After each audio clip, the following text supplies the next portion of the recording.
Tantor Audio, a division of Recorded Books, presents Guys Like Him by Amy Nicole Walker, narrated by Lance West. Chapter 1. The petite, fair woman with cinnamon-brown curls and unsmiling hazel eyes slid a padded yellow envelope through the semicircle opening in the plexiglass window. The tag on her pressed gray shirt identified her as Officer S. Woodley, but the beefy guard escorting Kieran Sullivan out of lockup apparently took the opportunity to make a pun out of her first name. "Shirley, I can get a smile out of you this morning," he said, laying the cheese on thick. "Surely not," she deadpanned, and the look in her eyes was enough to melt his cheese. She turned a slightly less hostile gaze to Kieran. "I need you to review the contents and sign a release that states we are returning all your possessions to you." Kieran dropped his gaze and accepted the envelope, and heat crept up his neck when he noticed how embarrassingly light it was. The contents weren't just the things he'd had on him at the time of his arrest. They, along with the clothes on his back, were everything he owned. His slumlord would have leased his apartment to the first schmuck who'd come along after Kieran missed his rent payment, and there was no way in hell the slimeball had held on to his meager belongings for him. Bouncing the envelope in his hand, Kieran said, "Feels about right." Woodley's only reaction was a quick double blink. He got the feeling people did her bidding without hesitation. "I'm afraid about right won't cut it, Sullivan. Open the envelope so we can catalog the contents. The sooner you sign the waiver, the faster you're out the door." He nearly snorted. Waiver. As if Arrowhead Correctional Center would mount an investigation if he reported missing items. But Woodley was right about one thing. Kieran was ready to get the hell out of there. Just one more door stood between him and revenge, the thing he wanted even more than his freedom. "Yes, ma'am," Kieran replied, then picked at the taped seal with his thumbnail. "What did you think about the Broncos' draft choices, Darren?" Woodley asked Officer Carson, who stood closer to Kieran than he liked. The freight-sized guard stuck his enormous hand out, palm facing down, and rocked it from side to side. "I won't hold my breath that we'll win the division, let alone make it to the playoffs this year."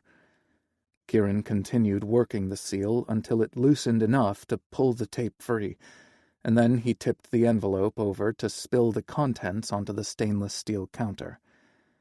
"A wallet and a cell phone. Everything is here." There'd been a set of keys to the car he'd allegedly stolen, but those had likely been returned to the owner. Woodley briefly closed her eyes and shook her head. The officer's deep breath said she had no fucks left to give, so he took pity on her by opening the wallet and rattling off the contents. An expired driver's license, a reward card for Biggie's sandwich shop, and a library card. "Looks like you've earned a free sub," Carson said. "They went out of business 3 months ago," Woodley countered. Story of my life. At least the library card was still good, not that he'd have a way to drive there. "No cash?" she asked. Kieran had used every dollar he'd made to pay his rent the day before he'd been arrested. The paycheck prior to that went to an anniversary gift for the guy who'd betrayed him.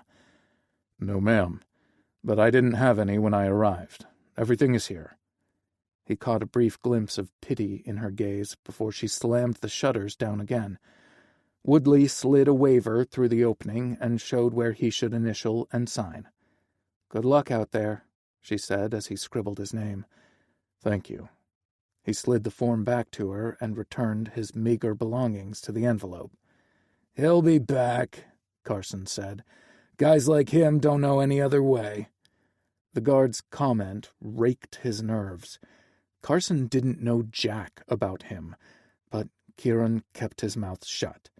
He had one more security door to go through, and he'd be free. A loud mechanical buzz echoed through the corridor as Officer Woodley assessed him through narrowed eyes. "I don't know. I think this one could be different." Kieran stepped through the doorway, expecting Carson to remain behind it, but the hulking guard followed him out instead. The door shut behind them, and the automatic lock engaged with a whir and a clank. Kieran knew he'd hear that sound in his nightmares for years to come. "I hope you prove me wrong, Sullivan. Maybe you'll find love after lockup," he said, referring to the popular reality show the inmates liked to watch.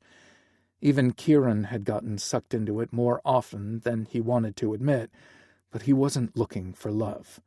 Just revenge. Arching a brow, Kieran studied the guard. Either his bullshit meter had broken, or Carson meant it. Kieran struggled with genuine interactions at the best of times, and his current circumstance definitely didn't fall into that category. His uncertain future was more like staring down the barrel of a gun, not knowing if it was loaded. Emotional Russian roulette. Sarcasm was an old friend, his only friend now, and he hid behind its shield. "Of all the guards, I disliked you the least," Kieran called over his shoulder. Carson snorted. "Damn straight. Who else would you prefer? Briggs? Dimbley?" An image of the guards nicknamed Tweedledee and Tweedledum sprang to mind. "Not in this lifetime." When Kieran reached the door, he lifted his hands to push it open, but froze. His chest tightened with trapped air, just like it had when the jury had read its verdict. He took a deep breath to ease the pressure and willed the rising panic away. Kieran was beyond the point of nothing to lose. "Yo, Sullivan," Carson called out. "You got a ride?" Grateful for the distraction, Kieran said, "My chauffeur will be waiting." He pushed the door open and stepped out into an overcast March day, wearing the clothes he'd had on when he'd gotten arrested nearly 2 years prior. It had been a hot summer evening then, and he'd worn cargo shorts, a faded tee, and a pair of flip-flops. Since he didn't have a single person in his corner, he'd remained incarcerated after the arrest and throughout the trial. He'd transitioned from the striped scrubs at the local jail to the bright orange ones at Arrowhead. Wearing his own clothes felt damn good, even if they were too big and provided little protection against the damp, chilly air. Thick gray clouds hovered overhead, rolling like the anger churning inside him. For the past year, he'd expressed his eagerness to put the past behind him and start fresh. That's what the prison counselors and the people with power over him wanted to hear, so that was the bullshit he fed them. But privately, Kieran tended to his bitterness like a stew on the stove. He knew when to adjust the heat and which ingredients to add to the pot to keep his resentment sharp. And the fucking drab sky and the clouds only antagonized him more. For 20 months, his entire existence had been gray. The floors and walls, the food, and the pallor of the inmate's skin. The only break in the monotony were the prison scrubs. He would happily go the rest of his life without seeing the color orange again. Kieran had foolishly allowed himself to daydream about the vibrancy he'd see on release day, but he'd just gotten more of the same. Everything around him was wet and shiny from the rain, but it was more of a piss on his parade than a refreshing clean slate. Kieran's olfactory senses zeroed in on the motor oil brought to the asphalt's surface by the shower. It was a scent he knew all too well, and it became a match to his pilot light. Rainwater splashed up on his feet and shins as he walked, but his wrath made him impervious to the chill. Kieran reached inside the padded envelope, removed the wallet, and stuffed it in his back pocket. Then he tossed the envelope with the cell phone into the trash bin. The device was dead, the contract canceled, and there was no one on the contact list he wanted to speak to anymore. A slight breeze stirred the air, and Kieran closed his eyes and tipped his head back. Yeah, he'd enjoyed fresh air during breaks in the yard, but they never lasted long enough and were controlled by someone else. He'd lived long enough like a marionette, and there was no better time to embrace free will. The weather wasn't what he'd hoped for, but he got to enjoy it outside the fences, and that was a victory he'd stop and embrace. A rumbling engine caught his attention, and he opened his eyes in time to see a black king cab truck with a silver Redemption Ridge logo stop in front of the facility. The guy behind the wheel wasn't a chauffeur, but he was there for Kieran just the same. A year ago, he set a plan into motion, and Cash Sweeney's presence proved it had worked. Kieran's good behavior had gained him access to the canine programs at Arrowhead, where he'd met Cash and his dogs from Redemption Ridge.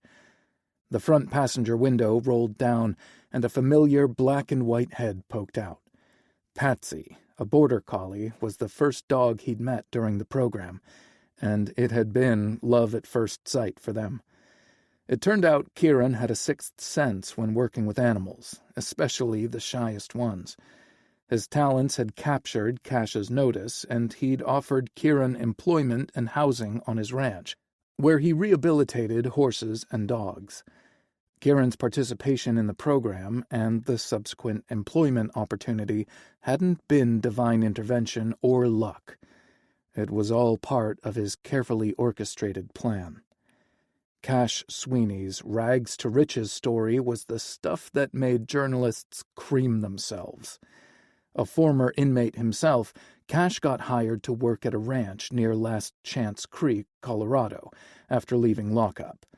He seized the opportunity and turned his life around, creating a software company and becoming a self-made millionaire and a media darling.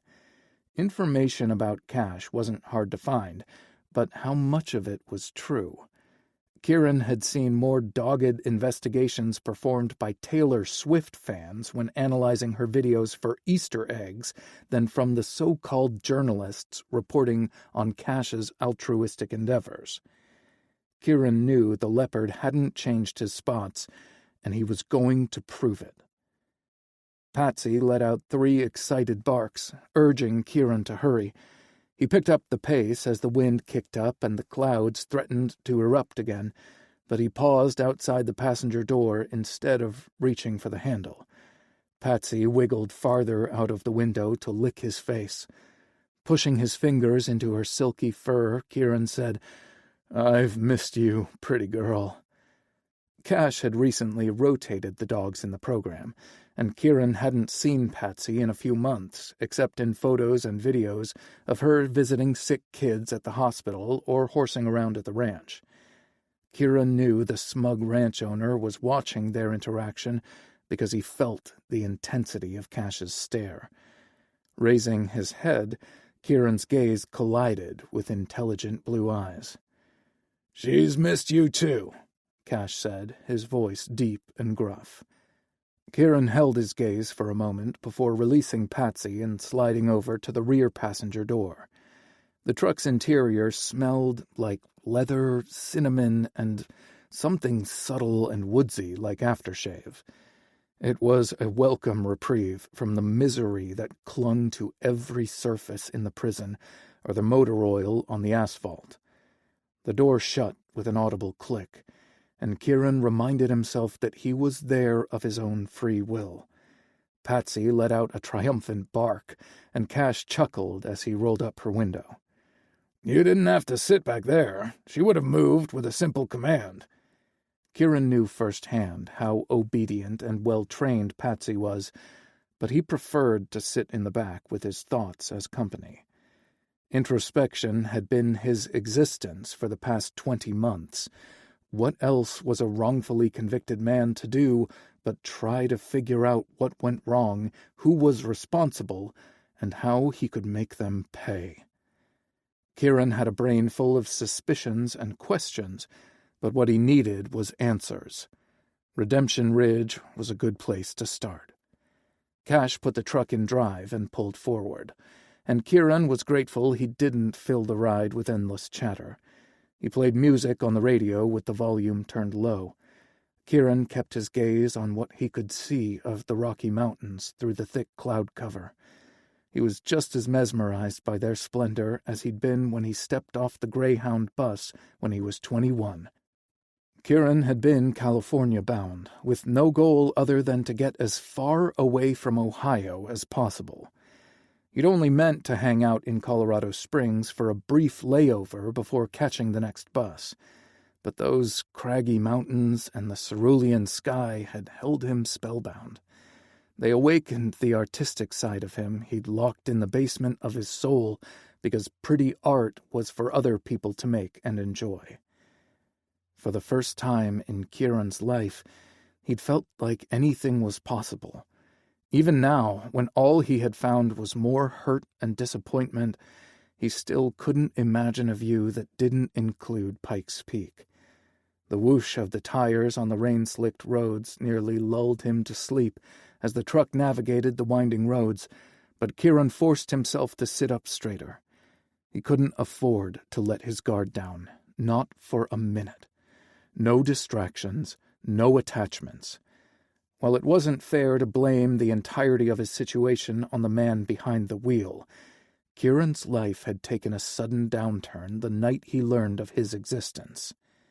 Cash Sweeney, Mackenzie's Chop House at 7. One hastily scribbled note in his boyfriend's handwriting, and a clandestine meeting had changed the trajectory of Kieran's life. He'd relived that moment and everything that transpired afterward for nearly 2 years. The time for introspection had passed. Now was the moment for action.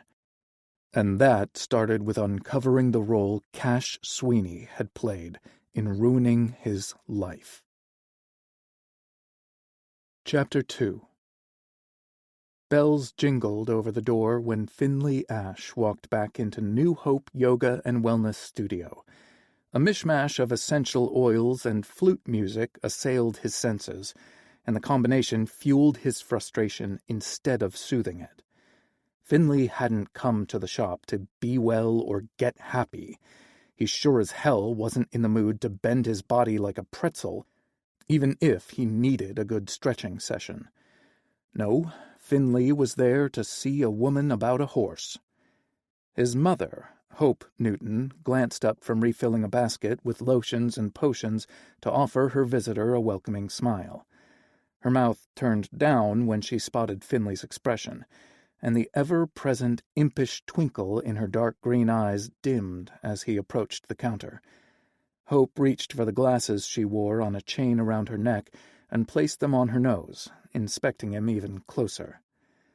My, she said. Her honeyed southern drawl usually soothed Finley when he'd worked himself into a snit, but it just ruffled his frayed nerves. Someone's hurtin'. I'm not sure I've ever seen such a thunderous expression on your handsome face. You must not have received the care package I sent back to the ranch with your sister yesterday. I didn't get it, but I'm not physically hurt, Mama. Just frustrated. Hope tisked and shook her head before sweeping her bangs to the side. She'd been letting them grow out for the past few months, and they were in the awkward phase of being too short to tuck behind her ear, but too long to rest on her forehead without getting in her eyes. She solved the problem by pushing her eyeglasses onto her head like a headband. Gray and white waves framed her face and drew the eye to her impeccable bone structure. Hope continued her perusal and chuckled. Someone needs to get laid. Mom! Finley groaned. Truer words had never been spoken, but they didn't need to come from his mother, and not when a different frustration was riding him hard. There are healthier ways to deal with your bad boy addiction than wage in an all-out moratorium on sex. She released an exaggerated shudder at the mere thought of abstinence. And his addiction wasn't bad boys per se. Finley was a sucker for broken souls and sad eyes. both the four-legged and two-legged varieties. That bad boys were often a little broken was a mere coincidence. "You could try dating nice guys for once," Hope continued. "You might even like it. They're not all boring in bed." "Mom!" This time his voice came out in a low growl. "Masturbation," she suggested, "because celibacy doesn't look good on you." Finley opened his mouth to reply, but no words came out. He ended up choking on his saliva instead. Christ, why was he so crazy about this lunatic who'd brought him into the world? Nonplussed, Hope reached for her reusable water bottle under the counter and handed it to him. Finley uncapped it and took a drink. The water was chilly and infused with real strawberries and kiwi. "I started a new line of oils that are so much better than the lubricants you can buy at the drugstore," his mother said. "They're wonderful for your skin, especially in the most sensitive areas. They provide a much better glide, and they don't leave a sticky residue.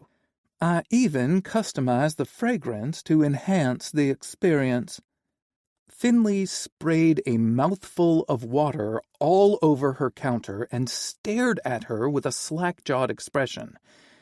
He should have been used to her casual attitude toward sex, and, well, everything, but she still surprised him. Heat infused his cheeks, and he looked around the store and the attached yoga studio. Luckily, no one else was around to overhear their conversation or to see his reaction, but Finley should have known better. Hope never hesitated to say outlandish things, but never in a manner that would embarrass him in front of others. She had a filter, but she used it selectively. Today was an unlucky day all around. Hope gasped in outrage, then reached under the counter and removed a hand towel. She tossed it at Finley, hitting him square in the chest. He caught it before it could fall to the floor. His mom retrieved a spray bottle and blasted the counter with a mixture of water and white vinegar, which, according to her, was also nature's cure-all.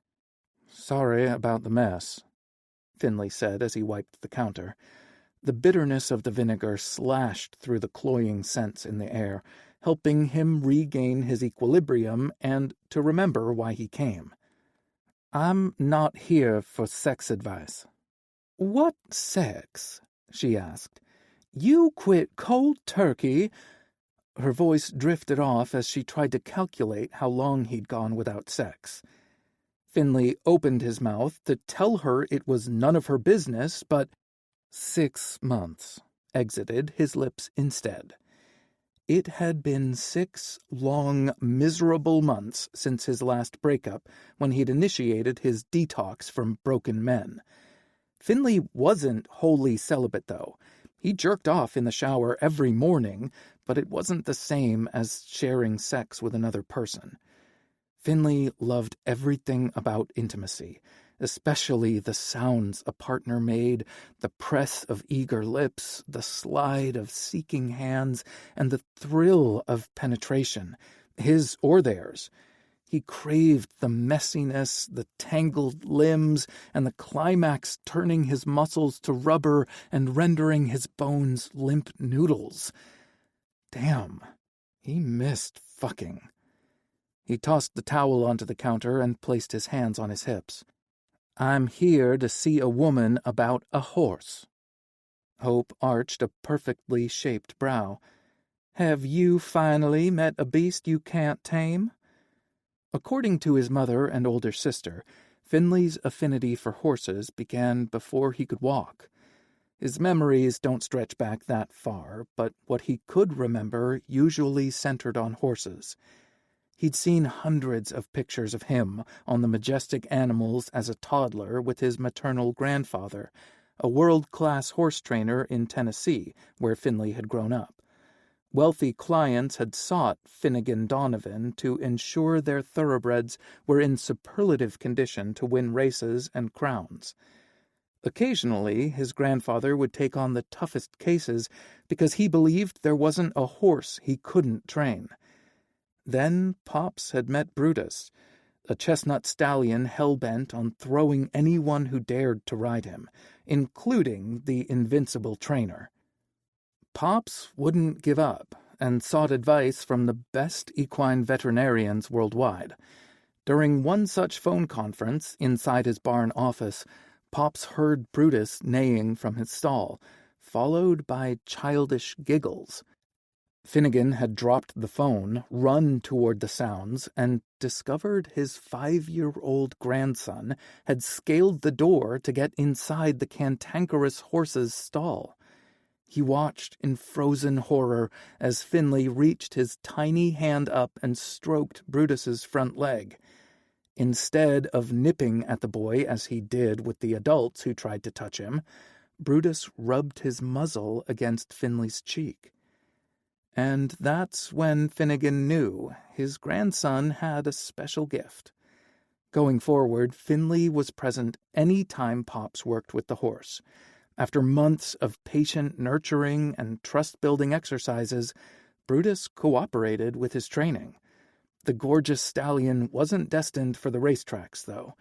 Pops bought the horse from his client as a birthday present for Finley, and the two had been inseparable until the cherished horse died of old age. Nellie, a blue Rowan Appaloosa, reminded Finley of Brutus. And just like that, his frustration with his newest foster horse deflated like a balloon.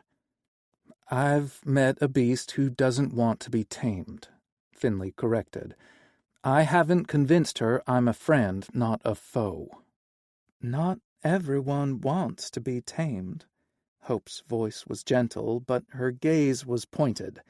She wasn't just talking about Nellie or any horse. She meant the broken guys Finley kept trying to fix and turn into boyfriend material. How many times could a person get bitten before they learned? His mother hadn't asked the question out loud, but he could see it shimmering in her empathetic gaze. He wore the scars on his skin like a badge of honor. They represented the horses he'd rehabilitated through their trauma to flourish. The wounds on his heart caused by men were a different story. They cut much deeper and hadn't healed. Those were a source of embarrassment for him and the catalyst behind his self-imposed relationship detoxification. The thing was, Finley could give up on men much easier than he could on the horses. His battered heart recognized Nellie was exceptional, and he couldn't walk away from her. That didn't mean he wouldn't get pissed when she tried to rip out a chunk of his ass again. It had been a daily occurrence since Nellie had arrived. When she got close enough to rip his back pocket off his jeans, Finley knew he needed to get creative. "Message received and appreciated," Finley said softly. "I'm not trying to break her spirit." His mom's mouth quirked up to one side. "But you're digging in your heels." "Yes, ma'am, and I think you could help me." "Me? The horse whisperer gene skipped me, my love. What advice could I possibly give you?" Finley gestured to the row of essential oils on display. "Which one produces calm vibes?" Both brows went up this time. "Didn't you once refer to my oils as hokum?" Finley chuckled. "I was young and stupid." And he'd heard the word on The Big Bang Theory and wanted to use it. Riling up his mama had just been a bonus. "It was 2 years ago," she said, "and you were 23 years old." Finley nodded. "Young and stupid.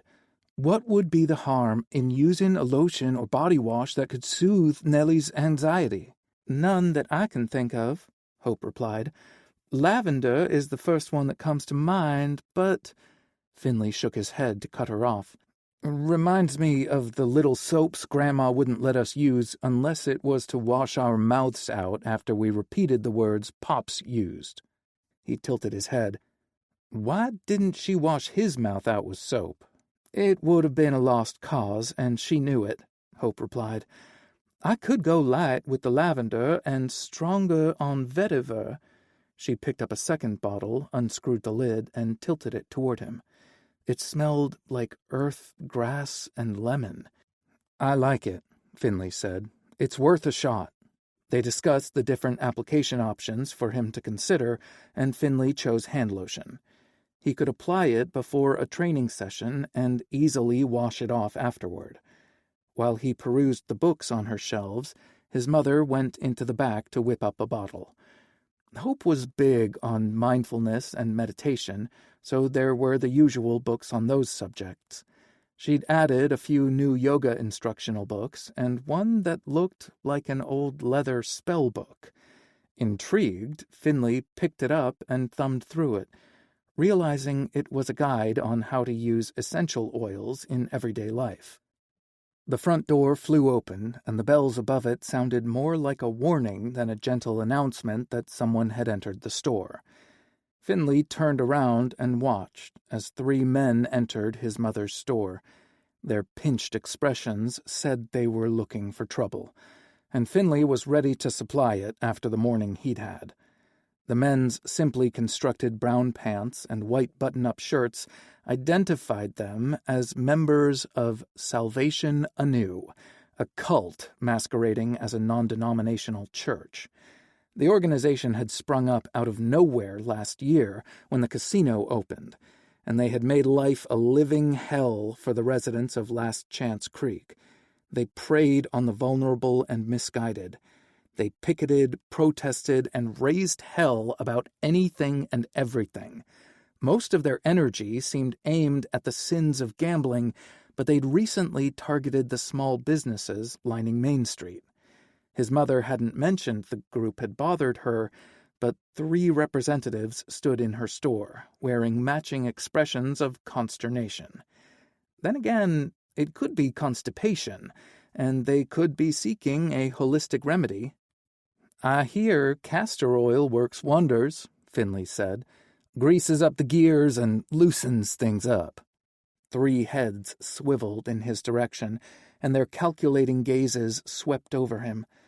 Besides matching outfits and dour expressions, the men had similar thick beards and closely shorn hair. The man in the middle was the tallest and oldest. He had white hair and piercing blue eyes that gave the impression he could look into your soul or possibly snatch it. The fella to his right was blond with hazel eyes and was significantly younger and shorter. The guy on the left was in the middle, both in age and height, with dark hair and muddy brown eyes. The youngest man sucked in a sharp breath and pointed to the book Finley held. "It's true, Samuel. There is a witchcraft book in this store." "Witchcraft? What?" The tome might have looked like an old leather spell book, but it was nothing more than recipes to ease headaches, soften calloused feet, and remove pesky odors from stubborn fabrics. Finley opened his mouth to dispute the claim, but the white-haired man he presumed was Samuel stepped forward and extended his hand. "Give the evil book to me, son. It's not too late to save your soul." Save his soul? From using rosemary oil to stimulate hair growth? Finley pulled the book to his chest and tightened his arms around it. They'd have to come through him if they wanted to take anything away from his mama. The younger man with hazel eyes also stepped forward. His hardened gaze softened to one of pity, and that infuriated Finley even more. Who was this asshole to look at him and judge him lacking? "There's a better way," he said. "Salvation Anew can show you." Was that the message they'd fed to Keegan, the last guy who'd broken Finley's heart? Keegan's mother had attended the church after losing her husband to another woman, her job to downsizing, and her only son to Finley's evil clutches. He'd known Keegan wasn't completely comfortable with his sexuality, and Finley had backed off when the guy had asked for room to breathe. What he hadn't counted on was salvation anew, sweeping in and claiming another member for their flock. Finley had fluctuated between guilt, shame, and anger when Keegan had broken things off in a coldly written text message. Maybe he'd backed off too far, or should have fought harder. Perhaps, "And I can show you to the door just like I did last week," Hope said as she stepped from the back room. She had one hand on her hip, and the other held a small brown bottle, sporting a simple label. He recognized her writing, but couldn't distinguish the words from where he stood. "I asked you not to come back, yet here you are." "We'll defeat you, witch," the dark-haired man snarled. "Not today, you won't." Hope set the lotion bottle on the counter and lifted her hands to her head. She pressed 2 fingers to each temple and squinted in their direction. The 3 spun around and scurried out the door like rats. Hope laughed so hard that she had to lean against the counter for support. Her unhinged cackle nearly sounded like a witch's. "Did you see how fast they ran? Such simpletons." Finley returned the leather book to the shelf before heading to the counter. He crossed his arms over his chest and stared down at his mother. "You pulled a Sheldon Cooper," he said. She grinned at him like a lunatic. God, he adored this woman. "Unlike Leonard, those idiots actually think I can make their brains explode." Finley resisted the urge to laugh with her because he feared the situation was more dire than she realized. "I'm not sure antagonizing them is the right thing to do. Playing into their beliefs that you're a witch could be very dangerous, Mama." She batted away the notion like a pesky fly. "Those morons don't know what to do with a woman who refuses to cower to their demands. The white-haired guy is supposed to be their fearless leader, Samuel Jeremiah. But he was the first one out the door. Surely they'll regroup and return, but I'll be ready when they do." She reached down and lifted a massive super soaker water gun from behind the counter. "I've added lots of lemongrass oil in here. It keeps the mosquitoes away, so why not try it on the human soul suckers, too?" Finley groaned and shook his head. "Does Gary know they're harassing you?" Surely his stepfather would have implored her to use caution when dealing with any type of fanatic. Hope smiled at hearing her husband's name. "Who do you think went to the superstore down the highway to buy this water gun?" Finley groaned, and she reached over the counter to cover his hand. "And he installed a security system with interior and exterior cameras." She pointed to a device mounted near the ceiling in the room's corner. "Picks up the entire shop. I have one in the back and at each entrance. I'm not taking their threats lightly, but I'm not backing down either." Finley leaned across the counter and kissed her cheek. "I love you. I love you more." She handed him the bottle of lotion, and he read the label. Beast Tamer. "I'd hate to know what you'd call the lube you wanted to whip up for me." She started to reply, but Finley held up his hand. "No, I would really hate to know." Hope waggled her eyebrows. "Since you brought it up—" "No," Finley replied, shaking his head furiously. "It was an accident. My bad." He picked up the lotion and turned to leave, but she placed a hand on his forearm to stop him. "Finn, I've met someone special." "Does Gary know?" "Ha, ha, ha," she said dryly. "Gary picked him out." Finley shoved the forefinger of his free hand into his ear. "La la la la la la. I don't want to know what you guys get up to," he said.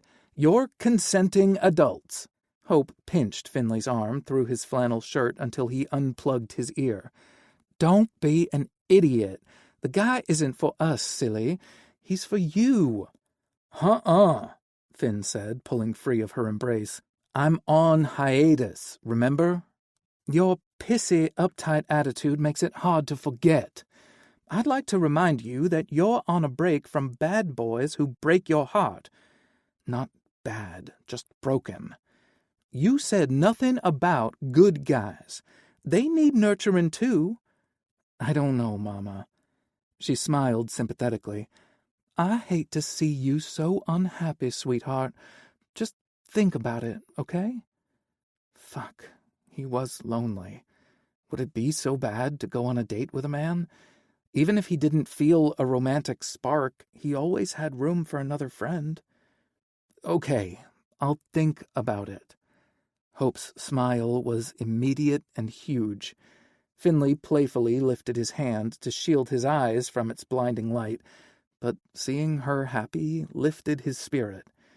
He gave her another kiss before heading toward the door. "Monkey grease," she called out before he could reach for the handle. "You know, to spank the—" "Got it," Finley said. "I knew exactly what you meant. No explanation needed." She laughed at his discomfort. "It's already on track to become my bestseller." Finley groaned and fled through the door almost as fast as the cult members had. Chapter 3. The truck slowed and turned into a driveway. Gravel crunched beneath the tires as Cash drove toward an ornate gate that opened when he pushed a button on his visor. Beyond the black iron, a lane disappeared into a forest of ponderosa pines and blue spruces. The rich greens and silvery blues formed a tapestry of vibrant color that stirred something deep in Kieran's soul. He'd grown up near a farming community in Ohio, but the land was flat and underwhelming. Kieran's bus ride west had revealed similar topography, so he'd never really associated mountains and forestry with agriculture. "There's a ranch back here somewhere?" Kieran asked, hoping his accelerated pulse didn't reflect in his voice. "Redemption Ridge comprises 4,500 acres, Cash replied proudly. "We only farm a third of the land. Hay and hops are our only field crops, but we also have impressive grapevines and beehives." "Hay, hooch, and honey. Got it." Cash laughed again. "We keep the hay for the horses we rehabilitate, and I sell the hops to commercial beer producers, though I plan to change that in the near future. I have my eye on establishing a winery and a craft brewery. Hooch and Honey would make a catchy name." Kieran studied him through narrowed eyes. "I'd want payment for coming up with the name." Cash briefly met his gaze. "Of course. Do you know anything about making beer or wine?" Kieran shrugged. "I only know how to drink and serve it." "Well, that's a start." Cresting a slight hill, Kieran got his first glimpse at the sprawling ranch below. He didn't bother to squelch his gasp as he took in the scenery. Kieran's gaze skimmed over the buildings and homed in on the vast patchwork of green grass, brown fields, and meadows of purple, blue, and yellow wildflowers. A silvery stream snaked a path through the land and disappeared into a thick forest of trees at the base of the mountains. Wow. The breathless reaction escaped unbidden, but he was too spellbound by the magnificence before him to care. The landscape belonged on a canvas. If he closed his eyes, he could smell the paint, feel the weight of the brush in his hand, and hear the strokes it made against the woven fabric. Kieran kept his eyes open and forced his thoughts to his task at hand. "Incredible, isn't it?" Cash said. "I first stepped onto this ranch 27 years ago."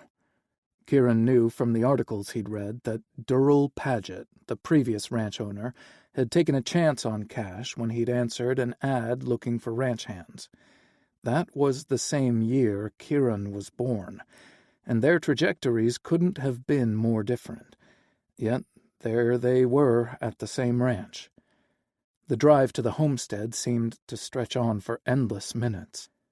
Kieran shifted his attention to the buildings he'd ignored earlier and noted a mixture of old and new. The original log cabin sat proudly in front, while a larger, more modern wood and glass structure stood in the background. Several buildings and barns dotted the landscape, and Kieran assumed they housed equipment and animals. He spotted small cabins grouped in a cluster. Their placement was close enough to give a sense of community, but far enough away to offer some semblance of privacy. Was that where the ranch hands lived? He assumed they'd bunked together in one of the outbuildings. Cash drove past the original homestead and parked in front of the towering structure of wood, stone, and glass. "Let's start with a bite to eat," he said. "I missed lunch, and even if you've eaten, Harry's cooking will far surpass anything they fed you at Arrowhead." Cash killed the engine and got out of the truck without waiting for a response, whistling for Patsy to follow. Instead, the dog turned in the seat and watched Kieran intently as he decided how to proceed. He hadn't expected Cash to welcome him into his private residence and feed him. He wasn't there to make nice with the man, and he didn't want to accept anything he didn't earn. But Patsy wouldn't budge until he made his move, so Kieran reluctantly opened the door, stepped out, and whistled for her. The dog obeyed immediately, leaping into the back seat and exiting through the open door. And if he proved Cash Sweeney was the rotten son of a bitch he suspected, Kieran would send that asshole back to prison and keep his gorgeous dog. Kieran turned to walk up the wide porch steps and froze. The 2-story structure was even bigger than it first seemed. Shiny windows and soft gray stone broke up the monotony of dark wood. Black iron porch railing, light fixtures, and door hardware perfectly complemented the rustic design. A massive window above the front door stretched to the roofline, showcasing a huge iron chandelier hanging over the foyer. This was by far the most beautiful home Kieran had ever seen, and he knew the vista in the back would be even more impressive with the view of Pike's Peak. Patsy barked and interrupted his gawking, and Kieran jerked his gaze back to the front door, where Cash waited patiently with an indulgent smile. "Ready?" he asked. No, but Kieran nodded and jogged up the steps to follow the rancher into the house with Patsy at his side. "She allowed in?" Cash laughed. "This is her house. I'm just lucky to live here." Patsy barked her agreement, and Kieran couldn't resist smiling as he took in the gorgeous home around him. A staircase to the right led to the second story, and a long hallway stretched out in front of them, leading to a massive room with a wall of windows at the back of the house. Gleaming wood stretched as far as the eye could see, broken up by colorful furniture settings, artwork, area rugs, and accent pieces. Several doors opened on either side of the main hallway, and Kieran wanted to explore each one to see what Cash Sweeney hid in his closets. "Cash, is that you?" a woman called out from deep within the house. Her voice was soft, and her accent was more southeast than western.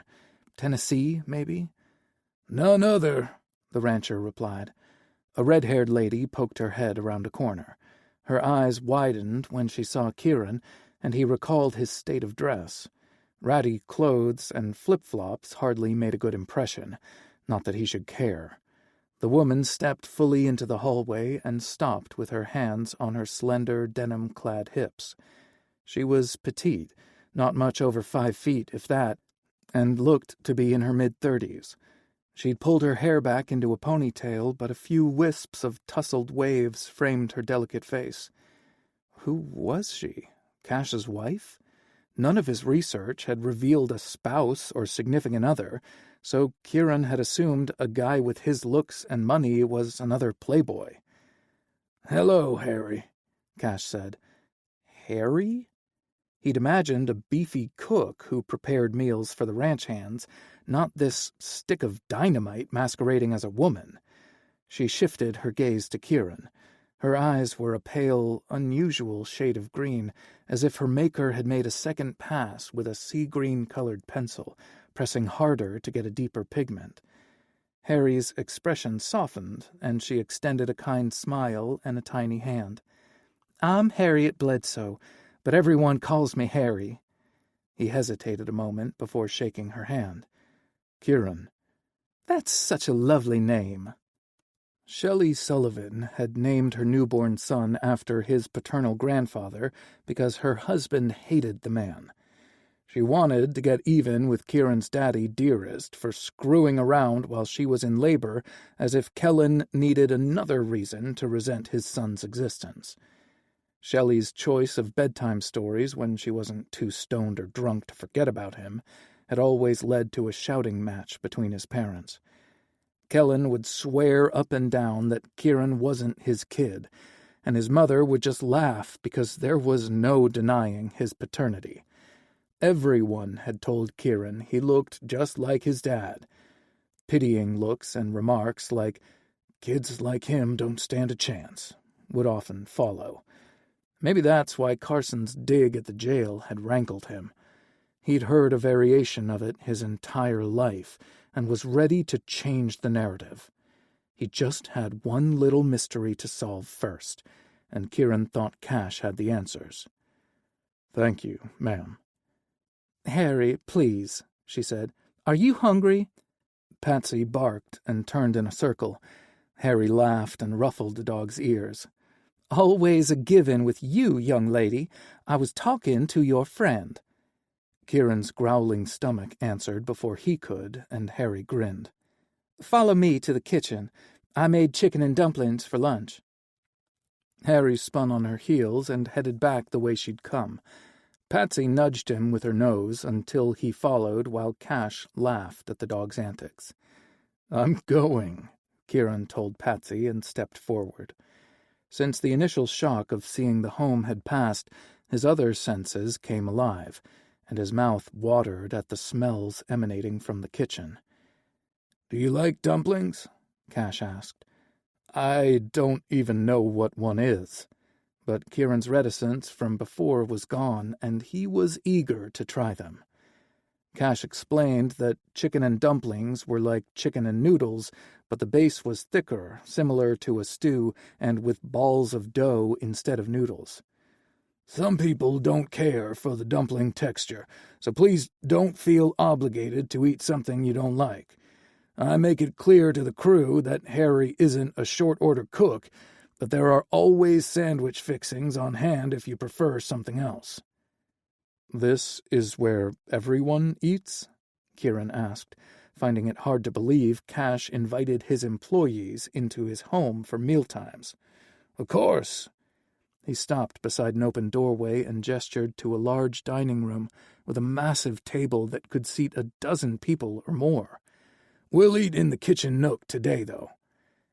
The rear of the house was one huge open space, combining the kitchen and family room.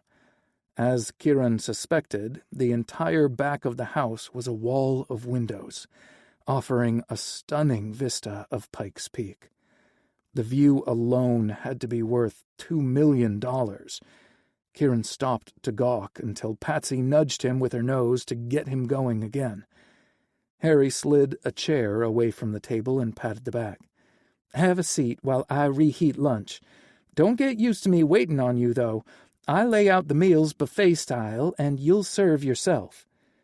Cash followed Harry into the kitchen while Patsy sat on the floor beside Kieran, resting her chin on his thigh, and peered at him with big brown eyes. "We have water, iced tea, and a variety of soft drinks. What sounds good to you?" Cash asked. "Water is fine," he replied. Cash retrieved 2 bottles from the refrigerator and walked over to the table, taking the seat directly across from Kieran's before handing the drink to him.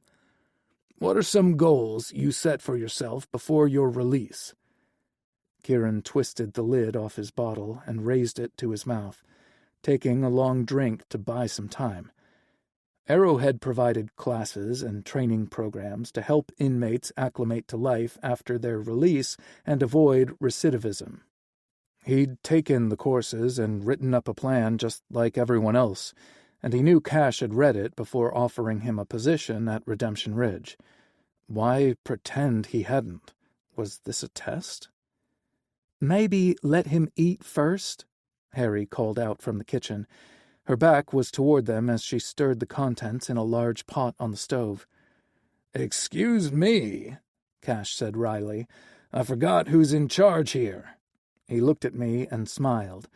"Harry is the COO of Domestic Operations." She snorted and rolled her eyes. "I'm the housekeeper." They continued to banter back and forth, but Kieran shifted his attention to the massive wall of windows. Purple Mountain Majesty indeed. He lost track of time and the conversation, and didn't tune back in until Harry set a bowl in front of him and a cloth-lined breadbasket in the center of the table. It overflowed with golden biscuits, and his mouth watered just from looking at them. Kieran tried not to be too obvious as he inspected the contents of the soup. He noted shredded chicken, carrots, and celery. As Cash had said, it looked like a richer, creamier chicken soup. He wasn't sure what to think about the dough balls, but the stew smelled incredible. He dipped his spoon in and scooped out a generous serving. A savory symphony of chicken, vegetables, and herbs made his mouth sing. The dumpling texture would take a minute to adjust to, but it tasted incredible. He looked up and caught Harry watching him nervously. "This is delicious," Kieran said, dipping his spoon in for another bite. Harry beamed with pride. "I brought my great-grandmother's recipe from Sevierville with me. I'm so glad you like it." "Sevierville? Is that in Tennessee?" "Yes, it's near Gatlinburg and Pigeon Forge." She gestured to the mountains and added, "I traded the Smokies for the Rockies." Cash hummed as he swallowed a bite of food. "Thank goodness you did." Harry walked back into the kitchen and returned with small plates, butter, a honey pot, and a selection of jellies. Cash broke a biscuit in half and drizzled honey over it. Kieran had to admit the golden liquid looked delicious. "Did the honey come from your beehives?" "Sure did," he replied. "Afraid I don't have any hooch to offer you." "Hooch?" Harry asked. "Kieran unintentionally gave me an idea for a future endeavor.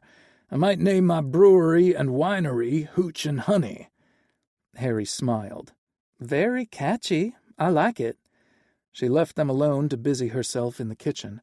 As Kieran neared the bottom of the bowl, she reappeared with the pot and ladle to replenish his soup. "Makes me so happy when people appreciate my cooking." "Would you like a tour of the ranch, or would you like some time to get settled in first?" Cash asked. "A tour sounds good." "After you rinse your dishes and put them in the dishwasher," Harry said on her way out of the kitchen, a caddy full of cleaning supplies in her hand. They carried their dishes to the kitchen once they finished. Kieran rinsed and Cash stacked them in the dishwasher. They returned the butter, jellies, and soup to the refrigerator, and Cash tucked the honey away in the cabinet. "Would you like a change of clothes before we start the tour? It's chilly for shorts and flip-flops. I provide your work clothes to you. We keep an excellent selection of styles and sizes available in the general store." "General store?" Kieran asked. "It's basically a storage building where we keep clothing and boots for the employees. Ivan, my foreman, once referred to it as shopping at the general store, and the moniker stuck. There's no charge for the items there, and I will give you an advance on your first check so you can buy any personal hygiene supplies you want from a store in town. Would you prefer to start the tour at the general store and get a change of clothes?" Kieran glanced down at his sole possessions. "I'm fine in this." Cash shrugged. "Suit yourself." The ranch was a hive of activity. Cash greeted every person by name, and they responded with a nod or hat tip. Kieran easily recognized the ones who'd served time, though they looked less weary and feral than he felt. He didn't bother committing the names of the buildings or people to memory. No distractions, no attachments. There are quite a few entry-level jobs on the ranch. Try them all to see which is the best fit, but I think you'd make a great fit in our horse barn, Cash said as they neared the biggest structure on the property. Once inside, Kieran could see why it was so large. It had dozens of stalls toward the front and a vast arena in the back. Each stall door was open, and a wagon piled high with manure and dirty bedding sat in the middle of the aisle. Several unopened bags of shavings and soft wood pellets dotted the stretch of concrete. "You want me to work with horses?" Kieran asked. "Why?" "Animals are drawn to you," Cash replied, gesturing to Patsy, who'd never been more than 2 feet away from Kieran since he'd arrived. "We have rescue horses who are skittish after being abused, much like the dogs you worked with in the program." "Why not work with the dogs?" Kieran asked.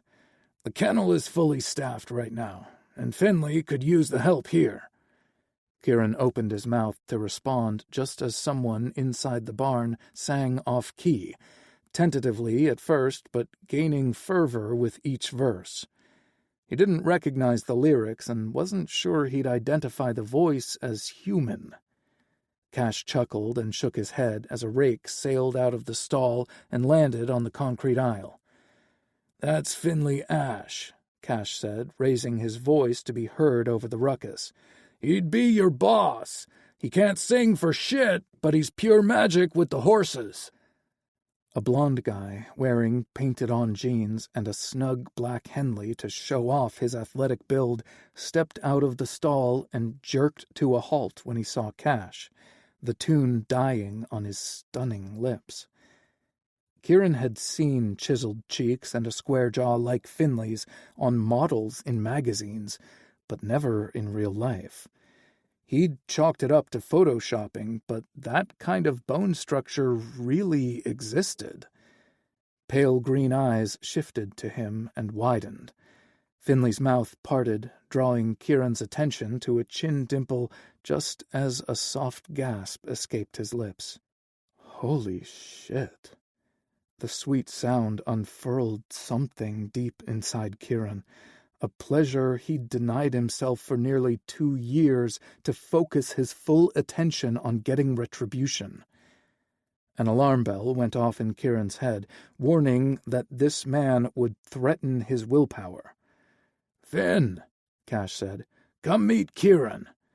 Finley swallowed hard and said, "Hello, Kieran."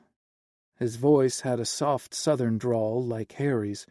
He stepped forward, and his foot landed on the rake tines. Kieran watched in horror as the handle arced upward and smacked Finley on the forehead with a sickening thud. Chapter 4. What the hell? Finley blinked a few times to clear his vision, but it still took him a few seconds to realize he was lying flat on his back and staring at the barn rafters. He'd never paid attention to the building's construction before because his only concern was its 4-legged inhabitants and the people who cared for them. Those were some big-ass beams supporting the roof and protecting the precious horses under his care. Why am I on my back? Am I hurt? His head had landed on a bag of shavings he planned to spread in the cleaned stalls. The world around Finley stopped swimming, and he noticed a high-pitched alarm ringing through the barn. Was it a fire? Panic spiked his blood, making it race through his veins. Finley had to get the horses to safety. But wait, they were already out. He'd been working alone to burn through frustration.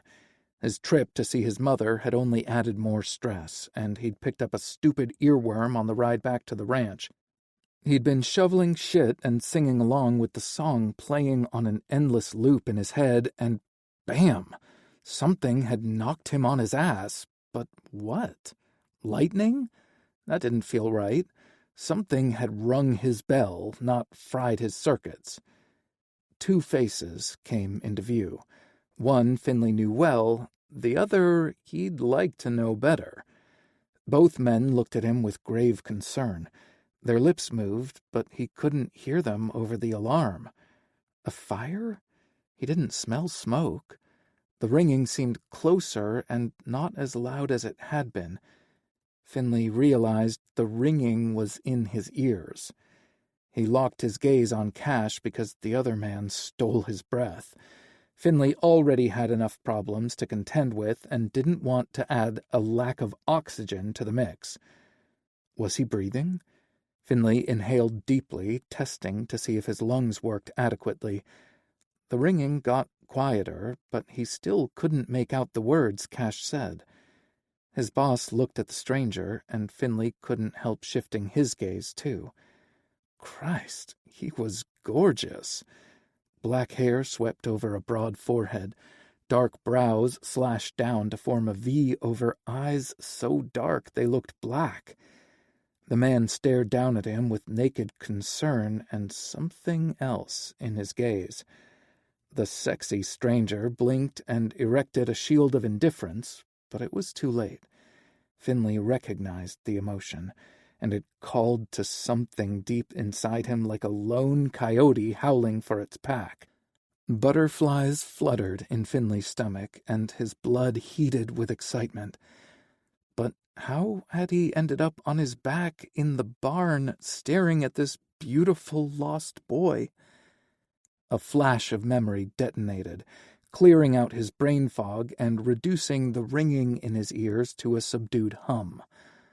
Lightning hadn't struck, at least not literally. Finley had locked eyes with the sexiest man he'd ever seen, and something inside him had detonated with a whoosh. The smoldering stranger had used a flamethrower to light Finley's dormant pilot light after a 6-month relationship detox. He'd always been a little boy crazy, with a habit of falling too hard and too fast, and always for the wrong guy. But this was... Finley scrunched up his face as he tried to find the right word to describe his reaction. And that's when he noticed a dull ache in the center of his forehead. The entire encounter came flooding back in high definition. Gobsmacked by the newcomer's beauty, Finley had stepped directly on the muckrake. The handle had flown up and cracked him a good one on the forehead, causing him to stagger back and fall onto the bags of bedding. Humiliation heated his cheeks, and he groaned. "Finley, are you okay?" Cash's concerned tone and worried blue eyes signaled his boss had mistaken the sound as a sign of physical distress, not mental anguish.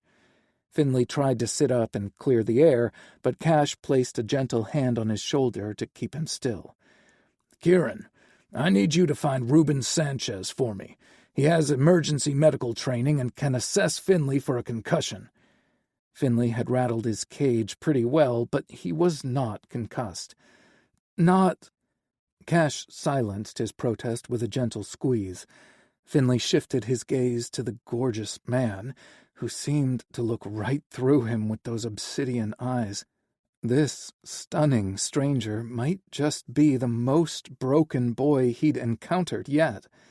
This guy's pain hovered over him like a rain cloud, stirring Finley's protective and baser instincts. "Oh, baby, come stand under my umbrella." "Kieran," Cash said gently. Kieran. A beautiful name for a beautiful man. He seemed to shake himself out of a trance at the sound of his name. Yeah. Where would Reuben be?" Cash gave him directions to the farrier barn. "Farrier?" Kieran asked. "He's a blacksmith who makes and fits the horses with shoes," Cash explained. Kieran glanced at Finley one more time before nodding at Cash. "I'll be right back." Finley watched Kieran jog out of the barn with Patsy at his side before knocking Cash's hand aside and sitting up. He paused to ensure the barn didn't spin before meeting his boss's worried blue eyes. "I'm fine." "You should still lie down until Reuben gets here." He waved Cash's suggestion away. "I've tumbled off horses plenty of times, and I'm no stranger to head trauma. The rake temporarily stunned me. I'm afraid I made a horrible first impression on Kieran." Finley tilted his head and narrowed his eyes. "Who is he, by the way?" "He's the newest member of our staff, and I just started giving him a tour." "Recently released from jail?" "Today," Cash replied. "I just came from picking him up." "Ah." That explained the rain cloud and broken spirit. Finley put his palm down on the concrete to push off, but Cash extended his hand and helped him to his feet. "Where do you plan to place Kieran?" Cash rubbed the back of his neck as if carefully choosing his words. The gesture was so uncharacteristic that Finley knew what he planned to say, so he rescued his boss like Cash had done for many others. "Does he have any experience with horses?" Cash's lips twisted into a slight grimace. "I haven't asked yet, but I'm going to guess he doesn't." "Why the stable, then?" But what he really wanted to ask was, "Why me?" "He had incredible instincts with the dogs in the canine program, and my gut tells me he'd make a wonderful addition to your crew. There's just something about him that puts animals at ease," Cash explained. "Horses aren't oversized dogs, though." Thinking of Nellie and her determination to bite the hell out of anyone near her, Finley added, "One false step could have disastrous consequences." "There's no one better to train Kieran than you." Finley worried his bottom lip between his teeth. He trusted Cash's instincts implicitly. If he said Kieran was a good fit for his team, he would be. His hesitation had more to do with his reaction to the new guy. Finley hadn't met anyone to tempt him out of his self-imposed detox until locking eyes on Kieran, making him want to answer the lonely howl, "I'll be your pack." It was instinctual to want to fix Kieran and make all his hurts disappear, but he'd learned the hard way that guys like him only knew how to take. They were vampires, draining energy, souls, and sometimes Finley's bank account, leaving nothing but a broke-ass husk of a man in their wake. He'd worked too hard to heal from Keegan's rejection and couldn't risk a relapse. Before Finley could say anything to dissuade Cash from placing Kieran on his team, the man in question returned to the barn with Reuben and Patsy. "Hey, Rue," Finley said jovially. "Sorry they pulled you away from your work. I'm fine. The bags of bedding cushioned the blow when I fell." The lanky Hispanic man removed his thick leather gloves and tucked them into the pocket of a marching apron. "Let me be the judge of that." He led Finley over to a bench and used the flashlight on Cash's phone to check his pupils. There was a lot of bitching and moaning about Rue blinding him, but he cooperated with his commands to look here and there. Reuben ran through a series of questions that could identify symptoms that could indicate a concussion. Was he nauseated? Did his head hurt? Finley answered no to those questions and the others that followed. Then Rue tested his cognitive abilities. He knew who and where he was and could provide the year and president's name. Reuben asked Finley to stand up and put him through a series of evaluations to check his balance. "I'm good, Rue," Finley said. "I've had concussions before, and this isn't one." "I have to agree," Reuben told Cash. "His eyes look good. His equilibrium checks out, and he's coherent." Cash furrowed his steely gray brows. "But he moaned and sounded like he was in a lot of pain." "From humiliation," Finley replied. "I only hurt my pride, trust me." His boss held his gaze for a long time, and they exchanged an unspoken message. Cash would trust Finley to know if he was hurt if Finley showed Cash the same courtesy with Kieran's placement. Cash could insist he take on the brooding, sexy man, but his boss didn't run roughshod over his employees. Yes, Cash was in charge, but he always gave them a say, which was just one reason they loved and revered him. Reuben slid his gloves back on and pinned Finley with a somber glance. "Seek medical attention right away if your condition changes. It doesn't take a hard hit to the noggin to cause damage." Smiling at the soft-hearted man, Finley gave him a Boy Scout salute. "I promise." Rue replied with the Vulcan "live long and prosper" before exiting the barn, leaving Finley alone with Cash, Kieran, and Patsy. "Let me make proper introductions," Cash said. "Kieran, this is Finley Ash." Finley buried his reluctance for the moment and extended his hand to the newcomer. If Kieran wasn't a good fit for the equine stable, Cash would hear him out and make the necessary changes. Finley needed to give the guy a chance, and maybe trust himself, too. Kieran stared at his hand for several moments before pressing his palm against Finley's. Awareness, dark and delicious, unfurled in Finley's gut and spread lower to settle in his groin. He released Kieran's hand and hoped his reaction to him didn't show. The newcomer didn't let on if he'd felt it too, but his gaze dropped to Finley's mouth before meeting his eyes again. Finley had easily adhered to a personal policy of not getting involved with anyone on the ranch, but this lonely coyote with sad eyes would be a dangerous temptation. Cash's phone rang, and he stepped away to answer it, leaving Kieran and Finley staring at one another. Neither of them spoke or even blinked during Cash's brief conversation.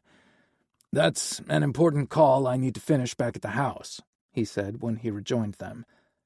Finley forced himself to look at his boss, whose calm expression didn't match the terse tone he'd used during his phone chat. He offered him an easy smile. "I can take it from here." Cash slapped his shoulder and turned his attention to Kieran, who watched the rancher intently. "I'm leaving you in competent hands, but please come find me if you need anything." Kieran responded with a nod and shifted his full attention to Finley, dismissing Cash before he'd even walked away. "Okay," Finley said.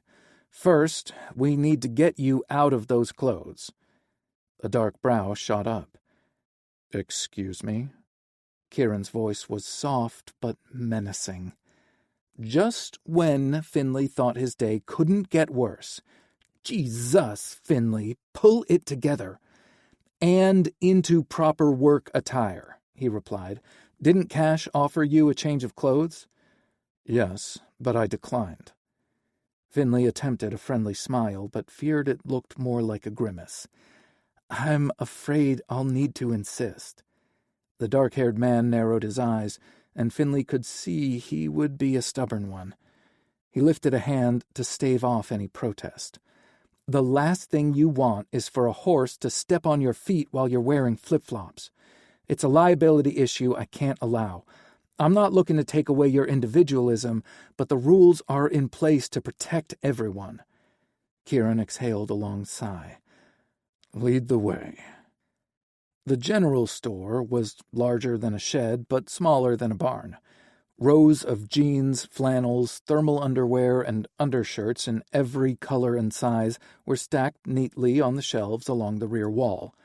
Racks of underwear and socks for every season were on the left of the room, and a shoe store's worth of boots was to the right. Head protection, ranging from cowboy hats to knitted beanies and ball caps, was also available for the ranch hands. Kieran's gaze swept the room before landing on Finley again. "I can choose anything I want?" Kieran's expression was locked down tight, but he couldn't keep the surprise from his voice, and the coyote howled louder. Finley nodded and fought off the urge to cover his ears, though it wouldn't do him any good since the soul-piercing sounds were internal, not external. He'd just have to learn to tune them out. "We mark the sizes on the shelves or packaging. Pick out whatever you like and jot it down on the clipboard here," he said, walking over to where it hung on the wall. "Makes inventory for tax purposes easier." Kieran glanced around the room again. I'm not sure what size I wear now. I'm leaner in some places and bulkier in others. His comment invited Finley to peruse his body, but he ignored the urge. Maybe start with a size or two up or down from what you're wearing now, Finley suggested. Kieran grabbed the hem of his shirt, lifted it over his head, and dropped it to the floor. Finley's cheeks went up in flames as he tried his best not to ogle Kieran's ripped torso. Finley would bet his pecs, cut abs, and bulging biceps fell into the larger category.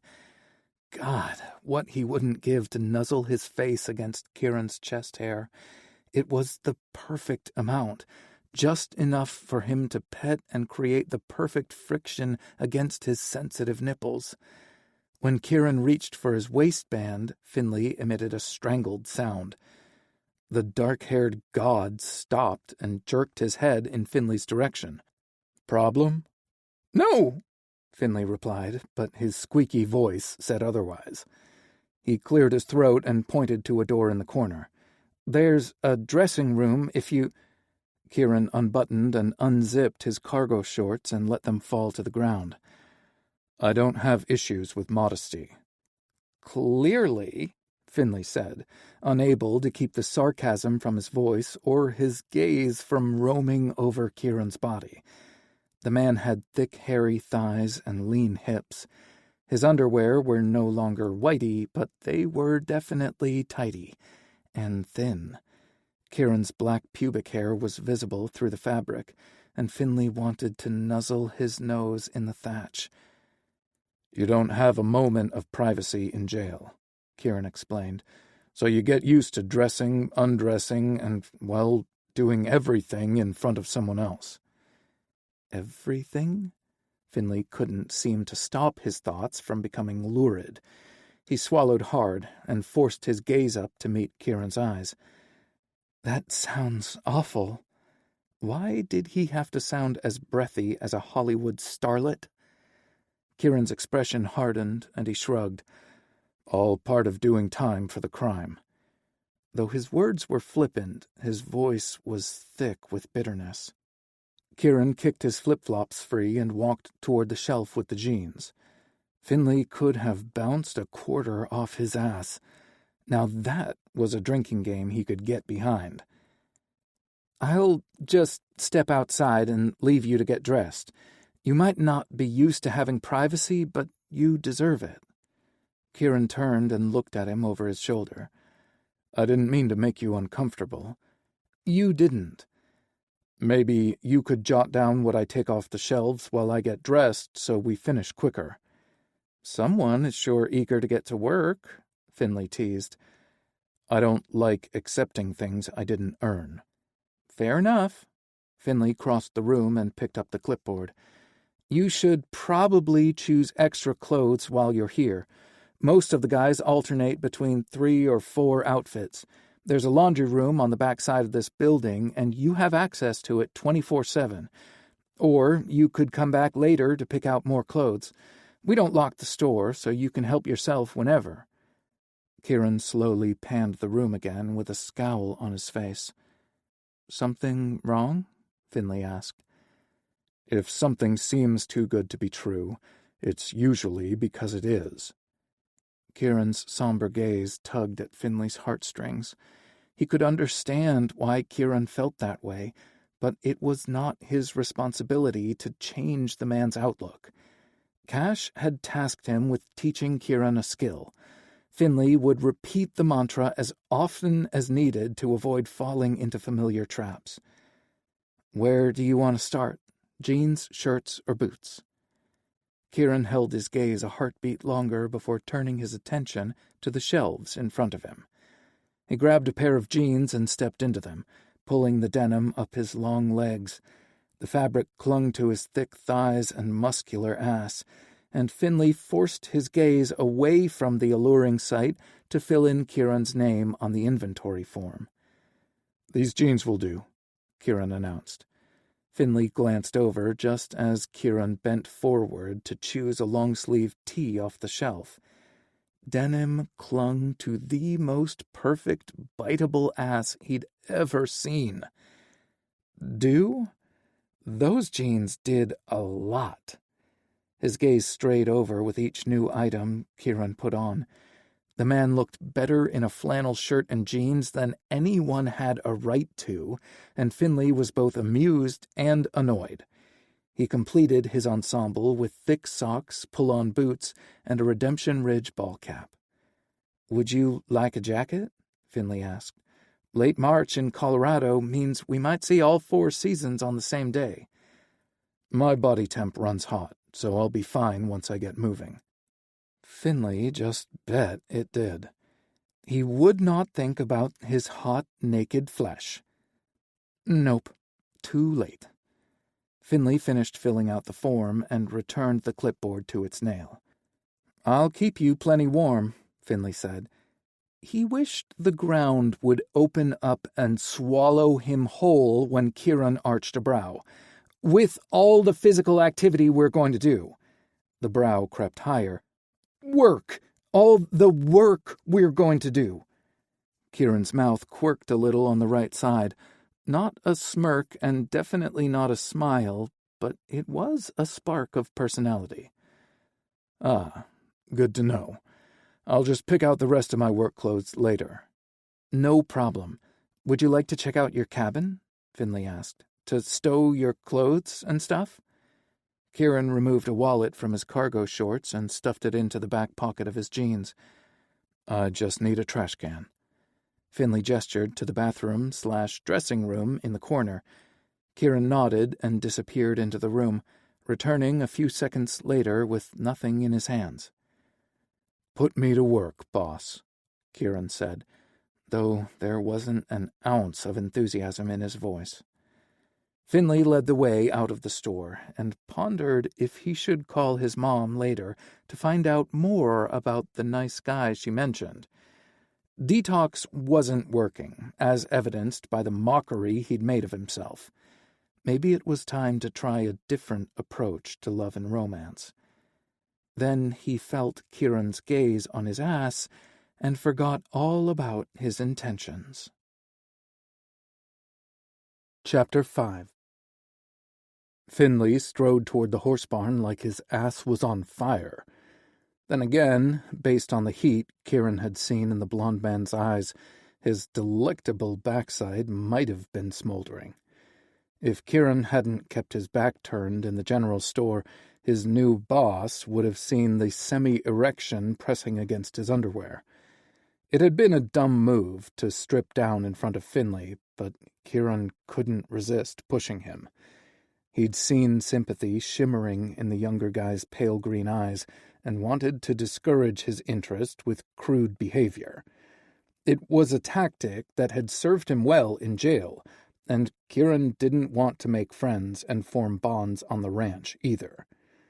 But his rash decision backfired when his boss's empathy had turned to hunger. Finley's fiery gaze felt like a caress, and Kieran's body reacted. He'd wanted Finley on his knees with those pillowy lips wrapped around his cock. Kieran had stymied his natural urges and resisted any form of physical pleasure for nearly 2 years. Everything a person did or said in lockup was weaponized against them, especially sexual gratification. Kieran had refused to let anyone see him at his most vulnerable and use it as leverage against him. He figured if monks and priests could abstain for their lifetimes, he could hold out during his sentence.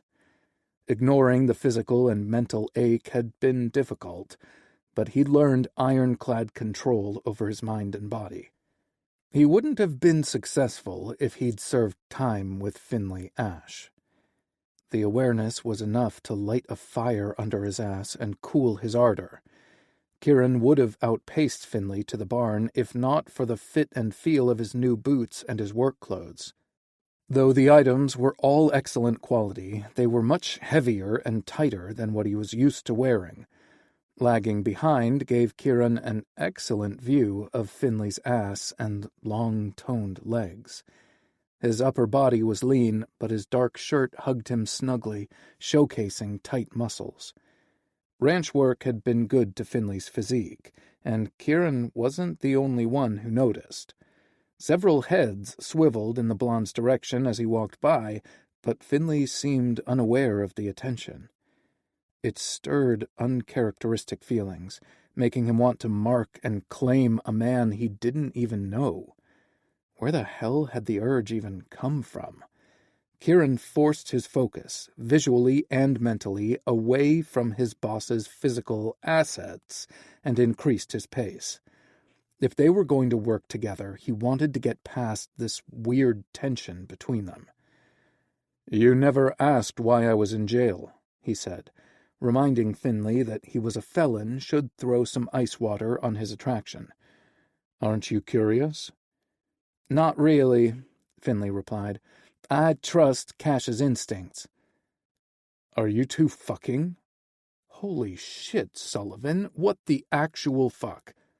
Now that the question was out there, he was dying for an answer. If they were a couple, Kieran felt sorry for Cash because Finley had looked ravenous when they'd locked eyes in the store. Finley stopped suddenly and whirled around to face Kieran. His green eyes blazed hot enough to scorch the entire ranch. "That's right, sexy. Get mad. You don't want a guy like me." "Don't do that," Finley bit out. "Do what?"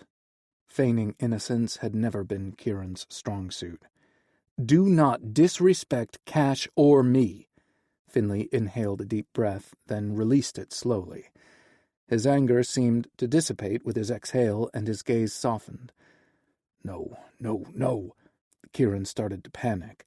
He wanted this guy mad enough to keep his distance. "Look," Finley said, "I get it. You're going through a stressful time right now, and it's hard to let your guard down and trust people. I know you don't believe it now, but you will realize you're safe here. And more importantly, you're wanted and valued." Kieran searched Finley's gaze, looking for any signs of manipulation, but he only saw sincerity. Instead of calming him as Finley had intended, it made him madder. Kieran caught movement in the corner of his eyes and adjusted his angle to assess the person approaching him. The guy was 4 to 5 inches taller than Kieran and carried an extra 100 pounds or more on his frame. The auburn hair peeking from beneath his cap was several shades lighter than his full beard. Kieran recognized the aggressive look in the man's amber eyes. He'd seen it in the yard more times than he wanted to remember, though he'd avoided any major incidents by keeping a cool head. Something about Finley short-circuited his wiring, and Kieran turned to face the threat fully, pulling his shoulders back and pushing his chest out. He might not be built like a ginger version of The Rock, as his opponent was, but Kieran was fast and built for endurance. "Just great," Finley grumbled. "Another banty rooster in the barnyard." Ginger Rock reached them in a few strides. "Is there a problem, Finley?" he asked without taking his eyes off Kieran. The man's soft voice was jarring. Kieran had expected something deep and rumbling, but he had to strain to hear him. "Not at all, Ivan," Finley said, moving into Kieran's periphery. "Everything is fine." The big man's expression didn't falter, and his gaze remained locked on Kieran. "Why don't I believe you, Finn?" Kieran had several replies ready to unleash, but Finley beat him to the punch. "Because you're a suspicious bastard." Finley's voice was light and laced with humor, undercutting the sting of his words. Big Red's lips twitched, and he finally broke eye contact with Kieran to smile at Finley. "This coming from someone who is way too trusting." "Touché?" There was a wistfulness in Finley's voice that intrigued Kieran, and he wanted to see if his expression matched the tone, but Red's calculating amber eyes were back on him. Finley snorted. "Ivan, this is Kieran Sullivan. Cash assigned him to work in the equine program." When neither man acknowledged the introduction, Finley huffed out a sigh. I'm just going to let you two pound your chests like alpha gorillas and get it out of your systems. Make it quick, Kieran. We have a lot of work to do. He pivoted on his heels and headed back toward the barn, leaving Kieran to square off against the bear-sized man. Ivan Gallagher, Ginger Rock said after a few awkward moments. I'm the foreman around here. I answer to Cash, but everyone else answers to me. It explains the swagger, Kieran replied. Ivan blinked twice, but didn't react otherwise. If you do one thing to upset Finley, I'll bounce you off this ranch so fast and hard your ass will leave potholes in the gravel. And I won't care who protests or tries to intervene. Keep your nose clean and your hands to yourself. Heat rushed to Kieran's face as he bristled with anger. This asshole didn't know the first thing about him, but had already pegged him as a threat to Finley. Kieran wanted to push back, to get in his face and insult him, but he couldn't blow the opportunity. He gave Big Red a curt nod and followed Finley, but the foreman held out his arm like a crossing gate. Kieran jerked to a stop and glared at the man. I need to hear the words, Sullivan. Kieran counted to 5 and tried to throw a fire blanket on the flames of his rising fury, then calmly said, Heard and understood. Ivan studied him through narrowed eyes. Had he wanted a pinky promise instead? After another intense stare-down, the burly man relaxed a little and said, Get back to work. Kieran fought off the urge to salute him as he turned to follow Finley. He was surprised the blond man hadn't made it too far, considering his earlier gait. Maybe he wasn't as indifferent to the standoff as he'd pretended to be. Kieran quickened his steps and caught up to him in a few strides. Who won? Finley asked. Kieran glanced over and saw a smile flirting at the corner of his mouth. Excuse me? The pissing contest, Finley clarified. Kieran snorted. It was a tie. Finley sighed heavily. Guess I can expect more chest-thumping in the future. The foreman seems mighty concerned about you. Warned me off and everything. Kieran wanted to take the words back because they implied he cared about their relationship. He didn't. It was just an odd conversation to have right out of the gate. Finley stopped and whirled on him again. Fucking great. Ginger Rock was probably storming toward them. He was surprised the earth wasn't shaking with the man's fury. Are you going to accuse me of screwing Ivan, too? Kieran tried to respond, but Finley hadn't finished his tirade. Because we're not. And just to be clear, I'm not fucking my way through the staff. Son of a bitch. Why did the hurt shimmering in Finley Ash's eyes bother Kieran so damn much? Shit. He'd have to triple his efforts to keep an emotional distance from this guy. But he wanted to do it in a way that wasn't cruel to someone who'd only shown him kindness. What I said about you and Cash was crude and rude. I was out of line. Finley arched a brow as his mouth ticked up at one corner. That's a lazy apology. Kieran fought off the urge to smile. It's more a statement of fact. Apology accepted, Finley said before turning back toward the barn. Once inside the structure, he turned and looked at Kieran again. Aren't you going to ask what I did to get locked up? Kieran snorted and shook his head. What? I could be dangerous. Of that, Kieran had no doubt.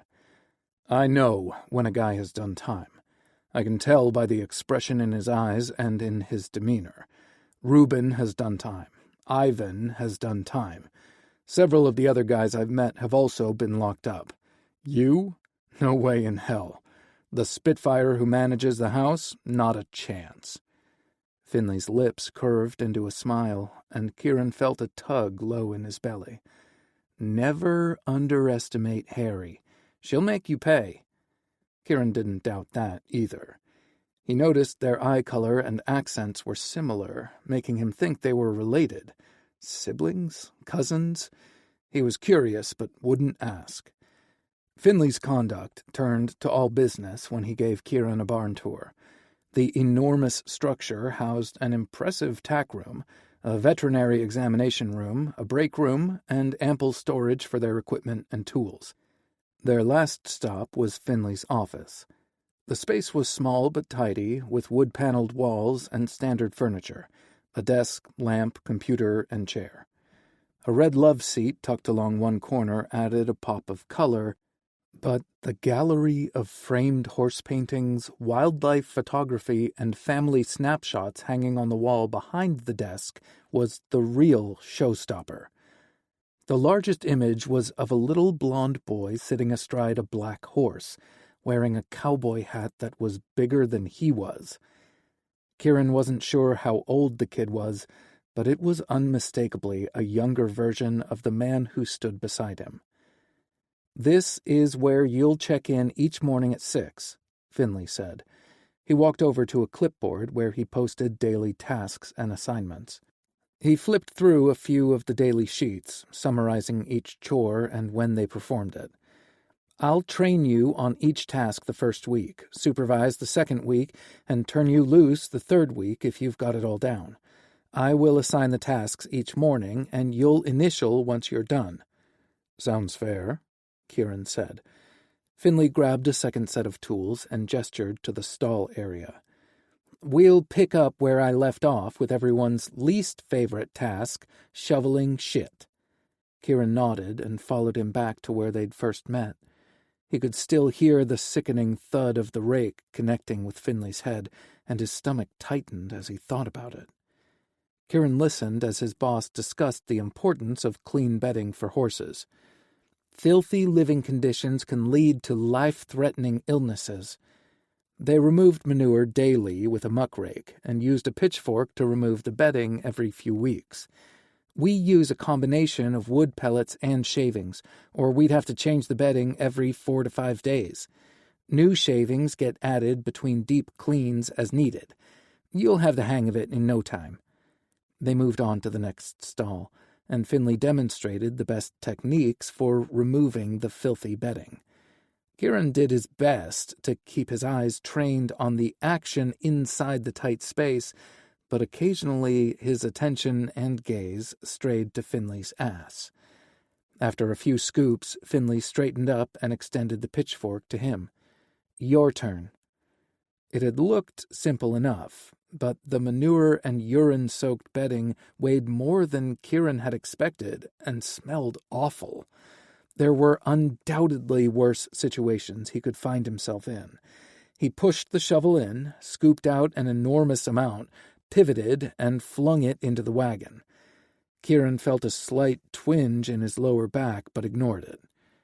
"Can I give you some advice?" Finley asked after he repeated the process 3 more times. Kieran stilled and straightened up. "Sure." Finley walked into the stall, which seemed to shrink the surrounding walls, and took the pitchfork from his hand. He demonstrated again, but slower, giving tips to prevent injuries to his shoulders, neck, and lower back. "There's no doubt you're in great shape, but you'll use different muscle groups than with bodybuilding." Kieran bit back a scoff. He used every single muscle when he worked out. Maybe not all at the same time, but he gave them equal attention in the gym. "I'm not leaning and twisting with my waist as much, so I'm putting more weight on my legs and less pressure on my back." "Yeah, okay," Kieran said. He tried it Finley's way a few times, but he couldn't leverage his strength as much. Therefore, his shovelfuls were smaller, which meant more twisting and shit-throwing. Kieran's way would be kinder to his body, so he returned to the method that worked best for him. Finley said nothing, so he continued working until the dirty bedding was done. He paid close attention to the volume of wood pellets and shavings to use. They moved to the next stall, and Kieran took the lead, digging his fork right in. Finley grabbed his tools and moved to the next pen so they could work side by side. Kieran's brain was full of questions, and since none were personal, he let them fly. "Why are you shoveling shit if it's the most dreaded job?" he asked. "Why not delegate it?" "I'll never ask my team to do a task I'm not willing to do myself," Finley replied.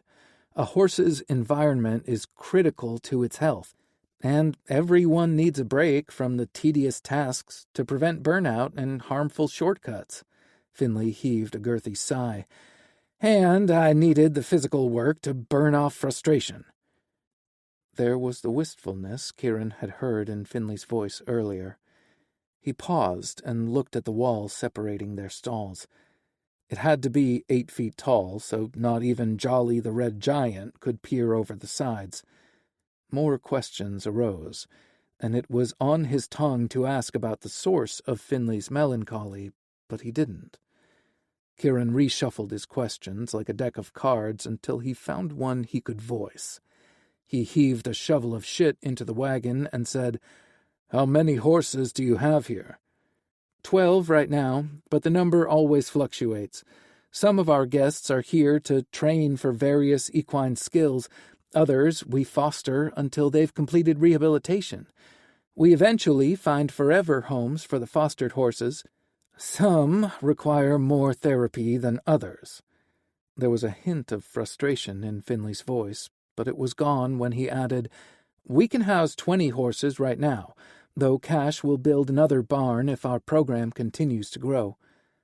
"That's cool," Kieran said, and he meant it. He'd never been around horses, but he thought they were beautiful and graceful. He couldn't believe anyone would want to harm them, but people had no trouble hurting innocent kids and other animals. "You okay?" Finley's voice came from the front of his stall, not beside it. He snapped his head around, alarmed he hadn't noticed the movement. Hell, Kieran hadn't been aware he'd even stopped working. He stood there staring off into space with a shovel full of manure in his hands. "Yeah, I was just thinking how much I don't like people who abuse animals." Finley sighed, and his eyes shimmered with an emotion more unwelcome than pity. The last thing Kieran wanted was for Finley to admire or even like him. "Might want to move," he said gruffly, hoisting the shovel. "You've already had the shit knocked out of you. No need to be covered in it, too." Finley laughed and shook his head. "You make an excellent point." He whistled as he headed back to his stall. Kieran was just grateful Finley wasn't singing and returned to his work. They worked well together and finished the remaining stalls before pivoting to food and water. Finley emphasized the importance of ensuring the horses had plenty of clean water. "They will drink anywhere from 5 to 10 gallons of water per day." "Each horse drinks that much?" Kieran asked. Finley smiled. "Yes. Wait until you see how much they eat." Kieran continued asking questions as they marked one task off the list after another. They were about to clean tack when a loud neighing sound came from the paddock, followed by several frenzied shouts. "Damn it!" Finley bit out. "What has Nellie done now?" He took off running from the barn, and Kieran followed when curiosity got the best of him. The outdoor arena was pure chaos as people moved horses to the opposite end from where a magnificent beast bucked and kicked. Nellie, he assumed, had a bluish-gray coat with black spots all over, like someone had splattered paint from one end to the other. Her black mane and tail were on full display as she alternated between tossing her tail and kicking her hind legs. "Never stand directly behind a horse," Finley said somberly. As if to emphasize his point, Nellie's back hoof connected with the fence's top rail and nearly splintered the wood. "Ever. You can argue form when shoveling manure, but never question this rule." "No, sir," Kieran said automatically. He was too caught up in the sight before him to realize what he had said until the sexy blonde chuckled. "Finley or Finn will do," he said. "Yes, sir." Finley expelled another weighty sigh as if he couldn't decide who was more infuriating, the horse or the new guy. He stuck a few fingers in his mouth and let out a shrill whistle. Nellie stopped bucking and jerked her head in Finley's direction. The whites of her eyes were showing, and Kieran thought that was a bad sign. He didn't have any experience with the animals, but even he recognized she was terrified. She immediately started pawing the ground with her front hooves and panting heavily. "What caused this flare-up, Tyler?" Finley asked. "I just tried to brush her," the dark-haired guy said. He pulled a brush from behind his back, and the horse started kicking again. "Someone hurt her with a brush before," Kieran said. Nellie looked in his direction when he spoke. She stopped trying to kick her way out of the paddock and pranced a few feet away from Tyler. "Lose the brush," Kieran called out, and the trainer tossed the item over the fence. Nellie volleyed her attention between the handler and Kieran before settling on the newcomer. "No one's going to hurt you here," Kieran told her. His voice was softer and gentler than he dreamed he was capable of, and Nellie seemed slightly appeased. Her eyes weren't as big, and her pawing decreased. "That's a good girl," Kieran said, as Tyler slowly approached with a carrot. Nellie accepted the peace offering, and the handler moved around her with more confidence.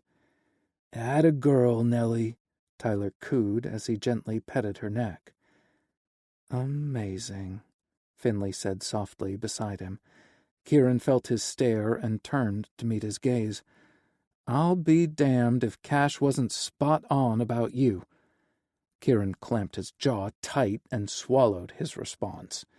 He guaranteed Cash hadn't pegged him right, or he wouldn't be there. Once Nellie settled down, they returned to the barn to continue working. By the time they finished, Kieran ached in places he never knew existed. "I think you've had enough for one day," Finley said as he handed Kieran an ice-cold bottle of water from the refrigerator in the break room. "You did great work." "Don't take pity on me," Kieran replied. "I will pull my weight around here." Finley gestured to the completed tasks on the clipboard. "You have, and you've earned a shower and a fresh change of clothes. I'll show you to your cabin and let you retrieve a few more outfits from the store. There will be basic supplies like soap, shampoo, and deodorant in your cabin to get you started, but Cash will advance part of your check so you can go into town and buy the supplies you want."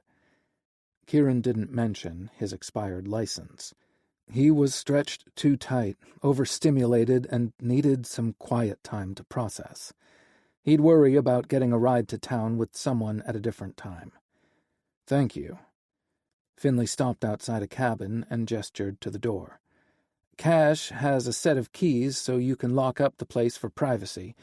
You have your own bathroom and access to satellite television. It's a pretty sweet setup. Harry, or someone on her crew, cleaned the cabin and stocked it with the essentials. You'll keep it clean going forward, okay?" "Yeah, of course," Kieran replied, then winced when a muscle spasmed in his lower back. "I have a special salve my mom made for aching muscles. I'll make sure you get some too. You're strong and fit, but you'll need it for the first few weeks." A protest danced at the tip of his tongue until Finley added, "We all need it from time to time. Dinner is at 6 sharp. Don't be late." "Or Harry will make me pay?" Kieran asked. Finley laughed and shook his head. "Not about that, but the rest of the hands will devour your share. They're like animals." Recalling the lunch he'd had, Kieran couldn't blame them. "I won't be late." "See you at dinner." Kieran watched him walk away before heading to the general store. He chose 2 more outfits and a few packs of socks and underwear. Kieran might double up on his socks to cushion against the leather boots. He already had blisters forming and thought the extra padding might help. Kieran filled out the form on the clipboard, marveling again at the honor system Cash trusted the ex-cons to use, before heading back to his cabin. He pushed the door open and stepped inside. The space was barely big enough for the full-size bed, love seat, and television, but it was 1,000 times nicer than his previous accommodations. The decor was a standard Western theme of bears, moose, trees, and mountains on a red and black plaid background. No orange in sight. Thank fuck. He had a microwave and coffee pot on the counter and a small refrigerator nestled below it. The bathroom was barely big enough to turn around in, but Kieran liked how the shower curtain and small rug matched the rest of the cabin. He looked at the mirror and studied his reflection. He looked tired and weary, but he couldn't deny the shimmer of pride in his eyes after a day of hard work. Kieran's gaze shifted to the shower.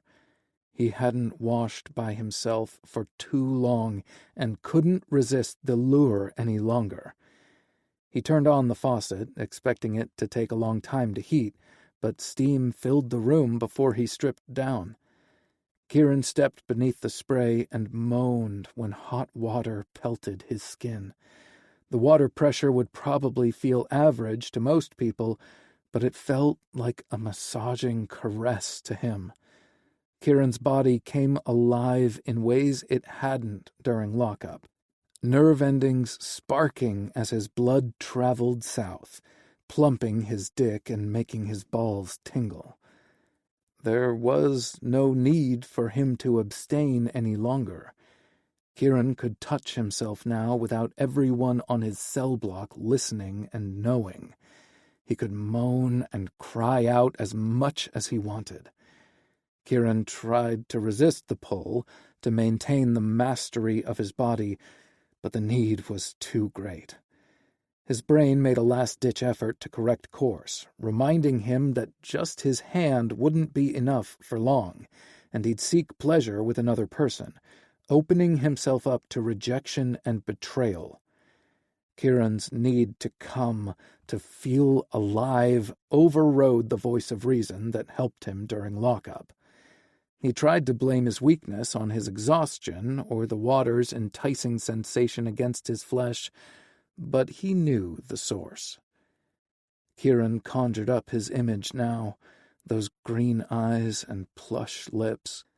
He imagined Finley on his knees, begging for more with his gaze, as Kieran fed his dick into Finley's greedy mouth. The urge to fist his cock and get himself off pressed against his brain, but Kieran ignored it. He grazed his calloused fingertips over his rigid flesh, relishing the tremors in his body and the need clawing at his gut.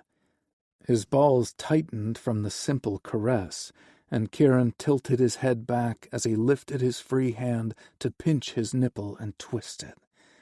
The pleasure was so acute he cried out, nearly choking on a mouthful of water. His need to come overtook his desire to draw out the pleasure. The drag of his calloused palm over sensitive flesh created the most delicious friction. Kieran would have preferred a slicker glide, but he didn't want to stop and reach for the conditioner. His mind returned to the mesmerizing eyes and a wicked tongue dancing around his cockhead, sucking it into a hot, welcoming mouth. Kieran shot his load after a few strokes. The intensity of his orgasm sent him to his knees, where tears of joy and shame racked his body. Kieran remained there, panting through his anguish until his legs felt strong enough to support him. His body already craved the next orgasm before the tides of pleasure from the last one faded.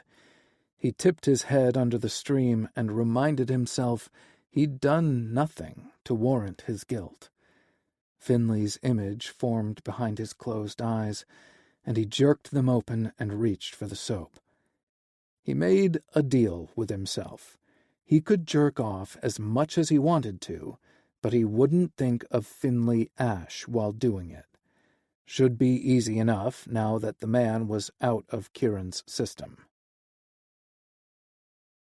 Chapter 6. The tantalizing aroma of tomatoes, fresh herbs, and Italian sausage greeted Finley when he entered Cash's house. He wanted to arrive before everyone else to have a private conversation with his sister and perhaps grab a little snack while he was there. Harry was at the stove with her earbuds in place, humming and swaying side to side. Knowing her, she had the volume turned up so high an elephant could sneak up on her. He could have been a dick and scared her, something he'd done more times than he could remember, but Finley wanted to stay on her good side. Harry wouldn't divulge coveted information if he scared her. He helped himself to a few grapes from the fruit dish and leaned against the island, knowing she'd eventually turn around and spot him. A bowl of ricotta cheese sat on the counter, along with dozens of cooked lasagna noodles resting on foil-lined cookie sheets. Kieran was in for a treat, because Harry's lasagna was the best. She made her meat sauce from scratch, using tomatoes and herbs she grew on the ranch. Finley had mowed through the first handful of grapes and reached for a second when Harry turned around and squealed. His sister covered her heart with both hands and aimed a mutinous glare at him. Then she briefly closed her eyes and cycled through a few deep breaths before meeting his gaze again. Harry removed her earbuds and dropped them into her apron pocket. "You're an asshole, Finn." Usually he'd feign innocence, but this time his wide-eyed expression was legit. "What did I do? I was only standing here." She put both hands on her slim hips and narrowed her eyes. "Don't play dumb with me. You knew damn well I didn't hear you come in. You should have let me know you were here." "Like I did the last time?" he asked. "You nearly punched your hand through my chest." He rubbed the spot as if the bruise was still there. "I'm damned if I do and damned if I don't." Harry studied him for a few heartbeats before she grinned and shook her head. "Okay, you might have a point." Finley's mouth fell open in genuine surprise. "What? You're admitting you're wrong?" he teased. "Don't push it, brat." "I can't seem to help myself." Finley reached back toward the fruit bowl, but she swatted his hand away. "You'll ruin your appetite." Finley laughed and retracted his hand. "Yes, ma'am." Harry was older by 13 years, and often felt more like a bonus mom than his sister, especially when she bossed him around so much. He'd hated it when they were younger, but had grown fond of her overprotectiveness. Their mom had had Harriet with her first husband, who hadn't stuck around to help raise the fiery redhead. Finley's sperm donor, who was Hope's third attempt at a happily ever after, wasn't much better at parenting. Hope, Harry, and Finley formed a tight bond, adopting an us-against-the-world mentality until Hope met Gary, ending her streak of toxic relationships and expanding their family. For her, the fourth time was the charm. Finley's stepfather was the reason his mother could speak about rehabilitating the heart and finding true love with conviction. She hadn't given up and didn't want her only son to either. It seemed she was trying to prod his healing process along, and Finley was positive she wouldn't have brought it up to him without discussing it with Harry first. "I know how you can get your mind off your stomach," Harry said. Finley tossed up his hands in surrender. "Fine, put me to work." "Do you want to assemble the lasagna or make the salad?" she asked. "I'll do assembly." Finley stepped over to the sink. He pumped the soap dispenser twice, lathering his hands thoroughly before rinsing them. "Who's the guy Mom wants me to meet?" Harry moved to the refrigerator and retrieved a freezer bag full of mixed greens and several containers of vegetables and salad fixings. "He's someone Gary knows. His name is Michael, and he recently moved to Last Chance Creek. That's all I know." Finley pinned her with a disbelieving stare. "How's that possible?" Harry shrugged. "I didn't ask questions. I'm trying to stay out of your business. And before I forget, Mom sent me a jar of her special salve for muscle aches with me yesterday, but I forgot to give it to you last night. It's in that small purple bag by the refrigerator." The salve's arrival was perfect timing, since he wanted to give some to Kieran, and he was down to his last jar. "Thank you," Finley said. "And since when do you stay out of my business?" Harry slapped him lightly on the arm. "Since you've become a grown-ass man who can care for himself." Finley quirked a brow as he dried his hands. "So, this morning?" His sister aimed a cheeky grin at him. "Yep. I told Mom to stay out of your business, but it sounds like she didn't listen to me."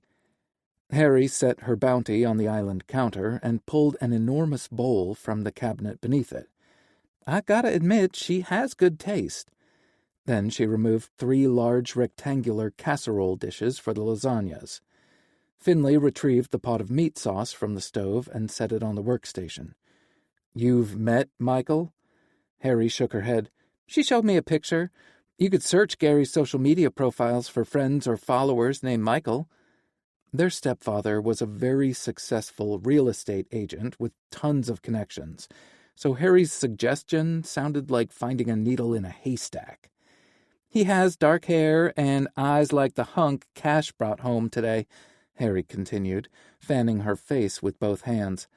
"The solemn expression in that guy's eyes really punched me in the chest. He reminded me of a stray puppy." Harry sucked in a sharp breath as she realized what she said. Finley could feel her stare, but didn't turn to meet her gaze. "Where did Cash place the new guy? His name started with a K. Keith, Kevin—" She damn well knew his name, but he'd take the bait. "Kieran." "That's it," she said, snapping her fingers. "Do you know where Kieran is going to work?" When Finley started assembling the first dish without answering, Harry groaned. "Oh, no." Finley finished the first layer of noodles in the casserole dish nearest to him. "It will be fine, sis." Harry placed her small hand on his forearm, and Finley looked at her. "Kieran is the ultimate fixer-upper. I get the attraction, but I'm worried about you working with him so closely." Finley was worried too, but he put on a brave front for his sister. "Kieran isn't dangerous." "He is to your heart," Harry countered. "You are the best person in the world, Finn. You deserve so much better than you allow." 2 of those remarks were 100% accurate, but he wasn't so sure about the other. Finley tried to be a good person, but he was sure there was someone more deserving of the best person title. "Which is why I'm giving serious consideration to Mom's suggestion. Who better to guide me through picking a good partner than Hope? I can benefit from all her knowledge without the messy divorces." Harry removed her hand from his forearm and placed it on her chest. "You don't want to become a spinster like me?" Finley snorted. "You would have been considered a spinster 200 years ago. Now you're just smart because you refuse to settle." Hope would say Harry had refused to take chances, but Finley wasn't as brave as their mother. He wished his sister would open her eyes and heart to the possibility of love.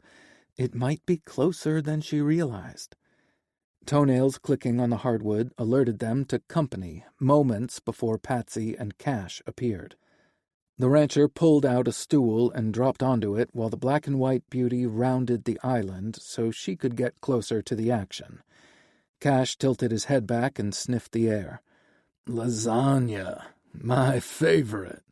His mouth curved into a smile, drawing attention to his full lips and neatly trimmed mustache and beard.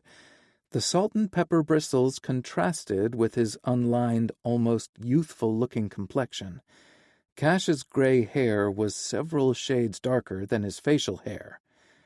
He'd come from his office and still wore his black glasses. He'd rolled up his sleeves, revealing muscular forearms, a particular weakness for Finley. He nearly laughed out loud when he recalled Kieran's presumption that Finley and Cash were lovers.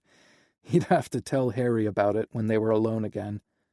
Cash came across as an open book, a gorgeous one, but Finley didn't know anyone who kept it locked down tighter than his boss. Was he curious about Cash? Hell yes, but Finley respected him more, and there wasn't a single spark of chemistry between them.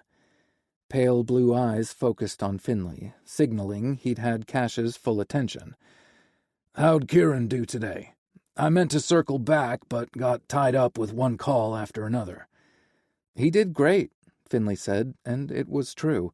He didn't shy away from any task, took direction well, and asked a lot of great questions. I'm pretty sure Nellie has a crush on him. If he kept Kieran close enough, he might not need the lavender and vetiver lotion his mom had made for him.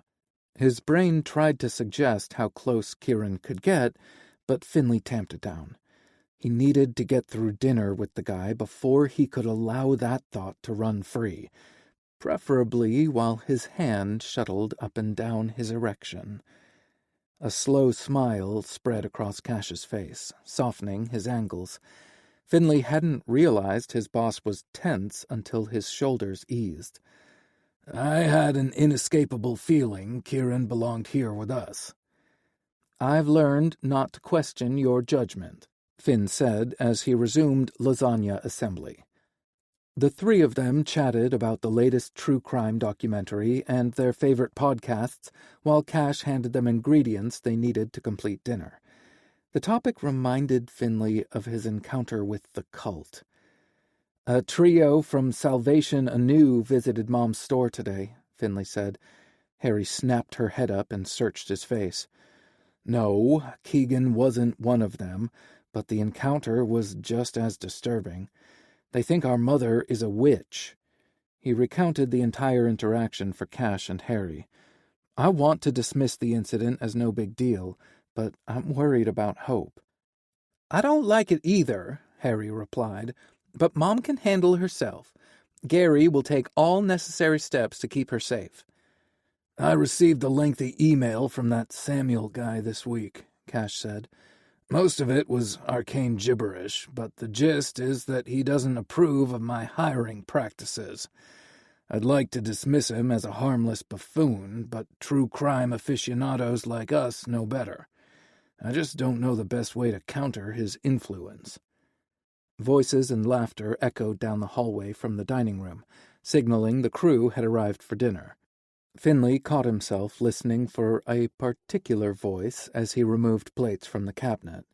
Either Kieran hadn't arrived, or he wasn't joining in with the others. Then again, his voice was soft and would easily get drowned out by the more boisterous tones. "I got this," Harry said, placing a hand on Finley's arm when he opened the silverware drawer. "You go hang with the guys." Finley stepped away from the open drawer so Harry could resume the task. He looked at Cash, who was scowling down at his phone. "Are you coming, boss?" Cash met his gaze and shook his head. "I won't be joining you for dinner. An unexpected opportunity has come up, and I don't want to miss it." Cash slid off the stool, reached into his back pocket, and withdrew a white envelope with Kieran's name scrawled on it. "Would you mind handing this to Kieran? It's his payroll advance." Finley accepted the envelope. "Of course." "See you tomorrow," Cash called over his shoulder as he exited the kitchen. Another burst of laughter erupted from the dining room, pulling Finley's head in that direction. Harry put her hands on his shoulders and steered him a few feet forward. "Go!" She must have had second thoughts because she tightened her grip. "Just guard your heart." Finley chuckled and shook his head. He placed Kieran's envelope next to the bag from his mom's store and kissed Harry's cheek. "It's fine." "Not worried about it. I'm worried about my baby brother." "Whom you called a grown-ass man moments ago," Finley reminded her on his way out of the kitchen. He stepped inside the dining room and locked eyes with Kieran Sullivan. who looked better than any man should in double denim. A faint blush stole across Kieran's cheeks before he dropped his gaze to stare at the floor. What the hell was that all about? Finley's inquisitive mind wanted to know, but the information wouldn't lead him to any place good. It sure as hell wouldn't guide Finley toward the mystery man his mom wanted him to meet. Reuben took the seat next to Kieran and started talking. Finley couldn't hear what they said, but he enjoyed seeing the two men interact. Talk about night and day differences in personalities. One man didn't know a stranger, and the other's tense posture screamed stranger danger. Before Kieran arrived, Rue was the newest crew member. Finley thought he was the quickest to settle in and the most improved out of all the guys. Rue had seized his opportunity and run with it. He was the poster child for what Cash wanted to accomplish for the men. Meeting Kieran's gaze once more, Finley suspected Cash had found another diamond in the rough. Something alluring shimmered in Kieran's dark eyes, and it took Finley a few seconds to realize it was a silent plea for help, which was like the bat signal to the broken boy magnet. Reuben's friendliness probably seemed cloying to someone like him, so Finley took the empty seat across from Rue and engaged him in a conversation about blacksmithing. A glance in Kieran's direction revealed another slight blush and an inscrutable expression Finley couldn't decipher. But damn, he wanted to decode the enigmatic man.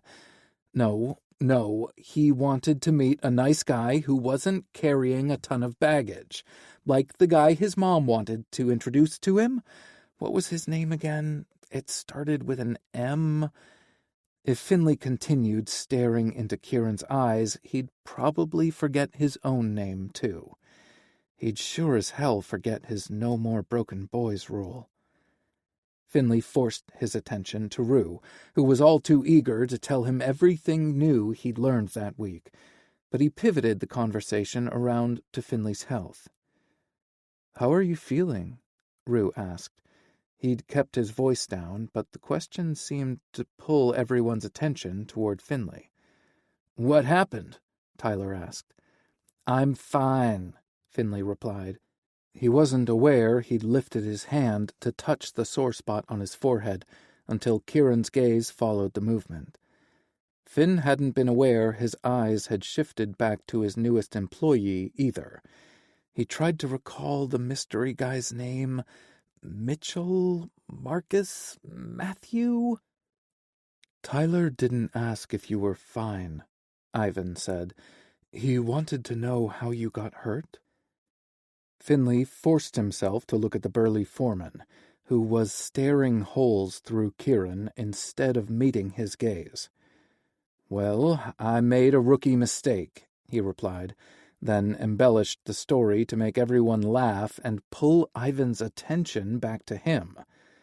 Rue added his 2 cents, and the entire table was laughing and teasing Finley when Harry brought in the first casserole dish. She set it down on the buffet and recruited volunteers to help her transfer the rest of the food. Finley pushed back his chair, eager to get a break from Kieran, but Kieran stood up as he rounded the table, and Finley nearly plowed into him. Kieran gestured for him to go first, so Finley stepped around him and headed toward the kitchen. They put the food and beverage pitchers on the buffet, then formed a line at the far end, where the plates, silverware, and napkins sat. Finley fell in behind Kieran and tried not to stand too close. He found it curious how the same soap could smell so different on everyone. The familiar components of Irish Spring were present, but it somehow smelled deeper and lusher on Kieran's skin.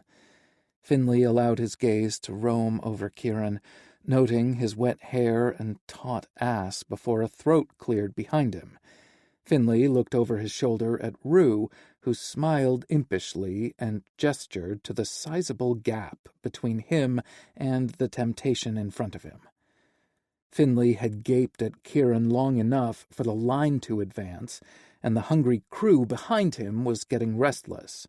He couldn't afford a mutiny, so he tossed a sheepish apology over his shoulder and stepped to the buffet to pick up his plate and utensils. As much as Finley loved Harry's lasagna, it didn't always love him back.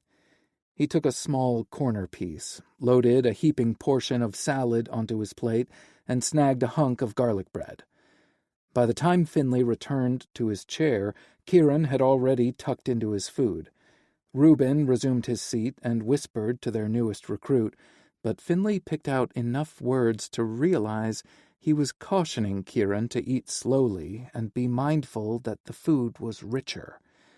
Finley hadn't thought about it much, but the abrupt switch from bland jail food to Harry's indulgent dishes could wreak havoc on a person's digestive system. Kieran absorbed what Reuben said, then looked over at him. "Thanks," he said. "I appreciate it."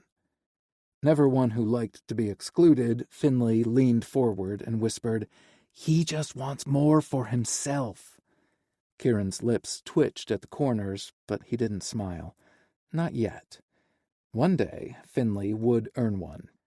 Damn it, this was how it started.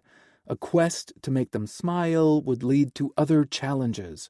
Finley would work to earn a laugh and a gentle touch, then a kiss.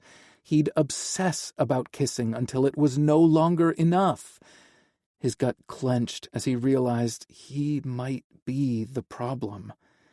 The guys who'd broken his heart hadn't set out to do so. Finley had gotten greedy, wanting more than they could give. His fork fell to the plate with a clang, and the surrounding conversations halted. All eyes were on him while he stared at his hands as if they'd failed him. "I'd hoped this phase was gone for good," Harry said from the opposite side of the table. "Between the ages of 6 and 10, my brother dropped everything." Finley leaned forward and turned his head so he could look at her. He'd never gone through a clumsy phase, which she knew all too well. His big sister was doing what she'd always done, bail him out of trouble. Finley shot her a wink and said, "A kid breaks one thing, and his sister never lets him live it down."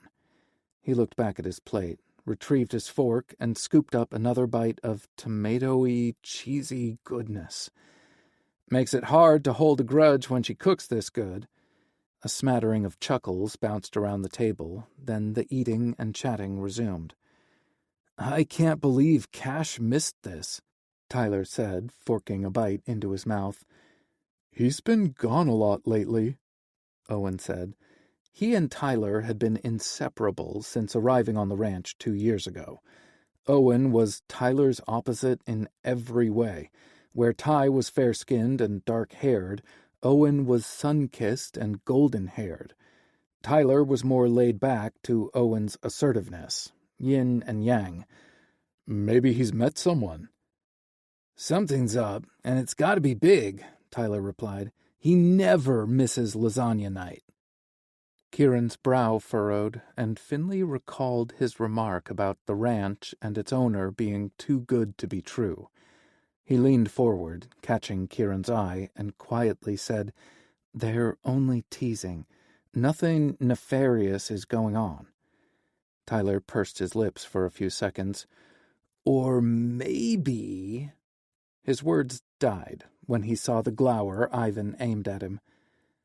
"Or maybe you should shut the hell up and mind your own business," their foreman said. Tyler's face flushed red, but instead of defending himself or making excuses, he nodded and tucked back into his food. Everyone else did too, and the conversation stopped until they pushed back from the table with full bellies. They heaped praise on Harry's cooking as they gathered their dirty dishes. Harry waved off the compliments with one hand and urged them on with the other. She stood and gave a mock bow before declaring her work done. "We're each responsible for carrying our dirty dishes to the kitchen," Rue told Kieran as they stood up. "We rinse and put them inside the dishwashers. Teams of 2 or 3 alternate the daily kitchen duties, starting the dishwasher, cleaning the counters, and storing leftover food. That kind of thing. Ivan will let you know when it's your turn. I'll put Kieran on your team and bump Dylan over with Tyler and Owen, the foreman said. Great, Rue said. We're up tomorrow. Kieran nodded and followed Rue out of the dining room. The crew continued their usual banter as they took turns cleaning off their plates and rinsing their cups and utensils before stacking them inside the commercial-grade dishwashers. Finley hung back and watched them interact like they'd known each other all their lives.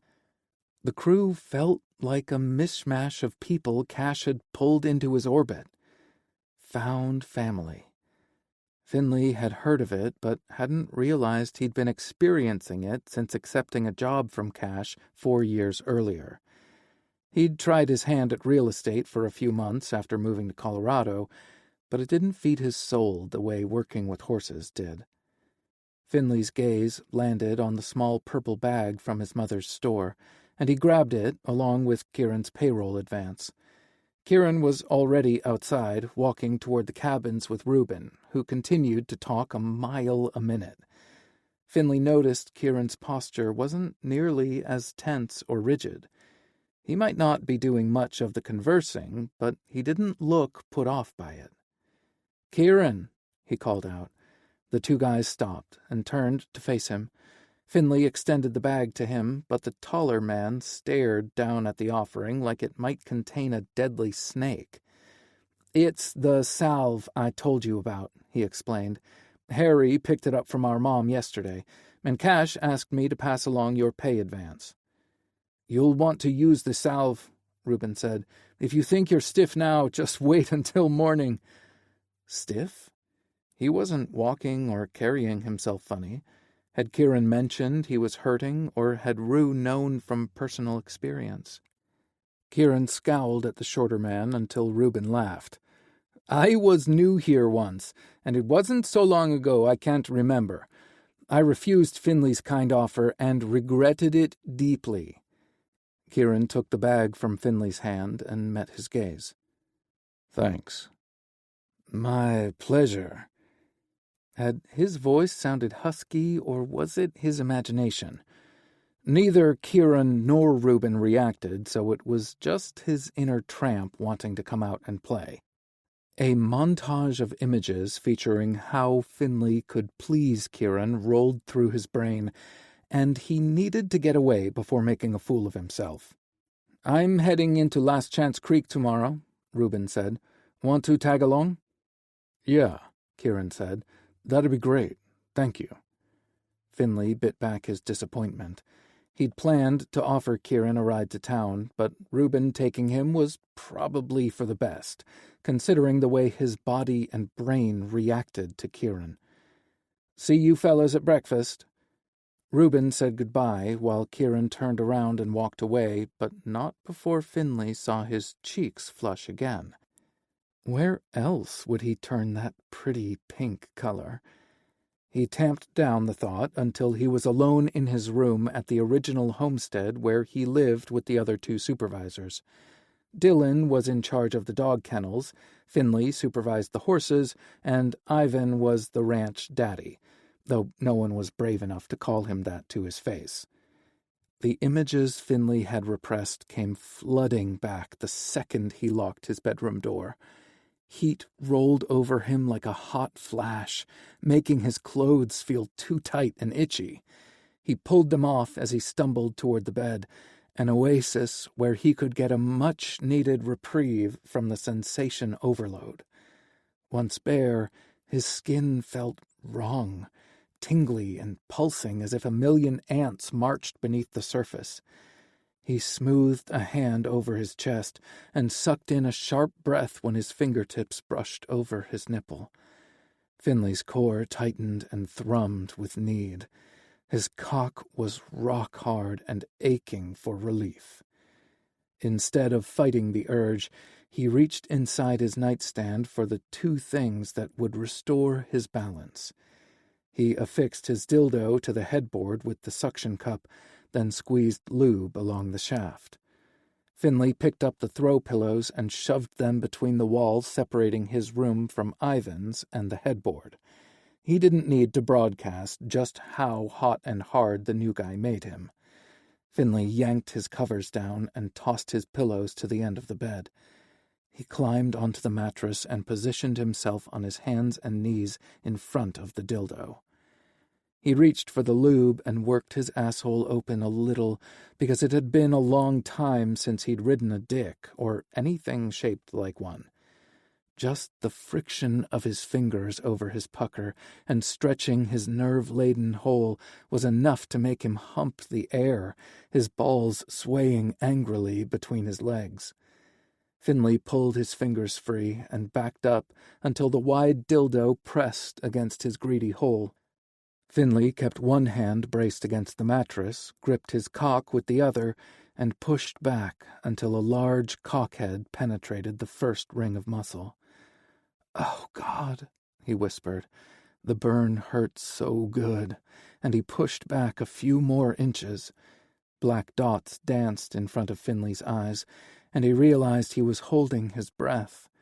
He released it with a lusty sigh and pushed back until the silicone balls were flush against his ass. His channel tightened around the intrusion, and his dick throbbed in his hand.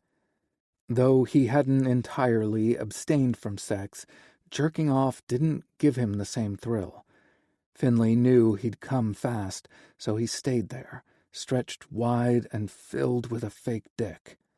Anticipation zinged through him, tightening his balls until he couldn't hold back. Finley eased forward until the fat head of the dildo was the only thing inside him, then slowly rocked back, feeling every inch of the silicone cock scraping against his nerve endings. He repeated the motion, but slid his hand along his shaft. The images that had teased him earlier gained intensity, morphing from random clips to a pornographic movie. Kieran had one hand on Finley's hip and the other gripping his hair as their flesh slapped together. Finley bit his bottom lip to keep from crying out as he increased the tempo to keep up with fantasy Kieran. The black dots from earlier reappeared, and his vision dimmed around the edges. Finley didn't care about breathing or any other bodily function except the one gaining strength in his core.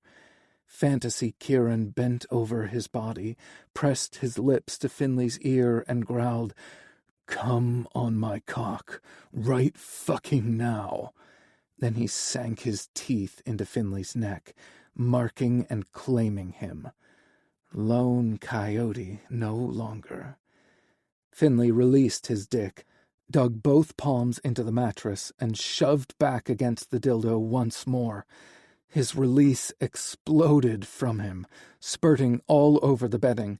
He quickly grabbed a pillow and bit down on it to dampen the sobs of pleasure as he rocked and rocked, riding the wave until the current pulled him under. He barely had the strength to ease off the dildo and collapse onto the bed. The orgasm continued to roll through him like an aftershock, and he shivered against his comforter, both hot and cold at the same time. Eventually, his breathing calmed, and his body settled. He pushed into a sitting position and winced at the tenderness in his ass. "I'll feel that in the saddle tomorrow." He'd also be lucky to be able to look Kieran in the eye without his face going up in flames. Fantasizing about his employee was a big mistake, but he couldn't work up the energy to regret it. This brief episode was just a moment of weakness to release some steam. He'd regroup in the morning, and no one would be the wiser. Not his know-it-all sister, and definitely not the star of his fantasy. He'd get back on track, call his mom, and... He couldn't remember why he wanted to call her. Finley closed his eyes and searched his memory. The answer was right there. He reached out a hand to grab it and fell into oblivion. Chapter 7 "So, what do you think about the ranch?" Reuben asked not 5 minutes after they'd climbed into the truck. Kieran had known when he accepted the invitation that they wouldn't spend the trip to Last Chance Creek in contemplative silence. Reuben didn't do quiet, probably not even in his sleep. Normally, Kieran would have avoided spending free time with someone as chatty, but his hands were tied. He wanted to get some basic stuff from town, and the alternative would be to ask Cash for a favor or hitch a ride with Finley since the others were still cautious around him. Kieran didn't trust Cash as far as he could throw him, and Finley tormented him, even in his sleep. It had horrified him to wake up in a pool of his own jizz in the middle of the night. He'd rolled onto his stomach at some point and humped the mattress while dreaming of going balls deep inside Finley's sweet ass. Kieran couldn't remember the last time he'd had a wet dream. Even worse, the realization had only made him hornier when he should have been humiliated by the loss of control. He'd found clean sheets in a cupboard and changed the bedding before taking a quick shower.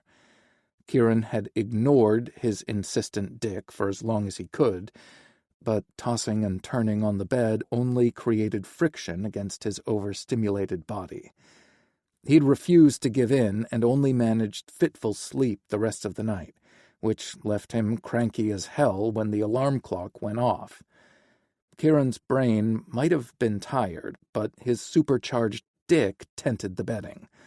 He'd reverted to his teen years with the perpetual hard-ons since walking out of Arrowhead.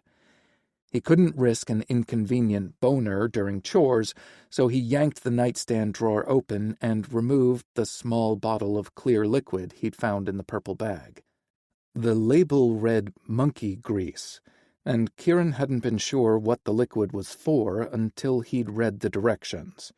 His eyes nearly bulged out of his head when he realized it was lube for jacking off. Was this a standard goodie bag given to new arrivals? Then Kieran found a handwritten note that made him realize the contents were specifically for Finley, a gift from his mother, of all people. He should have put everything back in the purple bag and returned it to Finley, but then Kieran would have to explain how he knew the items weren't meant for him. He'd rather wrestle a grizzly than confess to Finley that he'd read his mother's message. "My son, different cures for different aches. Love, Mom." Kieran's desperation won out over decency, so he uncapped the monkey grease and sniffed the contents. He didn't know what the scent was, but it was pleasant. A hint of vanilla, maybe? Then he had to test out the viscosity by squeezing a small dollop on his middle finger and rubbing it against his thumb. It was slick without being thick and sticky. He couldn't stop thinking about what it would feel like against his dick and how it would feel to have someone else use it on him. He'd splayed his legs on the softest mattress he'd ever felt and fingered his hole while jerking off, wishing it was Finley's hands and fingers and coming hard enough to see black dots. The first person he saw at breakfast was Finley, whose hair was still damp from a shower. He smelled woodsy, citrusy, and delicious, stirring something inside Kieran he didn't understand. Sure, the guy was gorgeous, but he'd met plenty of good-looking men who didn't wage this level of chaos on his libido. Abstaining for nearly 2 years probably had a lot to do with it, but Kieran didn't pop wood whenever the wind blew, and he didn't fantasize about the other hot guys on the ranch. Only Finley affected him this way. Kieran had a hard time meeting Finley's gaze and only offered a cursory response when his boss asked how he'd slept. Taking the hint that he wasn't in the mood to chat, Finley made an excuse to go into the kitchen. Kieran's dick move made him feel guilty, and he started to apologize, but then he noticed a slight hitch in the man's usually graceful gait. Was Finley stiff because he'd given the salve to him? He didn't have time to bring it up before the rest of the crew arrived and teased Finley mercilessly about how he'd injured himself. The outlandish remarks and Finley's good-natured responses made him smile and eased his guilt. It was plain to see how much the crew respected and cared for one another, but then some of the remarks turned a bit suggestive, sending Kieran's thoughts down an entirely different path. Finley's face flushed bright pink, and he darted his gaze in Kieran's direction a few times. If he didn't stop looking at him, the crew would think Kieran had put that hitch in his giddy-up. Luckily for them both, Ivan shut the comments down. The guys offered token complaints until Harry diverted their attention with a platter of pancakes. Kieran ended up in line behind Finley again, and his mind returned to the gutter when he caught a whiff of Finley's soap or aftershave. He wanted to press his nose against Finley's skin and discover where the scent was strongest. Kieran's gut clenched and his lust stirred. Christ! If he stayed at the ranch long, he'd need to add masturbation as part of his morning ritual. Wake up, stretch out the stiff muscles, brush his teeth, shower, and jerk off. There were much worse ways to start each day. "Probably too soon to tell if you like it, huh?" Reuben asked, snapping him back to the present. "The ranch is gorgeous, and it's honest work." It was basically a non-answer, but it would have to do. "Did you use the lotion Finley's mom made? Stuff works wonders." "Yeah, it helped a lot." Kieran bit his bottom lip to keep from laughing. Reuben had surely referred to the salve, a true miracle worker, but he couldn't stop thinking about the monkey grease. If he were honest, he couldn't wait to get back to the cabin and use it again.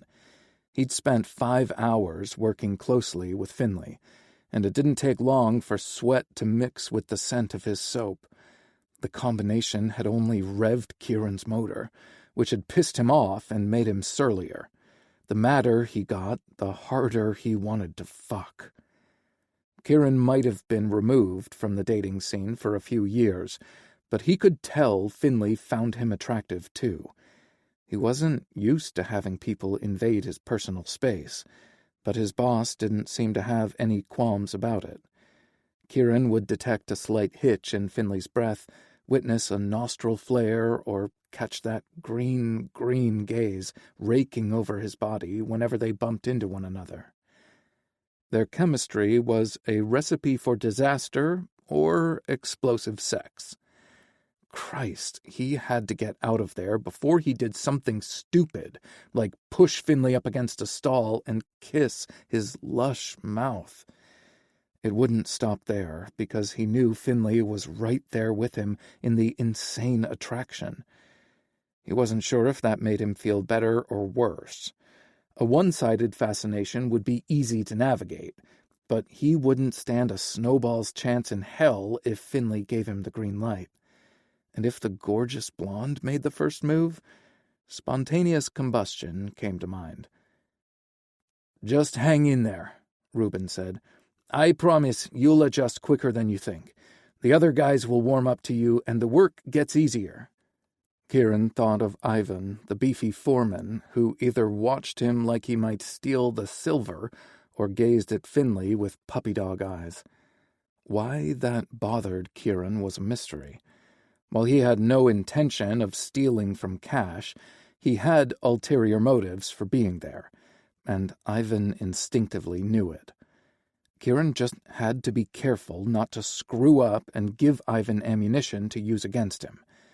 As for Finley, he had no claim on the man's time or body. Ivan obviously had tender feelings for Finley, and Kieran would be wise to encourage the sexy blonde in the ginger giant's direction. He tried to picture them together, locked in an embrace, but it just made his blood boil. He forced his attention back to the stilted conversation Reuben was trying to have with him. "I actually like the work," Kieran said. "It's physical and rough on the body, but you can step back and see the fruits of your labor." There was no waiting for things to click into place or pan out. Working with the foster horses would be a different story, but he figured it would take a while for him to advance to that point, and he planned to be long gone by then. "I'm not used to being the one on the outside looking in," Kieran said. "It doesn't bother me. Anymore." "Nah, that's not how it works here, amigo. We're family. Maybe not by blood, but how it counts. I know the perfect solution. Come to poker night at the old homestead. Give the guys a chance to get to know you." The suggestion made Kieran's skin itch. No distractions, no attachments, but he couldn't afford to raise red flags with the crew and draw tighter scrutiny from their foreman. "I don't have much money," Kieran said, hoping that would give him an out. Reuben snorted. "No money needed. We play for bragging rights only." Well, fuck. There went that excuse. "And remember," Reuben said, "Harry has plans, so we're fending for ourselves tonight." Kieran recalled the way the guys had razzed her over lunchtime about going on a date, while Dylan had dropped his gaze to his plate. He didn't need to be on the ranch long to notice the guy's infatuation with the lovely redhead. Harry waved off their ridiculousness and assured them there were plenty of leftovers on hand if no one else felt like rustling something up on their own. "We'll order pizza and scrounge up some snacks. It's a great time. Happens every Saturday at 7 at the original homestead." "Sounds fun," he lied. "Who all plays?" With Harry gone, it might be a good time to search the big ranch house if Cash was distracted with poker. It wasn't like he could come right out and ask Cash what his connection was to his ex-boyfriend, and he didn't expect an honest response if he did. Kieran needed irrefutable evidence tying them together. How many chances would he get to look around the big ranch house unimpeded? "Ivan, Dylan, Owen, Tyler, and me," Reuben said. "What about Cash?" Reuben slowed the truck and signaled for a turn. "Sometimes, but he's gone again this weekend." Again? Interesting. He embraced his good luck rather than press for more information about Cash. "Not Finley either?" Damn it. Why the hell had he asked about him? Reuben chuckled, and Kieran looked over in time to catch his sly grin before it faded. He debated on correcting Reuben's assumptions about his interest, but if he did, he'd only validate the guy's suspicion, not dissuade it. "Nope. Finley's usually out on the town Saturday nights." Reuben's countenance darkened as if a giant cloud had blocked the sunshine. A quick glance out the windshield showed a perfectly sunny afternoon. "Well, that was the case until about 6 months ago." Before Kieran could ask what happened, Reuben shook his head as if he'd heard the unspoken question. Then again, it would have been a natural reaction if someone had spoken out of turn and let something slip they hadn't meant to reveal. Kieran had learned several things about Reuben in the 24 hours he'd known him.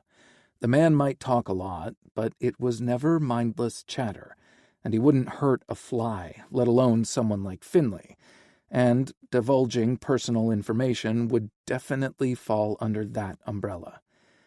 "It's not my story to tell, and I was wrong to say that," Reuben said, bolstering Kieran's opinion of the man. "And it's none of my business," Kieran replied, though he had to wonder who he was trying to convince. Reuben's obvious distress bothered him on a few levels. Kieran shouldn't care, but he did. He shouldn't want to ease the man's mind, but he did. No harm, no foul. Only a day after leaving Arrowhead, his carefully cultivated control was slipping away. He pictured it in his mind, a steady rope to grasp hold of, but it turned into a tendril of smoke as soon as Kieran reached for it. Poof! Frustration simmered in his gut, and if he wasn't careful, it would boil over and ruin his carefully laid plans. "So, anyway," Reuben said, "what do you think about poker night? You in?" Not if he could help it. "Let me think about it," Kieran replied, instead of betraying his real thoughts. At least he hadn't lost control of his mouth. "Tell me about Last Chance Creek." "I don't know much. Reuben replied. "I've only been here a year.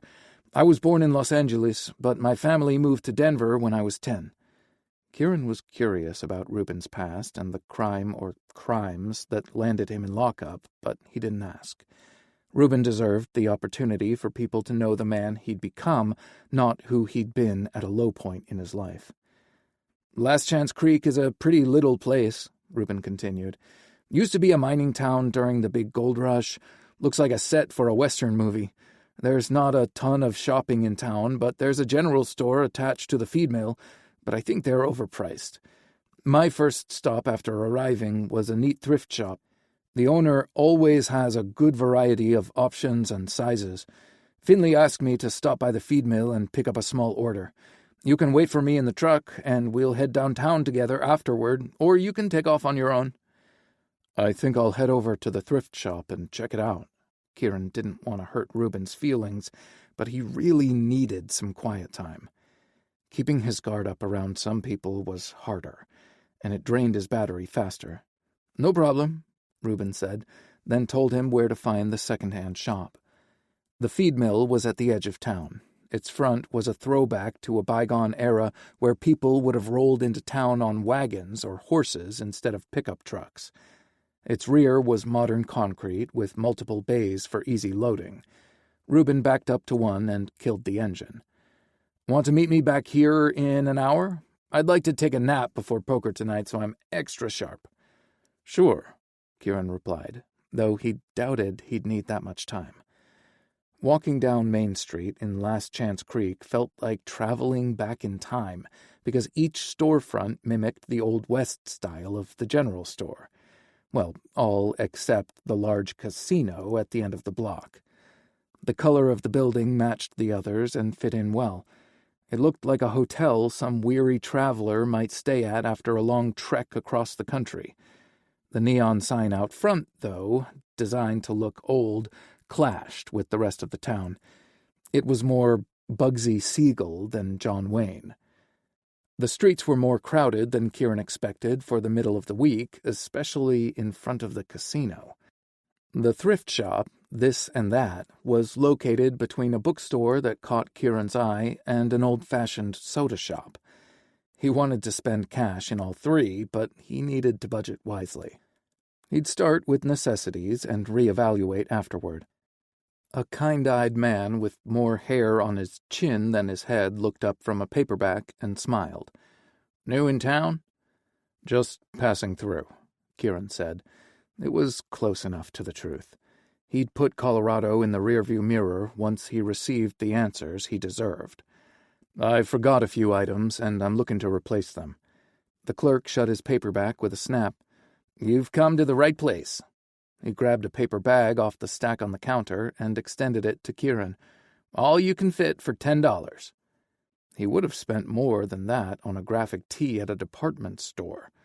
Kieran accepted the bag and opened it. Challenge accepted. He'd dreamed of sweatpants for 20 months while wearing scratchy prison scrubs, but he didn't find any in the store.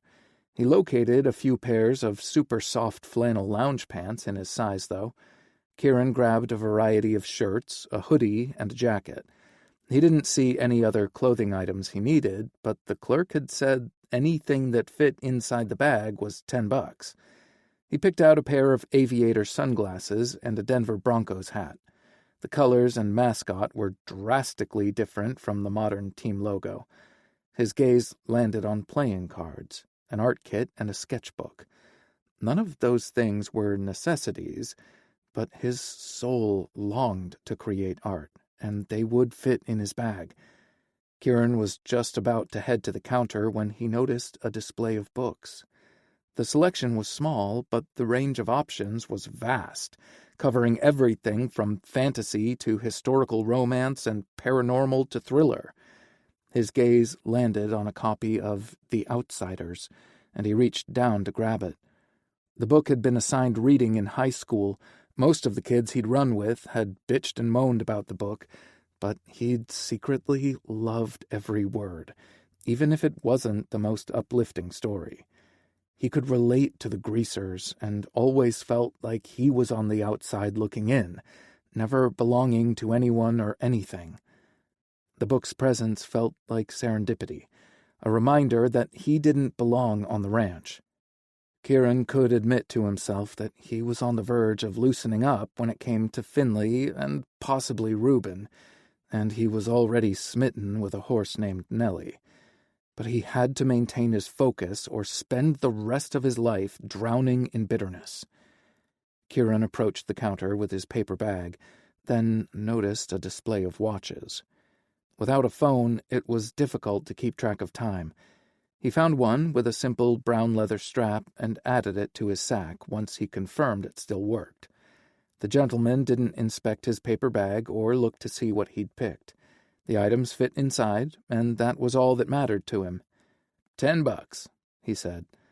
Kieran removed the bill from his wallet and passed it to the shopkeeper. He still had $90 from his advance, but decided to hold on to it rather than explore the bookstore or the soda shop. "Thank you for your business," the clerk said. "I hope you enjoy your visit and come see us again." With that, he picked up his book and resumed reading. Kieran stepped outside and donned the sunglasses, watch, and ball cap before continuing down the sidewalk.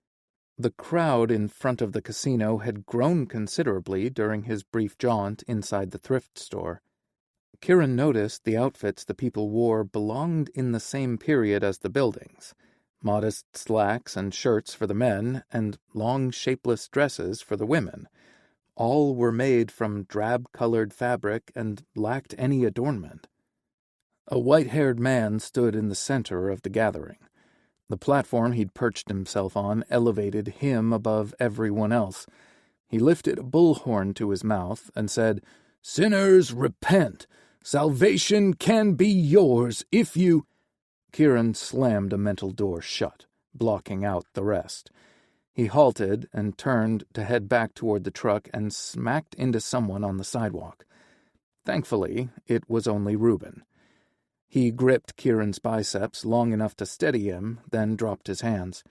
Reuben's gaze shifted to the protesters, and his lips curled into a sneer. "Christ, those people need to get a life." "Who are they?" Kieran asked. "Some outfit called Salvation Anew. They basically hate anyone who doesn't look or love like them." Kieran snorted.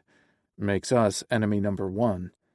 Reuben shifted his gaze back to Kieran and winked. "Some of us are a double whammy." "I think I'll head on back to the truck," Kieran said. "These killjoys have put me off shopping or sightseeing." "I'm with you," Reuben said, pivoting to face the same direction as Kieran. "Find any good bargains?" "I did. Thanks for telling me about the shop." "Us sinners need to stick together," Reuben teased.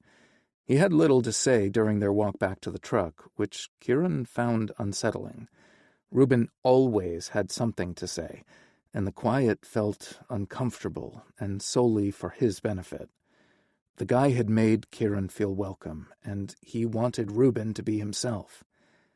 "So, which of you makes the stiffest poker competition?" Kieran asked. Reuben grinned and glanced over at him as he navigated the road out of town. "Piqued your curiosity, huh?" "Maybe a little," Kieran said. "I suck at poker, but I'm not in it to win. I just play for fun." Kieran found his honesty refreshing. "And the others?" "Ivan and Dylan are pretty laid back, but more competitive than me," Reuben replied. Kieran tried to picture what laid back looked like on Ivan, but he couldn't get there. Dylan was so reserved that Kieran wanted to check his pulse to make sure he was still kicking. "Tyler and Owen are cutthroat. They'll either hate you or respect you if you beat them." Kieran found that curious. Two vastly different reactions to the same outcome. "What triggers the Jekyll and Hyde reactions?" Reuben guffawed at the reference. "It's in the delivery. They respect someone who beats them with skill, but they don't appreciate showboating." No one liked that. "Good to know." "Because you plan to join us?" Reuben asked, a hint of pleading in his voice. Kieran chuckled. "I'm thinking about it." It surprised him to realize it was the truth. Then he gave himself a mental shake. He needed to get his priorities straight with Harry and Cash both away from the ranch. "What made you interested in blacksmithing?" Kieran asked, changing the subject. "I see what you did there, but I'll let it go," Reuben replied before filling the rest of the drive with conversation about his ironworking. His passion came through on the subject, and Kieran was envious. He'd always felt aimless and uncertain. What must it be like to wake up with a purpose each morning? Even his artwork had been more of a hobby. He didn't get very far in his pondering before they arrived back at the ranch. Once more, the sheer beauty of the property struck Kieran. He spotted Finley in the paddock with a few horses when Reuben parked the car. His blond hair shone like a beacon in the sunshine, and Kieran had never wanted to go to the light more than he did right then. Reuben snickered when he pushed his door open, and Kieran knew he'd caught him ogling Finley. "See you tonight, Kier," Reuben said as he walked toward his cabin. Kier? No one had ever shortened his name. It was Kieran or some expletive. When he climbed out of the truck, he felt Finley's eyes on him. The desire to look back and offer a simple wave was strong, so he kept walking. He tossed his clothes from the thrift store into the center of his soiled bedding, then bundled it all up and headed to the laundry room attached to the general store. He brought his paperback, sketch pad, a charcoal pencil from the art kit, and the deck of cards. Kieran wasn't sure how many machines were there, and he couldn't stand idle hands. Luckily, there were several washers and dryers, so he could use 2 machines at once and finish quickly. 90 minutes later, he'd read a quarter of the book and played several rounds of solitaire. The notebook and pencil remained untouched. He hadn't sketched in so long and doubted his ability. And worse, despite the amazing scenery everywhere around him, Kieran was only interested in drawing one subject, and he couldn't allow it. Drawing a person felt as intimate to him as sex, and the last thing he could afford to do was obsess over perfectly capturing Finley's incredible bone structure. But damn, the man was made to be sketched and appreciated. As if Kieran had conjured him out of thin air, Finley walked into the laundry room with an overflowing basket of dirty clothes. He stiffened in the doorway and looked unsure if he should come in or not. "Want me to come back?" "No," Kieran replied truthfully. The ranch was Finley's home, and he didn't want him to feel uncomfortable. "There's plenty of room." Finley carried his burden to the washing machines and set it down with a thud. A light blue jockstrap fell off the top of the pile and landed on the floor. Kieran's fingers itched to pick up his pencil and sketch Finley laid out wearing nothing but the skimpy scrap of fabric. Christ, that bubble butt framed by pale blue strips of fabric? That wasn't all he was itching to do. The urge to pick up the jockstrap and sniff it nearly bowled him over. What the hell was wrong with him? Sure, he'd deprived himself of sexual stimulation and relief, but he was worried about himself. "Oh, God," Finley groaned as he leaned over to pick the jockstrap up off the concrete floor. Kieran imagined him saying those words while beneath him in bed. "I do or say the most embarrassing things when you're around." Finley quickly turned his back on him to load the washer, allowing Kieran to adjust his crotch. The buzzer on his dryers went off, and Kieran launched out of his seat like a rocket. Christ, he had no chill. Kieran took the clothes from one dryer and added them to the one with the sheets, then wadded everything up again. Would Finley want to know why he was washing his sheets already? Would Kieran answer honestly if he asked? "Want to borrow my basket?" Finley asked. Kieran tucked his bundle of clean clothes under one arm and said, "I got it, but thanks. See you later." "Wait!" He jerked and spun around, nearly colliding with Finley, who held the stuff he'd left on the table. "Oh, yeah," he said, accepting the neatly stacked bundle. "Thanks." "Sure." Finley didn't look quite certain what to do with his hands and tucked them into his front pockets. "Did anyone tell you about poker night?" "Reuben did." "Well, I hope you'll join us." Us? Reuben had said Finley didn't play. What had changed? "Yeah? You any good?" Was this what happened when a person basically quit talking for nearly 2 years? He'd never been a great communicator, but this was ridiculous. "At poker," he added lamely. Finley's eyebrows arched toward his hairline, and an impish smile curved his full lips. Damn good. The heat shimmering in his gaze said he was definitely not referring to poker. A persistent voice insisted he should stay the course and search Cash's house. It started loud, but reduced to a barely audible whisper as Kieran's blood ran south and his mind flirted with the gutter. "Guess you'll have to show me what you got." "Guess I will." "See you at 7, Kieran tossed out after he left the laundry room. Stupid, stupid, stupid. Then he recalled the heat in Finley's gaze and that skimpy blue jockstrap on the ground. He wouldn't take it back, even if he could. He'd search the house another time. Chapter 8. Finley stood rooted to the same spot for several moments after Kieran disappeared from sight. Were they flirting? It sure felt like it. Was 6 months away from the dating scene long enough to forget the basics? Maybe that was why he'd stumbled all over himself since Kieran had arrived on the ranch. Yesterday. Finley had to keep reminding himself that he'd only known the guy for 24 hours. Their acquaintance wasn't nearly long enough to justify the hold Kieran had on his thoughts and emotions. Finley had always believed one should strike while the iron was hot, but this was ludicrous, even for his standards. He forced himself to focus on the task at hand and turned back to the row of laundry machines. His gaze landed on the blue fabric on top of the clothes pile.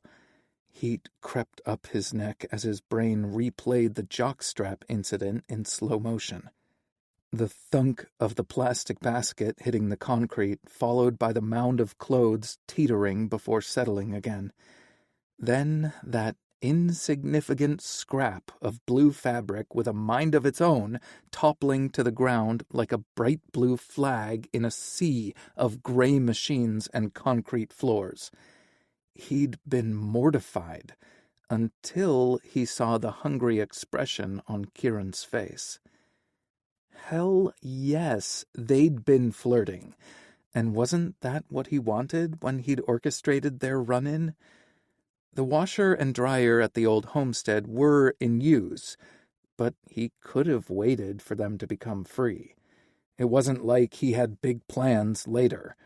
But Finley had chosen to drag his overflowing basket of clothes to the crew's laundry room because he'd seen Kieran go in there earlier. He tried to convince himself that it was just curiosity and not him giving in to the magnetic pull he felt toward Kieran.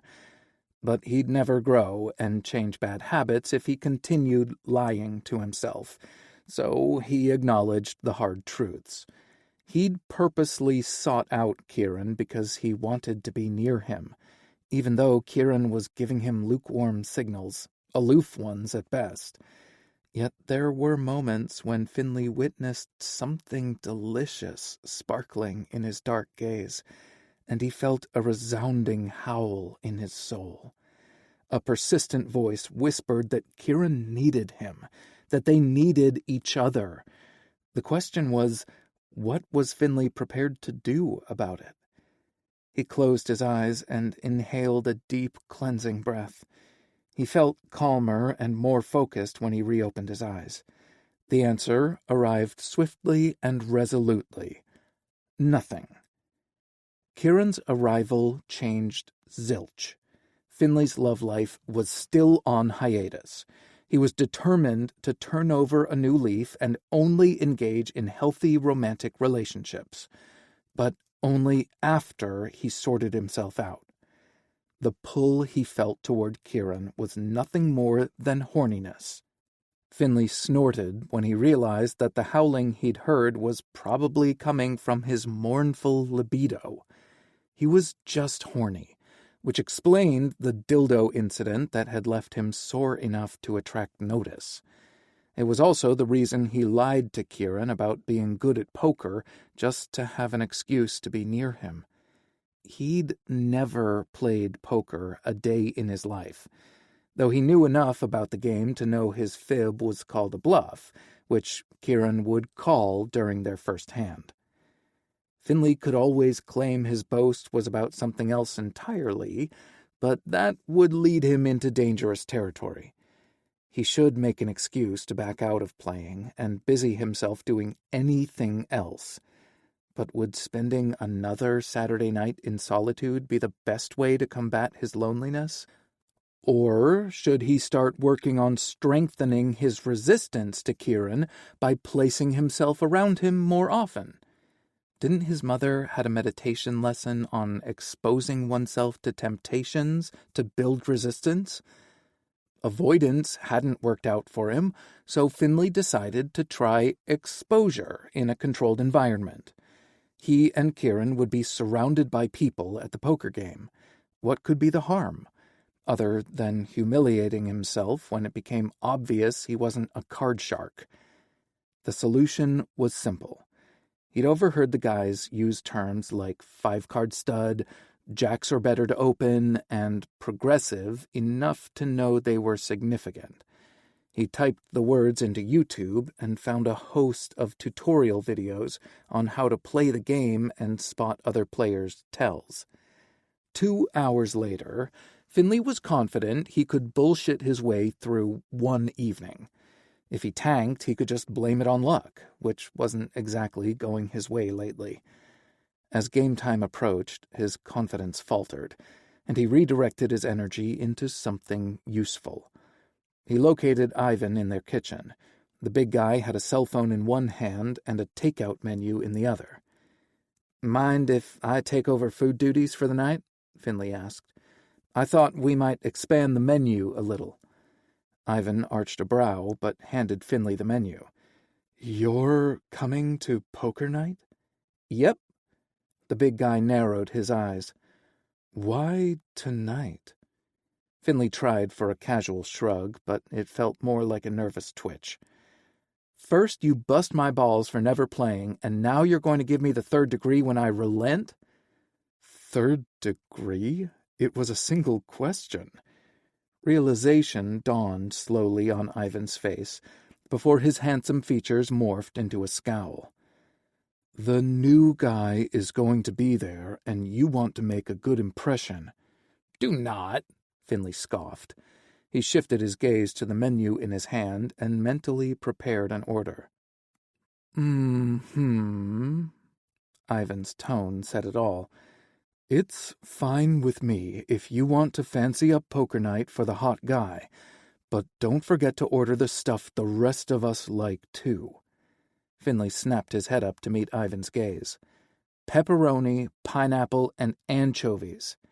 Ivan's lips curled into a sneer, and it was impossible to tell which annoyed him more, the pineapple or the anchovies. "I wouldn't dream of forgetting the standard meat lovers or supreme pizza. I just thought I'd add some wings, garlic knots, and a few other options." Ivan pursed his lips and rocked his head from right to left. "I wouldn't turn up my nose at either of those options. Kind of annoyed I hadn't thought of it myself." "Harriet, the hostess with the mostest, isn't your sister, so you're excused." The big man arched a brow, and Finley prepared to have his first bluff called that evening. Instead, Ivan said, "I want to try the atomic wings." Finley tapped his temple. "Already on the list." "Let me know how much I owe you," Ivan said. Finley was going to protest and insist on paying for the extra food, then thought better of it when he saw Ivan's scowl. "Okay," he said. The foreman shook his head and walked away. "I'll pick up the order so you can have time to primp for Romeo," Ivan called over his shoulder. Finley tried to come up with an appropriate rebuttal, but he hadn't thought of one by the time Ivan's bedroom door shut with a firm click, making his friend's displeasure known. He rolled his eyes and placed the order, texted the amount and pickup time to Ivan, then retreated to his room to find something to wear. 15 minutes into the search, Finley realized he was treating poker night like a date and returned the pressed Western-style shirts to his closet. He yanked a faded gray hoodie off the hanger and closed the door, literally and figuratively. No more debating outfits or his motives. In the shower, he spent his time replaying video clips he'd watched on YouTube instead of easing the ache between his legs. Finley caught himself reaching for the cologne on top of his dresser and stopped. Poker night, not a date. But his heart sank when he caught his reflection in the mirror. Finley's eyes shimmered with excitement and anticipation that had nothing to do with playing cards. No wonder Ivan had called his bluff. He didn't have cartoon heart eyes popping out of his head, but he might as well have. "No, this is not a date, and I'm not romantically interested in Kieran. I just really want to fuck him until neither of us can see straight." "No," Finley shook his head, half expecting his reflection to have a life of its own like in Mary Poppins. No doubt his body double would nod vigorously or laugh at his ridiculous claim. "Yo, Finley!" Tyler called from downstairs. "Food's here! You already look pretty enough, so get down here!" Finley and his reflection scowled at one another. He was not pretty. His jaw was too square and his bone structure too prominent.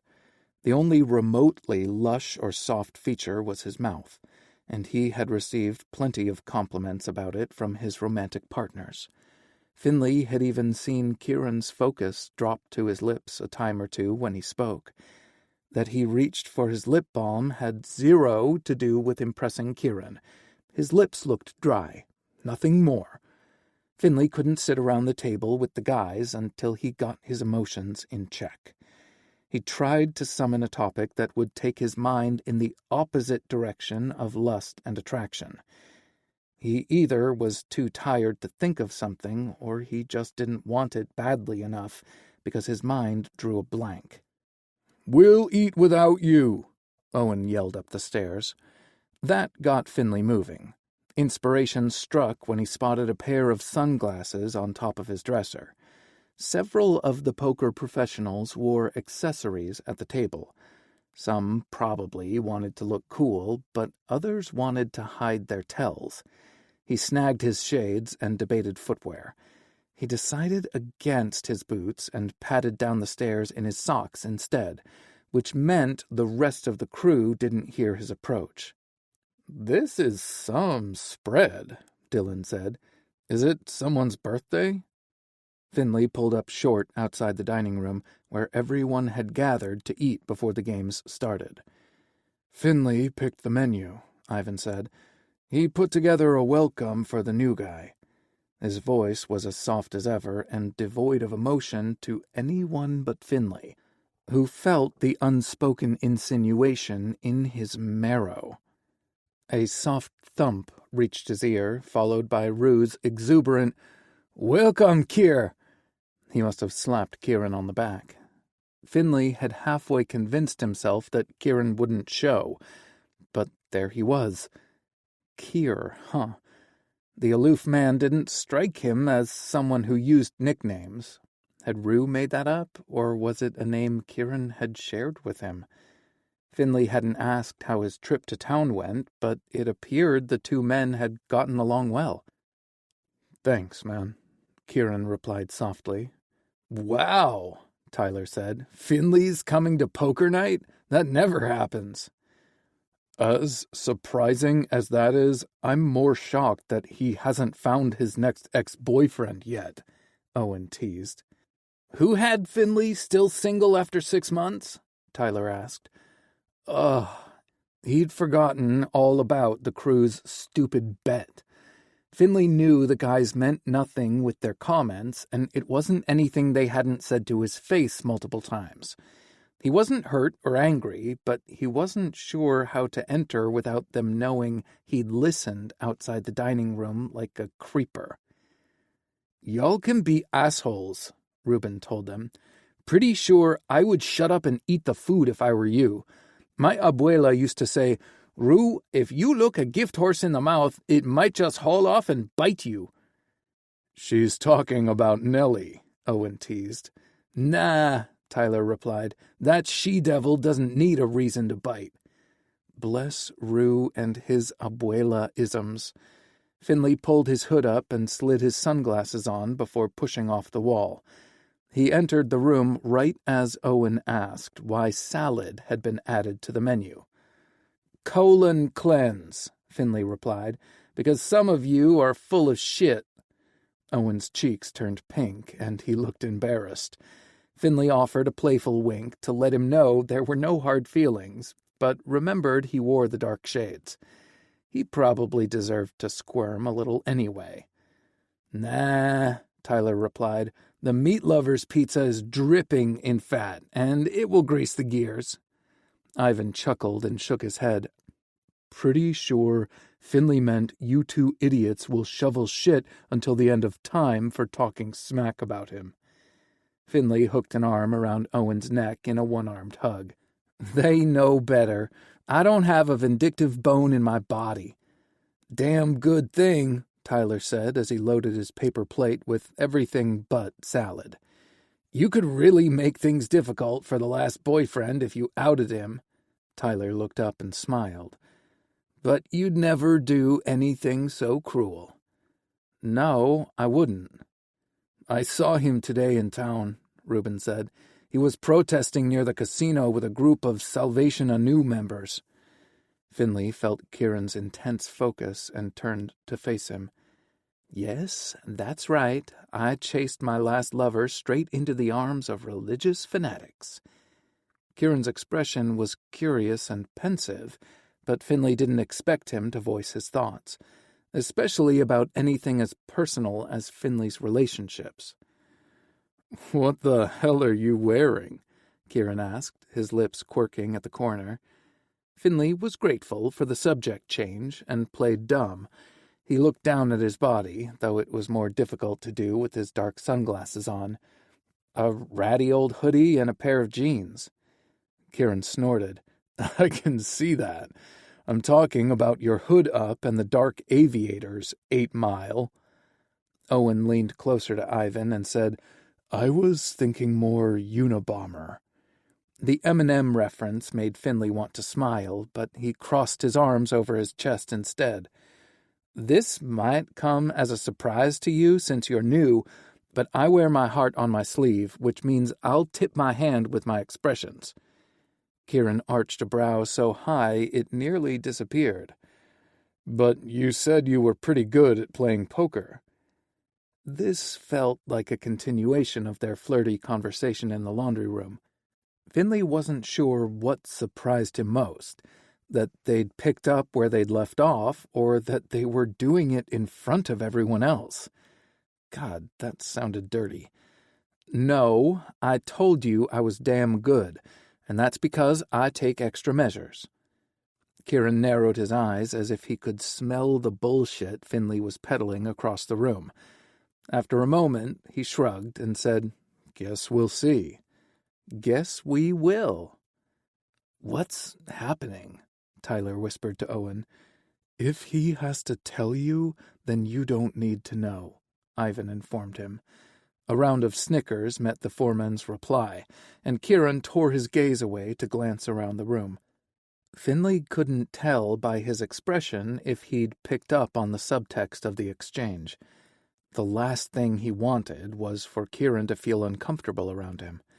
Finley felt like he should say something to divert attention when Dylan took care of that with a perfectly timed remark about the food offerings. Is that chicken bacon ranch pizza? And what's the kind with white circles and leaves on it? Looks like abstract art or something." Finley shook his head and walked over to the guy who had a mad crush on his sister. "It's called margarita pizza. The white circles are melted slices of mozzarella cheese, which is usually higher quality than the shredded stuff. The green leaves are fresh basil. It just so happens to be Harry's favorite pizza," he said. Dylan looked at him with a hopeful puppy expression. "Will she be here tonight?" "She has a date," Tyler replied. "Don't worry about it, Dylan. She's as unlucky in love as her brother." Dylan's cheeks flushed with heat, and Finley felt sorry for the guy. "Why would you say that? It's nothing to me." Yet he added 2 pieces of margarita pizza to his plate and a heaping serving of salad. Finley pushed his glasses down his nose and pinned Tyler with a dark look. "Harry is having a girls' night with some friends in town. She's not on a date." He didn't want to give Dylan false hope, but he'd seen the furtive glances Harry sent Dylan's way when he wasn't looking. "I don't see anyone beating a path to your door, Ty. Maybe we cut the chit-chat about our dating lives and eat so we can get down to business." "Sounds good to me," Reuben said. It didn't take them long to get their fill of food, though Ivan stopped Finley before he could stow the leftovers in the refrigerator. He leaned closer and said, "I'll give you a hint. Tyler is an emotional eater. When the cards aren't looking good, he'll grab a slice of pizza and munch on it." "Thanks," Finley said. "Any other tips you care to share?" "A card shark like you shouldn't need them." Ivan chuckled as he walked away because he knew Finley was full of shit. The foreman resumed his seat and picked up his cards. 5-card stud, jacks are better to open, progressive. "Anything wild?" Kieran asked. "Deuces," Ivan replied. The foreman's laughter at Finley's expense didn't last, and he tipped an imaginary hat to Finley after he won the first 3 hands. It was mostly the luck of the draw, but it didn't take him long to discover the other players' tells. Tyler ate when he had a shitty hand but didn't want to fold. Owen stroked a finger over his brow when he had good cards but still needed 1 or 2 to make them great. Ivan shifted in his chair when he got the card he wanted. Dylan didn't bother to hide his reactions. He snickered when something good happened and groaned when his luck took a downward turn. Rue drummed his fingers on the table when he was bluffing. Kieran was the only opponent who didn't give his thoughts away, and he didn't need to hide behind a disguise. Each of the first 3 hands came down to the 2 of them, and he knew it was only a matter of time before Kieran started winning some chips back. Turned out he was right, because Kieran won the next 3. "Too rich for my blood," Owen said, tossing his few remaining chips into Tyler's pile. He saluted Finley with a piece of cold pizza. "Want to join us again next week?" Finley smiled. "I'm going to the art festival in Last Chance Creek on Saturday." Since he was studying Kieran closely, he noticed a slight tick near his mouth. Was that in response to his answer? Did Kieran like art? Did he wonder who Finley was going with? "That lasts all weekend, right?" Tyler asked. "Can't you go on Friday and do poker on Saturday?" "Are you that eager for me to wipe the floor with you again?" Finley asked. Owen swallowed another bite and said, "We're in it for the food." Finley promised to think about it, then returned his full attention to his hand. Interest waned when the food ran out, and the same 2 players battled for the win each time. One by one, the guys shuffled out of the room in search of better entertainment or bed. Ivan held out the longest, probably acting as chaperone, but even he waved them a good night and lumbered down the hall to his bedroom around midnight. And they played on. The stack of chips between Kieran and Finley was even. Neither of them seemed brave enough to risk going all in. Was it because they preferred to play it safe, or because their night would end if one of them won it all? Tension built in the room with each hand. Their fingers brushed when dealing cards, their feet bumped under the table, and they stared at one another when not studying their cards. Finley had lost the glasses and hood halfway through the night because he couldn't see worth a shit, and Kieran amped up his body temperature, making his head itchy and sweaty. Kieran chewed the corner of his mouth while looking at his hand. Finley had thought it was a tell at first, but the assumption had cost him a ton of chips. He focused on his hand and didn't worry about anything else. Neither had a pair of jacks to open the first round, a pair of queens to open the second, nor a pair of kings to open up the third deal. The next hand required a pair of aces to open the betting, and Finley only had one, the ace of hearts. He also had the 10 and queen of hearts, which was a good start toward a royal flush, but it wouldn't do him a damn bit of good if Kieran couldn't open the bet. He could technically open with a bluff, but it was pretty damn risky. He looked up and found dark eyes locked on him. Finley didn't have a clue if he planned to open or not. Saying nothing, Kieran scooted a tall stack of chips to the center of the table. It was the boldest move he'd made all evening. Maybe he was ready to call it a night. Finley could either place an equal bet or fold. He looked at his cards again. The chances of landing a royal flush were slim, but he reminded himself they weren't playing for real money. Finley pushed the same size stack of chips to the center and followed it with another. Kieran pursed his lips and studied his cards. Their eyes met again as Kieran matched his bet. Finley picked up the deck of cards and said, "How many?" Kieran removed one card from his hand and slid it face down across the table. Finley swallowed hard, realizing his chances didn't look good. He dealt the card to Kieran before removing the 2 off-suit cards from his hand. "The dealer takes 2, he announced. He snapped the top 2 cards off the pile in front of him and held his breath when he lifted the corners up for a peek. Holy shit! He had the Jack and King of Hearts to make a royal flush. It became nearly impossible for him to squelch his excitement. He glanced up and caught Kieran watching him intently. The man didn't reveal a single thought in his expression or body language. How was that possible? The longer they stared at each other, the harder it became for Finley to remain still and quiet. "You look so damn smug right now, 8 Mile, Kieran said. "I should fold." Finley placed his elbow on the table and leaned forward. "Why don't you?" Kieran pushed the rest of his chips into the center of the table, leaving Finley with only one choice. He added his remaining stash to the kitty and smiled at Kieran and said, "That's that." "Or is it?" Kieran asked. Finley cocked his head to the side.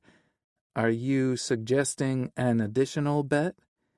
Kieran bit his lip and nodded. Finley nearly broke out in a sweat, and his mind raced with the dirtiest wagers he could think of. Win or lose, he wanted to be on his knees for Kieran.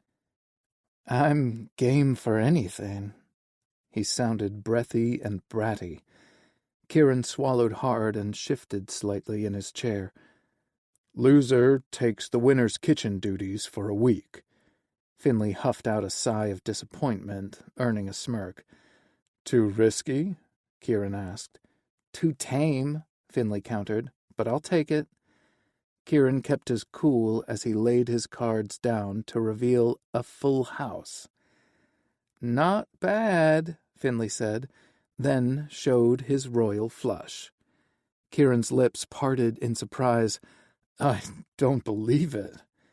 "Doesn't make it less real," Finley said as he leaned forward and raked in his fake loot. "'Cause I'm damn good." "Yeah, you are." Kieran's voice was husky and raw, and Finley swore he heard that coyote howling again. "Tuesday," he whispered. Kieran blinked. Huh? That's my next day of kitchen duties. Oh, yeah, he replied, pushing back from the table. Finley stood up when Kieran did, though he didn't know why, and when Kieran exited the dining room, Finley followed. Kieran turned and faced him at the front door. I should stay and help you clean up. No way, Finley replied.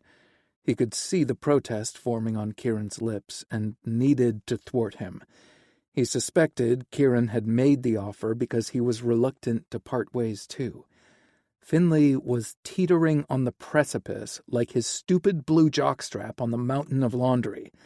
One false move, and he and all his effort would topple onto the concrete. That wasn't part of the wager. They simultaneously reached for the door handle, and their hands collided and lingered. Finley snapped up his gaze to meet Kieran's, and saw the awareness flickering there, too. They both took a half-step closer, and Finley felt Kieran's body heat radiating off him.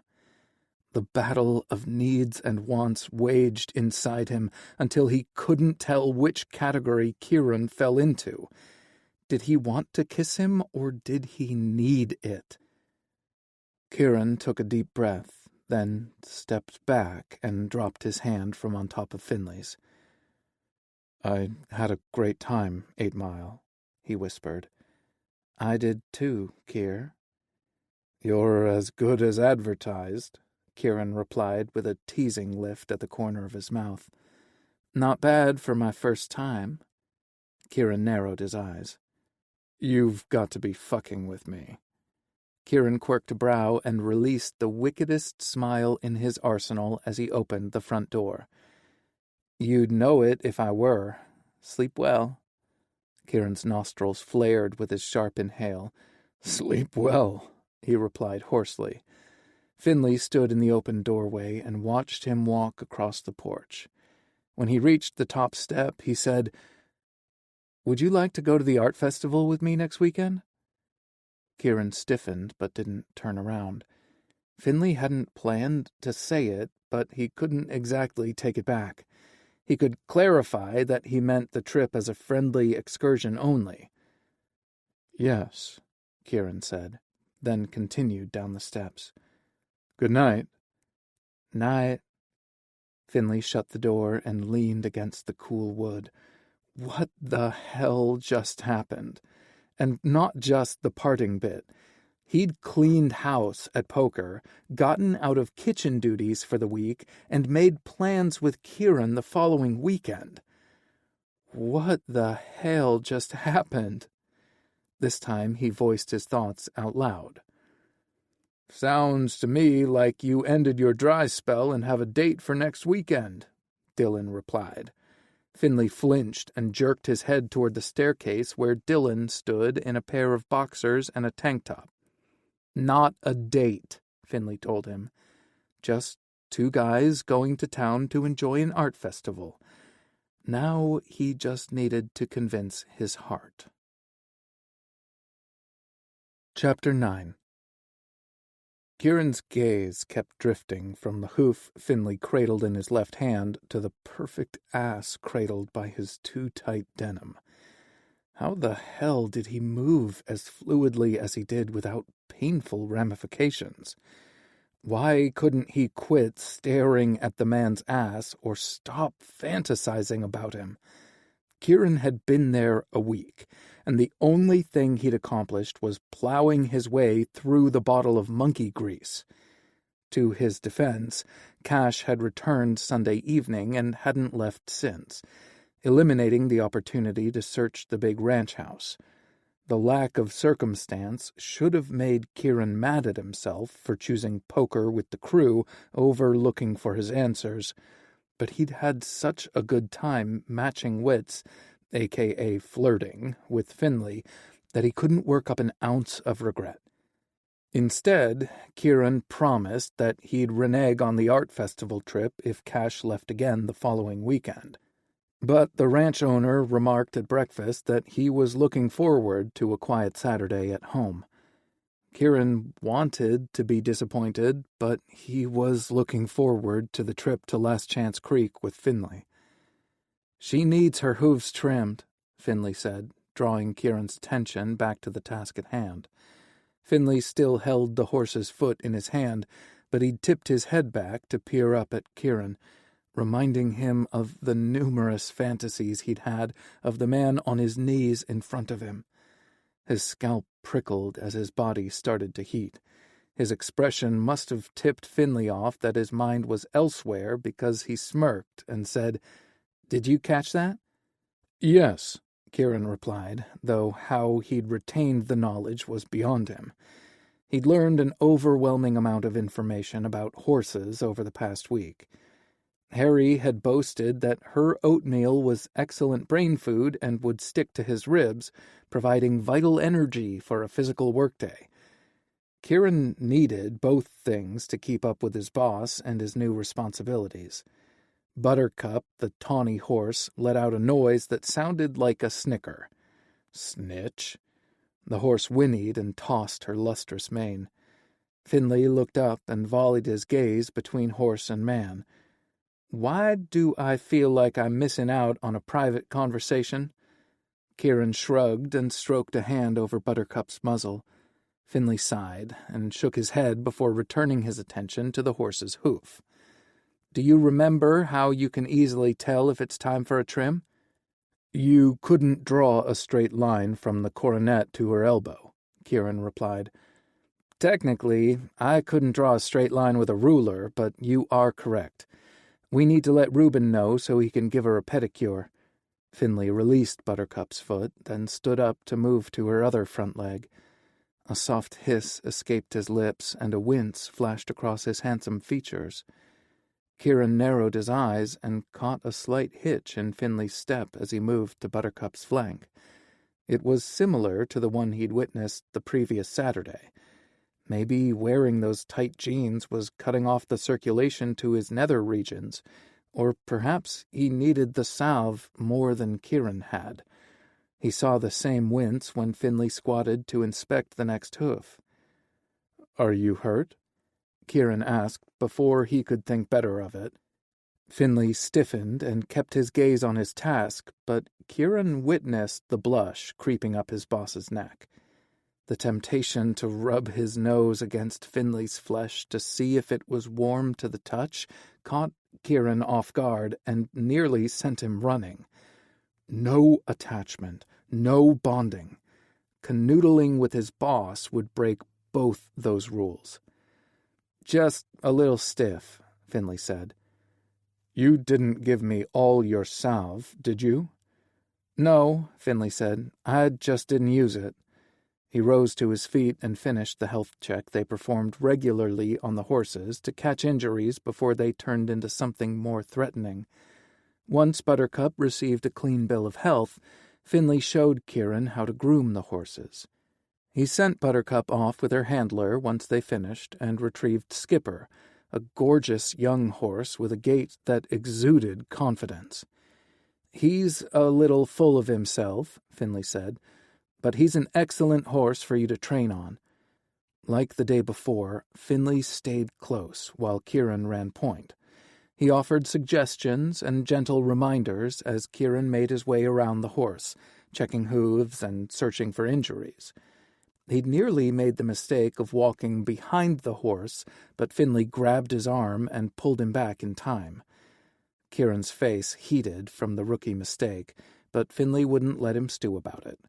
He distracted Kieran by asking what he should do next. He let go of his irritation and continued the inspection, pointing to a shallow scratch on Skipper's hip. "Good eye," Finley said. "He's rubbed up against something. Based on the location, I'm thinking a splintered piece of wood at the paddock or in his stall. We'll check both places." After they groomed Skipper, Finley showed Kieran how to apply healing ointment and explained what the signs of early infection would look like. He used a gentle touch and an even gentler voice as he treated the animal. Kieran glanced up at one point and caught Finley staring at him with an expression that looked too much like adoration for Kieran's comfort, but Finley blinked, and approval replaced his heart eyes. They continued the wellness checks and grooming for 3 more horses before taking a water break. Kieran averted his gaze from Finley's mouth wrapped around the bottle and his throat as it worked up and down to swallow the cold liquid. Both things reminded him of the fantasies he'd had about his boss. Finley tossed the empty bottle into the recycling bin. "Ready?"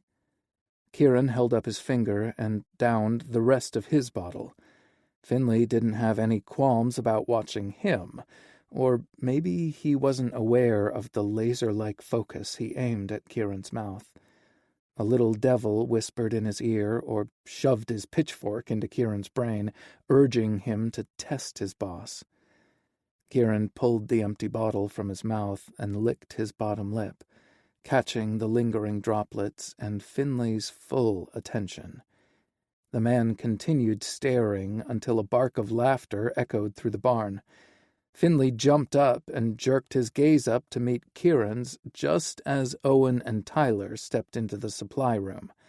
Shock and shame shimmered in his pale irises, and Kieran regretted giving in to his impulse. Tyler and Owen stopped inside the door when they spotted Kieran and Finley. Their conversation faded as they looked between their boss and the newcomer. "We just stopped for a drink and we're heading out," Finley said. Owen's lips tilted into a smirk as he assessed the situation, and a new tension filled the air. It was clear he suspected something was going on between Finley and Kieran. "Of course, boss." "We're getting a drink, too," Tyler said. "We should make it champagne after surviving Nellie's shenanigans this morning.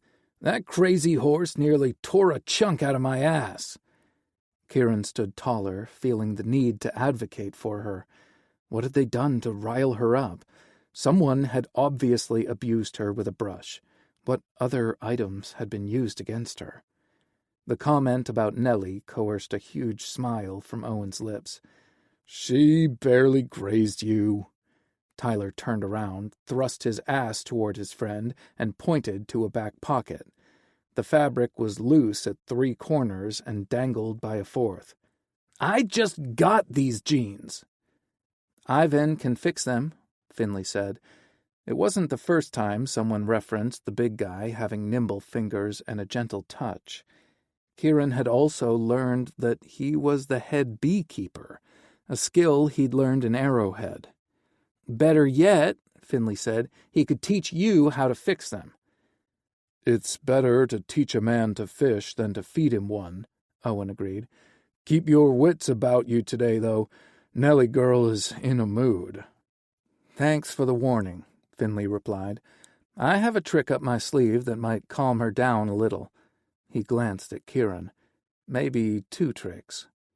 "We should start a friendly wager," Tyler said. Kieran didn't like that bet any more than the stupid stakes they'd placed on Finley's love life. "Maybe we should bet on the horse instead of against her." Owen's shoulders went back, and he puffed out his chest. Finley halted the bigger man before a rebuttal could form on his lips. "We all love Nellie," he said, patting Owen's shoulder as he passed. "Let's get back to it, Kieran." Owen held his gaze, a challenge shimmering in his eyes.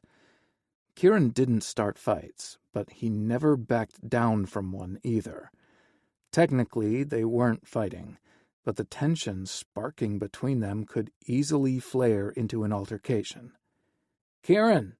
Finley called out from the hallway, and damn, he really liked the way his name rolled off his tongue, especially when it held a hint of command. Kieran didn't think he had a power dynamic kink, but he was already trying to figure out ways to entice the bossier side out of Finley. Kieran forcibly shifted his brain back into work mode to concentrate on doing a good job. He picked a rock from Biscuit's hoof and identified another wound for Sarge. He and Finley worked through the rest of the stable, saving the feistiest beauty for last. Before they retrieved Nellie from her stall, Finley reached into his pocket and pulled out a small bottle. "I hope this works," he said, squirting a small amount into the palm of his hand. A hot flush crept up Kieran's neck when he recognized the New Hope Wellness logo, but Finley was too busy striding purposefully to notice. His boss stopped a few feet away from the stall door. Nellie approached slowly, snorting and tossing her mane. Kieran stopped beside Finley and took a deep sniff, picking up earthy tones and a hint of something floral. "What's that?" he asked. "Hopefully my secret weapon."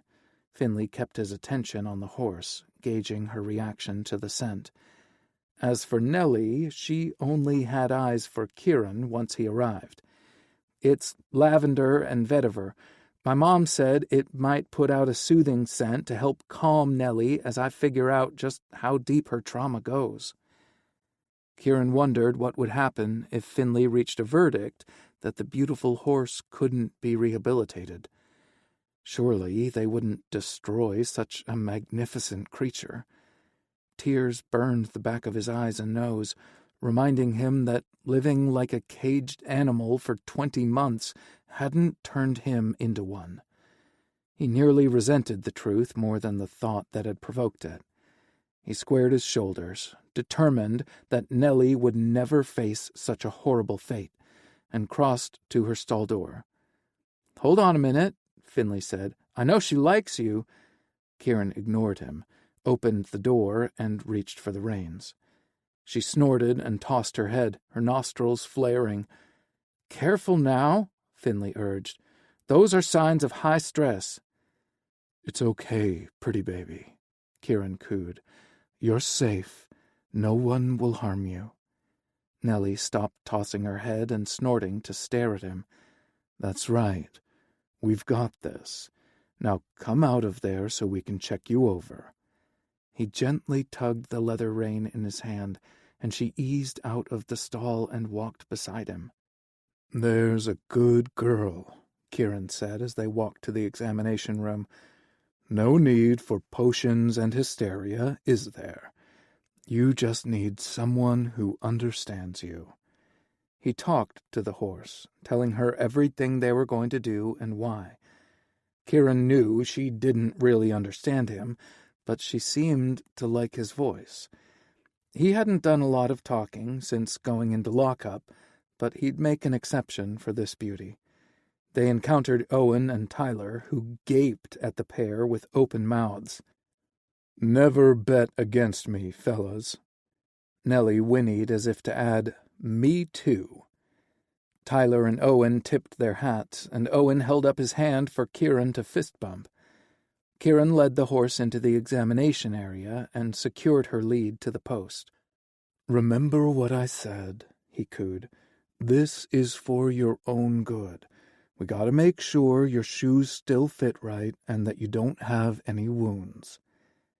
Finley had explained that he preferred for the horses to go barefoot whenever possible, but Nellie's hooves had been in bad shape when she'd arrived at the ranch, and she needed the added stability that horseshoes provided.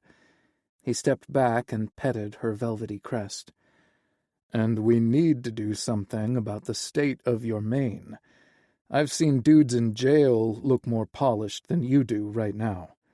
Nellie neighed and butted against him. Her spunky nature thawed his frozen heart a little. "Don't get sassy," he cajoled. "You're still the prettiest girl in the world, and we saved the best horse for last." Kieran turned to get his tools and to make sure no brushes were in Nellie's line of sight. Did she hate all grooming implements or just brushes? He pulled up short when he caught Finley watching him from the doorway with an odd expression on his face. It was very similar to the one earlier, yet different. His green eyes glittered with intensity as he shifted his gaze from the horse to Kieran. Finley blinked, but the expression didn't disappear like last time. If anything, it took on a dreamier quality, like maybe his mind transported him someplace else. "Incredible," Finley said, his voice a guttural whisper. "I know she is," Kieran said, deflecting the praise and pretending it didn't feel like a caress down his spine. He couldn't allow anything to develop here. Finley had relationship written all over him, which was the opposite of what Kieran needed. He wasn't sticking around and had no desire to leave a trail of tears and heartbreak in his wake. Finley blinked several times, and his eyes focused once more. His full lips curved into a lush smile, drawing Kieran's gaze to the biteable dimple in his chin. "Let's get started so we can get cleaned up and head to town for the festival. I figured we would grab dinner at my favorite diner." Finley's brow furrowed slightly as he continued to look at him. "That's if you still want to come with me." With him, on him, in him, Kieran would settle for near him. He swallowed the earnest response and went with a safer choice. "Yes, if it's still okay with you." Finley had given him an out, but he hadn't taken it. "Of course," Finley said. He stepped closer to supervise but didn't crowd them, and he didn't offer input unless asked a question. Kieran moved from one task to the other, talking sweetly to Nellie as he went. She bunched her muscles at times or shifted to the left or right. When that happened, Kieran stopped and soothed her with gentle strokes until she calmed down. "I've been thinking about her aversion to grooming brushes," Finley said once Kieran finished his exam. "Let's try putting blinders on her so she won't see the brush." "Blinders?" "Ever hear the adage about putting blinders on?" Finley asked him. "I have, but didn't realize it referred to horses."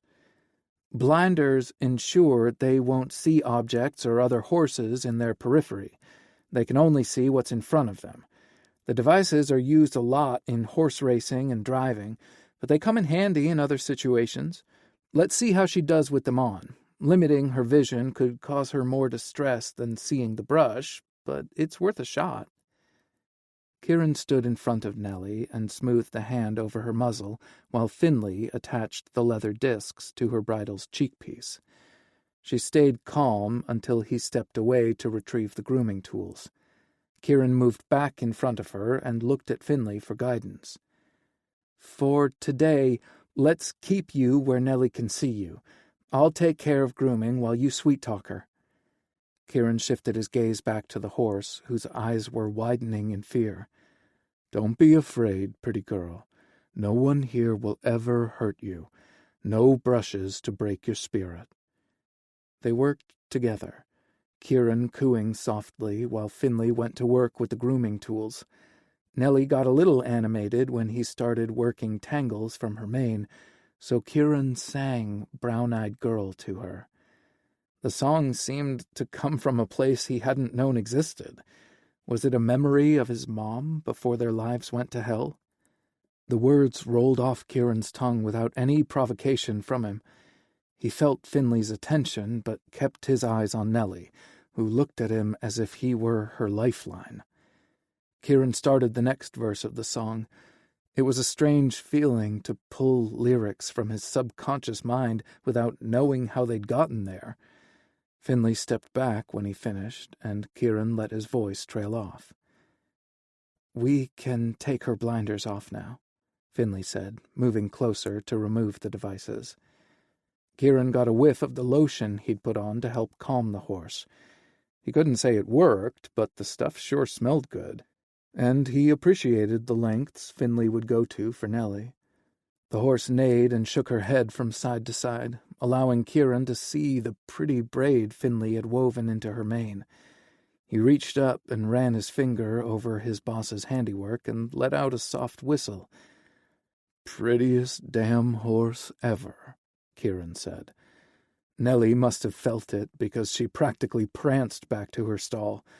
Once she was secure, Finley called Tyler over and told him which horses had abrasions and asked him to scrutinize their stalls and check the fence for large splinters. "Yes, sir," he said. "Sure you don't want to play poker with us again tonight?" "I'm sure," Finley replied. "Maybe next weekend." After washing up in the sink, they grabbed more water and headed out. "Be ready in an hour?" Finley asked him when they stopped outside Kieran's cabin. "I can be ready in 20 minutes. Fuck, did that sound too eager? Finley laughed and continued toward the old homestead. "See you in 30 minutes. Kieran didn't dare linger long in the shower, though rubbing one out before getting in a cramped space would have been smart. He didn't have many shirts to choose from, and went with a deep red button-up that was nice enough to wear to the festival without looking like he'd spent 15 of his 30 minutes trying to decide what to wear. He found Finley waiting for him at a silver truck with a black logo on the sides, the opposite of Cash's truck. And, speak of the devil, Cash stood with his elbow propped on the edge of the truck bed and smiled at whatever Finley was saying. He felt foolish for surmising they could be lovers. It hadn't taken him long to realize the only thing between the two men was a friendship and mutual respect, though the pair couldn't be more different. Finley was warm and open, where Cash was aloof and enigmatic, but they shared a work ethic that was unparalleled. Since the time he arrived, he'd witnessed Cash working in the trenches with everyone else, including shoveling shit in the horse barn. He didn't complain or make excuses for someone else to do the dirty work. Cash greeted each of the horses with affection and snuck them treats when Finley wasn't looking. Even Nellie seemed to tolerate him well. She hadn't tried to bite his ass even once. Cash had laughed and said, "We understand each other. I pay for the food Nellie likes to eat."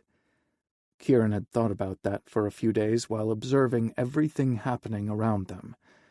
The farm operation and payroll had to cost a small fortune.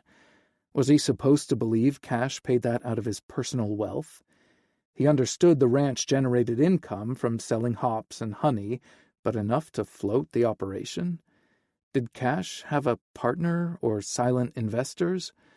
Every time Kieran turned around, he had more questions about Cash Sweeney, and many were ones he could ask the rancher himself without raising suspicion. He should be hanging around the ranch and trying to get answers instead of going to the art festival. Then Finley glanced over at him and smiled. Kieran's heart skipped a beat, and he decided he could chat Cash up at breakfast the next morning. "No way, Finn," Cash said when Kieran reached them. "Thank goodness Kieran is here to settle the debate." Kieran arched a brow. "I'll try." "If you only got to choose one dessert to eat for the rest of your life, would it be cherry crisp or coconut cream pie?" "Cherry crisp." "Yes!" Finley said, punching the air. His smug smile only made his lips more kissable. Cash sighed and shook his head. "I'm so disappointed." Finley patted him on the shoulder. "Luckily, you aren't forced to settle for cherry crisp, and I will bring you back a piece of coconut cream from the diner." "And that's why you're my favorite," Cash said, causing Finley to snort and roll his eyes. "You guys have a great time." "Favorite?" Kieran looked between them, trying to figure out the private joke. Finley must have read the confusion in his gaze, because he said, "Which one of us is Cash's favorite is a running joke on the ranch." "Is there a point system?" Kieran asked. "A cash prize for the winner?" Cash tilted his head back and laughed. "Bragging rights. Don't give these guys any more incentive to become menaces." He pushed off the truck and stepped forward. "Don't let me keep you guys. Drive safe." "Always," Finley said as he rounded the vehicle. Cash whistled a jaunty tune as he headed toward the house. If Kieran stood there watching him too long, Finley might get the impression that he had the hots for the rancher. He pulled the passenger door open and climbed inside the cab, which was spotless and smelled like a forest. Kieran glanced at the rearview mirror and saw a cardboard tree with the New Hope logo swinging from it. "Your mom makes air fresheners too?" Kieran asked as Finley started the engine. His boss shifted the truck into drive and pressed the accelerator. "She dabbles in a bit of everything. Kieran thought about the little bottle of lube and shifted in his seat when his pants felt too tight. "What do you like to use besides the salve?" Why the hell had he asked that? It was too personal, and he'd only imagined the man using each product. Too bad he couldn't take it back. Unaware of his discomfort, Finley rattled off his favorites. She customizes shampoos and conditioners to meet individual needs and lets you choose your own scents. They look like bars of soap, so there's no plastic waste. I like her goat's milk soaps, deodorants, and lip balms. She also makes a thick hand lotion that helps prevent cracking during the winter months. As he feared, Kieran pictured Finley running through his morning routine and had to shift in his seat again. Her products are affordable if you want to stop in while we're in town and check them out. Just don't divulge too much about your romantic woes, or she'll try to fix you up with somebody. Kieran glanced over at Finley and caught him smirking. He wanted to ask about his woes, but wouldn't. "Is that what she does to you?" "Sometimes." "You ever take her up on her offer?" Kieran pressed, then silently cursed himself. "I haven't yet." Yet. The paltry word implied there was a possibility Finley could or would let his mom set him up with someone. "Sounds like you're thinking about it." Finley briefly met his gaze before returning his attention to the road. "I am."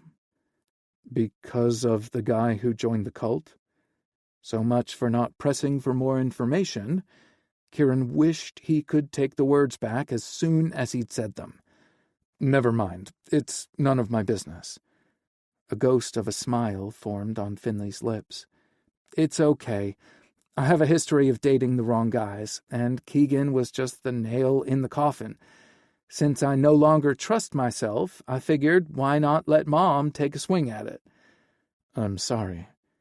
Finley glanced at him again. "Don't be. And it's okay to ask me anything. If I don't want to answer, I won't." A slew of things came to mind, but the one that escaped Kieran's lips was, "What's the deal with the jockstrap?" Finley applied the brake a little too hard at the stop sign, and Kieran's seatbelt tightened across his chest and abdomen. He grunted and loosened the belt when Finley eased up on the brake. "Sorry about that," he said sheepishly. "Not sorrier than I am about my question. What the fuck?" Finley burst out laughing, which eased the tension gripping Kieran's heart.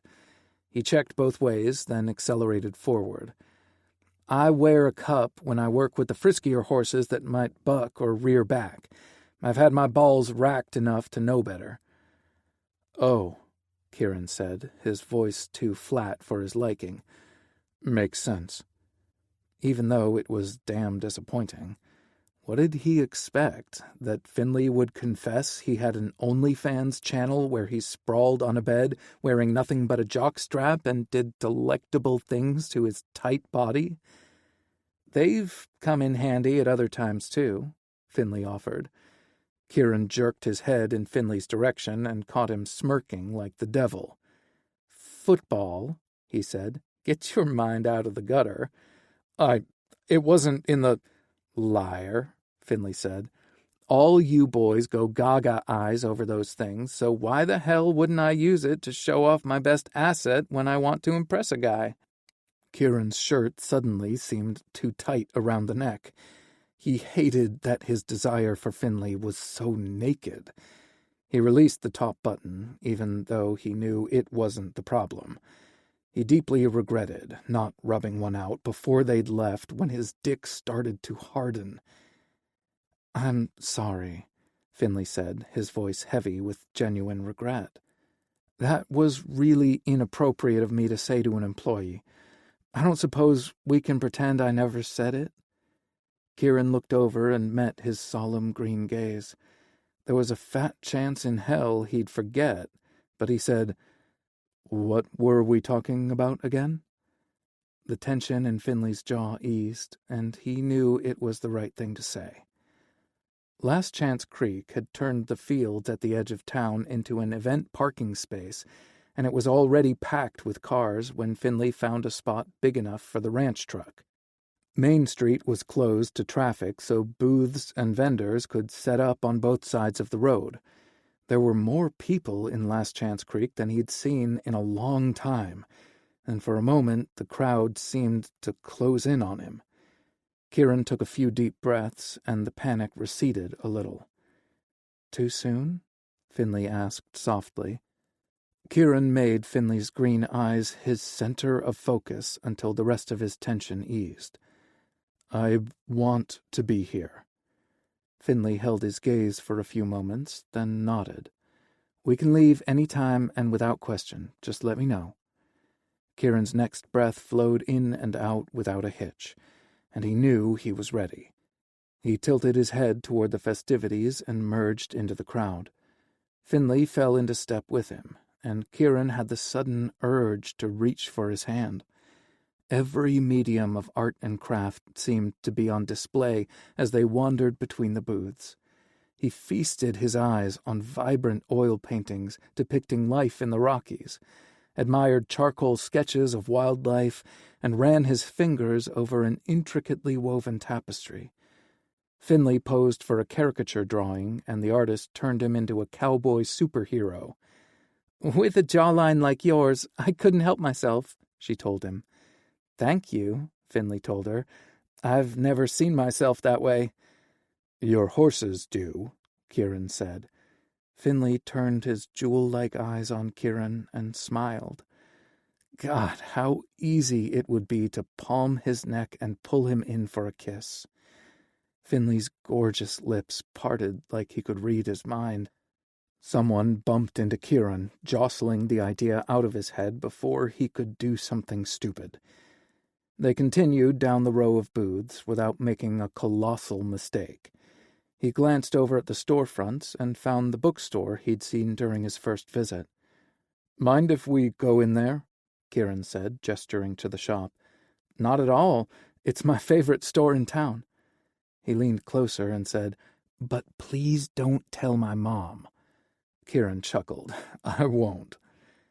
The bookstore was completely empty, allowing them freedom to roam without fear of bumping into anyone. Kieran took a deep breath, enjoying the smell of paperback books. "Almost as good as a library," he said. He'd gone to his local library after school nearly every day before his parents died. No one argued or did drugs there. He could read until his heart was content without someone making fun of him.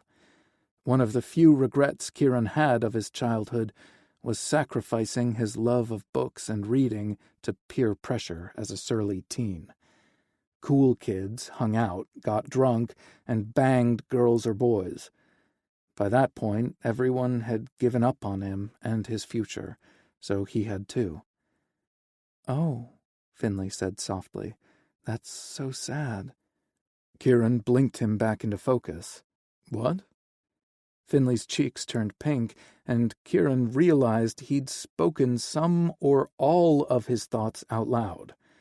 Well, fuck.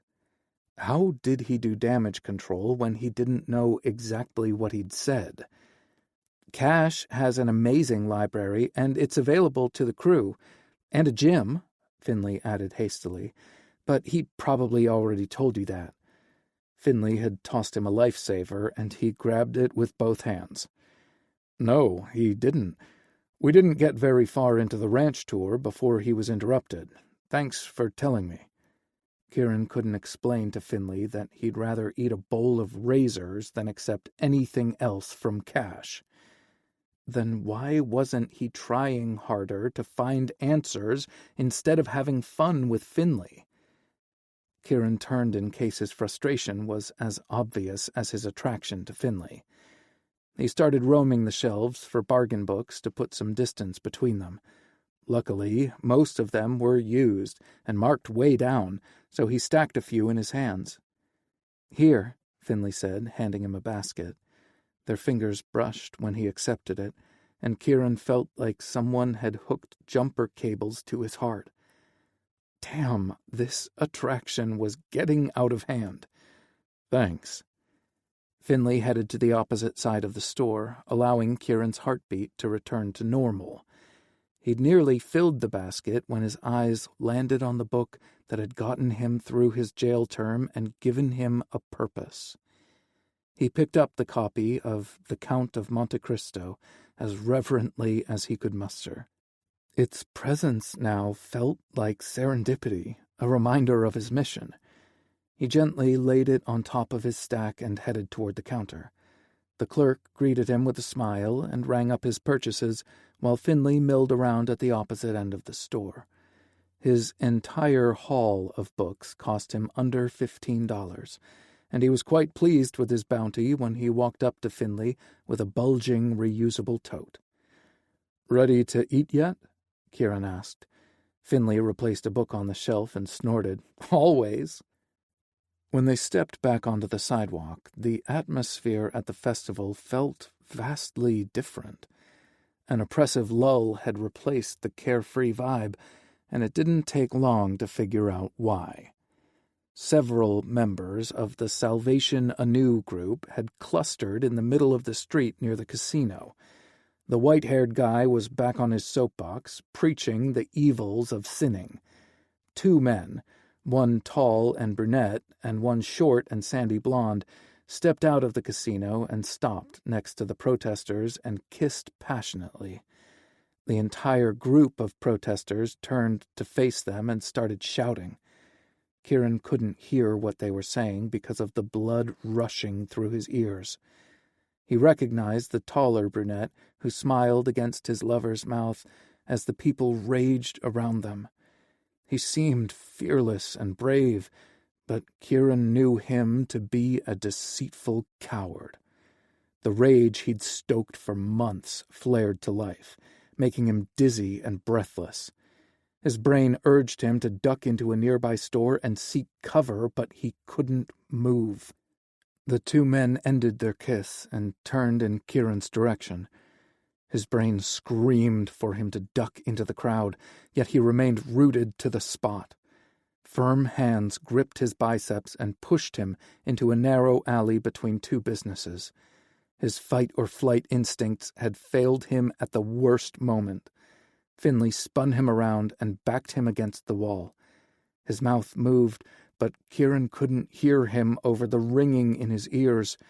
In his periphery, he saw Richie Alvarez and his lover walk into the gap between the two businesses. If they turned their heads to look down the alleyway, they'd see Kieran and Finley. Fuck! Fuck! Oh, fuck! Something in Kieran's expression must have clued Finley in, because the blonde pressed his body against Kieran's, gripped the back of his neck, and planted a kiss against his lips. The rest of the world faded away, religious zealots and heartbreaking backstabbers alike. The tote bag fell to the ground, and Kieran would have too, if not for the gorgeous man pinning him against the building. Chapter 10. Lust grabbed Finley by the balls and twisted hard enough to make his eyes water, but at least it temporarily took his mind off his aching ass after another night of debauchery on his dildo. Nothing had ever hurt so good, except for maybe the bruising grip Kieran had on his hips in the alleyway. Finley unleashed a soft whimper and melted deeper into him. It would be so natural to part his lips and invite Kieran's tongue into his mouth, but he hadn't completely lost his mind. Or had he? Finley cracked his lids open, shifted his eyes to the right, and confirmed the men had moved on. He broke the kiss, and his conscience confronted him immediately. Blood and shame rushed to his face, turning his cheeks bright pink. "I'm sorry," Finley whispered. "I shouldn't have done that." "Why did you?" Kieran's voice was deeper, richer. After just one kiss? What would he sound like when he was aroused? "You looked like you'd seen a ghost," Finley said.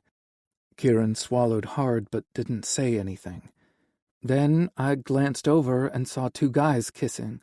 When they turned in your direction, you went from seeing a ghost to becoming one, so I acted on instinct and provided cover." Kieran inhaled a shaky breath, and Finley knew his instincts had been right.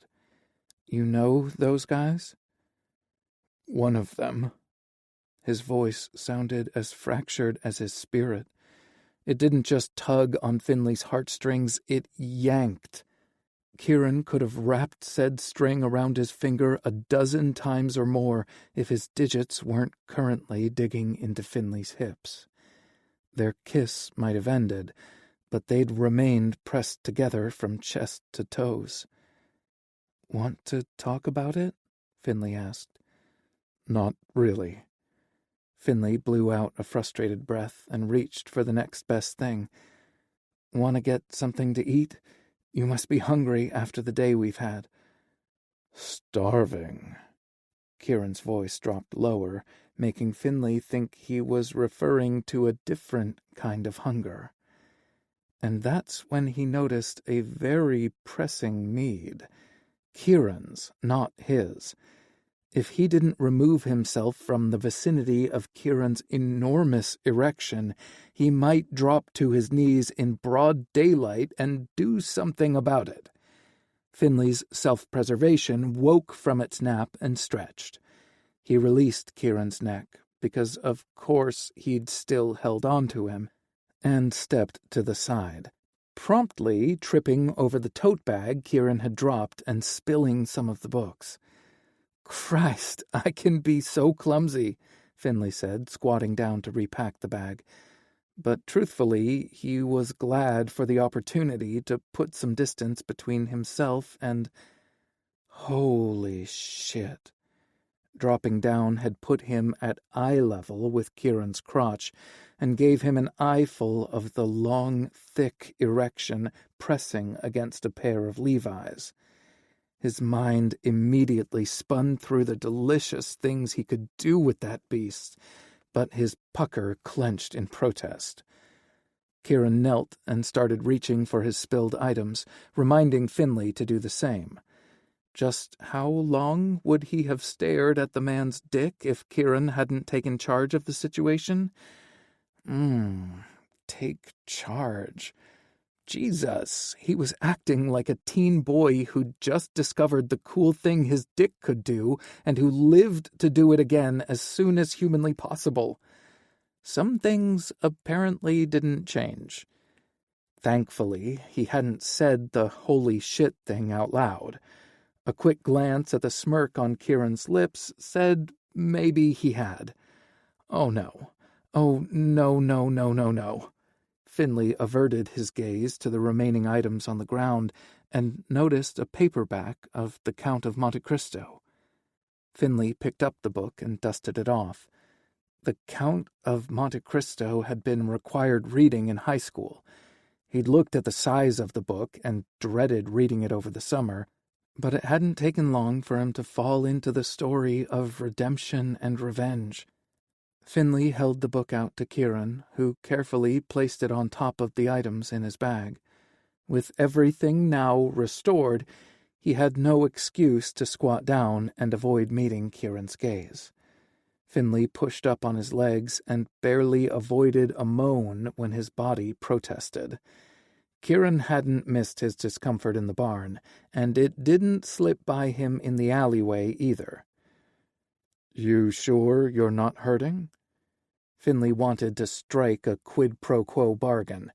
He'd confessed to Kieran that he'd ridden a dildo while fantasizing about him as soon as Kieran told Finley why he feared those guys spotting him.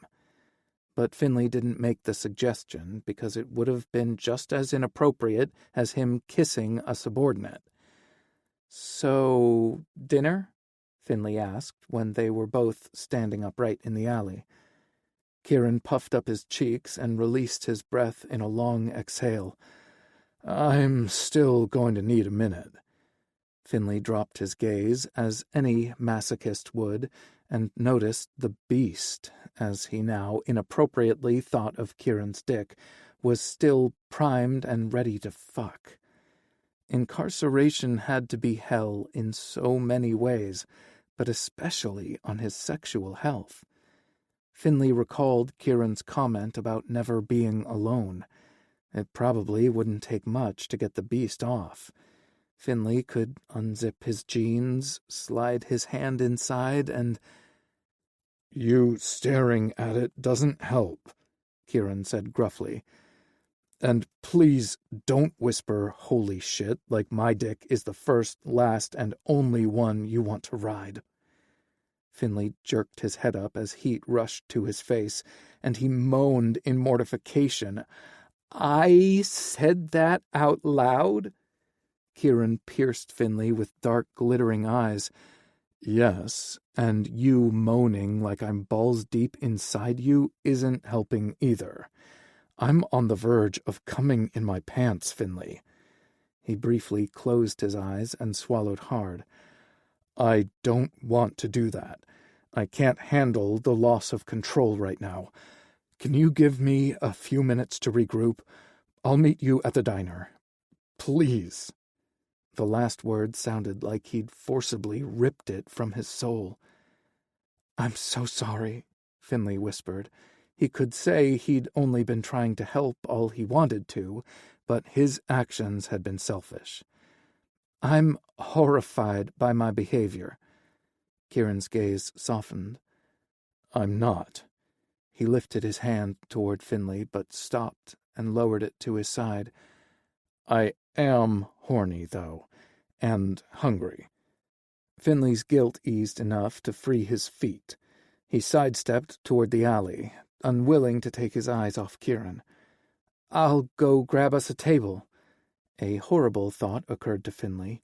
What would he tell Cash if Kieran left the ranch? Cash implicitly trusted Finley to look after the horses and recruits, and he'd betrayed his faith. "I won't run," Kieran said softly. "We're good." Finley hated that his emotions were so transparent. He had no choice but to believe Kieran and head toward the diner. The sign at the hostess station told guests to seat themselves, so he chose a booth overlooking Main Street to observe the people enjoying the festival, not to watch for Kieran like a lovesick fool. What he felt wasn't love. It might not even be like. Lust was a tumbleweed barreling into Finley, and he didn't mean those puny props they put in movies. He was talking about the authentic kind that could knock an adult to the ground and leave them scraped and bloody. He'd been a heartbeat away from falling back into unhealthy patterns with Kieran. The realization stung as if someone had doused him with lemon juice after the tumbleweed had had its way with him. Finley's breath hitched when a familiar figure stepped out of the alley and crossed the street with purpose. He wanted to think the man was eager to eat dinner with him, but he knew better. Kieran kept his head down to avoid making eye contact with anyone who might recognize him. With his gaze glued to Kieran, the waitress caught him by surprise when she set down napkin-wrapped silverware. He jumped like someone had shot him, causing the petite brunette to jolt too. Water sloshed over the edge of the pitcher she held in her hand and splattered against his sleeve. Finley didn't recognize her, but her tag identified her as Mary. "I'm so sorry," Finley said as he heard the bell jingle over the door. "No, I'm sorry," Mary replied. "Let me go get some extra napkins. You'd think it was my first day." Finley waved off her gesture. "It's fine. Have you worked here long?" "Here? No. I recently moved from Santa Fe, but I've been waitressing for 6 years. So sorry I startled—" Her words died when Kieran stepped around her and slid into the booth opposite Finley. Yeah, Kieran Sullivan was that good-looking. "I'll go grab another set of silverware. Be right back." Kieran looked from her retreating figure to Finley. "What did I miss?" "I was daydreaming and not paying attention to my surroundings, and Mary startled me when she set the silverware on the table. My jumping triggered a chain reaction, and she splashed water on me." Finley lifted his arm so Kieran could see the wet spot. He turned over both water glasses and filled them. "Oh, and Mary recently moved here from Santa Fe." Kieran arched a brow. "You move fast." Finley, who'd just taken a drink, nearly spat the liquid on the gorgeous man across from him.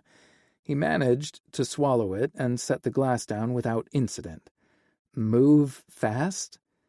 Kieran shrugged. "You haven't been here long, and you already know where she's from." "Oh, it was a natural progression from our conversation." The brooding man across from him either didn't buy the explanation, didn't care, or both. He lifted a menu tucked behind the condiment caddy and extended it across the table. "I already know what I want." Finley's voice sounded husky and low, probably giving Kieran the wrong idea. "I have the menu memorized, but I already worked out what I was going to order the moment I planned the trip into town." Finley hoped that set the record straight. Mary returned with Kieran's silverware before he could respond. "Do you guys need more time, or do you know what you want?" Kieran returned the menu to its spot and said, "I'll have what he's having." Mary smiled at Finley. "Which is?" "Open-face roast beef sandwich with mushroom gravy, mashed potatoes, honey-glazed carrots, and rolls instead of biscuits. Sweet tea to drink, please. Oh, I'll also want cherry crisp and vanilla ice cream for dessert. And I'll take a piece of coconut cream to go." Mary finished writing the order, then looked at Kieran. "Still want what he's having?" "Yes, except for the coconut cream pie," he replied without looking away from Finley. "I'll have your orders out in a jiffy," she told them. Once alone, Kieran shifted his gaze out the big window. Was he people-watching or avoiding him? Finley couldn't be sure, but he was content to observe Kieran watching everyone else. Mary returned with their drinks a few moments later, but Kieran continued gazing out the window. Just when Finley was prepared to be on the receiving end of the silent treatment, Kieran met his gaze. "Tell me about Last Chance Creek." It was a thriving mining town in the mid-1800s, but abandoned after the gold rush ended. In the early 1900s, Ezekiel Chance and his family stumbled onto the empty town on their way to California and planted their roots here instead of moving on. "Why Last Chance Creek and not just Chance Creek?" Finley shrugged. Some historians said he was an odd man, looking to create a utopia, and thought this town would be his last chance to realize his dream. Kieran scowled like he didn't buy it. The jury was out for Finley, too, but it was a good story. The businesses you see today aren't the original buildings, but historians preserved the Chance homestead and turned it into a museum if you ever want to kill some time. Everything on Main Street was built to look like structures from that era, though. Gives it a quaint vibe. "Except for that tacky-ass casino," Kieran said, tipping his head toward the monstrosity with the neon lights. Finley agreed, but he couldn't resist leaning across the table. "Keep your voice down, or people from Salvation Anew will try to recruit you." Kieran snorted. "When I first saw them last week, I thought they were period actors running through a scene for the tourists. I thought the guy at the podium was portraying a snake oil salesman until he started shouting through a bullhorn. And tonight..." Kieran's voice trailed off as he turned his attention back out the window. "Nothing you say leaves this booth," Finley said, "or anywhere else you confide in me, if you confide in me." Kieran met his gaze again, and his battered soul was right there in his beautiful brown eyes. The need to soothe Kieran's hurt caught Finley by surprise. Need, not want. Of course he wanted to help Kieran, but this feeling went much deeper, and Finley didn't understand why. Kieran looked on the verge of saying something, but shook his head instead. The intimacy of the moment shattered when Mary arrived with their food. Kieran looked from his plate to Finley's. You're actually going to eat all this plus dessert? Finley nodded enthusiastically as he unrolled his silverware from the napkin. He draped the cloth over his lap and tucked into his meal. He scooped up a big bite of beef, potatoes, and gravy, then paused with the fork near his mouth. Hell yeah! I'll eat mine and whatever you don't finish. My mama calls me a human garbage disposal. Kieran's lips tucked up slightly on the right.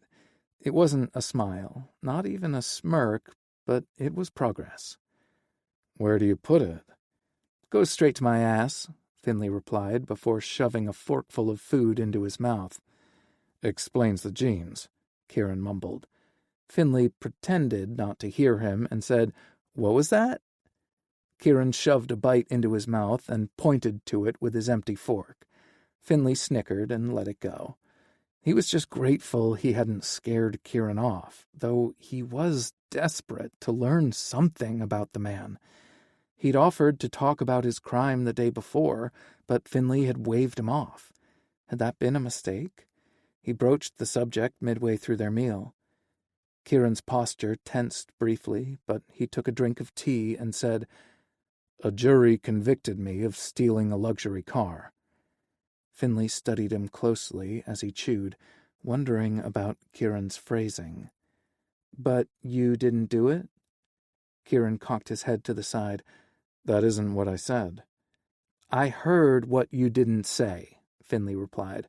You didn't say you stole it. You said they convicted you of stealing it. Same difference. Finley set his fork down and gave Kieran his full attention.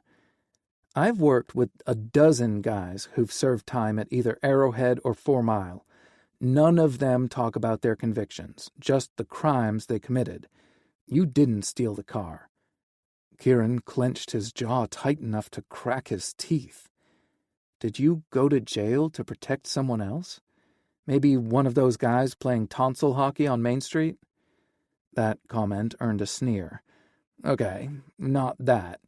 He recalled Kieran's reaction to seeing the men and said, One of them set you up. Kieran blinked twice but otherwise didn't react. What makes you say that? Finley tapped his temple with 2 fingers. Intuition. You have the look of someone who's been let down by others more than a few times in their life. Kieran's gaze shimmered with moisture, but no tears fell. Finley expected him to break eye contact, but he held on. Am I right? Kieran's nostrils flared as he inhaled. Everyone I've known has let me down, including my parents and the system that was supposed to protect me, and especially Richie Alvarez. Kieran's breath hitched and his cheeks heated. Still, he held on. And you saw him just now? Kieran nodded. He was the taller guy with dark hair. Finley had so many questions, but wasn't sure what he should ask. Then he noticed Kieran looked a little more at ease. His back was still ramrod straight, but his shoulders were more relaxed. His color was back to normal, and his breathing had evened out. He decided to press for a little more information. If Kieran didn't want to answer, he wouldn't. Was Richie your friend or a romantic interest? My boyfriend. And he betrayed you? Kieran nodded. Richie cut me deeper than anyone ever has. Finley saw red, but kept his emotions in check. And what does this asshole do? Owns a shop and detailing business in Colorado Springs. He's very successful. Let me guess, Finley said dryly. He specializes in high-end luxury cars. Yup. And boosts them as a side hustle, probably accounting for his real wealth. Kieran said nothing, but he didn't have to. One of those natural conclusions, Finley said, which is why it's odd the police didn't look into Richie after your arrest. He tilted his head to the side and ran through the scenarios out loud. You got caught driving a stolen car, and the cops settled for the little fish instead of going after the big one. I bet you have an idea why that is." "I do." "But you're not ready to tell me," Finley said. Who could blame him? "Is he here to make trouble for you?" "Doubtful," Kieran replied. "He's always had a thing for gambling. Blackjack is his poison. I only knew him to play at Blackhawk, though." "The casino here is newer and closer to Colorado Springs. So his presence could be a coincidence. At least it had better be." Finley dropped his gaze to the tote bag and recalled the book it contained. "I hope I'm around to see you go all Edmond Dantes on his ass." Kieran's eyes widened just enough for Finley to know he'd guessed right. "You don't trust me now, but you will. I'm going to be the one person who doesn't let you down. The Jacopo to your Edmund." Kieran's mouth formed a real smirk, and Finley fought the urge to fist bump the air. This was more a cause for alarm than celebration, because getting Kieran to let his guard down just the tiniest amount made Finley thirstier for more peeks behind the curtain. He nearly snorted out loud. Yeah, information was what he was after. Not more kisses, and definitely not an up-close and personal introduction to the beast. Finley tried to summon the discipline he'd found the past few months, but it eluded him. All he heard and felt was the howling coyote. Chapter 11. Kieran and Finley cleaned both their dinner and dessert plates before tapping out. His stomach ached in protest, and he was grateful he'd had a week of Harry's amazing cuisine before attempting the diner stunt. Tension had eased between them while they were shoveling food into their mouths, but it returned tenfold when they were alone in the truck, heading back to the ranch with Cash's pie sitting on the console between them. "I'm really sorry," Finley said softly. "I feel like I should tell Cash what happened in the alley." That snapped Kieran out of his food coma. "What the hell for?" "My behavior was inexcusable, and I betrayed Cash's trust and yours." Kieran would have sighed heavily, but he worried the air would come out in an embarrassing belch. "Cash has nothing to do with what is happening between you and me." Too late, he realized how that sounded. "What is happening between us?" Finley asked. "Fuck if I know, but it doesn't have to do with our boss. And I'm not sorry about the kiss. I don't want you to be either." Their kiss had been brief and chaste, something that should have barely registered on the Richter scale of embraces, yet it had rattled Kieran's bones and left him achingly hard. He hadn't felt violated or threatened, but the memory of Finley's sweet lips pressed against his threatened to upend his focus and possibly his sanity. Finley's determination to be the person who wouldn't let Kieran down was even more arousing than the kiss, putting everything he'd held dear in jeopardy. Doing time for a crime he hadn't committed had threatened to destroy him in ways his parents' abandonment and the welfare system's neglect had not. Continuing to work for Finley could be the biggest mistake he ever made, but he'd rather find out and fail than miss out on a single second with the alluring man. "Okay," Finley agreed. "I don't really regret our kiss." But it couldn't happen again. Anything more would constitute a full disclosure that he wasn't ready to give. Kieran needed to keep his head on straight and start looking for answers. He'd had all the time in the world to reflect on everything he knew about Richie. Kieran had talked to the inmates who were serving time for boosting cars. They told him about an auto theft ring that would pop up and disappear like a ghost. No one knew who was behind it. Bits and pieces started clicking into place, and he realized Richie had to be involved, but there was no way in hell the dumbass was the one calling the shots. It would take a savvy person who was above reproach and had the right connections. Was Cash Sweeney that someone? Was his ranch a recruiting ground? They spent the rest of the drive back to the ranch in silence, and he set his tumultuous thoughts aside until he was alone in his small cabin. Then everything he'd suppressed came rushing back to him. Seeing Richie, kissing Finley, and divulging more than he was comfortable sharing. He'd revealed little, but it was more than he'd planned to tell anyone, another warning sign he'd ignored. Overstimulated in more ways than one, Kieran stripped out of his clothes and took a scalding hot shower.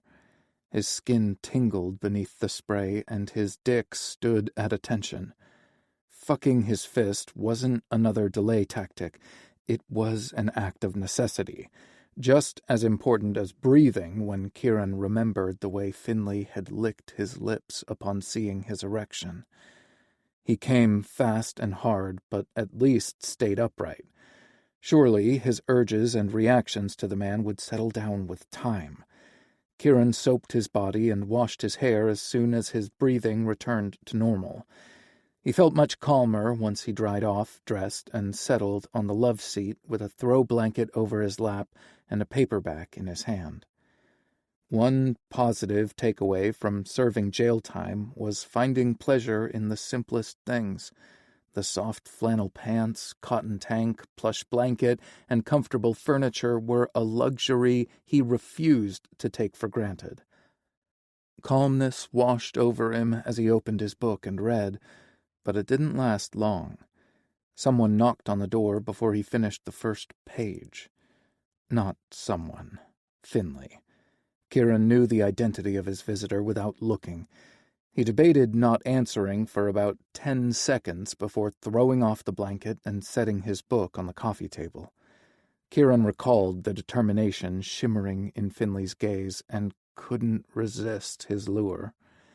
He opened the door, and sure enough, Finley Ash stood on his stoop with a DVD in one hand and a package of microwavable popcorn in the other. He'd showered too, but was dressed in another pair of jeans, a darker wash than earlier, and a different Henley in a light gray. The hue made Finley's eyes look darker as they took in every inch of his body.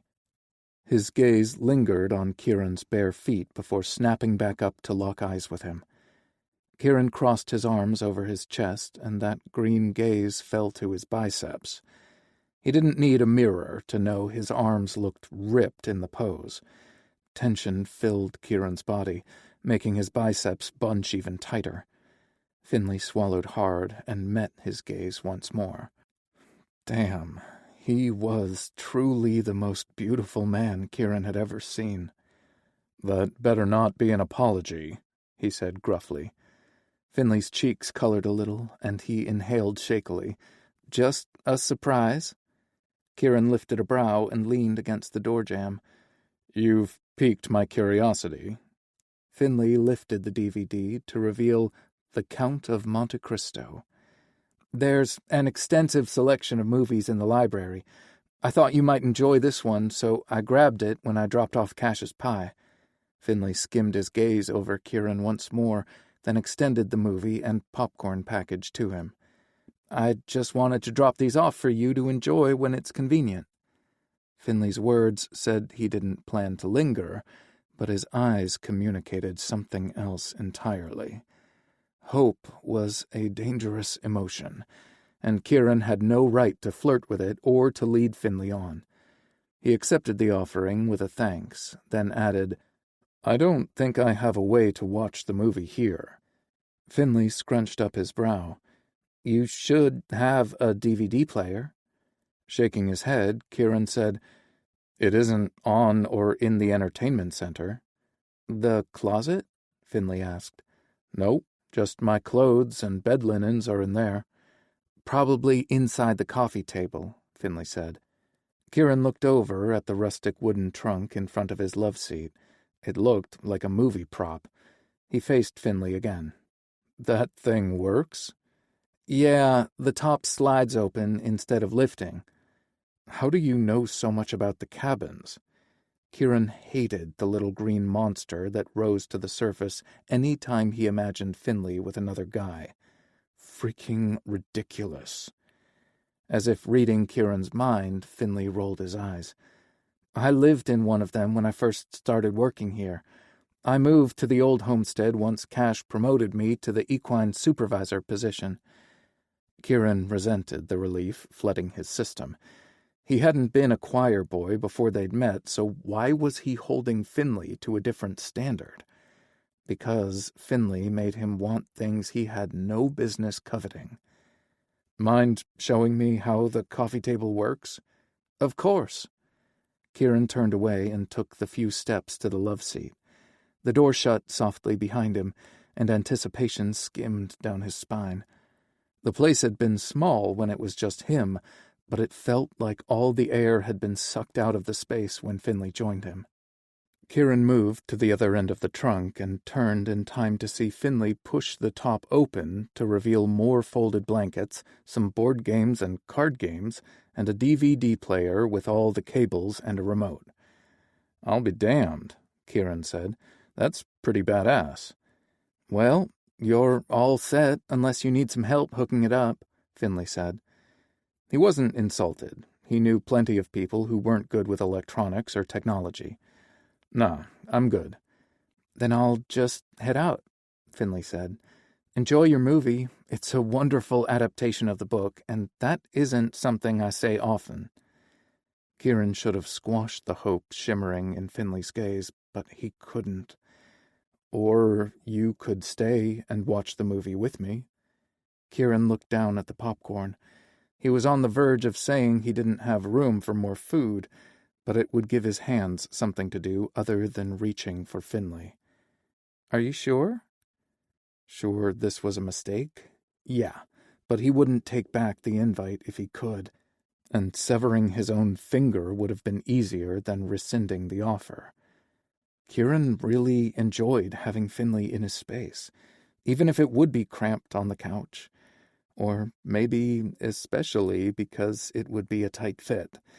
He'd be in big trouble if he let his dirty mind pick up that thread and run with it.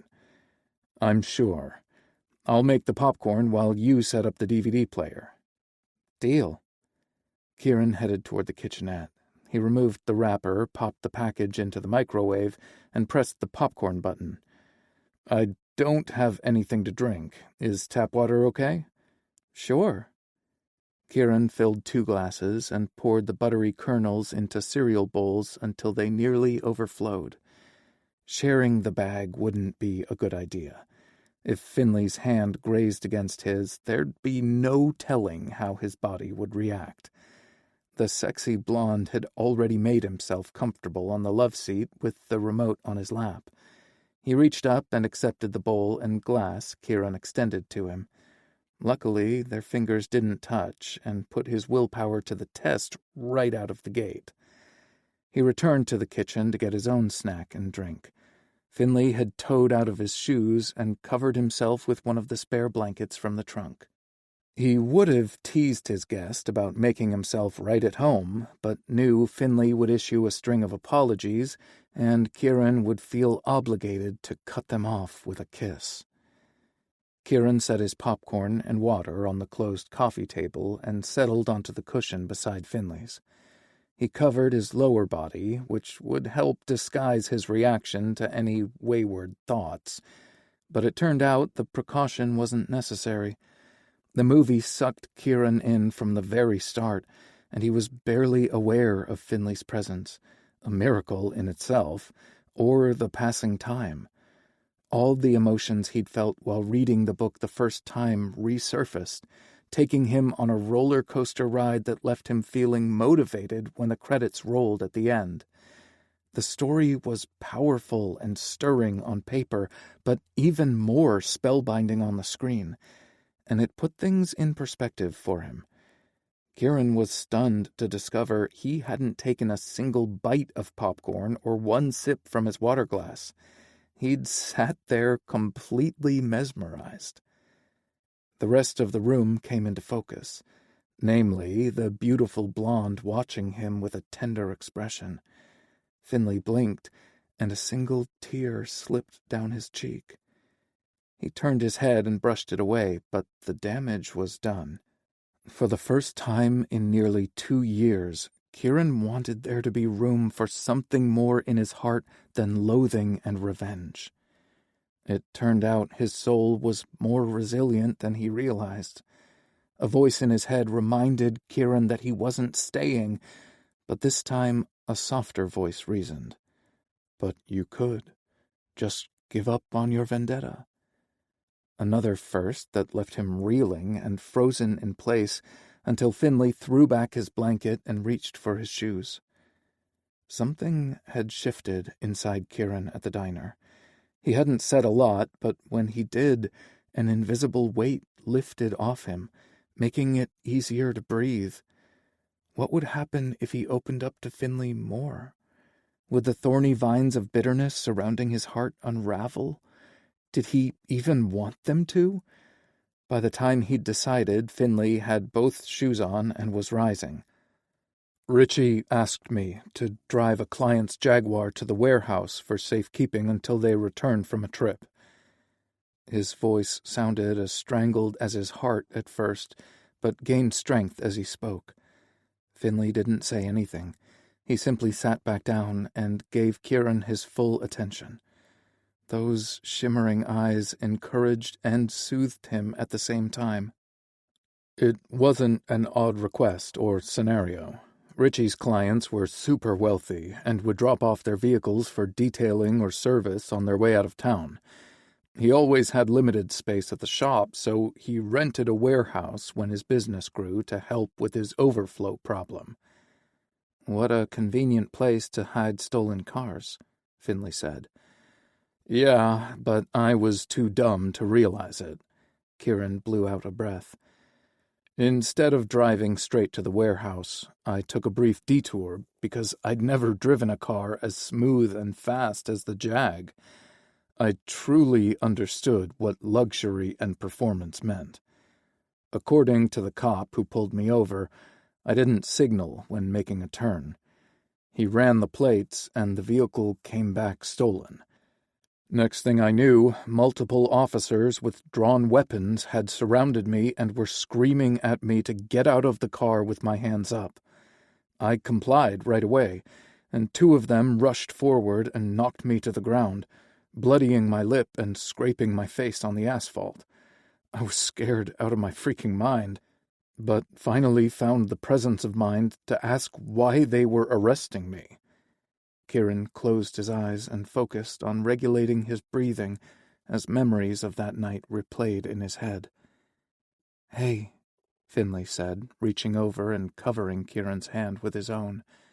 Kieran opened his eyes and they locked gazes. You don't have to say anything else if you're not ready. Kieran appreciated Finley's consideration, but he wanted to give him this much, at least. I convinced myself the incident was all a big misunderstanding, even when they cuffed me and hauled me into the back of a cop car. I knew they'd let me go once they talked to Richie. He'd have paperwork on the client who'd brought in the vehicle, and the cops would shift their attention to them. I continued to hold on to that hope, even after I told my story no less than a dozen times during the 13 hours the officers and detectives interrogated me. Kieran's stomach pitched a little, but he swallowed and continued the story. I demanded to know why they kept asking the same questions on an endless loop when they got the same answers each time. That's when they told me they'd called the body shop, and Richie had told the cops he didn't know anyone with my name. Kieran's breathing turned shaky, and he rotated his hand to link his fingers with Finley's. Green eyes widened ever so slightly, but Finley didn't look away from his face. I didn't believe the detectives. Richie had kissed me and said he loved me when he'd handed me the keys to the Jag. It had to be a nightmare. That was the only explanation. I kept telling myself that I'd wake up in our bed any minute, roll over, and cuddle up against him. Finley's fingers tightened on his, and Kieran wasn't sure what part had gotten a reaction out of him. But you never woke up. Nope. Things just got more surreal. I found out that there'd been a similar theft spree on luxury vehicles the year before. They were stolen from garages and driveways with the keys still in them. Of course, the officers thought I was involved, and I didn't blame them at first. I just stuck with my story about moving the Jag for my boyfriend. It occurred to me that they'd lied about Richie to get a confession, so I confronted them. Kieran's breath froze, just as he had on the sidewalk when seeing Richie again. Finley squeezed his hand, and he expelled the trapped air from his lungs. The detective played the call he'd recorded with Richie. I heard my boyfriend's voice as he denied knowing me. "I'm so sorry," Finley said. Unshed tears pooled in his eyes, making his irises look like polished jade. They tried to break me down, and that's when I realized I wasn't dreaming and asked for a lawyer.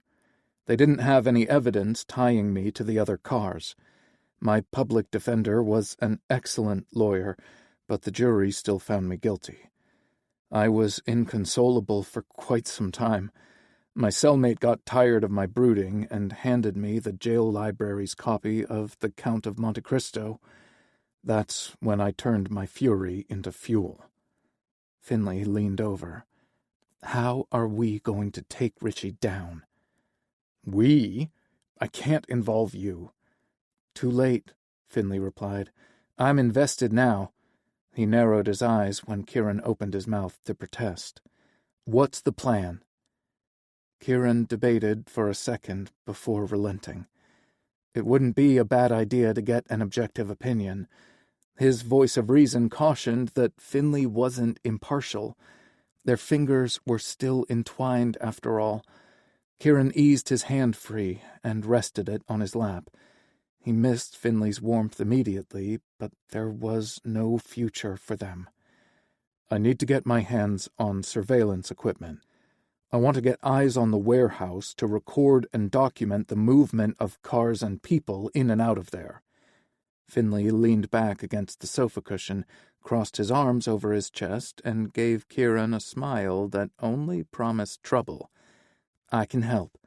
My grandfather was an amateur photographer, and his favorite subject was nocturnal wildlife." "Did he take the images hanging in your office?" "He did," Finley replied. "Pops left his photograph collection and his equipment to me when he passed. The cameras and recording devices have night vision capabilities." His smile morphed from Cheshire Cat to the Grinch. "And they can capture images from a long distance." Finley held up a hand to thwart any protest. "I'm aware this could get dicey and dangerous, but I'm stronger than I seem. I promise." Finley held his gaze and added, "I won't let you down." Kieran knew he should refuse Finley's help, but Edmund didn't go it alone. It might have been a mistake, but he said, "When do we start, Jacopo?" Chapter 12. Finley rubbed his hands together gleefully. "I'm ready whenever you are," he said. "I just need to retrieve the equipment from my mom's garage and test it out to make sure I remember how to use it." Kieran narrowed his eyes. "I want to keep this between us." "Naturally," Finley added a nod for emphasis. He loved being the only other person to know Kieran's plan. "That means not drawing any unwanted attention. If you and I just hightail it off to Colorado Springs—" Finley's bubble burst a little. "Everyone would notice, and their tongues would wag. Word would get back to Harry, and his sister would worry about him. He'd seen her interact with Kieran enough to know she liked and trusted him, but that didn't mean she would want him romantically involved with her little brother. Finley had vowed to stop seeing men who were emotionally unavailable, and Kieran was the reigning king of unavailable. Harry wouldn't hesitate to remind Finley of his promise, and she would probably even tattle to their mother. Neither of them would believe Finley was just being helpful, and they would be correct, at least partially. He wanted to help Kieran get even with the guy who'd sent him to prison.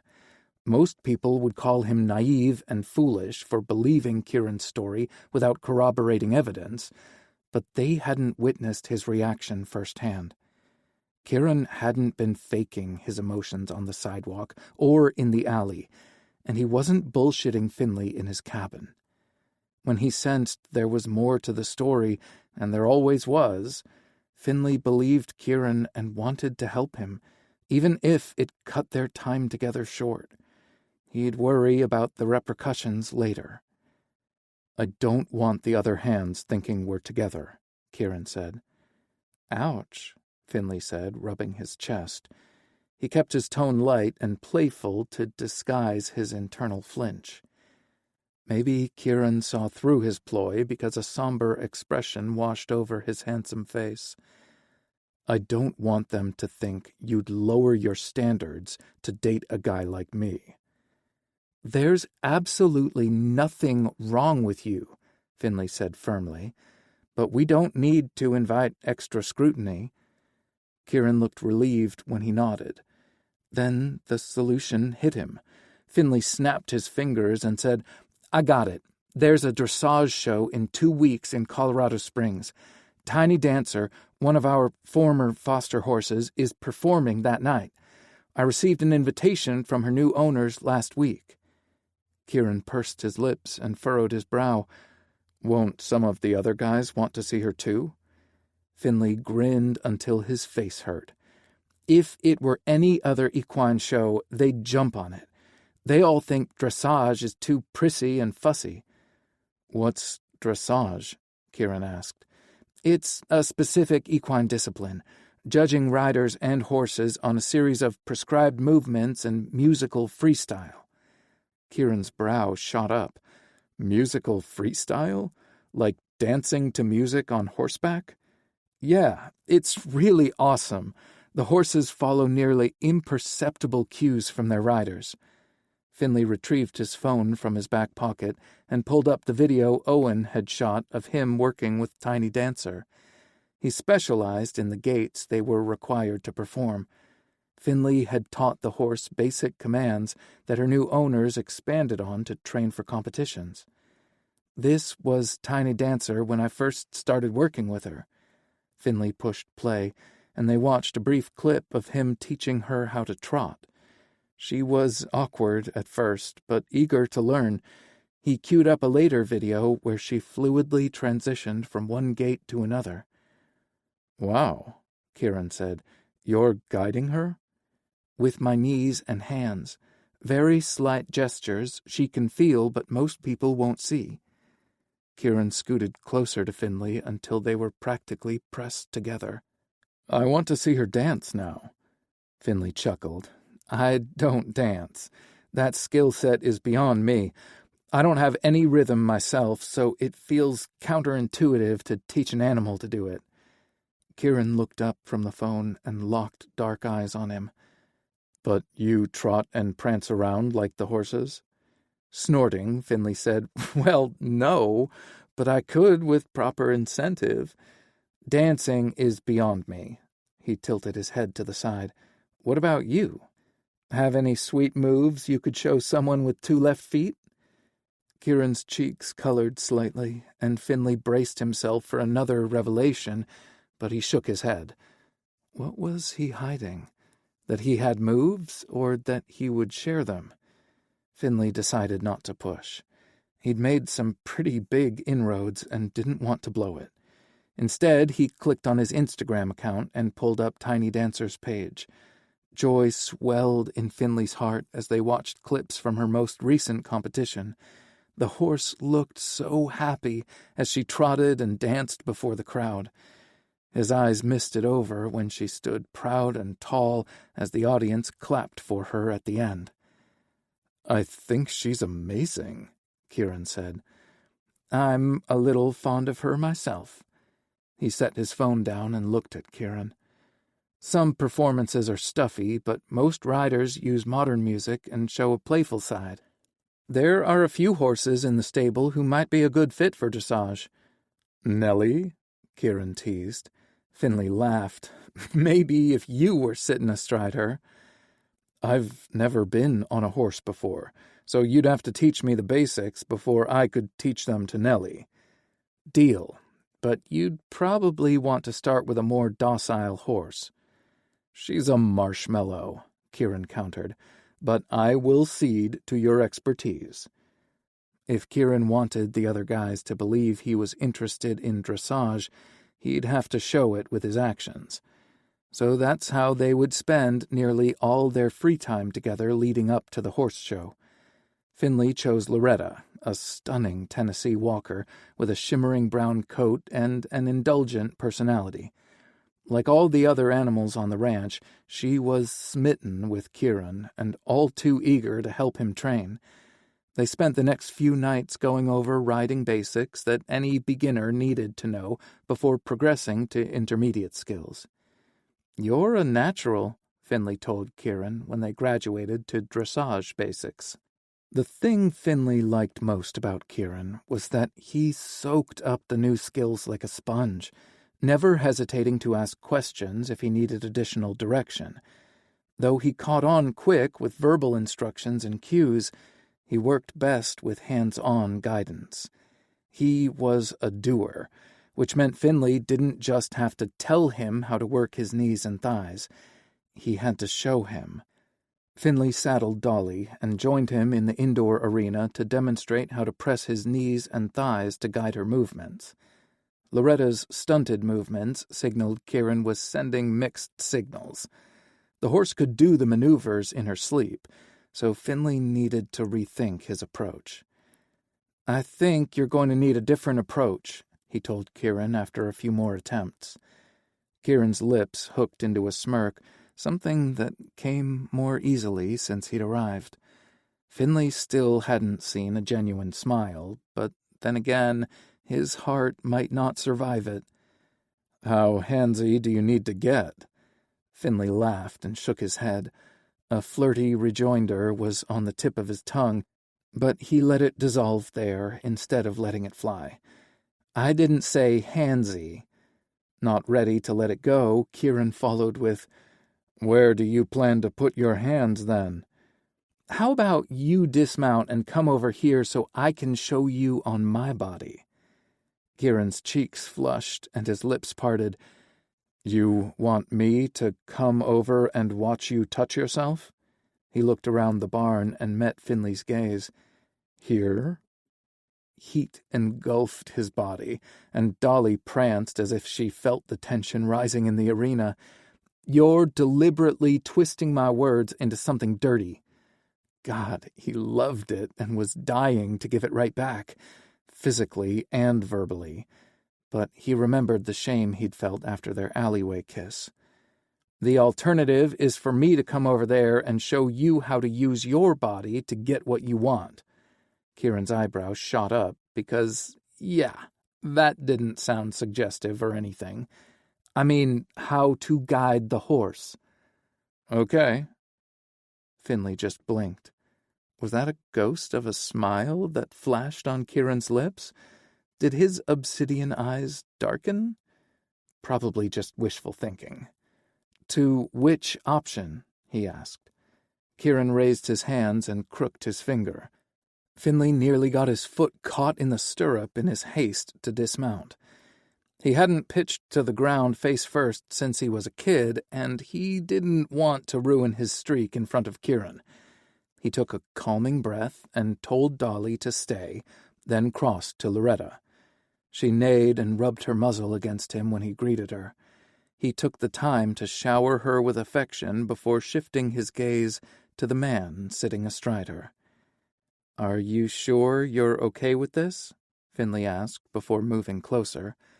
"Positive." Finley patted Loretta's sleek neck one last time before stepping closer to Kieran. His thighs tensed when Finley placed a hand on his knee, and Loretta pranced in place. "I need you to relax and, spread your legs a little." Kieran nearly choked on his next breath, but he did as Finley asked. "Perfect. This," Finley said, moving his hand to the inside of Kieran's knee, "presses here." He used his other hand to indicate where on Loretta he should push and when to use those cues before lowering his arms and giving the horse and rider some space. Kieran repeated back to him and demonstrated. "Like this?" "Perfect," Finley said, noticing he sounded a little breathy. "Try the other leg." Once Kieran mastered those, he moved closer again. "I need to place my hand up higher now." Kieran swallowed hard, but nodded. His thigh bunched under Finley's hand, and what he wouldn't give for the privilege to slide it up even higher. Finley explained how Kieran should use his inner thighs and what those cues told Loretta. "Okay," Kieran said. "I think I understand better." They ran through a sequence of moves, but Kieran's tension and posture countered the correct cues he gave the horse. He turned frustrated eyes to Finley. "What am I doing wrong?" "You're doing great," Finley said. "You're making the same mistakes all rookies make." Kieran sighed. "Bring those hands over and show me." Finley couldn't resist waggling his brows and earning a snort from Kieran. He tried to keep his touch indifferent and professional as he helped Kieran adjust his posture in the saddle. He quickly discovered Kieran was trying to give cues with one side of his body, but tightening his resting side to maintain balance in the saddle. After some slight adjustments through practice, Kieran and Loretta were in sync. "Relaxing in the saddle and trusting your horse is easier said than done," Finley told him. "You're doing great." Kieran grew more confident with each lesson, and before long he didn't need to fake interest in the skill. He wasn't quite ready for dance routines to music, but there was no doubt in Finley's mind that he could pull that off with enough practice and commitment. He'd nearly said as much the following Saturday when they were testing the night vision capabilities on Finley's equipment. Kieran had asked if the others would think it was weird the two of them were sneaking off toward the trees together, but Finley reminded him it was poker night. "I can't believe that night was your first time playing poker." Finley laughed. "I make enough bad decisions without adding gambling to the mix. Trust me when I say I deserve the razzing the guys gave me about my love life."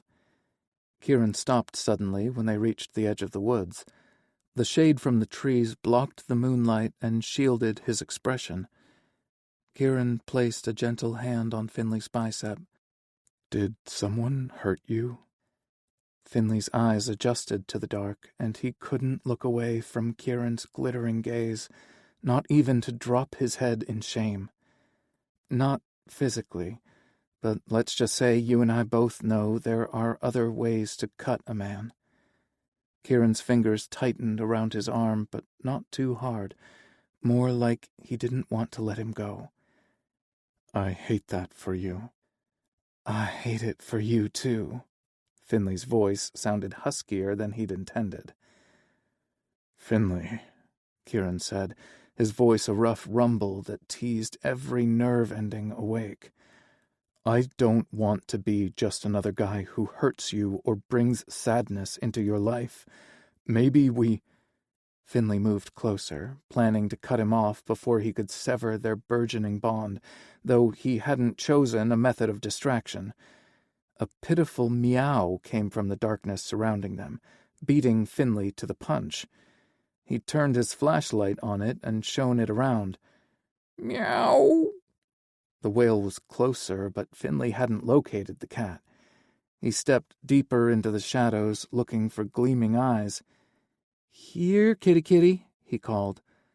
Kieran followed his lead, but aimed his flashlight in the opposite direction. "We have a cat?" Finley didn't miss that he'd said "we," but didn't dare point out his blunder. "We do now. It would seem someone recently dropped a cat off near the road, and it wandered down here like the sorry assholes had hoped." How could you possibly know how long the cat has been out here, and why assume someone dumped him? Finley moved deeper into the woods. "Come on, sweetheart," he said, doing his best impression of Kieran when he wooed Nellie. "Outdoor cats don't survive out here long. There are too many predators. It's a miracle the poor thing made it this far." "God, I hate people sometimes," Kieran growled, then lowered his voice to call out, "Here, kitty kitty." Unsurprisingly, a calico cat slowly climbed out of a tree and headed right for Kieran. A quick look at her swollen belly explained why someone had dumped her. "I really hate people," Kieran corrected. Finley watched in awe as he knelt and picked the cat up, cradling her against his chest. The feline released another cry, but this one was of relief, not fear. "She weighs next to nothing." "She looks young, not much older than a year or two, and soon to be a mama herself." "Little mama," Kieran said, scratching her ears. "That's what we'll call you." "We can test out the camera equipment another night. Let's take her back to the barn and check her over. Ivan has 2 house cats at the old homestead. I bet he can spare some litter and food, but I think we should keep her separated from the other kitties right now." "I'll take her," Kieran said. "She can bunk with me." He looked at Finley. "Unless that's against the rules." "Cash won't have a problem with it," Finley said. They worked together, removing burrs and washing the cat. If someone had dumped her as recently as he thought, her existence beforehand must have been pure misery. She was malnourished and filthy to the point she didn't even resist a bath. Then again, who would when Kieran Sullivan was running gentle hands all over your body while telling you how pretty you were? Finley reminded himself to hold on to his heart. While Kieran was nothing like the assholes he'd fallen for in the past, he probably wouldn't stay once he got his revenge on Richie. Finley couldn't let himself forget that. "Our vet will stop by for a routine checkup on the horses on Monday. I'll ask her to examine little mama and see if she needs treatment. She can probably tell us how much time she has before the babies arrive." Once they finished, Kieran took little mama to his cabin, and Finley interrupted the poker game to talk to Ivan. "What's up?" the foreman asked. "A pregnant cat wandered into the barn a little while ago. We got her cleaned up, but I think she's malnourished. Can I borrow some food and litter from you until I can get some supplies?" Ivan held his gaze for several moments. "We? "Huh?" You said we got her cleaned up." He knew damn well who Finley was talking about, but he wanted to make things more difficult. Everyone on the ranch liked Kieran, even Tyler and Owen. Why couldn't Ivan let up on him? "I'll just drive into town. Sorry I bothered you." Finley moved to step around Ivan, but he sidestepped to block his path. Finley tilted his head back to meet his friend's gaze. "Of course you can have the supplies," his friend said, "if you promise to do something for me in return." Finley quirked a brow. If Kieran had said the same thing, many innuendos would have popped into his brain. With Ivan, all he felt was dread. "What?" "Guard your beautiful heart, Finn." "There's no danger to me here." Ivan pursed his lips as if mulling something over, then said, "Everything you need is in the utility room. I even have an extra litter box. There's some special food for malnourished cats at the top of the cabinet. My big boy doesn't need it anymore." Finley remembered the condition Scruffy had been in when Ivan had adopted him. He'd lovingly nurtured the cat back to health. As if he knew they were talking about him, the big, beautiful tabby swaggered into the room and rubbed up against Finley's leg. "I appreciate it, Ivan. I'll replace what we use when—" Ivan shook his head. "That's not necessary. Where are you going to keep the cat?" "Little Mama is going to stay with Kieran." He smiled as he recalled the adoring look on the cat's face as she stared up at her rescuer during her bath. "Not in danger, huh?" Ivan asked. Finley rolled his eyes. "I was thinking about how the cat is already smitten with Kieran. Everyone else seems to have fallen under his spell, so why should she be any different?" "No witchery is afoot," Finley replied. "We just gave him a chance. Why can't you do the same?" Ivan stepped closer, but not threateningly. A hand the size of a dinner plate landed softly on Finley's shoulder. "I'm just concerned about the time you spend with him. He has an agenda, Finn. I don't know what it is, but Kieran Sullivan isn't here to find redemption." Finley knew just how wrong his friend was. Kieran had come to the ranch for redemption, but it was just a different kind. His secret wasn't hurting anyone, and Finley would rather lose a limb than betray Kieran like everyone else had. "You're wrong, Ivan, and if you can't believe me, then at least trust Cash." The remark landed hard. There was no one Ivan liked or respected more than their boss. Finley saw his acquiescence in the big man's gaze first, before the rest of him relaxed. Ivan lowered his arm, and it seemed like they stared at each other for an eternity until Owen yelled that it was Ivan's turn. The big man returned to the game without another word or backward glance. He hated that his budding friendship with Kieran was a source of discord, but he wouldn't turn his back on his new friend to please his old one. Ivan was in the wrong, and Finley refused to back down. He retrieved the supplies and hurried to Kieran's cabin. He'd set one of the throw blankets on his bed, and the cat had already curled up and was fast asleep. Finley set the litter box in a free corner and unpacked the contents. Kieran pulled down 2 bowls from the cabinet. He filled one with water, then set them on the floor. "These will do until I can pick up dishes for her." Finley pulled the tab on the cat food can, and little Mama sprang right up. "Not too tired after all," he teased when she jumped down and pranced while he emptied half the can into the bowl. "Probably need to give her smaller meals more frequently until the vet can give us some guidance." On Monday, Rebecca gave her a cursory exam in the barn and cautioned that little Mama was teetering on the edge of malnourishment. She gave them advice on what to feed her and how often. The vet said the cat might have another month to go before her kittens arrived, but she might deliver them sooner. Finley scheduled a follow-up appointment at the vet's office when he picked up little Mama's special food. Finley and Kieran started spending more evenings in his cabin with little Mama than training in the barn with Loretta and Dolly. It didn't take the kitty long to flourish under their care, and it took even less time for Finley to realize he was in deep trouble. They passed their evenings playing games, watching movies, or talking. On the surface, their conversations were frivolous and shallow, but Finley could learn a lot about a man based on his choice of music, movies, and preferred peanut butter brand. Their chats varied from a debate over which red licorice was superior, Red Vines versus Twizzlers, to a game Finley called Meal or Side Dish. One of them would call out a random food, and they'd debate if you could make a meal of it or if it was strictly a side dish. They'd seen eye to eye on most things, but disagreed on cereal being a side dish. "Hello, Rice Krispie Treats," Finley said, which led to a discussion on whether dessert was a meal or a course. It was how everything flowed between them, easy and organic. By the time the next Saturday rolled around, Finley felt like he knew Kieran better than he knew anyone else besides a blood relative, which made no sense.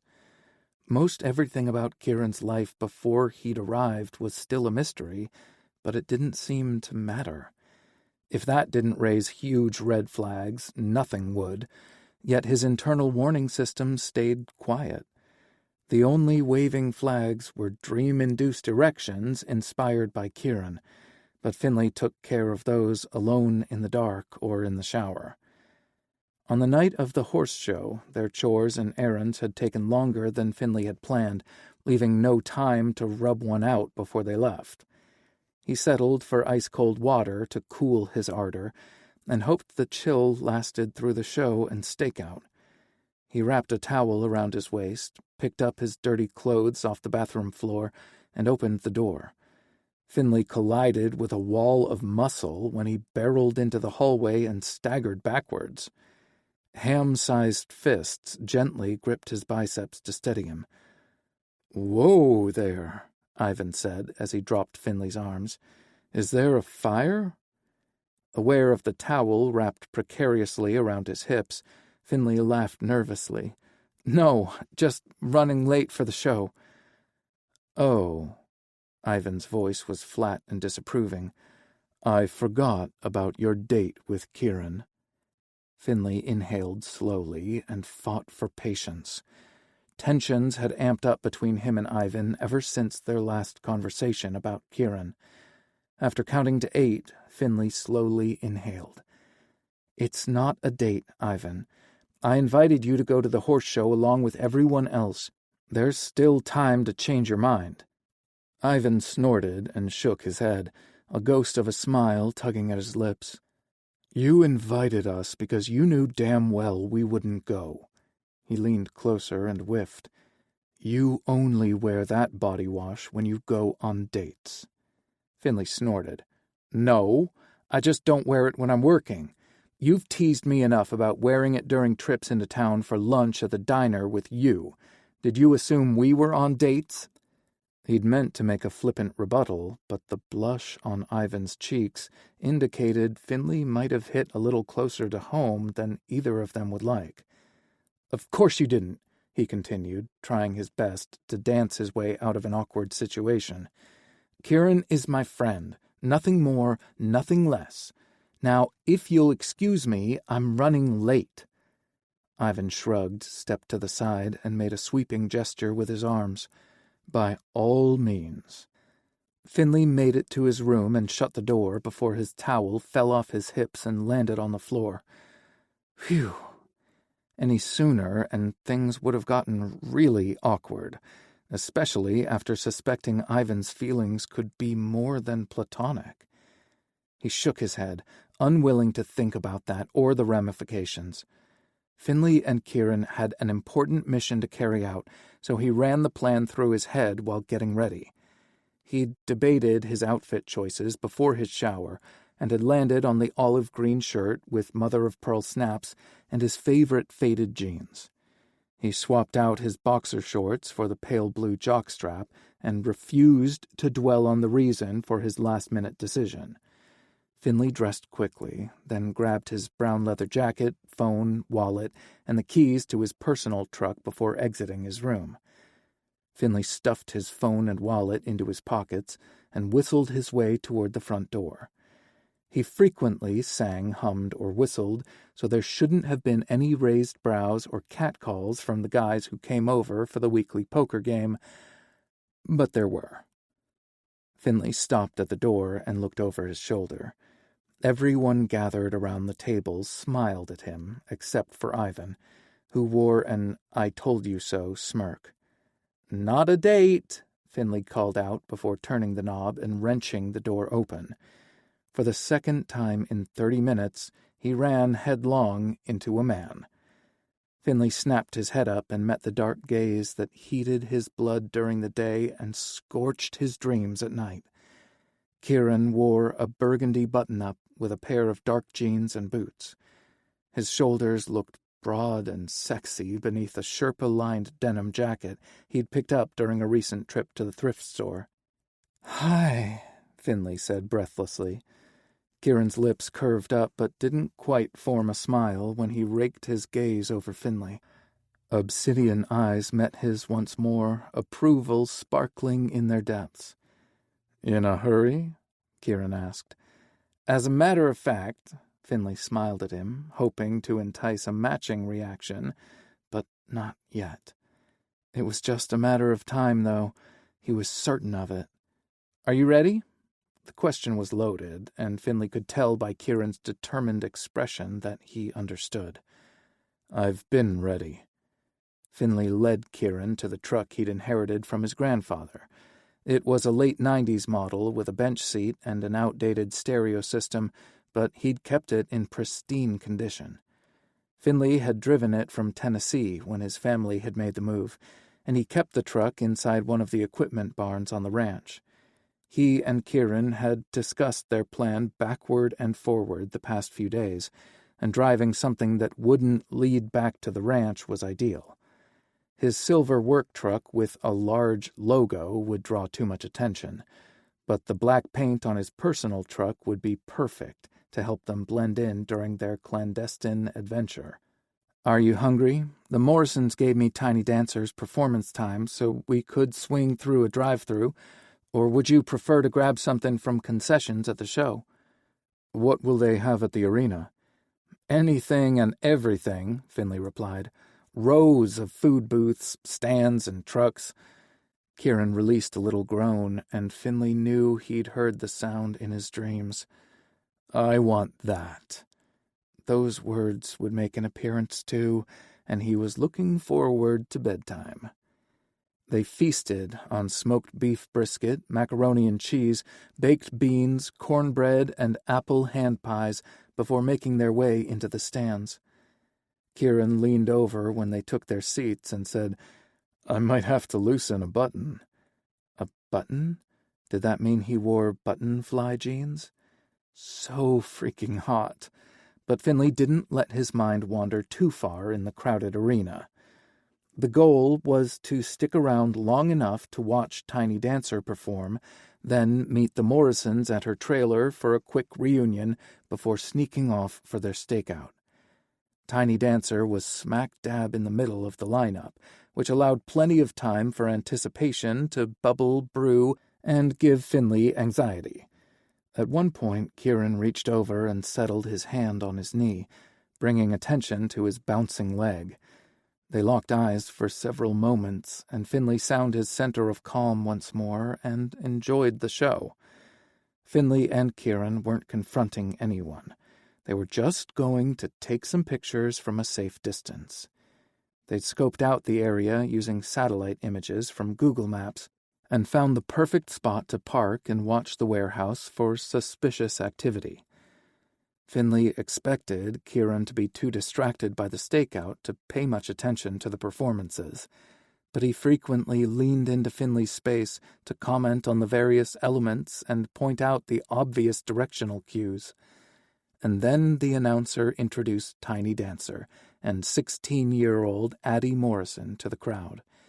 Tears filled Finley's eyes as the horse trotted to the center of the arena, looking so proud. "God, I love that horse," he said, as Addie and Tiny Dancer performed the prescribed movements. "It must be hard to let them go after you bond with them." Finley looked over at Kieran and caught him watching him instead of the show. "Yeah, it really is. But then you get pictures or videos of the horses living their best lives, and you find joy in the role you played in their rehabilitation." Finley looked back at the arena. "It isn't often I get to see the horses in person once they leave the ranch, so I might blubber and make a fool of myself." He for sure would hug Tiny Dancer's neck. "You won't get any judgment from me," Kieran said. "Look at the cat dad I've become." Finley thought about the plush setup Little Mama had in Kieran's cabin. He'd bought her a fluffy bed, matching pink dishes, and a few catnip toys after ensuring they wouldn't be dangerous for an expectant mother. Kieran Sullivan was the best kind of people, even if he didn't know it yet. Finley understood that he wouldn't be the person who helped him realize his worth, but he hoped Kieran found that special someone after leaving the ranch. It would break his heart, just like when the horses left him, but he hoped that one day he'd witness Kieran living his best life. He'd try really hard not to be bitter about what could have been, but he wouldn't make any promises. Music filtered through the speaker system, and Finley laughed when he recognized "Hold Me Closer," the Elton John and Britney Spears remix of Tiny Dancer. Finley often thought of the horse when he heard it and couldn't resist humming along and dancing a little in his seat. Beside him, Kieran chuckle-snorted. Finley turned and caught his first genuine smile since arriving on the ranch, and it was a thing of beauty. And contagious. Finley grinned back, though he didn't know why. Then they both laughed, feeding off one another's energy. "This was the song you were trying to sing on the day we met," Kieran said. "I couldn't place the lyrics until now." Finley tilted his head to the side. "You're right, but I sang the hell out of that song." "Screeched the hell out of it, did you say?" Finley playfully pushed Kieran's shoulder before focusing on Tiny Dancer's performance again. The horse looked amazing, and Addie radiated love and joy for the horse she sat astride. "She's a natural rider like you," Kieran said. Finley met his gaze once more, and the rest of the world faded away until the arena erupted in cheers and shouts for the duo when they finished. Finley gestured for Kieran to follow him once Addie rode Tiny Dancer out of the arena. Shelley Morrison had told him where they'd parked their trailer, so it was just a matter of walking there. "These events are huge," Kieran said, taking in the rows of horse trailers, RVs, and pickup trucks. "This is a small crowd compared to some of the other jumping shows and rodeos. Dressage is gaining in popularity in the U.S., though." "It's beautiful," Kieran said, and his sincerity rang true in his words. Addie squealed when she spotted Finley and launched herself at him. He swept her up in his arms and spun her around while her parents laughed. "You two were amazing," Finley said when he set her down. He extended his hand to Ben and hugged Shelley, then introduced everyone to Kieran. "Thank you so much for letting me know you were in town. You don't know what this means to me." Shelley tipped her head toward the arena stall where Tiny Dancer was eating a snack. "Go say hello to your girl. She'll be happy to see you." Finley took a shaky breath as he felt a familiar sting in his nose. "Ignore the blubbering." Shelley smiled and squeezed his hand encouragingly. The horse lifted her head and nickered as Finley approached. "Hello, beautiful. Remember me?" She met him at the gate and nuzzled her head against his cheek. Finley wrapped his arms around her neck and leaned into her as hot tears fell. He loved all the horses that passed through Redemption Ranch, but some took a piece of his heart when they left him. Finley pulled back and wiped his tears. The Morrisons joined them after a few moments and talked about her daily life. Tiny Dancer moseyed over to finish her snack while they talked about her. She contributed some noises once in a while to let them know she was listening. Finley gave her one more hug and scratched her ears before forcing himself away. The Morrisons promised to stay in touch and send him a full video of the performance.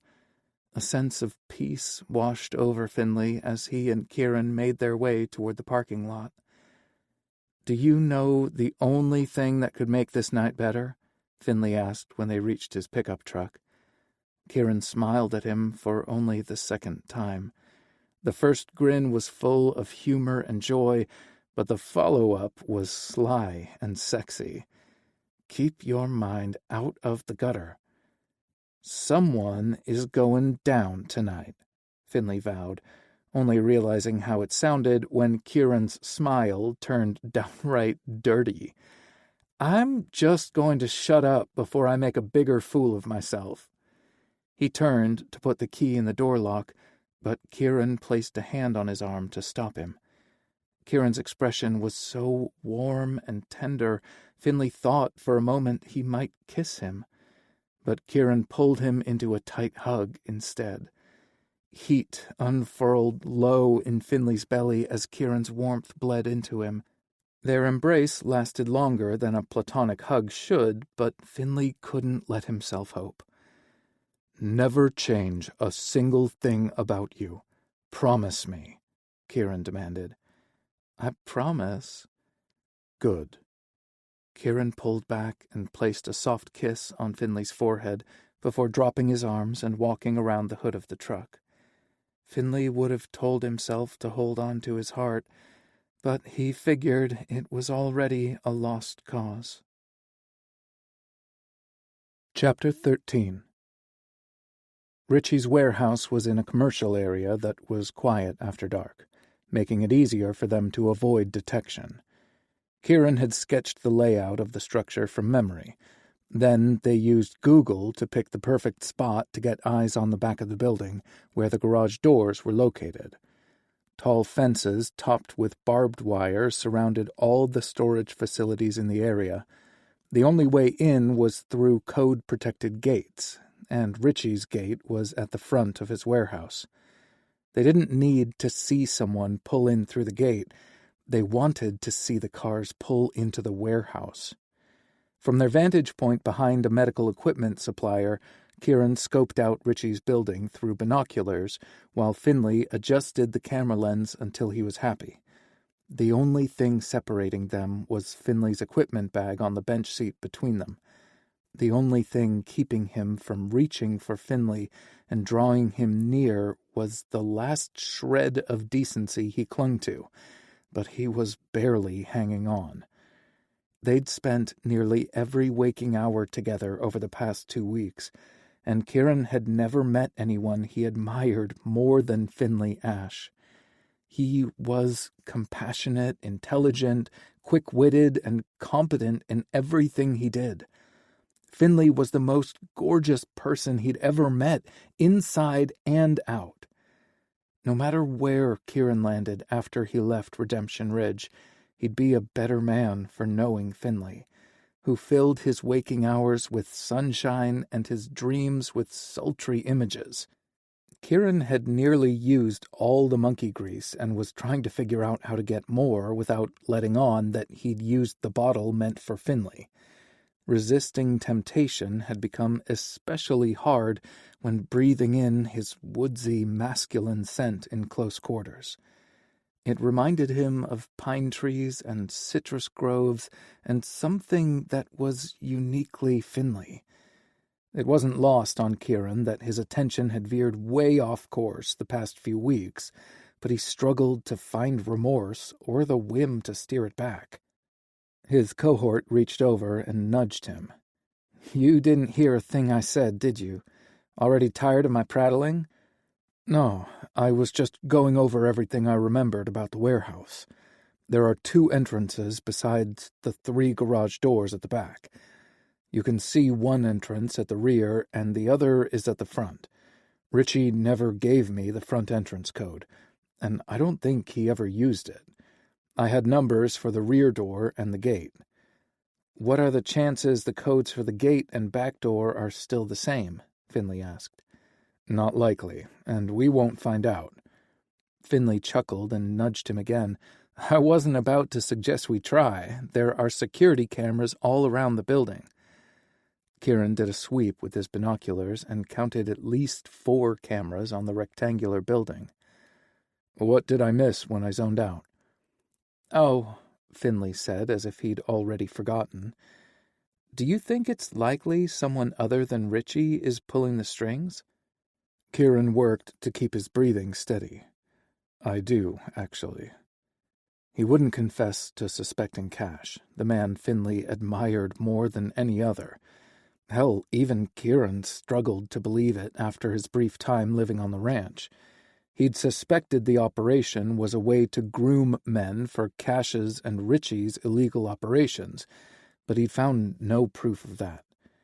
Then again, he'd spent all his free time with Finley when he should have been trying to find a way into Cash's home office. The rancher seemed sincere and invested in how Kieran was getting by, but he wouldn't be the first or last man to hide a sinister soul behind a handsome face and kind countenance. If Kieran was right, bringing Cash down would have serious repercussions for the good people who depended on him. They'd all turn on Kieran, but he couldn't let that sway him. "Any idea who?" Finley asked, breaking into his thoughts. "Not really. I'm not even sure how I'll figure it out yet. I guess we start by seeing who is delivering the vehicles to the warehouse and document the vehicles moving in and out of storage."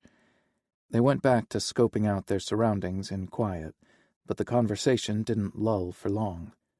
"Macaroni and cheese," Finley said a few minutes later. Kieran smiled, but kept his gaze trained at the end of the building, where visitors would first appear as they drove around. "Side dish." "You have no imagination," Finley replied. Kieran snorted. If Finley knew the things he fantasized about, he would take that back. Kieran had imagined taking him in every position and in every location on the ranch. "How do you figure macaroni and cheese as a meal? Just because you can make yourself sick on it doesn't make it a main course." "Haven't you ever heard of lobster macaroni and cheese? Chicken bacon ranch macaroni and cheese? Buffalo chicken macaroni and cheese? Pulled pork macaroni and cheese? If it combines meat and macaroni, it's a main course." Kieran lowered the binoculars and looked at him, but Finley kept the camera trained on the building. "You didn't specify any of those types of macaroni and cheese, or I would have said they were a meal. I win by default." Finley smiled, teeth flashing white in the dark truck cab. "It's not a contest." "I've been keeping score," Kieran admitted. Finley peeked away from the viewfinder for a moment before looking back through it. "Who's on top?" Kieran swallowed hard. The other man could make everything sound dirty. "We're tied after the macaroni misfire." Finley darted a glance at him. "I assure you I never misfire, but I'm willing to hear the arguments you think I lost." Before Kieran could respond, Finley held up a hand. "I think we've got movement." Kieran looked back through the binoculars. The corner of the building was lit up brighter than it had been just a few seconds ago. The floodlight on the corner had turned on. "Those are the motion sensor security lights I told you about. Richie always said they seemed like overkill with the barbed wire fence and coated gate. Since he leased the building, he wasn't able to make modifications. Now I know why he didn't like them. Those security lights shine right on his illicit activities for anyone watching. Until now, no one took a closer look at what was going on at the warehouse." A moment later, a Mercedes SUV eased around the corner of the building and stopped outside the first garage bay. Finley's camera clicked and whirred as he took several images of the vehicle. "I got the license plate," Finley said. "Windows are tinted, so I couldn't get a shot of the driver as he came around the side of the building." "You'll get your chance," Kieran assured him. "Those big garage doors aren't connected to automatic openers. Richie had wanted to install them and even offered to pay for the upgrades himself, but no dice. I guess Richie could have convinced the landlord since then, but I doubt it." A moment later, the driver's side door opened. "Here we go." "Ready," Finley said, his voice so breathless Kieran nearly lost sight of his aim. But then the driver slid out from behind the wheel. Rapid clicking filled the truck bed as Finley captured the driver standing by the car and looking around him as if he sensed someone was watching. "It's the same guy we saw him with in Last Chance Creek." Kieran thought the same, but wanted a better look. He got it when the man triggered additional security lighting as he strode toward the door. "Definitely the same man." "And I sure as hell don't need night vision lenses with those lights on," Finley said as he made quick adjustments to the camera. "Damn, they've lit up the place like a football field." "Or a prison yard when an inmate makes a run for it." Finley fumbled and dropped the lens, and it rolled into Kieran's footwell. "Oops, I didn't expect you to make jail jokes." Finley placed his hand on Kieran's thigh and leaned forward to retrieve the lens, but Kieran stopped him. He couldn't afford to have Finley's head anywhere near his crotch. Leaning forward, Kieran retrieved the lens and handed it to Finley. The air surrounding them crackled with electricity when their hands brushed against each other. "I'm learning that I still have a sense of humor. Sometimes poking fun at something gives it less control over you. Finley snapped the lens into place and captured Richie's boyfriend entering the code at the rear door and letting himself inside. Good to know. I'll use that strategy next time instead of putting myself on a no-sex diet. Kieran nearly choked on his saliva, but passed it off as a throat tickle, or at least he hoped he did. Unaware of Kieran's struggle, Finley added, I'd have better luck giving up carbs, but you've seen firsthand how I can mow my way through bread, potatoes, and sweets. Was Finley currently on a no-sex diet? Had he recently ended one? But with who? It wasn't really any of Kieran's business, but they'd spent so much time together. How had he found an opportunity? Did he make a detour after leaving Kieran's cabin? Finley shared the house with the burly foreman and Dylan. Hooking up with one of them would be pretty damn convenient and discreet. But Dylan was as straight as a man could get and head over heels in love with Harry. Was it Ivan? Is that why the foreman still glared at him? Kieran thought about the interactions between Finley and Ivan and couldn't recall a single spark of attraction, at least not from Finley's end. Ivan was another story. Were the two of them hooking up? Finley's soft chuckle interrupted his spinning thoughts. Breathe, Kieran, and stop thinking so hard. I'm not involved with anyone right now, unless you count my right hand and my dildo. They've both seen a ton of action. Oh, God, Kieran said, as torrid images flooded his mind, heating his blood and sending it south. Yeah, I've been moaning that into my pillow a lot lately. If he didn't stop talking about getting himself off, Kieran was going to come in his underwear. Oh, heads up, another car just arrived. Kieran resentfully slammed the door on his fantasies, but he'd take those babies out later when he was alone. He recognized the BMW sedan right away. That's Richie's car. He's probably there to give his boyfriend a ride. Sometimes I would drive one vehicle over and take another back to the shop when it was due for pickup. Other times, Richie would follow so we could go home afterward. Home? You lived together? Finley asked. Not technically, Kieran replied, as Richie parked his sedan next to the Mercedes. We had dated for a year, and most of my stuff was at his place. I thought living together was the next logical step, but Richie got squirrely every time I brought it up, even though he got mad when I stayed at my place. He accused me of throwing a fit because I didn't get my way. Richie did this push-pull thing that made me feel like I was crazy. He'd hurt me, and I'd end up being the one who apologized. Gaslighting 101, Finley said softly. He won't be able to bullshit his way out of trouble when we get done with him. Kieran loved the vehemence in his voice. Finley made him believe, which was something he thought was no longer possible. So Richie had all your stuff while you were in jail? Kieran shrugged. I didn't have much. I learned at a very early age to travel light, and those habits transitioned to adulthood. He could have easily tossed my shit in a trash bag and fully erased me from his life. My name wasn't on any documents connected to the apartment, not the lease, not the bills, nothing. I hadn't even updated the address on my ID yet. That's how he could get away with claiming not to know me. Why did you have to travel light? Were one of your parents in the military? Kieran snorted to cover up his anxiousness. They were veering into uncomfortable territory, but Finley had made himself vulnerable for Kieran. Then again, their confessions were drastically different. Finley's disclosures were arousing, while Kieran's revelations would extinguish the desire between them as quickly as it had arrived. Then again, maybe that was for the best. No one wanted to keep me long enough for me to accumulate much. Finley's breath hitched, and he reached over to squeeze Kieran's hand. This is why I prefer animals.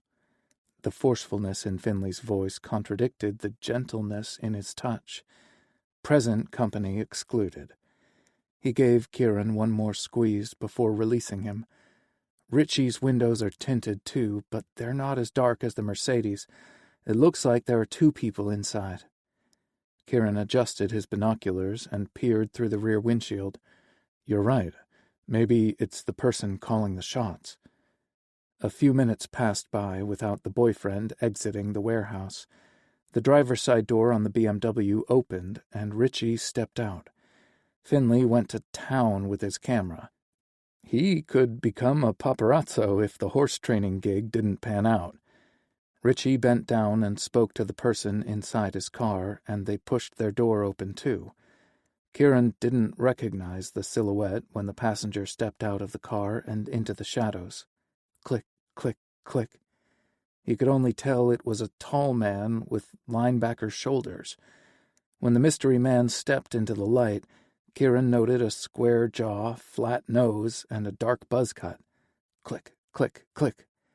Whoa, Finley said. Dude's nose looked like he went several rounds with a heavyweight boxer. The warehouse door opened, and the boyfriend reappeared. Probably worried Richie was up to no good with Brick House, Finley said. Click, click. You recognize the bruiser? Nope. They fell quiet, Kieran watching the tableau play out through the binoculars as Finley captured every second. The boyfriend looked more annoyed than pissed. He called out something to the other two as they approached. Too bad I can't read lips. Click, click, click. He said, It's about damn time. I thought you changed your mind.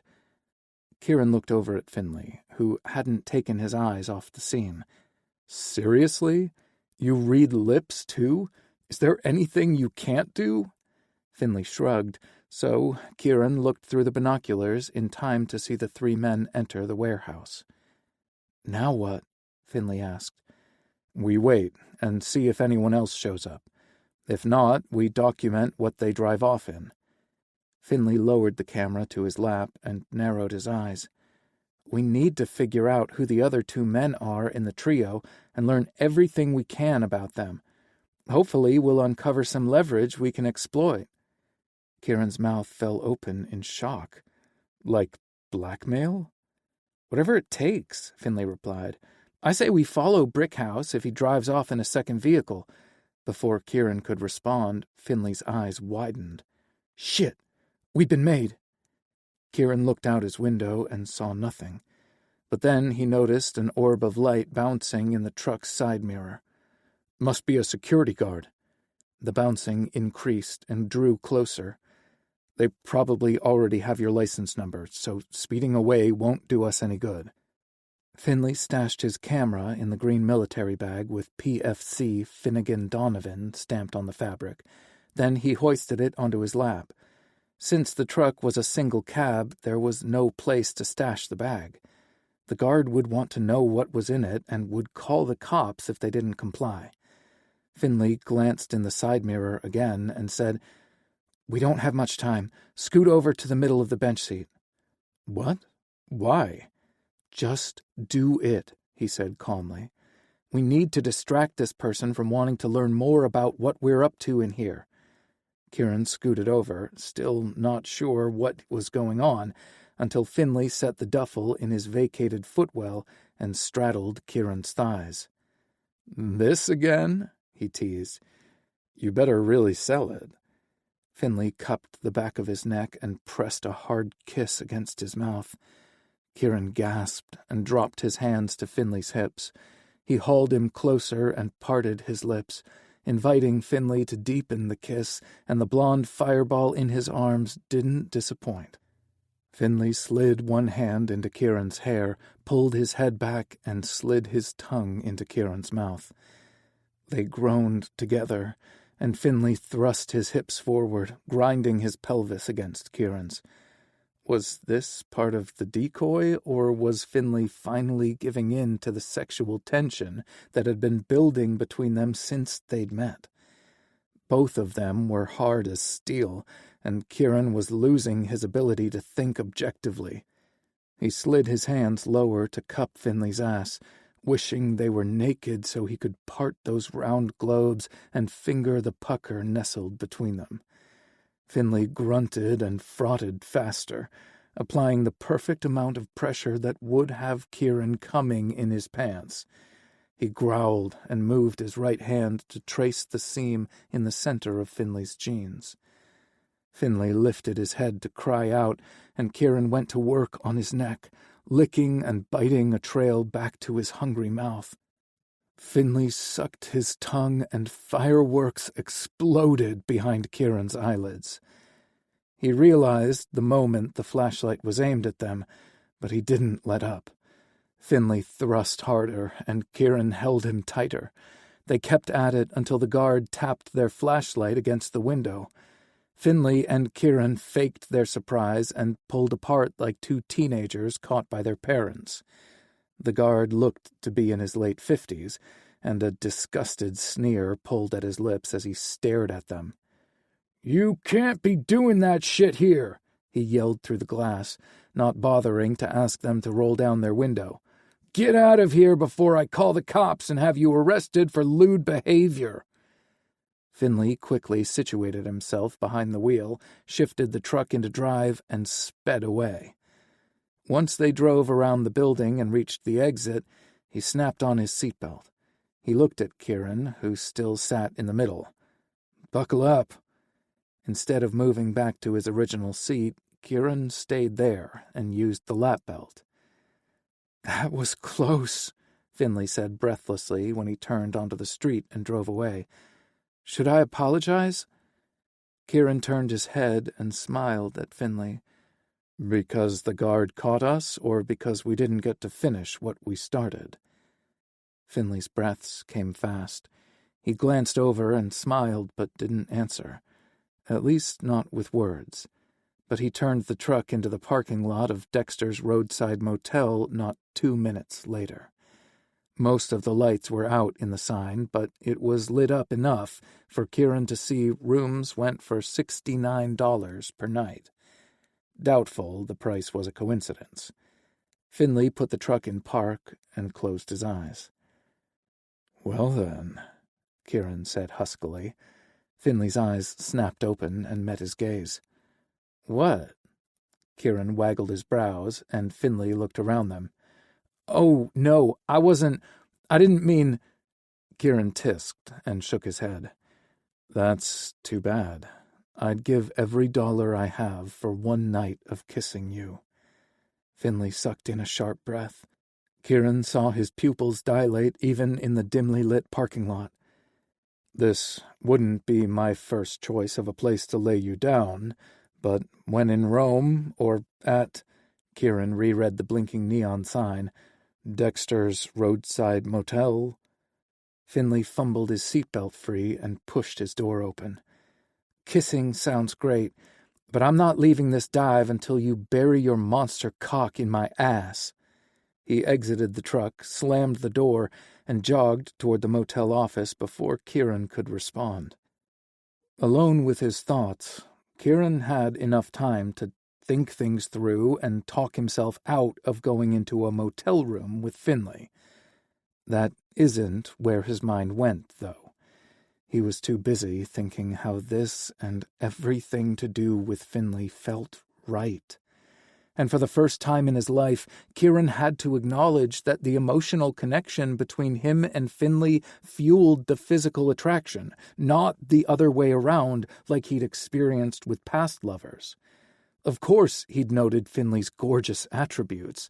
Hell, he could barely tear his eyes off the man's ass until he stepped inside the building, and he had no other choice. Finley's looks weren't the reason he'd stopped thinking about life after the ranch. They weren't the reason he pulled Finley into one silly conversation after another. Kieran loved listening to him talk and discovering the quirky way his mind worked. He loved how Finley never pushed to know more about him, even though curiosity shimmered in his green gaze. The acceptance made Kieran want to divulge everything, something that had never happened until he'd met Finley. And if he were honest with himself, Kieran had to admit to being more than halfway in love with his boss.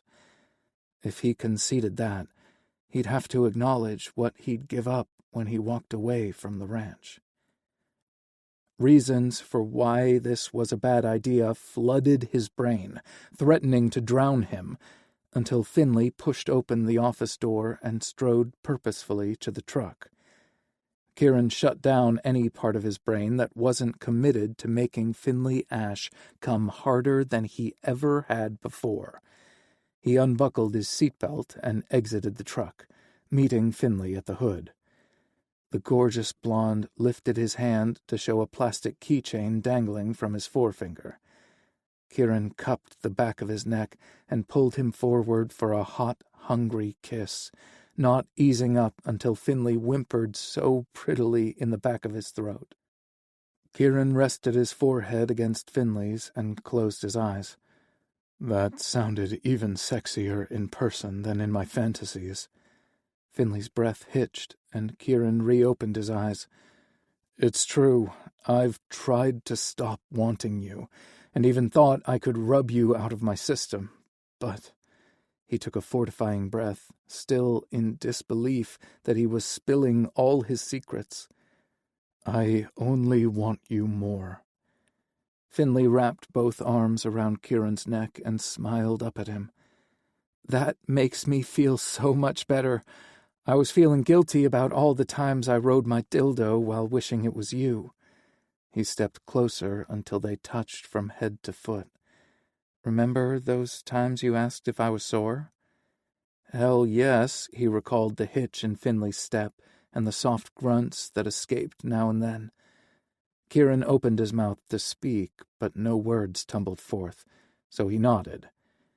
I wore my ass out thinking about you, coming so hard I nearly blacked out. Finding his voice, Kieran said, You're the only person to make me come for almost 2 years. Finley gasped, stepped back, and grabbed his hand. Let's go. I don't want to wait another minute. Their eagerness faltered once they stepped inside the motel room and got an eyeful and a whiff of Dexter's accommodations. It smelled like stale beer, greasy food, and 36 ashtrays overflowing with cigarette butts. It was hard to tell what color the walls, carpet, and bedspreads used to be under the decades of dirt and neglect. A series of flamingo paintings hung on the wall, making Kieran think the decor might have matched. The motif would work in Florida, but Colorado? Oh, God, Finley said, his horror mirrored in his voice and expression. I've stayed in worse places, Kieran said. I mean, at least there isn't a steel toilet in the center of the room. Finley snorted and met his gaze. Was that more jailhouse humor? Trying to soften the disappointment. Are you willing to ignore the stench and the unsightly decor so I can plow your ass like you so eloquently requested, or should we find someplace else? Finley faced him. And risk you changing your mind? Hell no. He walked forward and yanked the bedding off the mattress, revealing some sketchy stains. Not ideal, but you can bend me over and...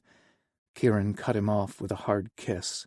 Lust burst inside him like a flashbang grenade, and fog filled his brain, blocking out everything but the man in front of him. Their hands went into action, fingers once nimble now stumbling to release pearl snaps, belt buckles, and buttons. Their mouths separated long enough to kiss or nuzzle the newly released skin until they were down to Kieran's briefs and Finley's fucking blue jockstrap. Kieran slid his hand over one taut ass cheek. Planning to ride, were you? Finley's scorching gaze threatened to burn him up alive. A man could hope. He reached forward and pumped Kieran's cock through his briefs. Need this in me. Kieran's eyes drooped to half-mast when Finley slid a finger beneath the elastic band and traced the length of his shaft, producing a body-racking shiver. He pulled his hand free and licked Kieran's pre-cum off his fingers. Need it now. Finley bent over and retrieved his wallet from his jeans, putting that delicious bubble butt on display. He removed a condom and lube packet and tossed them on the bed. Kieran dropped to his knees behind him and shoved his face between his ass cheeks. Finley cried out and bucked forward, grabbing onto the bed frame for support. "Fuck!" he called out when Kieran swirled his tongue over his quivering pucker and sucked it. Finley didn't just stand there and take it. He reached behind him and gripped Kieran's hair, then widened his stance to give him better access. Christ, I hadn't let my mind go here. Kieran wiggled his tongue against Finley's opening, and Finley released the longest, loudest, and sluttiest moan he'd ever heard. "Get in there deeper. Fuck me with your tongue." Kieran pulled back and spit on his crinkled entrance, using his saliva to work his tongue inside the tight rim, twisting and turning to make all his nerve endings sing. Gripping Finley's hips, Kieran worked his tongue in and out until Finley's lustful cries turned into needy whimpers. He ghosted his hands over Finley's thick thighs, loving the way his muscles bunched and trembled. Kieran pulled his tongue free and paid equal attention to Finley's taint and firm balls before urging him to stand up straight. "Give me that dick," he commanded. "That's my line." Finley's voice held a sweet pout, but he complied immediately, putting his drooling dick at eye level. Kieran rested his ass on his heels and licked a slow path from root to tip, swirling his tongue to catch the trail of pre-cum around the engorged head, then wiggled the tip of his tongue against the slit. You taste so good." "Then get to sucking." Finley fisted his hair and guided Kieran's mouth down his shaft. The little minx liked to seize control, something Kieran hadn't imagined but loved. Kieran worked his shaft up and down, changing pressure and angles to build him to the edge and back him off before he fell over it. When Finley's entire body thrummed in frustration to match his growls, Kieran rose to his feet and devoured Finley's mouth with a combination of passion and tenderness he never knew existed. Finley kissed a path down his body, but Kieran halted him with a firm hand on his nape. "I'm too far gone, and you wanted my dick in your ass," Kieran reminded him. Finley grabbed the condom and lube packets he'd dropped onto the mattress and handed them to him. Then he turned around and bent over, bracing his hands on the cleanest spots on the mattress. Kieran shoved his underwear down his legs, tore open the condom, and rolled it on. Just that slight friction was enough to make his balls draw tight. He squirted a tiny amount of lube on the latex and only worked his hand up and down enough to coat it thoroughly. Then he squeezed the rest onto his fingers, rubbing them together to coat them well, and slid his middle finger knuckle-deep in Finley's ass. "Yes," the sexy blonde groaned, pushing back and fucking himself. "Give me more." Kieran bit his right cheek hard enough to make him gasp, then gave him the 2 fingers he wanted. He worked them in and out until Finley's first ring of muscle relaxed a little. Kieran pulled out of him, then lined his cock up against Finley's pucker. "Balls deep. Let's go." Kieran placed one hand on Finley's shoulder, the other on his hip, and impaled him balls deep in a single thrust, hard enough to drive him up onto his tiptoes. Finley's cries of ecstasy were loud enough to rattle the walls. "Again!" he shouted. The walls rattled again, and Kieran realized the people in the next room were pounding on the wall to shut them up. Fuck them. He eased back and slammed into Finlay, eliciting another exultant shout for Kieran to fuck him harder, faster, and longer. "Never stop," Finlay begged. A blush spread up his back, and Finlay's skin felt fevered wherever Kieran touched him. His pleading became incoherent when Finlay reached down and started jerking himself off as Kieran plowed into him. He leaned over Finlay's back and whispered, "Come for me now." Then Kieran sank his teeth into his neck. Finlay's body stiffened, and his breath caught in his throat. His asshole clamped down tight on Kieran's cock, and the air in his lungs escaped in short bursts as he jerked in Kieran's embrace. The scent of Finlay's release teased his senses, and he slammed home a few more times.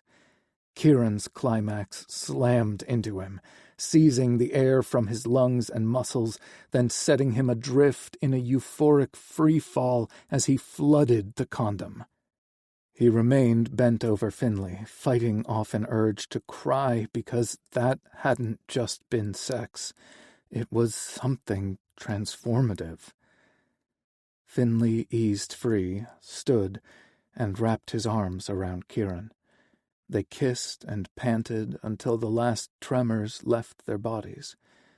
No one had ever felt so good in his arms, no coupling so right. Finlay broke off their kiss and leaned his head against Kieran's collarbone. "There's so much more I want to do with you, but this place is so gross." Kieran tangled his hands in Finlay's hair and tugged until their gazes locked. "We're consenting adults who know the score. I have a cabin with 4 walls, a roof, and a door that locks. This doesn't have to be the end." A little alarm went off in his head that he was sending mixed signals. The closer they got, the harder it would be to say goodbye. He'd be another loser to hurt Finlay. But his cooler head didn't prevail when he said, "You'll need to be a little quieter, though." "Got that right," a man shouted from the other side of the wall. Finlay buried his head against Kieran's neck and laughed until his body shook. Then he pulled back and gave Kieran the most beautiful smile he'd ever seen. "Deal." They sealed their pact with a series of kisses that alternated between sweet and hungry. Kieran reluctantly pulled back and said, "I better get Cinderella back to the ranch before midnight." Finlay snorted, but reached for his clothes. They cleaned up with a wet washcloth because Kieran was convinced the disgusting shower had been a crime scene at some point. "I take it back," he said when they stepped onto the sidewalk in front of the room. "Even jail was cleaner." Finlay laughed as he leaned into him. Kieran wrapped his arm around Finlay's shoulders and pulled him flush against his body. He couldn't remember a time when he'd ever felt so happy. But that all shattered when they arrived at the truck, and he noticed the door was unlocked and someone had taken the camera equipment. "No, no, no, no," he groaned. They'd been too focused on fucking to secure the vehicle properly. No, that was on him. He'd been the last one in the truck, and he was the one who'd let Finlay down. Bad things happened when good people like Finlay got tangled up with guys like him. Chapter 14. Finlay opened up the driver's side door, and his stomach rolled when he realized the source of anguish in Kieran's voice. His duffel bag with his grandfather's equipment and the potential evidence against Richie's operation was gone. Then his heart plummeted when he recalled the other photos on the memory card. He'd captured dozens of images of Kieran astride Loretta in the arena to hone his skills with the equipment. "Fuck!" Kieran shouted, his voice echoing off the pavement. "I'm so sorry." Finley snapped his head up and met Kieran's desolate gaze. As sorry as he was about the missing equipment and photos, he had a bigger fire to extinguish.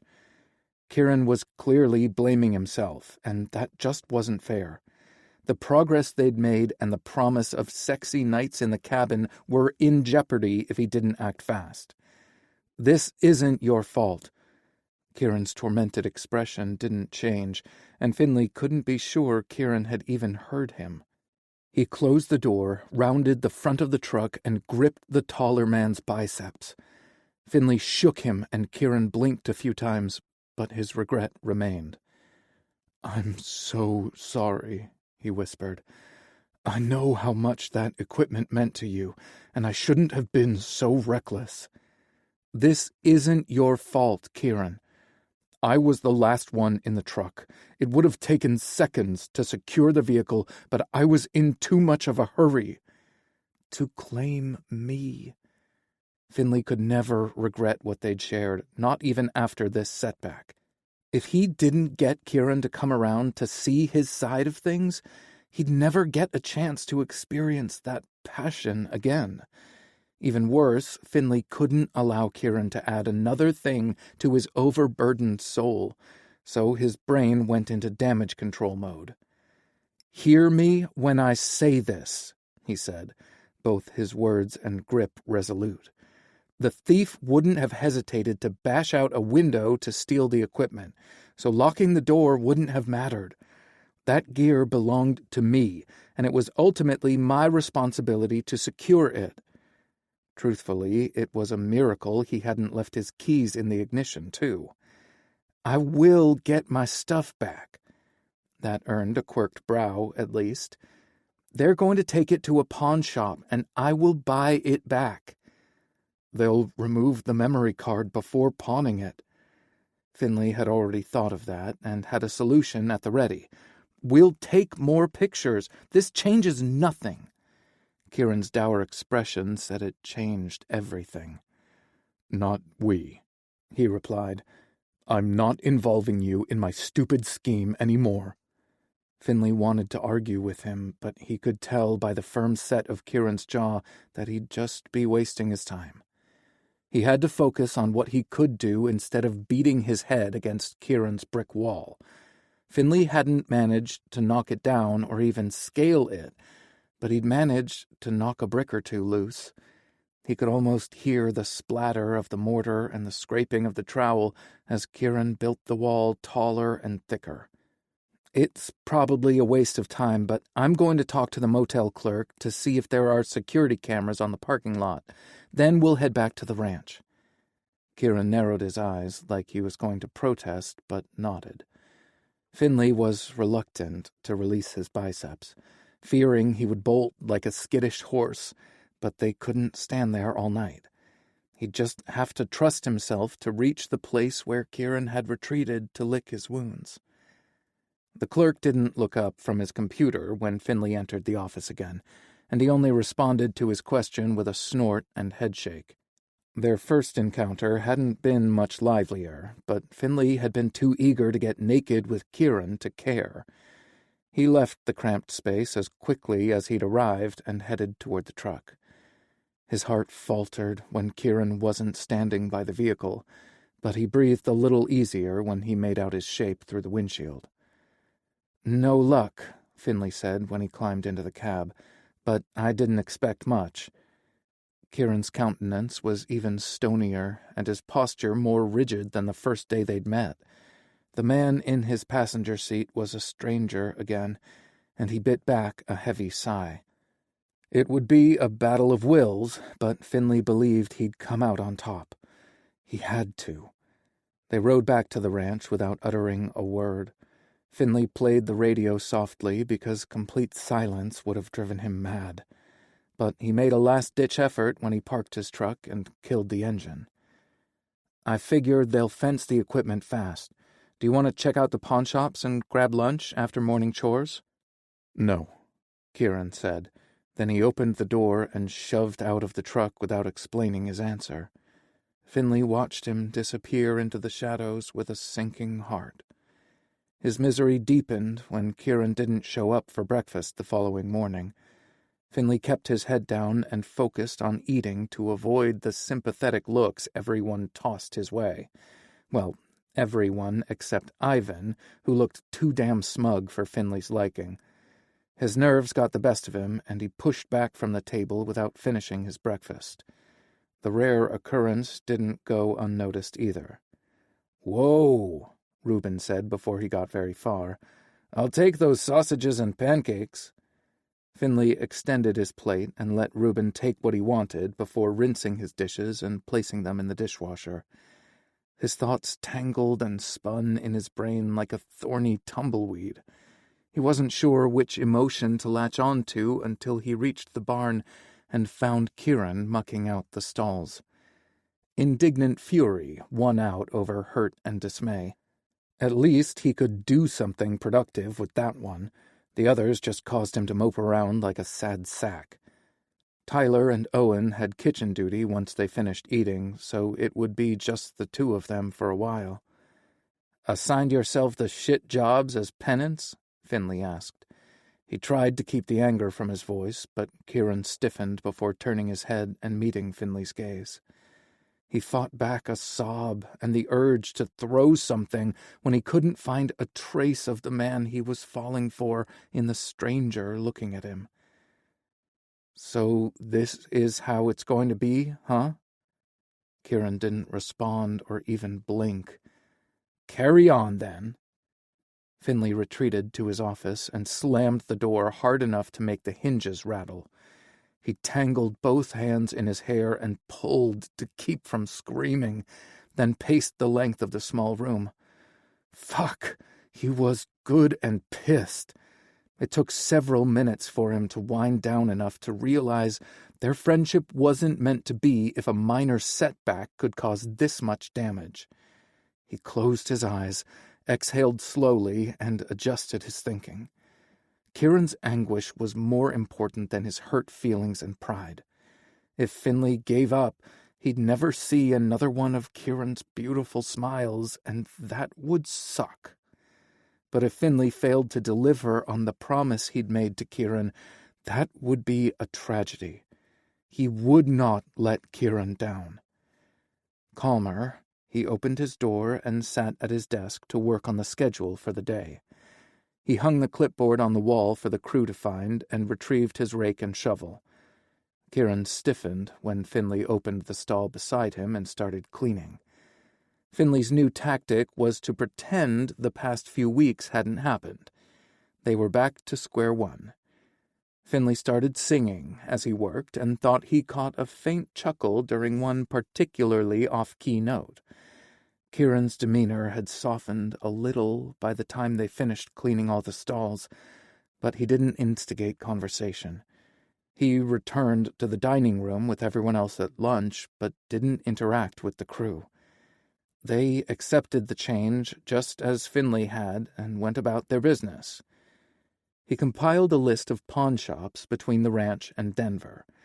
Finley was shocked by the sheer volume, but was determined to check them all. He could have enlisted help to divide and conquer, but it would have required an explanation, and he didn't want to betray Kieran's confidence. So he hit up a few each night after dinner. Things improved a little over the following week. Kieran rejoined the crew for meals, and the two of them were polite when working together. On the occasions that they physically bumped into one another, their eyes met and held. Electricity charged the air, but Finley didn't tear down a single brick in the wall. Instead of hanging out with Kieran in the evenings, Finley spent his free time checking out the pawn shops in and around Colorado Springs, working his way closer to Denver as he went. He kept hoping that finding the camera would blast a crater in Kieran's resistance, but he kept striking out. Finley planned a trip to Denver for the following Saturday and recruited Harry to help. He'd told her about the stolen equipment, but said it happened when they stopped for a bite to eat after the horse show. I've searched all the local pawn shops, but haven't found the gear.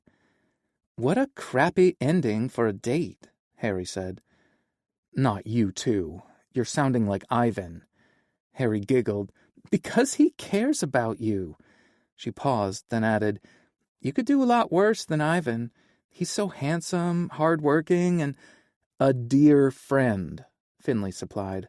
Love can develop from friendship. I've heard it's the best kind. Finley rolled his eyes. I don't want to talk about Ivan or Kieran. Of course you don't. I want to talk about Dylan. Harry groaned. Don't start this again. He's too young for me. 10 years isn't much of an age gap, Finley argued. You're just not willing to take risks. Why should I when you take enough risks for both of us? She countered. Ouch. Finley rubbed at a spot above his heart. Harry leaned over and rested her head on his shoulder. I'm sorry, that was mean. But honest. She knew what their grandpa's camera meant to Finley, and happily agreed to help if he could get her back in time for her mani-pedi appointment in Last Chance Creek. She had another girls' night out that evening, and apparently pretty nails were important. They set out early because there were several pawn shops in Denver and the surrounding area. He'd felt hopeful during the 90-minute ride to the big city, but dejected on their way back to the ranch, still empty-handed. Harry had let him stew in his thoughts while she read a book, which only reminded him of Kieran. A pang of longing gripped his heart and squeezed until he wanted to howl. He missed the physical dynamic that they'd barely started to explore, but Finley craved their quirky conversations, quiet evenings, and the little pack they'd formed. But if he were objective, Finley had to consider he might have fallen into his old pattern of making something more than it was because his heart desired it. He had two options. Move on, or try to work out the issue with Kieran and make the most of the time they had left. One path was logical, and the other fanciful, yet there was no doubt about the route he'd choose. He didn't want to live with any regrets when Kieran left the ranch, so he wouldn't wave a white flag. When they neared Last Chance Creek, Harry suggested they meet their mother at the diner for a bite to eat before the ladies indulged in their pedicures. Finley had eaten little for breakfast, so he was more than ready to sink his teeth into something delicious. Hope was already at the diner, and she wasn't alone. A dark-haired man sat beside her in the same booth he and Kieran had used on the night of the art festival. His mother laughed at something the stranger said, and Finley had a sinking feeling he knew the handsome man's identity. He stopped inside the door and rounded on Harry. You guys set me up. Harry patted his cheek and smiled sweetly. I'm calling it an intervention. I can't watch you break your own heart again. Finley had been on the verge of walking out of the cafe, but Harry's pleading gaze softened his resolve. Fine, but I will get even. Harry hooked her arm through Finley's and led him toward the booth. Hope saw them first and waved. The mystery man looked in their direction, and his warm brown eyes widened when they landed on Finley. He looked to be roughly the same age and was undoubtedly handsome. Finley forced himself to relax and decided to let nature take its course. Harry gestured for him to slide in first so he'd be across from Michael, but he knew she just wanted to box him in so he couldn't bolt. Finley slid into the booth and smiled through introductions. Michael reached across the table, and Finley shook his hand. No spark or shiver of awareness followed. Suddenly unsure of what to say or where to put his hands, he reached for a menu, even though he'd memorized it long ago. Mary arrived to take their drink order, but Hope held up her hand. I just remembered I need to meet a client for a private yoga session. She grimaced like a seasoned actress and rose to her feet. I forgot about our pedicure appointments. Do you think they can bump us back a little?" Harry stood up too. "I'll go find out. Excuse us for cutting out on you." Michael smiled up at them. "No problem," he said, while Finley shook his head. Once they were alone, Michael laughed and added, "Not real subtle, are they?" Finley laughed. "Nope, but I think they mean well." Michael's brown eyes twinkled. "I'm definitely not sorry for an opportunity to get to know you better." His smile was beautiful, but it didn't give Finley butterflies in his stomach. "Likewise, I can always use another friend." Could it develop into something special like Harry had said? He didn't think so, and a part of him just couldn't give up on Kieran yet. Honesty and a free lunch were the only things he could offer. Michael took it well, and even delighted Finley with a wonderful sense of humor. It felt good to laugh, and Michael must have fed off his energy because he kept it rolling throughout lunch. Midway through their burger and fries, someone tapped on the window beside them. Finley turned his head and saw Reuben smiling and waving at him. Then he shifted his gaze to the right and locked eyes with Kieran. Finley found it hard to breathe as they stared at each other for several moments. Kieran shifted his gaze to Michael, then back to Finley before he turned and walked away, leaving Reuben to scramble after him. "Do you need to leave?" Michael asked when Finley continued to stare at the empty sidewalk. Finley's knee-jerk reaction was to slap some bills on the table to cover lunch and chase after Kieran, but he squelched the notion. He'd done nothing wrong. Finley decided to finish lunch, make a new friend, and seek Kieran out after he cooled off. "Nope," Finley said. "In fact, I'm going to order dessert. I just can't decide if it will be the apple crisp or chocolate cream pie. Would you like anything?" "I don't eat sweets, but thank you." Finley sighed inwardly. He wasn't sure they could even be friends now. So long, Michael. Chapter 15. Kieran had no right to feel so rattled after seeing Finley at lunch with another guy. The gossip around the ranch was that Finley had left shortly after dinner each night and hadn't returned for a few hours. Kieran thought he was scouring pawn shops and thrift stores to find his camera equipment, but maybe he'd been meeting that guy. Were they on a date at the diner? In the same span of time that Finley had found a potential replacement, Kieran had lived two existences. The first half of the week, Kieran had locked himself down so tightly that he blocked out all emotions, leaving no space for sorrow, anger, regret, pining, or lust. It was like he'd been sent right back to jail. He had work, and he had little Mama, who must have sensed his agitation or was getting close to having her kittens. She'd been extra cuddly and had soothed him with her purring, providing comfort he wanted to refuse but couldn't. Maybe it was her affection that had cracked his facade enough midweek to let the pining and regret drip into his psyche. Kieran spent those evenings sketching scenes from his memory.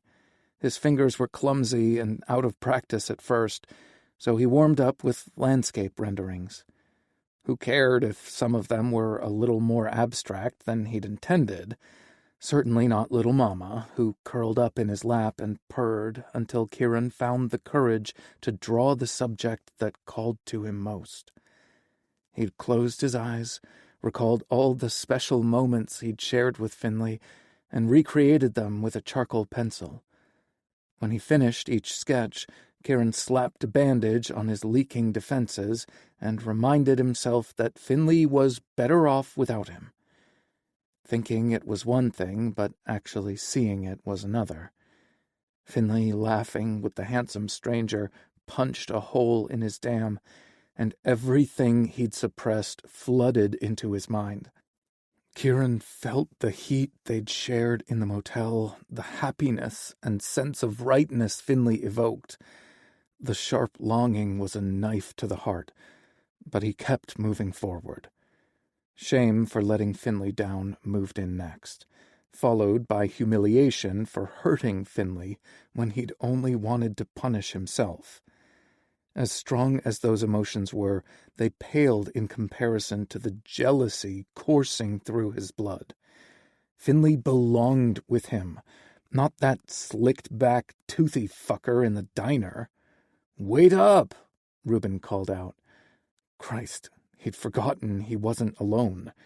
Kieran slowed so Rue could catch up. "Sorry about that." "The scene back there isn't what you think it is," Rue said, sounding a little winded. "Doesn't matter." Then he stopped and whirled to face Reuben. "But why do you think that?" "Finley stares at you the way I stare at the last piece of German chocolate cake." Kieran waved the remark away, but it burrowed into his brain like a beetle. He had just witnessed Reuben lusting after the dessert the previous night, so he had a visual reference. Did Finley look at him like he wanted to devour him? He gagged his inner cynic so he could attempt objectivity when he replayed their encounters. God, yes, Finley looked at him like he was cherry crisp. A lightness he definitely had no right to feel entered the fray, picked up a sword, and prepared to battle. "Joy, you fickle bitch, what are you doing here?" Then he realized the feeling wasn't as foreign to him as it should have been. Kieran had grown too complacent and allowed himself to get caught up in the spirit of community on the ranch. Attachments were formed, bonds were made, and he'd nearly let himself fall in love. "I gotta get out of here," Kieran said desperately. "I'm ready to go back to the ranch, too." Kieran had misunderstood his sense of urgency, and Kieran didn't correct him. Instead, he started to plan. Normally, he'd wait until the poker game started, but he had a feeling Finley would want to talk to him when he got back. Cash was in Denver until Sunday night again. Ivan wouldn't return from Colorado Springs until after dinner, and Harry was excited about her mani-pedi and another girls' night with her friends. She'd told everyone at breakfast they had to fend for themselves, so he presumed she would be gone. Tyler and Owen were delivering Big Stanley, a gorgeous chestnut stallion, to his forever home, and Kieran rarely ran into the other guys unless it was mealtime, so he only needed to worry about Reuben. If he was distracted, Kieran would be clear to search Cash's office for answers. As if fate had intervened, Reuben's phone rang when they were a mile or two away from the ranch. Kieran had learned enough Spanish in jail to determine Rue was talking to his grandmother. Reuben's rapid cadence made it hard for him to follow, but he definitely heard Rue's promise to call her back in 10 minutes. "There goes the rest of my afternoon," Rue said once he disconnected. "Maybe wait a while to call her back. Kick back and watch some TV." Rue chuckled as he turned onto the ranch's long driveway. "No way, man. You don't keep my abuela waiting. She acts like she is going to die any minute, and what she has to say is too important to take to the grave. I told her I'd call her back in 10 minutes, so I'd better make it 8. Kieran planned to hang out in his cabin long enough for Reuben to become engrossed in his conversation. Then he'd return his borrowed book to Cash's library and search his office next door. Little Mama didn't greet him when he stepped inside, nor did he see her on the furniture. "Little Mama," he called out in alarm. A weak meow greeted him from the bathroom, and he found her lying in the shower. She'd already given birth to one kitten and its placenta, and had managed to break the sac open on its tiny body. Her stomach contracted, and she panted softly, making him think the next kitten's arrival was imminent. Finley had a lot of experience with cats in Tennessee, and prior to the disaster at Dexter's, he had given Kieran pointers on what to look for and how to help. "You're doing great, little mama," he whispered as he rubbed behind her ears. Kieran grabbed a washcloth, wetted it in the sink, and then made sure the first kitten had a clean airway. He talked soothingly to the cat while she delivered kitty number 2. She immediately started licking her baby to break the sack open, and Kieran stayed out of her way until her struggle became obvious. "Let me help," he cooed, taking over, caring for the newest addition. Kieran continued the process until all 5 kittens had arrived safely. They looked like little alien bodies as they sought their mama. She had 2 black kittens, 2 calicos, and 1 solid orange. Kieran retrieved a box from the barn and made a soft nest with an extra bath towel. He helped little mama get cleaned up and moved her and the babies to the box. The sight of them together as a family made him tear up. Finley had told him that nature kicks in and the kittens would seek nourishment. He just made sure they didn't have far to go before latching on. He checked the clock and saw that 45 minutes had passed. If he wanted to search Cash's office, it was now or never. Kieran forced himself to walk at his normal pace to the ranch house, but he made a beeline for the office once he was safely inside and returned the book. Patsy didn't bark or come running, so she was either in the kennel training with the other dogs, or Cash had taken her to Denver with him. He found the office door unlocked. Kieran wasn't sure if it was because Cash was too trusting or because he didn't keep incriminating evidence in his house. Kieran closed the door behind him and headed straight for the massive wood desk. He started with the large bottom drawer on the right, where there were dozens of hanging files suspended from a rack. Kieran rifled through them, noting they were all ranch-related. He stopped on the one marked Brewery and Winery. Cash had written Hooch and Honey with a different pen, so he really had been serious about using the name. Kieran pulled out the file and found a note Cash had written on top. It was a reminder to pay Kieran for naming rights and to call his lawyer to make everything legal. Guilt stirred in his conscience. Cash intended to keep his word even when he didn't have to. Who would believe Kieran's claim? He shoved the file back into its place and kept thumbing through the stash. He barely resisted yelling, "Aha!" when he found a folder with his name on it. The file wasn't the smoking gun Kieran expected it to be. Inside were the typical tax documents employers had for their employees, and Cash's evaluation of Kieran from Arrowhead, and why he thought he'd be a good fit for the ranch. "Kieran Sullivan reminds me so much of myself when I was in jail. He thinks it's him versus the world and has a chip on his shoulder the size of Texas.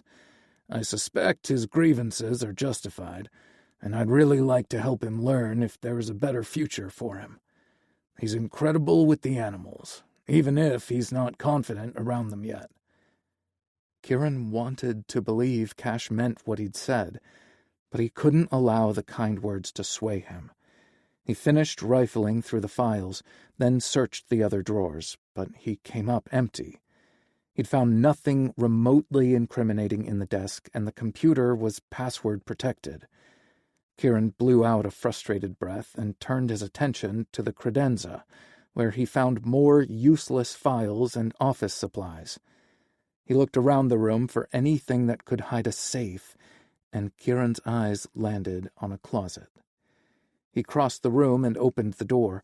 A row of shirts and jackets hung from a rack, and a collection of hats rested on the shelf above them. He'd accepted his search had yielded nothing until he realized the clothing could hide a safe. He shoved his hands in the middle between a corduroy jacket and a black dress shirt and pushed the clothing to create a gap in the center. The clothes didn't hide a safe, but there were rows of shelves, and on the center sat an army green duffel bag with PFC Finnegan Donovan emblazoned across it. There was the proof that Cash was up to no good. But how had he gotten his hands on the bag? Had he followed them? Used a tracking device to locate them while they'd been fucking in the hotel? Had Kieran's presence on the ranch been part of a bigger plan? Had he played right into their hands? His chest tightened and trapped the air in his lungs. He was back in his cell the first night, suffocating on panic. The vibrant colors around him started to dull and turn gray. Kieran braced one hand on the door jamb and the other on his throat. His pulse fluttered beneath his thumb, a reminder that he was still alive. He could breathe. Nothing was restricting his airway but his own brain. He closed his eyes and took a shaky breath, pulling it as deep as it would go.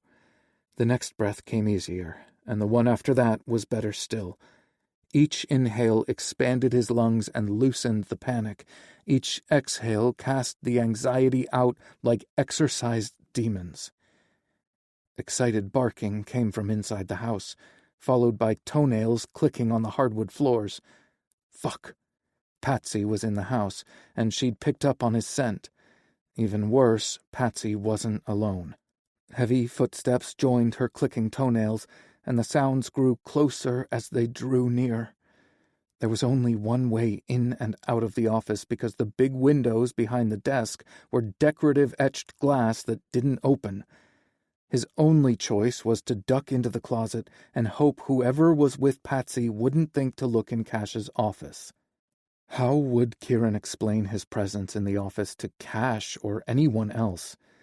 He pushed the clothes back into place as quietly as he could and pressed his back against the shelves. His legs and shoes would be visible to anyone who opened the door, and he felt ridiculous.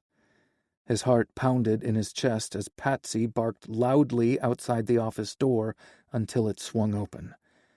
Patsy headed straight for the closet, barking louder than ever before. "What is it, girl?" Finley asked. Kieran swallowed a groan. Damn it! Anyone but him. Patsy barked louder, and he could tell by the clicking that she was prancing or turning in circles. "No way," Finley said. "I've seen this in movies. I'm not opening the closet door." Patsy persisted, and Finley sighed. "I better live to regret this." The closet door swung open, and Kieran knew by his startled gasp that Finley saw his denim-clad legs and boots sticking out from beneath the clothes. Patsy barked excitedly, as if it were a game and she'd found the treasure. Her barking must have clued Finley in that the man in the closet wasn't a threat, or maybe he recognized the legs and boots because Finley jerked the hanging clothes aside and glared at him. Kieran held his hands up in the air. "It's not what it looks like." Finley narrowed his green eyes. "Funny, that was going to be my line about the lunch you witnessed. Now that I've found you hiding in Cash's office closet, I'm changing my comment to, what the actual fuck?" "I can explain." Finley crossed his arms over his chest. "Then do it now." Chapter 16. "You won't like it," Kieran replied. That was a given.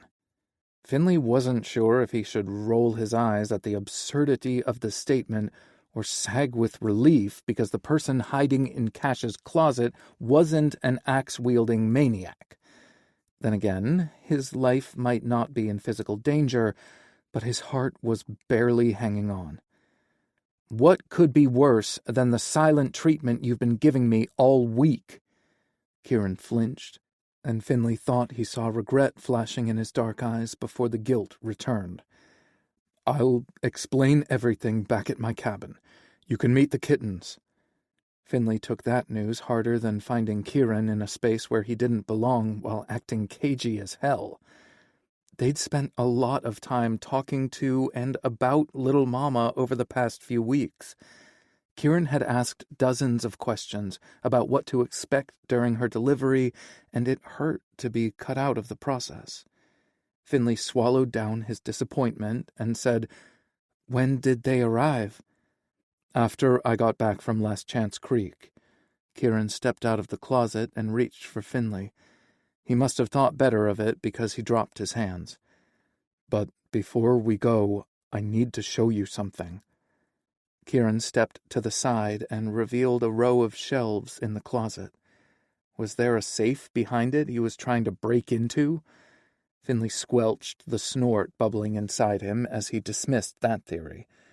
He was embarrassed he'd even flirted with the notion. Then Finley's gaze landed on his duffel bag. He'd lost all hope of seeing his grandpa's camera equipment again. Finley stepped forward to retrieve it, but Kieran held out a hand. "We can't take it with us," Kieran said softly. Finley felt like he'd landed in an episode of The Twilight Zone, or maybe he was still dreaming. A warm hand wrapped around his forearm, and he met Kieran's dark gaze. The sympathy caught Finley off guard, injecting more confusion into an already muddled situation. "Why can't I take back what belongs to me?" "Because Cash will know the bag is gone, and it won't take him long to figure out who took it." Finley looked from the bag to Kieran. "I at least want to make sure all the equipment is still there." Kieran held his gaze for several moments, then nodded and dropped his hand.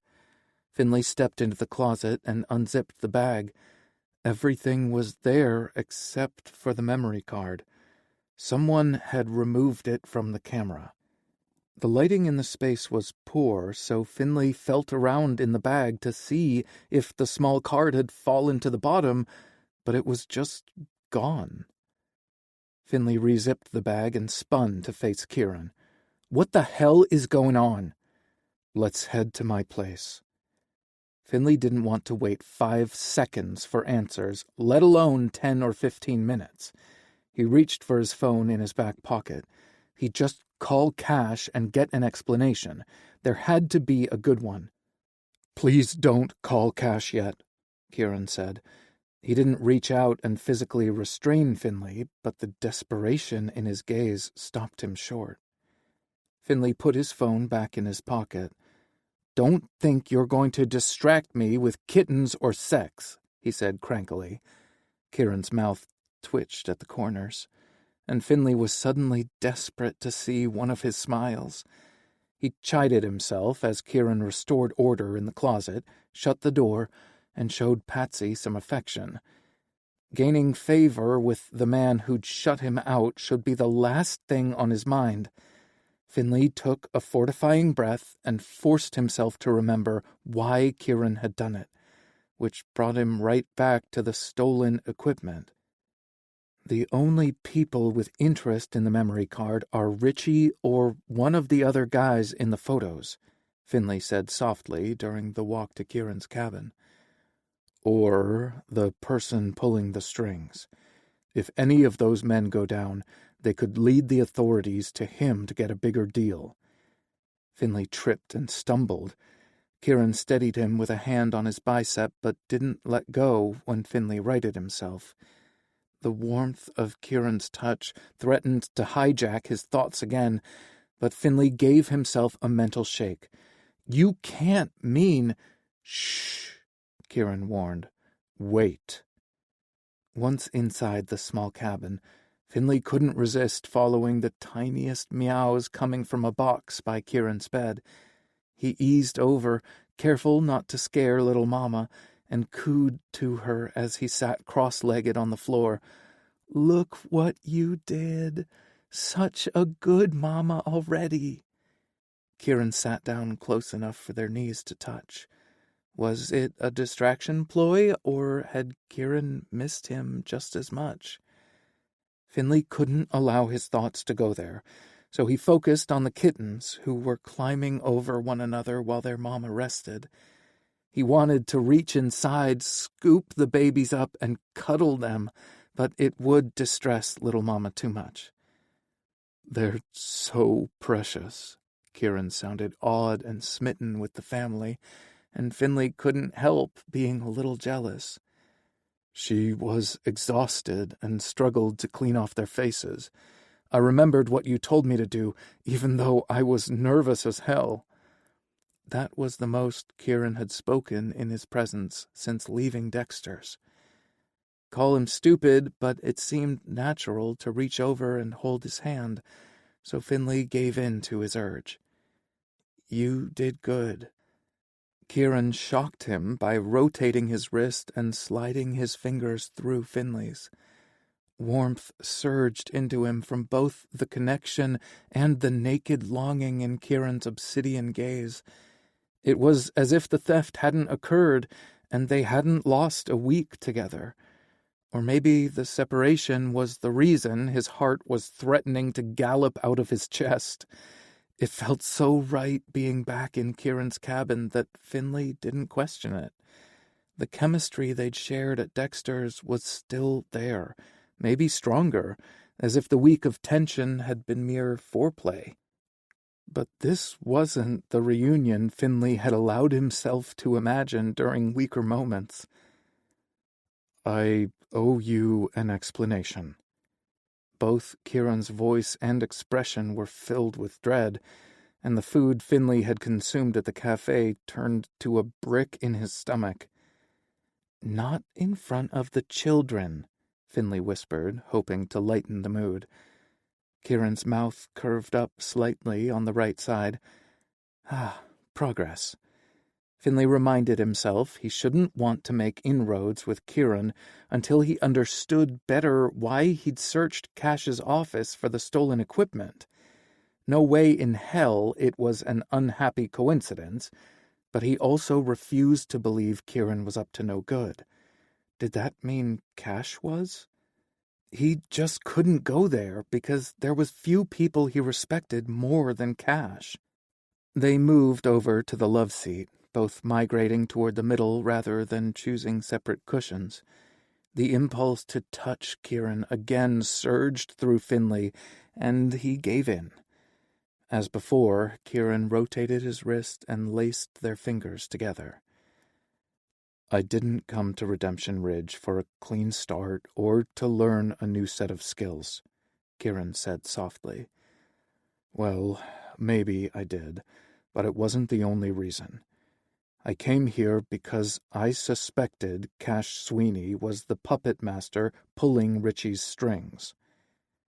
Finley heard the words, but they didn't compute. I don't understand how any of this happened. Will you tell me? Kieran nodded, and Finley squeezed his hand. From the beginning?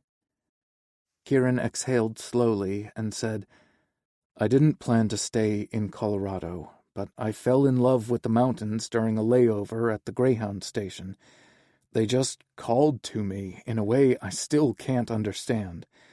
When it was time to board the bus to California, I didn't.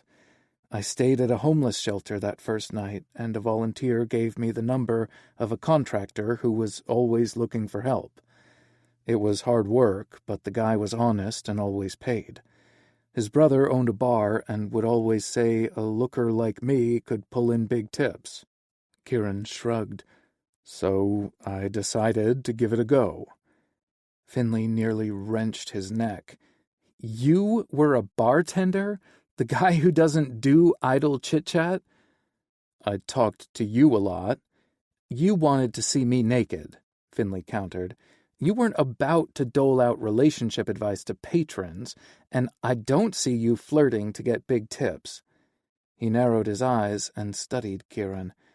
But you didn't need either of those things, did you? People fell for your brooding looks and aloof demeanor. There's just something about it people can't resist. I bet you raked in the money. A soft blush bloomed on Kieran's cheeks. I did pretty good. But you're right about the aloof bit. That's been a part of me since I went into foster care when I was 10. Finley's heart broke for the innocent boy he'd been. He started to ask, but Kieran stopped him with a gentle kiss.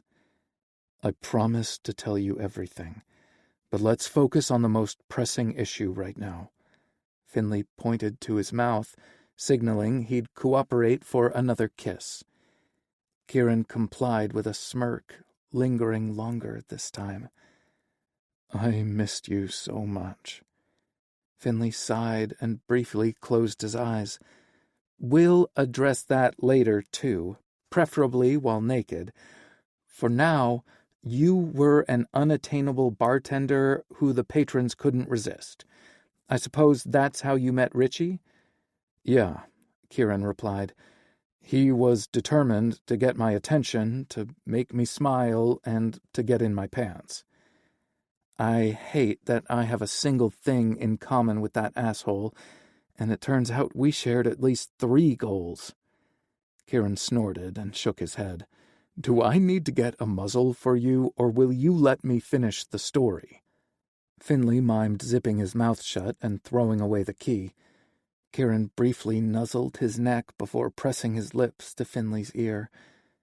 "I hope you have a spare key. I'm fond of that mouth, and there are places on my body it hasn't been yet." Finley didn't bother trying to hide the arousal thrumming through him. He could feel his focus shifting to his nether regions, which wasn't his fault. It also wasn't where his mind needed to be. He lassoed his lust and tethered it to a fence post for the time being. "Richie's tactics were different," Kieran said. "His approach was consistent and deliberate.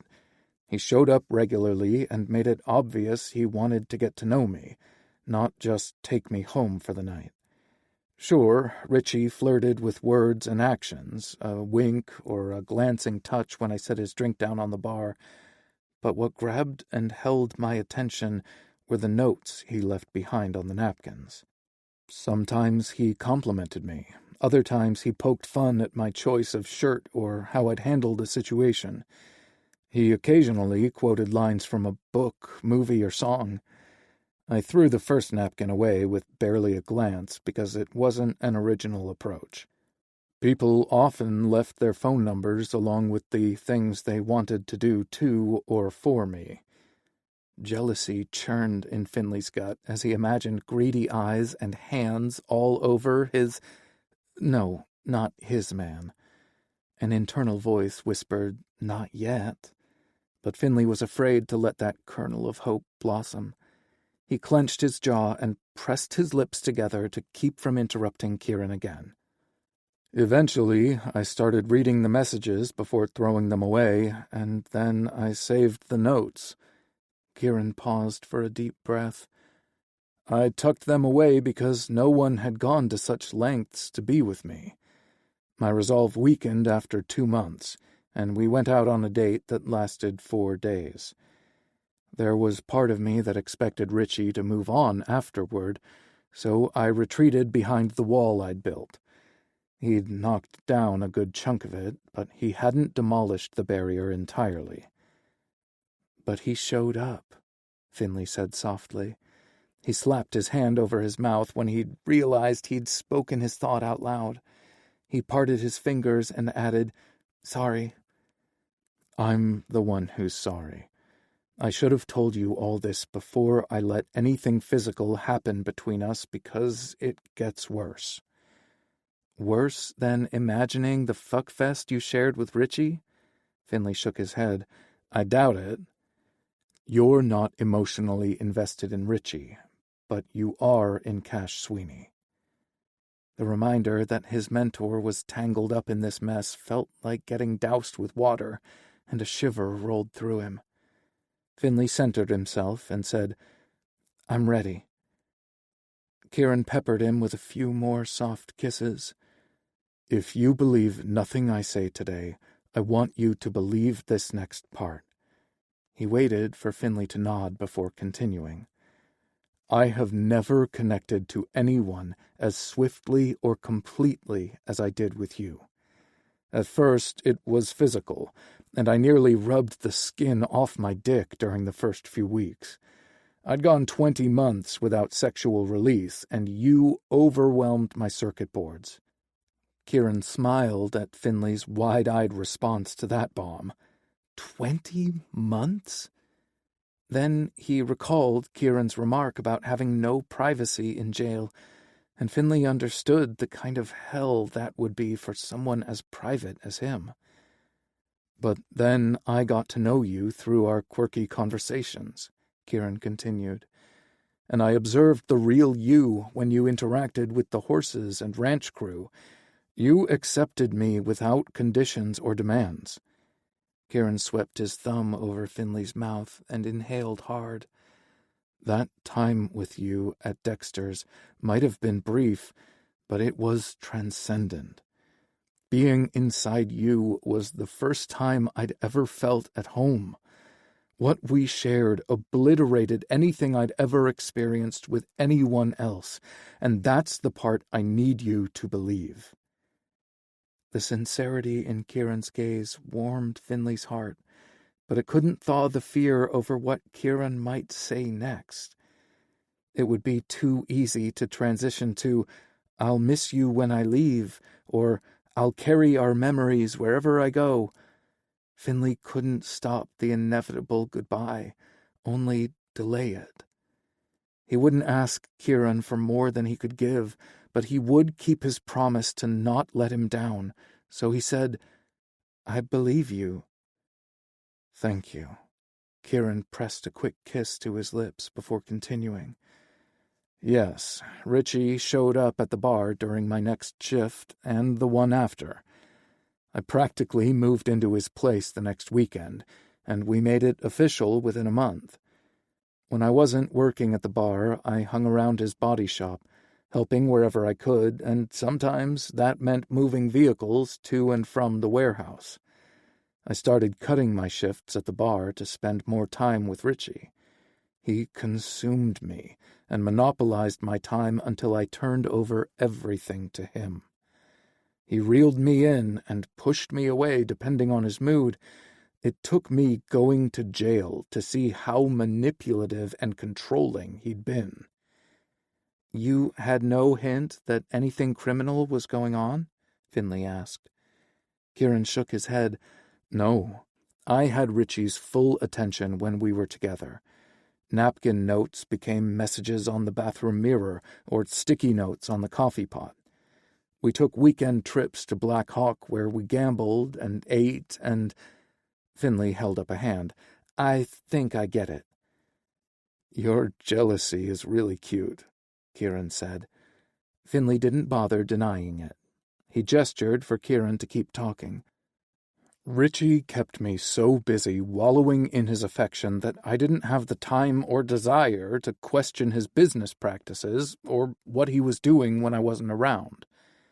"How long did the good times last?" Kieran leaned back against the love seat, and Finley followed. He rested his head on Kieran's shoulder and swung his legs over Kieran's thighs. 6 months, maybe 7. Richie started taking secret phone calls and putting distance between us. We stopped taking weekend trips. No matter how hard I tried, I couldn't get us back to where we'd been. The notes stopped, and Richie's disinterest spread everywhere, including the bedroom. Kieran worked his bottom lip between his teeth, and Finley hated for him to relive the painful memories. But Kieran clearly felt the information was necessary for Finley to understand how they'd arrived at this point. "That's when I knew something was going on," Kieran said. "I obviously suspected an affair when we went from sex 4 or 5 times a week to Richie being unable to keep it up with me. I'd caught him jerking off plenty of times in the shower, which made it clear it wasn't a medical issue. He'd always tell me he didn't bottom, yet I caught him riding a dildo. I think he got off on knowing how his rejection fucked with my mind." Finley lifted his head. "I'm so sorry.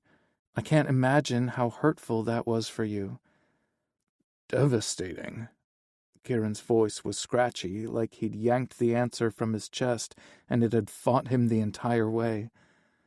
"Of course, I blamed myself and tried harder to please him. I'd achieve success occasionally, but it never lasted. I should have just packed my shit and left. but I'd had a taste of something wonderful and couldn't let go. I'd suppressed the addictive personality I'd inherited from my parents until I met Richie. I was hooked on him just as strongly as the drugs my parents had injected into their veins or snorted up their noses. With his head tucked under Kieran's chin, he couldn't see the tears stinging Finley's eyes. Christ, he had so much damage to undo. He remembered the vow he'd made to Kieran and silently doubled down. Finley committed right then that he wouldn't let Kieran go without a fight. He'd ensure the battle was clean and would avoid any form of manipulation, but Finley would play for keeps. Finley couldn't allow his imagination to run wild and conjure an idea of what his victory would look like. He had to stay rooted in the present so he could learn exactly what he was up against. Kieran held him tighter as if Finley brought him comfort and helped to ground him, or maybe he was bracing them both for what came next. I paid closer attention to who Richie was talking to and where he was spending his time when we were apart, and I randomly dropped by the body shop with dinner or asked questions about the secret calls. I went through his messages, but he was too smart to leave incriminating evidence. Richie was quick with answers that sounded plausible, and he was always where he was supposed to be, but I knew I wasn't wrong. Questions turned into accusations, and we started fighting. He accused me of being paranoid, and I accused him of gaslighting me. We would make up and fall out again and again. As we approached our 1-year anniversary, I kept trying to make plans to celebrate. Richie always had one excuse after another about why we couldn't go away for the weekend or even have a nice dinner. I took the night off at the bar without telling him and brought the romantic dinner to his shop, but the place was empty. All his employees were gone for the night, and Richie wasn't in his office, even though his car was in its usual spot. Finley tilted his head and kissed the underside of Kieran's jaw. I wish I could go back a few weeks and knee him in the balls. A chuckle shook his chest before he continued with his story. My heart sank because there was really only one valid reason he wasn't there. Someone had picked him up for dinner. I searched his office and found a second phone I didn't know he had buried in his desk.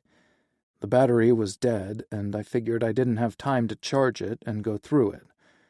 I found nothing out of place until I went through his trash can and found a note that he'd scribbled on a fast food napkin. Finley snorted.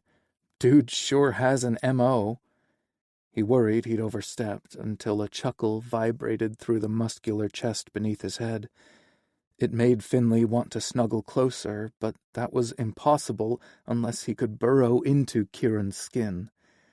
Yeah, he does, Kieran agreed. This time the note was to himself. It read, Cash Sweeney, Mackenzie's Chop House at 7.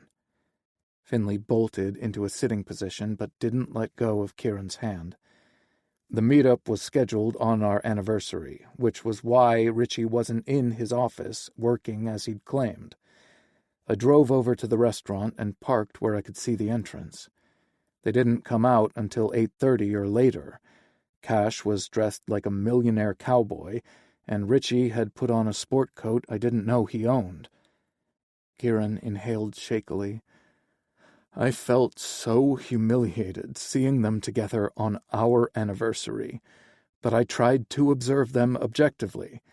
It was plain to me that Richie was being his most charming self. Cash was laughing at whatever he'd said and didn't pull away when Richie laid his hand on Cash's bicep or forearm. Kieran tilted his head to one side. Now that some time has passed, I think Cash was tolerating Richie's flirtations. He didn't reciprocate or initiate anything, at least not in public. Not everyone is comfortable with PDA, so I can't say for sure they weren't fucking. His mouth curved into a sneer. Just not that night. I sent Richie a text that I'd gotten off early and was heading toward him with dinner. I watched the fucker fish his phone out of his pocket and read the text. He didn't reply, but Cash drove him straight back to the body shop. "What happened?" Finley asked. I beat them back to the shop and was sitting at Richie's desk, dangling the napkin from my fingers when he returned. I'd never seen him look so furious. He verbally attacked me and turned the whole thing around on me. He said it was just an innocent dinner with a potential investor, and anything more was all in my imagination. Richie reminded me that he had big dreams, and Cash was the kind of man who could help him achieve them. He did it for our future. Kieran shook his head.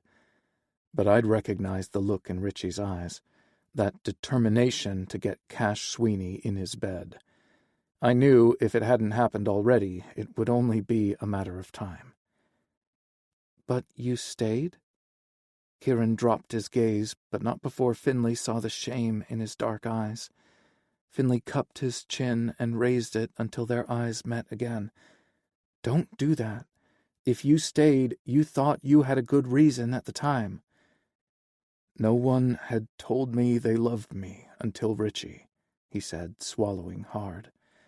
"I couldn't give up. I begged Richie for forgiveness." Tears spilled out of his eyes. "I hate him most for that. I'd never begged anyone for anything until he came along. Richie's love poisoned me and made me weak. I depended on him for everything. The food I ate, the clothes I wore, and even the car I drove belonged to him. My beater died not long after I met Richie. He arranged for me to sell it to a junkyard for scrap, and I told him to keep the money toward monthly expenses. I barely worked enough to pay for the apartment he insisted I keep. He was my entire world, and I couldn't imagine starting over without him. I know that makes me sound pitiful."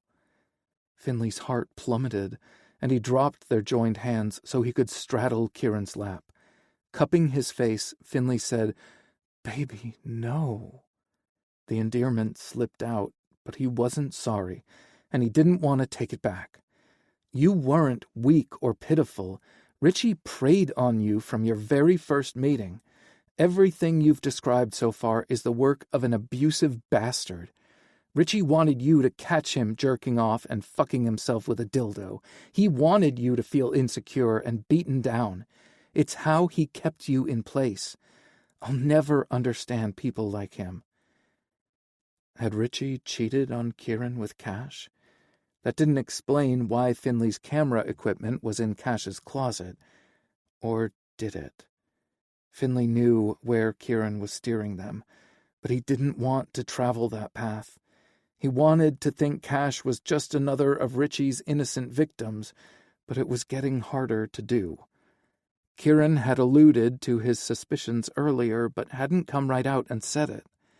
Finley had tried to say it for him, but Kieran had shushed him, presumably so they wouldn't be overheard. Most of the crew was gone until dinner time or later, but Kieran had been wise to be cautious. Alone in the small cabin, he no longer had an excuse to put off the inevitable. There was a minimum to 3 sides to every story: Kieran's, Cash's, and the truth. Finley wouldn't stop asking questions until he'd probed all the angles. He held Kieran's gaze and said, "You think Cash is the puppet master?" Finley didn't frame his remark as a question. He knew fully well what Kieran suspected. "And you deliberately sought out Cash's canine program at the jail, hoping to learn more about him and make a good enough impression to get an invitation to work on the ranch." Again, he didn't ask. "At first, I just wanted to see if Cash recognized my name," Kieran said. "I suspected Richie was involved in a rash of car thefts, but knew he didn't act alone. Cash felt like a good fit for the person pulling the strings. If that were so, he would have known about my connection to Richie and my arrest." "Do you think he recognized you?" "Not that I could tell, but I didn't expect him to give much away." "But you stuck with the program?" Finley asked. Kieran gave him a genuine smile. I fell in love with the dogs. Patsy, in particular.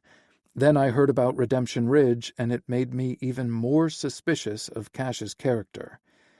I made it my mission to see what was going on here. If there was a way to tie Richie and Cash to the car theft ring, I wanted to find it. "And have you reached a verdict?" Finley asked. Kieran lifted his free hand and cupped the back of Finley's neck. "No. So far, all I've found is a hell of a lot of hard work and some wonderful people. But that doesn't mean my initial suspicions were wrong. The stolen camera equipment proves my point. The security guard was probably in on it if that's what he really was. We were dumb to think Richie wouldn't have scouts monitoring any transactions going down. Someone followed us to the motel and stole the camera out of the truck when we were in the room." Kieran's expression softened. "Just to be very clear, my only regret that night was letting you down. The moments we shared in that shitty room are branded on my soul. I owe you an apology for my behavior, and you'll have it. Let's just sort out the stuff with Cash first." Finley nodded, though he'd already forgiven Kieran. "Why did Redemption Ridge make you more suspicious about Cash?"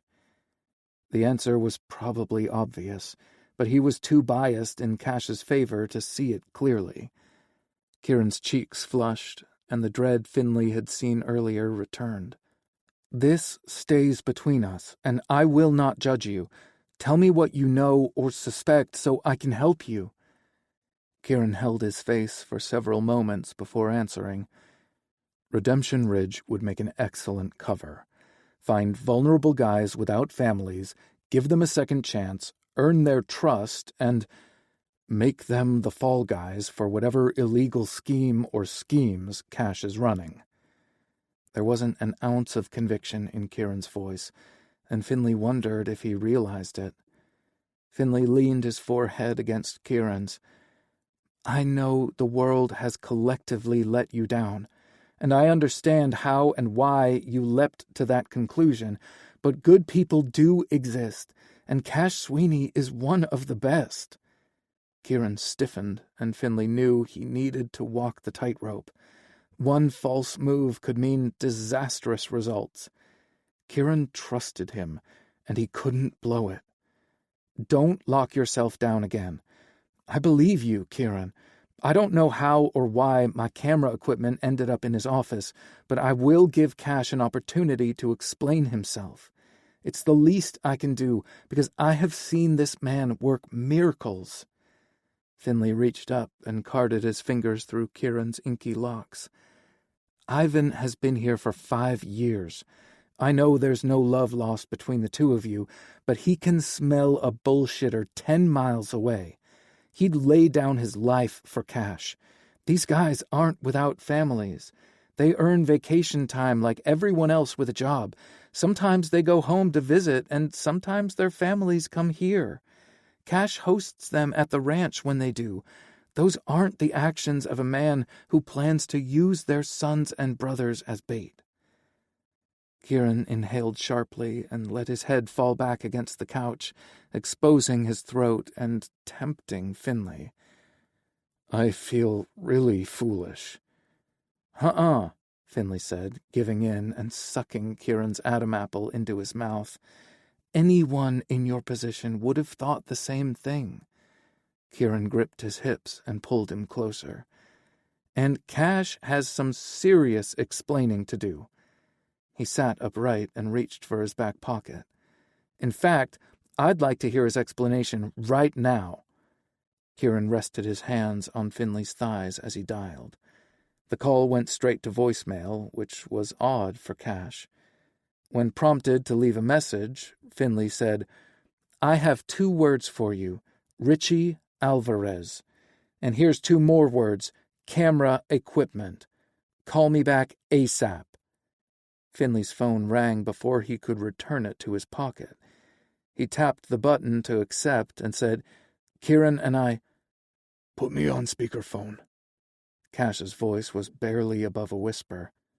Finley complied and said, "We're both here." "Damn hardy boys," Cash growled. There wasn't an ounce of anger in his voice, just mild annoyance and something that sounded like respect. "And you would have gotten away with it, too, if not for us pesky kids," Finley replied, mimicking the Scooby-Doo villains. They were only missing a dog and a few more sidekicks to complete the Mysteries, Inc. gang. A soft chuckle came through the speaker. "Listen, guys, I will explain everything when I get home." "Now works better for us," Kieran replied. Cash exhaled a weighted sigh. "I wish I could, but I really can't. I promise everything will make sense, but I can't get into it over the phone. If my luck holds, I'll be back sooner than I'd planned." "How much sooner?" Finley asked. "I hope by morning." A man in the background murmured something low that they couldn't quite make out, but it spurred Cash into action. "I don't have the right to ask for a favor right now, but I'm going to do it anyway. Stay at the ranch tonight and stop digging into things that could get you hurt." Finley hadn't looked away from Kieran's eyes, so he saw the moment resignation crept into his obsidian gaze. "We agree, but reluctantly." "Fair enough. Thanks," Cash said before disconnecting. Finley stared down at his phone for a few moments before tossing it onto the couch. It was too much to expect either of them to feel better about the pending conversation with Cash. Finley had more questions than answers, and he would wait patiently to get them. It was time to pivot to another equally awkward conversation. About the diner. Kieran tensed and probably would have slammed his shields down if Finley hadn't acted fast. He cupped Kieran's face and planted a hard kiss on his lips. Finley pulled back and said, "Don't say it doesn't matter. I saw the look on your face and I knew the conclusions you'd reached. I matter to you and you matter to me." Kieran swallowed hard and pressed a brief kiss to Finley's lips. "Some might say you matter too much." Finley kissed him back, longer this time but still without tongue.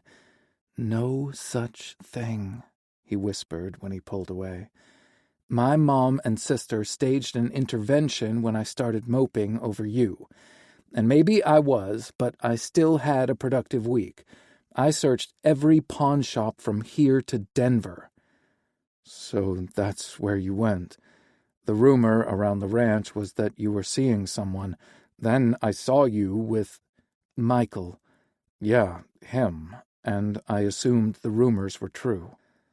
"I've given the guys plenty of fodder to gab about over the years, but not this time. As for Harry and Hope, I haven't yet decided how I'm going to get even with them, but I will. I'm thinking maybe I can somehow lure Harry and Dylan into the big walk-in freezer and lock them in. They'd have to stop being stupid and share body heat to stay alive." Kieran chuckled. "Harry would kill you once she got out." Finley grimaced. "Or she'd kill poor Dylan and make a skin suit out of him to stay warm. She'd have plenty of frozen foods to gnaw her way through to keep her fueled." "Sounds like you've given this a lot of thought," Kieran said wearily. "Nah, I just have an active imagination." He sighed. "They meant well, and I love them dearly, but I don't need them running interference for me." "Thought you said it was an intervention." Finley laughed. "Same difference." "God, I've missed your smile and your laughter." Kieran brushed his thumb over Finley's cheeks. "I've missed everything about you, and I'm so sorry for shutting you out. I've had no guidance on how to handle relationships and powerful emotions. Maybe I'm too broken for even you to fix." "Careful, Kieran. I love a challenge." Finley dropped his hands to Kieran's abdomen and loved the way his muscles bunched. A spark flared to life low in Finley's belly, and if he weren't careful, he'd have a raging inferno in seconds. There would be another time to explore their physical relationship, or so he hoped. Finley was on the verge of asking Kieran to stay with him at the ranch before he caught himself. The events of the day were catching up to Kieran, and if his week had gone anything like Finley's, then he hadn't slept worth a damn. Kieran's mouth opened into a yawn big enough to swallow his face, telling Finley everything he needed to know. He slid off Kieran's lap, stood up, and extended his hand. "I could use a nap, too. Then I'll rustle up something for us to eat." Kieran rose willingly and tugged Finley into his arms. "Sounds perfect to me." He led Finley to his bed and pulled back the covers. Finley saw a small bottle with his mom's logo on top of the nightstand. He picked it up, rolled it over, and saw monkey grease in her familiar scrawl. "Where did you get this?" Finley asked. Heat suffused Kieran's cheeks when he saw what Finley held. He took the small bottle and tossed it into the nightstand before shutting the drawer. "It was included in the bag you gave me on my first day." Finley looked up and gaped at him. "No way. I want a hole to open up and swallow me." Kieran reached out and pulled him close, as if that might really happen. Finley buried his head in Kieran's chest and held on for dear life. "I thought it was part of the welcome package. Salve for aching muscles and monkey grease for—" Finley lifted his hand without looking up and covered Kieran's mouth. His lips trembled against Finley's fingers, and Kieran's chest vibrated as laughter built up inside him. Finley had never heard Kieran laugh before, and was too eager to experience it to worry that he was the butt of the joke. He pulled his hand back, and laughter tumbled from Kieran's mouth. It was rich and thick like honey on biscuits, and Finley wanted to lick him up. Kieran smiled at him after he regained his composure. "I didn't realize it was in there until the next morning, and I've nearly made myself blind from masturbation since." Finley rolled his eyes. "That's a myth. We'd all blind ourselves." "I didn't find the note your mom wrote until I made use of the lube, which made it impossible to tell you about afterward."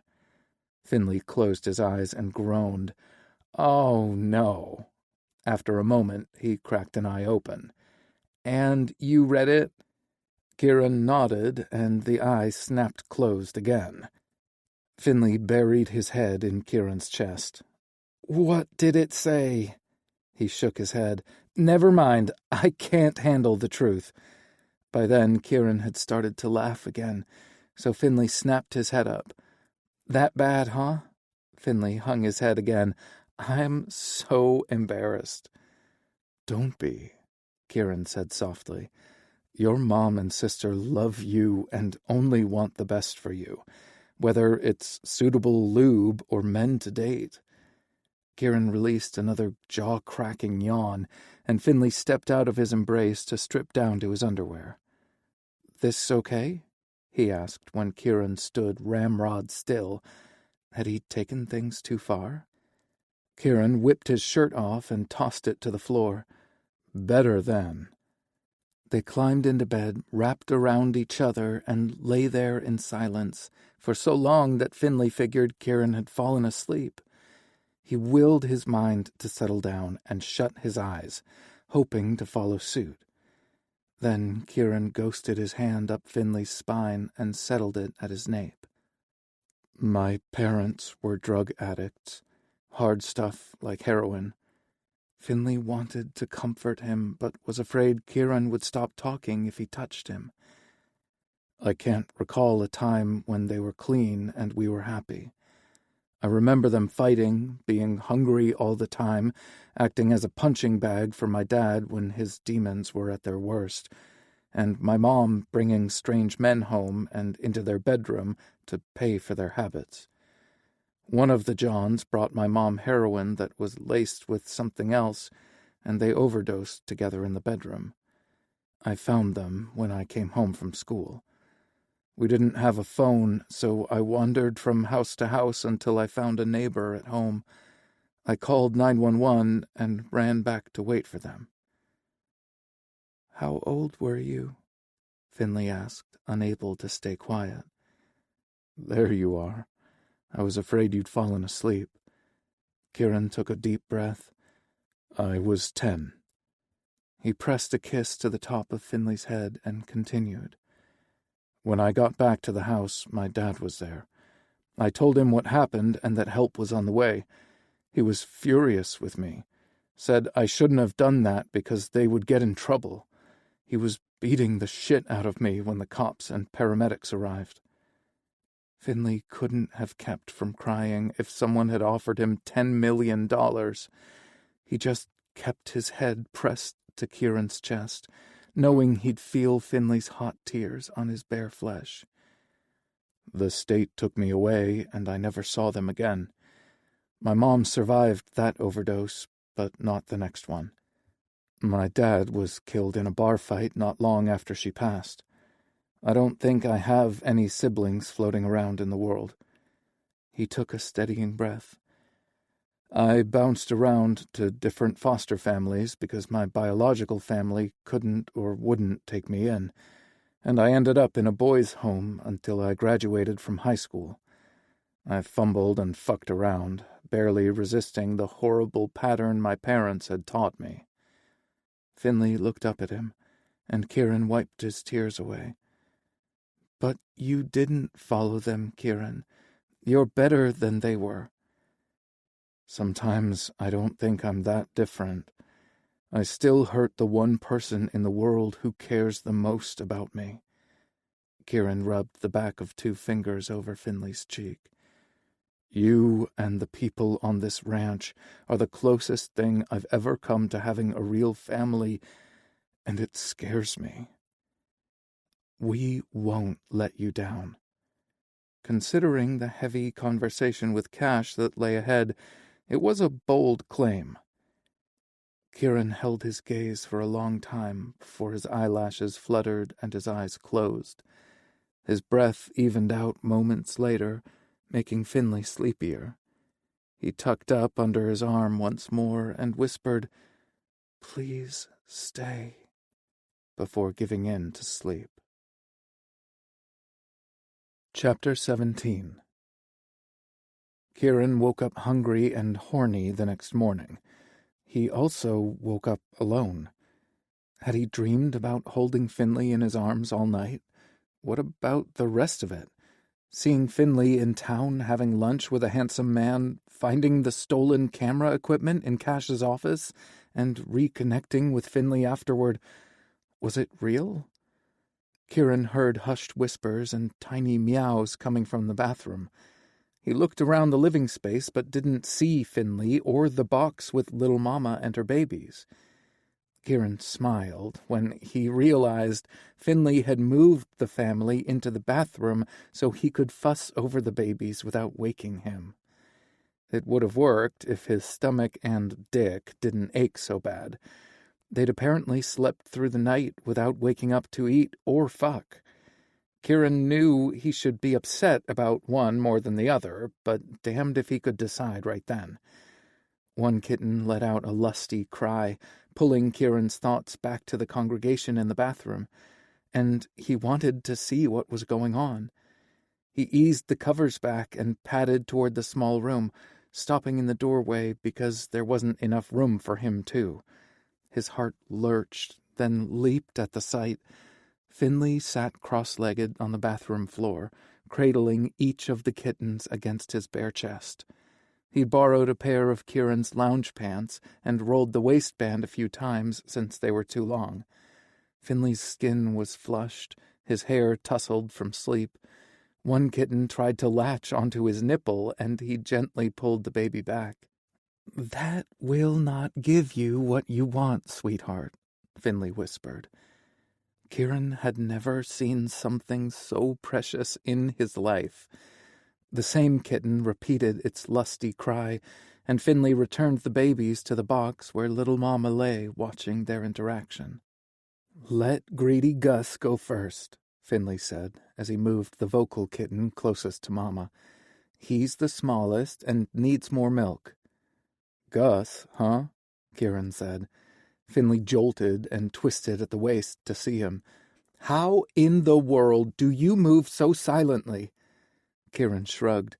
"Sometimes it's necessary to survive." He regretted the words when all the joy faded from Finley's expression and the color leached from his face. Fuck. He didn't want to be the sad sack, mood-sucking vampire any longer. Simply surviving isn't enough. My new goal is to thrive, and step 1 is getting you naked and under me. Kieran crooked his finger as he eased back toward his bed as the sweetest pink blush tinged Finley's pale cheeks. The lounge pants were still too big and fell to the floor when he stood up. "That's convenient," Finley said. "Do you have a parlor trick to do the same for my underwear?" Kieran hooked his thumbs in his own waistband and shoved his briefs down his legs. His cock sprang forward, hard and eager. Finley moaned, then said, "Yeah, that'll do it." He removed his boxers and left them in the bathroom before trailing after Kieran. "I cannot wait to choke that down." But his cell phone rang on the nightstand just as he reached for Kieran's dick. No, it's too early for my phone to ring." They both realized it meant the call was urgent. Finley flipped the phone over and revealed Cash's name on the screen. He accepted the call on speaker and growled, "This better be good," instead of his usual cheerful, "What's up, boss?" Cash chuckled. "You're the one who demanded answers. I drove home at 3 a.m. so I could give them to you. How about we get this over with before breakfast? Anticipation will just give us all indigestion, and I have it on excellent authority that Harry's making Belgian waffles." "With fresh fruit and real whipped cream?" Finley asked. He seemed to forget all about Kieran's dick. Finley started separating his clothes from Kieran's on the floor before he got an answer. "Is there any other way?" Cash asked. Finley snatched his clothes and headed toward the bathroom. "See you in 10 or less." Kieran shook his head, but couldn't keep the smile off his face. He leaned against the bed and pulled his jeans up to his thighs while Finley searched the cabinet drawers until he came up with an extra toothbrush. He set it on the counter, then turned to get dressed, spotting Kieran as he did. His mouth fell open on a small gasp. "So this is how you're going to leave me?" Kieran asked, stroking a hand over his thick cock. "Aching, hard, and lonely?"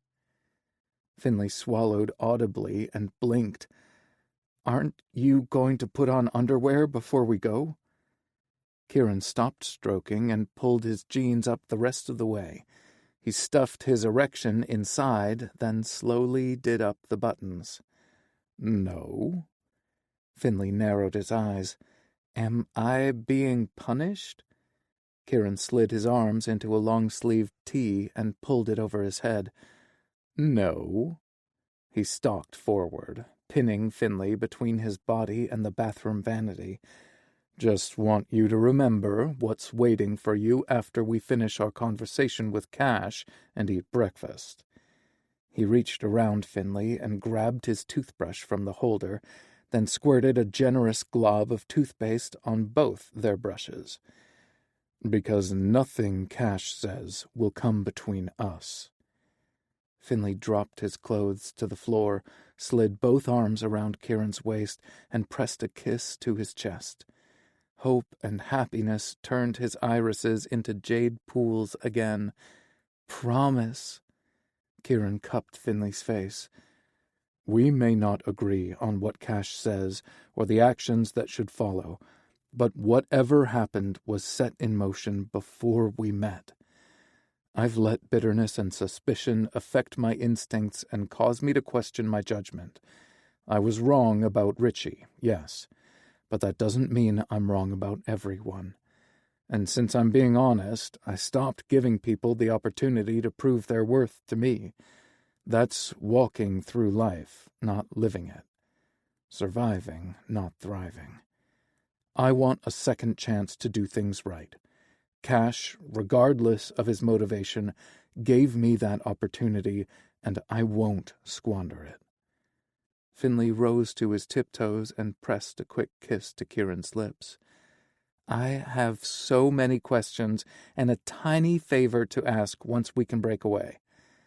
I'll answer them all, and I'll grant your favor, Kieran said. You don't even... He stopped Finley with a kiss. Doesn't matter. Finley sighed and shook his head. You can't give me that kind of power. Kieran trailed a finger across his jawline and over his lips. That's exactly what I'm going to do. You make me want to believe, and someday I will. Finley took a shaky breath and smiled. Believe in what? He pressed. Kieran's heart raced as he decided how honest to be. Myself, for starters. I want to see the version of me that you see.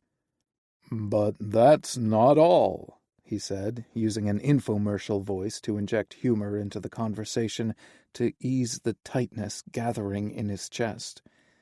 Would expressing his thoughts and feelings ever come easy? Easier, at least? He sure hoped like hell it would, because Finley deserved the best version of him. Kieran deserved the best version of himself. You make me want to believe that faith, hope, and joy really exist, and that they're not just pretty words embroidered on bathroom towels. You make me want to believe the universe not only has room for someone like me, but wants me too. As Kieran spoke, the knot in his chest loosened in places his humor hadn't reached. You make me want to believe that anything is possible, and it's the most wonderful gift I've ever received. Finley's eyes shimmered with gathering moisture, and Kieran acted quickly before those tears became his undoing. And if you call within the next 30 minutes... Finley cut him off with a hard, quick kiss. Then he shook his head and sighed. Still have so many questions, but that gorgeous declaration will more than do for now.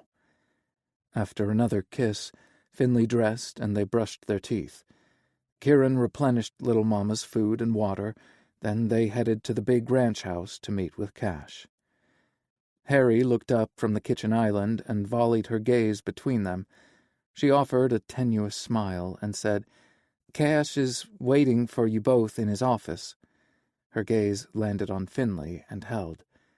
Perhaps you can keep me company afterward and help me prepare breakfast. Kieran's heart sped up as he recalled Harry's attempt to fix Finley up with Michael. I don't need my big sister to... Harry held up a hand. I owe you both an apology. Kieran smiled while Finley bristled. I would love to learn how you make the Belgian waffles he hasn't stopped talking about since Cash called. Served golden brown, crispy on the outside, but light and airy on the inside. Pretty sure I know how everyone on the ranch tops theirs, too. Finley nudged him with his elbow, and Kieran smiled at him. It's cute. Ugh, Finley growled. He headed toward Cash's office without waiting to see if Kieran would follow. Be back soon. Kieran darted after him. He slid his arm around Finley's waist and whispered, Don't be mad. Finley looked up at him with a smirk. Not mad, but keep it up, and I know what kind of topping you won't be doing. Kieran leaned in closer and whispered, More than happy to receive. Let's get this meeting out of the way. I might even consider skipping breakfast. His words died when multiple voices filtered from Cash's office. What the hell? Finley picked up the pace and stopped so suddenly in the doorway that Kieran crashed into him. They both stumbled into the room, drawing the attention of the three men inside, who were drinking coffee and chatting. Cash's guests had their backs to the door, but the guy on the right had a bulky physique that triggered warning alarms. Cash looked up and snorted. "Good of you to make it, gentlemen." His guests stood up and turned to face the visitors. Sure enough, the man on the right was the same big guy who'd been with Richie on the night of the stakeout. Broad shoulders and a military buzz cut weren't exactly unique, but the square jaw and flat nose definitely set him apart. In the light of day, Kieran could see his hair wasn't black as he'd first thought. Most of the bristles were dark gray, with some white and lighter gray peppered throughout. His shrewd, icy blue eyes stood out, in sharp contrast to his tan complexion, and he didn't look happy to be there. Finley gestured toward the stranger and said, "What the hell, Cash?" "Come in and shut the door, please," Cash said calmly. Finley crossed his arms over his chest and screwed his features into a mutinous expression. Kieran closed the door and faced the gathering, but neither he nor Finley budged from their spots. Cash gestured toward a pleasant seating area next to a crackling fire. "Finley, you know me well enough to know I would never hurt you." "But have you done anything to hurt Kieran? If so, our history won't save you." Big words, but the determination on his face said he meant it.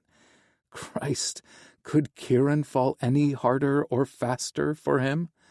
The panic he expected to feel didn't materialize, showing just how far he'd moved away from no attachments and no bonding. The burly dude held up a hand to take control of the situation, his eyes snapping with irritation. "Let's all save our breath and energy." His abrupt tone matched his no-nonsense demeanor. The man reached into his jacket and removed a small wallet from an interior pocket. Flipping it open, he revealed a badge. The agency initials were large enough for Kieran and Finley to read from across the room, but the man took a minute to introduce himself anyway. "Adam Rowland. I'm a special agent with the FBI." He gestured to the other guy, who was shorter and had sandy brown hair and easygoing blue eyes. "This is Special Agent in Charge Nicholas Scott." Agent Scott presented his badge also and nodded a greeting. Both men wore dark jackets over crisp dress shirts, denim jeans, and boots. Kieran figured they both had service weapons under their jackets, but his distress had turned into curiosity now that he knew they were feds. "Can we all sit down and have a conversation now, please?" Agent Scott asked. His tone was softer and a bit more polished than his grumpy subordinate. Finley looked at him, and Kieran nodded. "Coffee?" Cash asked, gesturing to a carafe and full coffee service on top of the bar. "No, thanks," Finley said. Kieran wanted something to do with his hands besides fidget. He didn't fear the federal agents, but their presence made him uneasy and triggered memories of endless interrogations. Finley joined him at the bar and leaned into him. "What the hell is going on?" he whispered. "I think we're about to find out, but I suspect we witnessed an undercover operation at the warehouse." Finley's eyes grew wide, and he darted a glance toward the group gathered near the fire. "Oh, wow. I bet you're right." Kieran dropped a kiss on his lips. "Let's find out." "First things first," Cash said, lifting Finley's duffel bag from behind his desk. He crossed the room and handed it to Finley. "Everything is there. The FBI retained the memory card because it contained case-sensitive photos." Proving their suspicions had been correct. Finley started to protest, but Cash removed a flash drive from his pocket. "They transferred all the other photos onto this one for you." Finley snatched Cash's peace offering out of his hand and tucked it away. I'll reserve expressions of gratitude until we conclude this conversation and I confirm my private photos are all there." "Fair enough," Cash replied, and gestured toward the sitting area. Kieran settled his hand at Finley's back and leaned into his space. "Just how private are we talking?" Finley snorted and nudged his elbow into Kieran's side. They settled on a leather love seat while the other three claimed the matching club chairs. The warmth from the crackling fire and the coffee soothed Kieran's frazzled nerves, allowing him to look calm and collected when energy coursed through him like a power plant substation. "Are we in trouble?" Finley asked softly. "You should be," Agent Roland growled, "but your employer is best friends with my boss." He tipped his head toward Agent Scott as if Kieran and Finley struggled to follow along. Cash had connections in the FBI? An idea formed, but Kieran was too rattled to put the pieces together yet. "Do you mind if I take it from here?" Cash asked. Roland didn't look too pleased, but he nodded. "About 3.5 years ago, a lot of luxury cars were stolen in the Colorado Springs and Denver areas. The departments ran tight investigations, but ended up reaching out to the FBI when their investigations failed to turn up solid suspects. The thieves were fast, organized, and could make the vehicles disappear without a trace. The popular theory was that a vehicle transportation company was behind moving the vehicles unseen, but they'd need someone to provide connections and tell them where to find the cars. They started checking out dealerships, auto body shops, and other types of businesses that provided services for luxury and rare cars. The brain fog cleared, allowing Kieran to fit the first puzzle piece into place. Richie and his detailing service. "Yes," Cash replied. "Nick called in a favor and recruited me to go undercover for him as a prospective buyer for rare vehicles. There was a list of suspects for me to reach out to, and Richie Alvarez was one of them. I called him a few times and even swung by his shop once, but Richie was adamant he couldn't help me. He claimed he only serviced the vehicles. He didn't get involved in selling them, and he wouldn't budge on sharing his clients' information either. And based on the size of his operation, it wasn't likely he had the connections to pull off a large-scale theft ring, so we dismissed him." "Mind if I interject something?" Agent Scott asked. Cash gestured for him to go ahead. Before the FBI got involved, the Denver and Colorado Springs police even formed a joint task force, but they couldn't make anything stick. Every time they thought they had a tangible lead, it turned out to be another dead end. When millions of dollars in luxury and rare vehicles go missing in 6 months, it's going to get the FBI's attention. I expected the 2 police departments to get pissed when I showed up and requested their files on the thefts, but I almost heard a collective sigh of relief. The investigations had consumed too much of their manpower and time, and the chiefs were getting hounded by everyone from reporters to politicians. I basically started from square one, poring over every document the departments had compiled. "Then a funny thing happened," Roland interjected. "The thefts stopped suddenly after 6 months. My bosses wouldn't leave me on the case once it went cold, so I set the investigation aside and worked on it in my spare time over the next year," Scott told them. "Which meant I glanced at the information once every 4 or 5 months. I started with the Joint Task Force files because all that information should have been the most recent and contained all the documents in one place. I just had a nagging suspicion I couldn't ignore, and started combing the files from the separate investigations prior to the task force and comparing it to what I knew. Everything seemed to line up perfectly except for one suspect." "Richie," Kieran said. "Yes," Scott replied. "I noticed a discrepancy between DPD's and CSPD's notes on Richie Alvarez's operation. Denver noted a secondary location for Alvarez, but that detail was missing in CSPD's files. There were several other notations in one file, but not the other. On the surface, they seemed innocuous, but put together, there was a bigger problem. Finley leaned forward, a riveted expression on his face. Richie had someone inside CSPD covering for him. They told him to lie low once the feds swept in. That was my theory, though my boss didn't like it, Scott replied. Cash raised his hand. That's where I came in again.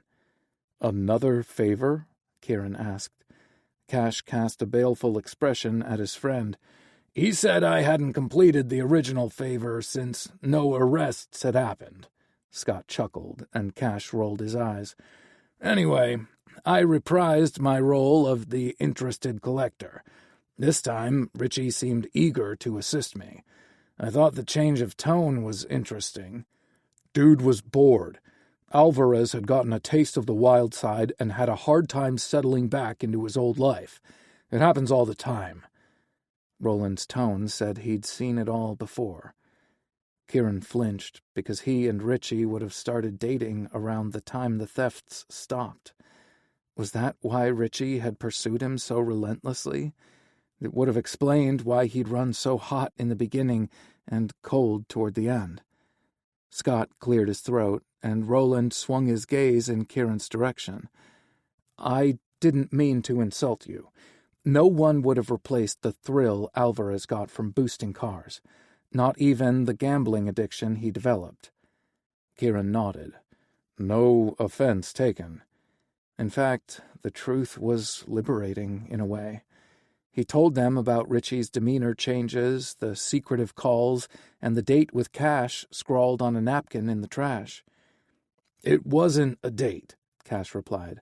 I want to be very clear about that, and I'm truly sorry you thought otherwise. I saw you together, Kieran admitted. Then I couldn't be objective, but with perspective, I realize you didn't react when Richie flirted with you. Cash smiled. You sent the text message that made him end our night abruptly. Kieran smiled. It was our anniversary, and I wanted him to know I'd caught him. He paused before continuing because he hated how weak he'd been. Richie had convinced me nothing was going on and that I was just paranoid.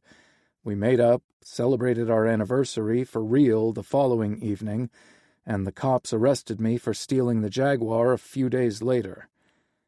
I still don't understand why none of you listened to Kieran when he explained why he was in the car, Finley said angrily.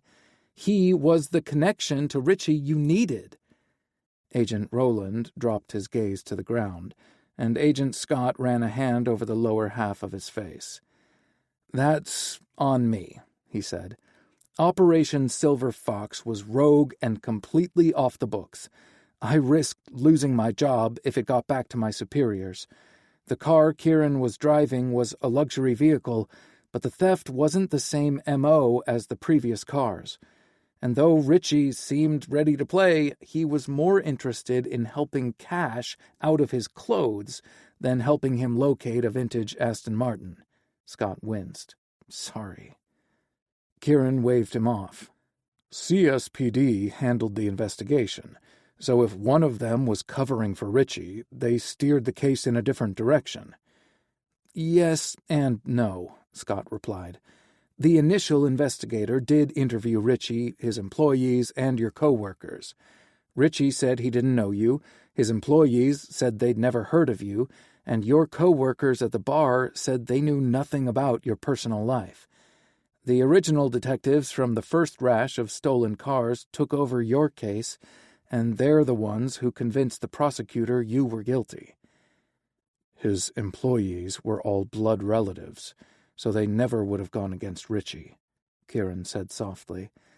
We never officially moved in together, so there was nothing tying me to his address. I've never been one to hang on to a lot of possessions, so it would have been easy to erase my existence. But he'd already figured out that much. How'd we get to this point, though? I'm guessing more stolen cars, Finley said. Yep, but not until right after Kieran's release from jail, Roland said. That son of a bitch was trying to set you up again, Finley snarled. Kieran's stomach churned with acid. He hadn't known until this point if his arrest had been dumb luck or an actual setup. Roland's candor hammered home what had really happened. Eventually, the truth would set him free, but right then it anchored him in resentment. Then Finley slipped his hand into Kieran's and infused him with his warmth and goodness. I'm not a fan of Alvarez, but I have to interject at this point and say that the timing of the latest car theft is a coincidence. Richie's gambling addiction has put him into serious debt with very dangerous people who've banned him from the casinos in Black Hawk. That explained why he was in Last Chance Creek. He's boosting cars to pay off his debt. What about Kieran's arrest? Was that a coincidence too? We think so, Scott replied. I looked through dispatch records and Crime Stopper tips, and there's no indication that Richie sent you out in a stolen car, then phoned the police. Fair enough, Finley said. Sorry for the detour. No problem, Roland said. Scott had received a promotion by this point, and he went for gold. He tapped me to do the undercover work since Silver Fox over there had only ended up with dates. Cash flipped him off, causing the big man to guffaw. It took me months to wear Richie down enough for him to trust me, and you two nearly blew my case with your amateur hour stakeout. Finley cringed, but Kieran narrowed his eyes. Why are you being so forthcoming with information? Aren't you guys normally stingy with the details? Very, Roland agreed. And now Cash owes me another favor, Scott said, grinning from ear to ear before he composed himself. There's a lot we can't tell you right now because there will be several trials and... Trials? Kieran and Finley said together. Scott and Roland looked at Cash. You didn't tell them? Scott asked. Cash threw up his hands. You told me I couldn't, and when would I have found time? He makes a valid point, Scott told Roland. Do you want to do the honors, or should I? Roland held up his hand to deflect. This is your baby. Scott produced his cell phone from his jacket pocket and tapped on the screen. A moment later, he turned it around so Kieran and Finley could see the headline on a newspaper article. Leader of multi-million-dollar auto theft ring arrested after evading capture for 4 years, Finley read. In the article, they revealed that Richie's new boyfriend is the younger brother of Detective Snyder, who we believe misdirected and deflected the original investigation and Kieran's case. That might take longer to prove, but he's currently on suspension until further notice. Kieran found it impossible to breathe as he stared at the caption below the headline. It showed Richie and his boyfriend being led away in handcuffs. "It's over?" Kieran whispered. He sat up straighter and looked at Finley. "It's really over?"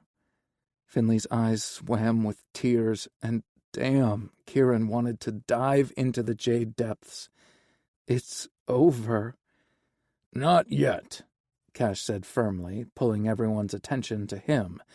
"It won't be over until Kieran's conviction gets overturned. We'll need to obtain a confession from Richie that he orchestrated the theft or find a credible witness," Roland said. "That's a big hill to climb, but if Richie possesses a single ounce of self-preservation, he'll come clean and turn state's witness. They won't honor an agreement to place him in WITSEC if he doesn't confess to everything, though. I think you stand a good chance of getting your name cleared, but don't hold your breath. The wheels of justice don't always turn fast." "It doesn't matter," Kieran said. "The hell it doesn't," Cash replied. "We'll do our best to help you," Scott said, "but you should really hire an attorney with experience in getting post-release convictions overturned. It's not as easy as Cash thinks." "Consider it done," Cash said. Kieran's face heated with embarrassment because Cash had ignored the elephant in the room. I don't have the means to hire a lawyer right now. I'm not sure how long it will take to save that kind of money. Cash leaned forward and pinned him with his icy blue gaze. You have me, and I have a fuck-ton of money.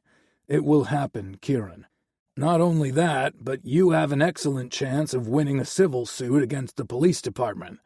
By the time we're through, you'll have enough money to build whatever life you choose wherever you want to do it. How much is a fuck-ton? Roland whispered to Scott. More than you or I could imagine, Scott replied. Kieran ignored them to focus on Cash. But why? I'm nothing to you. Can Kieran and I have a private moment? Cash asked without breaking eye contact. Finley leaned over and kissed Kieran's cheek. See you soon. He and the two agents got up and left Cash and Kieran alone. Did you know who I was all along? Kieran asked. No, Cash replied. I didn't make the connection until I'd already decided you'd be a good fit for the ranch. That's when I did my due diligence and saw you'd been arrested for stealing a car. I don't know what made me do it, but I asked Agent Scott to do a deeper dive on you than my typical PI would perform. I just had this weird feeling I couldn't shake. He could have knocked me over with a feather when he reached back out after reading your file. I told Nick, Agent Scott, that you didn't do it and hounded him until he promised to look deeper. Cash smiled and said he kept his word, but couldn't manufacture proof out of thin air.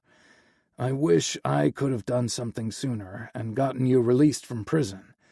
It would be my honor to help you clear your name. Kieran tilted his head. Because you feel guilty, or because I remind you of someone? Cash chuckled. Dug through my files, huh? When Kieran just shrugged, Cash said, You are familiar to me because I was you. I also had no family and nowhere to go after my release from jail. I applied for jobs all over the city, but no one wanted to hire me. The hardware store owner mentioned a rancher who was looking for help and pointed to an ad taped to a bulletin board near the front door. I hitched a ride out here, and Durrell and Lavonda took a chance on me. They changed my life forever by giving me a job, a family, and a purpose. And you want to do the same for me? Absolutely I do, Cash replied. I hear the skepticism in your voice, and I understand it better than you think, Kieran. All I ask is for a chance to help you tap into your real potential. What's in it for you? Who would take care of the man who took care of everyone else? Cash held his gaze for a long time. I get a soul-deep satisfaction that money can't buy when I help people. You don't have to give me an answer right now. You must feel overwhelmed by everything you've just heard. Think it over, okay? Kieran nodded and rose to his feet. And Kieran, Cash said before he took the first step, men like Finley Ash are rare and precious. Many of us could live multiple lifetimes and never find one. Don't waste your gift. If you decide you can't stay here, don't leave him behind. You'll regret it for the rest of your life. Thank you for everything, Cash, Kieran said before exiting his office. There was so much more he could say, but Cash wasn't the person who needed to hear it. Kieran found Finley in the kitchen with his sister. Harry was trying to engage him in conversation, but Finley's focus was on the laptop in front of him. He must have commandeered his sister's computer to make sure his photos were there. Oh, Harry said breathlessly, that's a gorgeous photo of Kieran and Loretta. I see you didn't just inherit Grandpa's skill with horses. Finley must have sensed his presence because he snapped his head up. He didn't look like the same man who'd cuddled against him the previous evening or flirted with Kieran that morning, and he understood. Finley thought this was goodbye for them. Harry, could we get a rain check on our conversation? Kieran asked. I really need to talk to your brother. "It won't take long," she replied hastily. Harry placed a hand over her heart as her bottom lip quivered. "I'm truly sorry for my role in Finley's intervention yesterday. I was just so worried about him." She smiled over at her brother before meeting Kieran's gaze again. "I guess some habits are difficult to let go, but I'll try harder to stay in my lane." "No harm done," Kieran assured her. Finley removed the flash drive and dropped it into his pocket before pulling Harry into a hug. "That Michael guy didn't stand a chance. He didn't even like dessert." Harry released him and shuddered hard. Her gaze darted between Finley and Kieran, and she smiled sweetly. "Looks like we don't need to worry about Mom trying to set you up again." Finley chewed on his bottom lip, and Kieran swore he could hear his heart pounding from across the room. He shot a wink in his sister's direction and rounded the island. Finley hit his usual stride and pulled ahead of him, but Kieran reached out and grabbed his hand. He didn't let go until they reached the porch, and that was just so he could hoist Finley off the ground and toss him over his shoulder. Finley squeaked and slapped at Kieran's ass. "What are you doing?" "You're not getting rid of me that easily," Kieran growled, "so get it out of your gorgeous head." "Cash is right. You're probably going to receive a nice settlement. You'll get a fresh start and a clean slate anywhere you want to go." "I'm not like the others, Finn." Finley relaxed in his hold, making it easier to carry him. They passed the rest of the crew, who were heading to the house for breakfast. The guys tipped their hats and greeted them with cheerful good mornings, like Kieran carrying Finley off to his cabin was an everyday occurrence. "That will give them something juicy to talk about," Kieran said proudly. "And I better not hear about them placing a single bet on us." Once alone in the cabin, Kieran tossed Finley onto the bed and pulled off his boots. He bent over Finley's body and pressed a kiss to his lips. "Ask me to stay again now that you know I'm awake." Finley blushed, but joy danced in his eyes. It was a statement, not a question. "Fine," Kieran said. "I want to hear it again." Finley cupped his face and pulled him closer, so Kieran's lips hovered over his. "Stay," he whispered.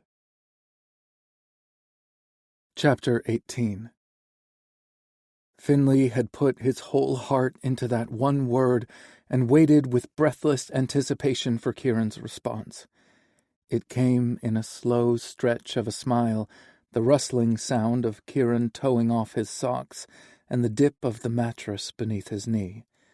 The answer was a long stretch of hard muscle on top of him and a thumb tenderly brushing over Finley's cheekbone. Parting his thighs to make room for Kieran felt as natural as breathing, and he wanted to make space for him in all aspects of his life. Kieran pressed a sweet kiss to Finley's forehead, the tip of his nose, and his eyelids. "Say it again," Kieran said shakily. The significance of the moment wasn't lost on Finley, nor was it overshadowed by the events of the past few days. No one had ever wanted Kieran to stay before, and that single word could be his salvation or his undoing. Finley recommitted to the promise he'd made in the diner. He wouldn't falter or fumble. He'd double down. No one would want him the way Finley did. It was probably too soon for such a strong declaration, so he decided on a safer approach. Sliding his fingers into Kieran's silky hair, Finley pressed a kiss to his lips. "Stay with me. We can take things as slow as you need." A wicked smile spread across Kieran's face as he trailed his free hand down Finley's side. "I can take it real slow." Finley's breath hitched at the carnal promises shimmering in Kieran's dark gaze.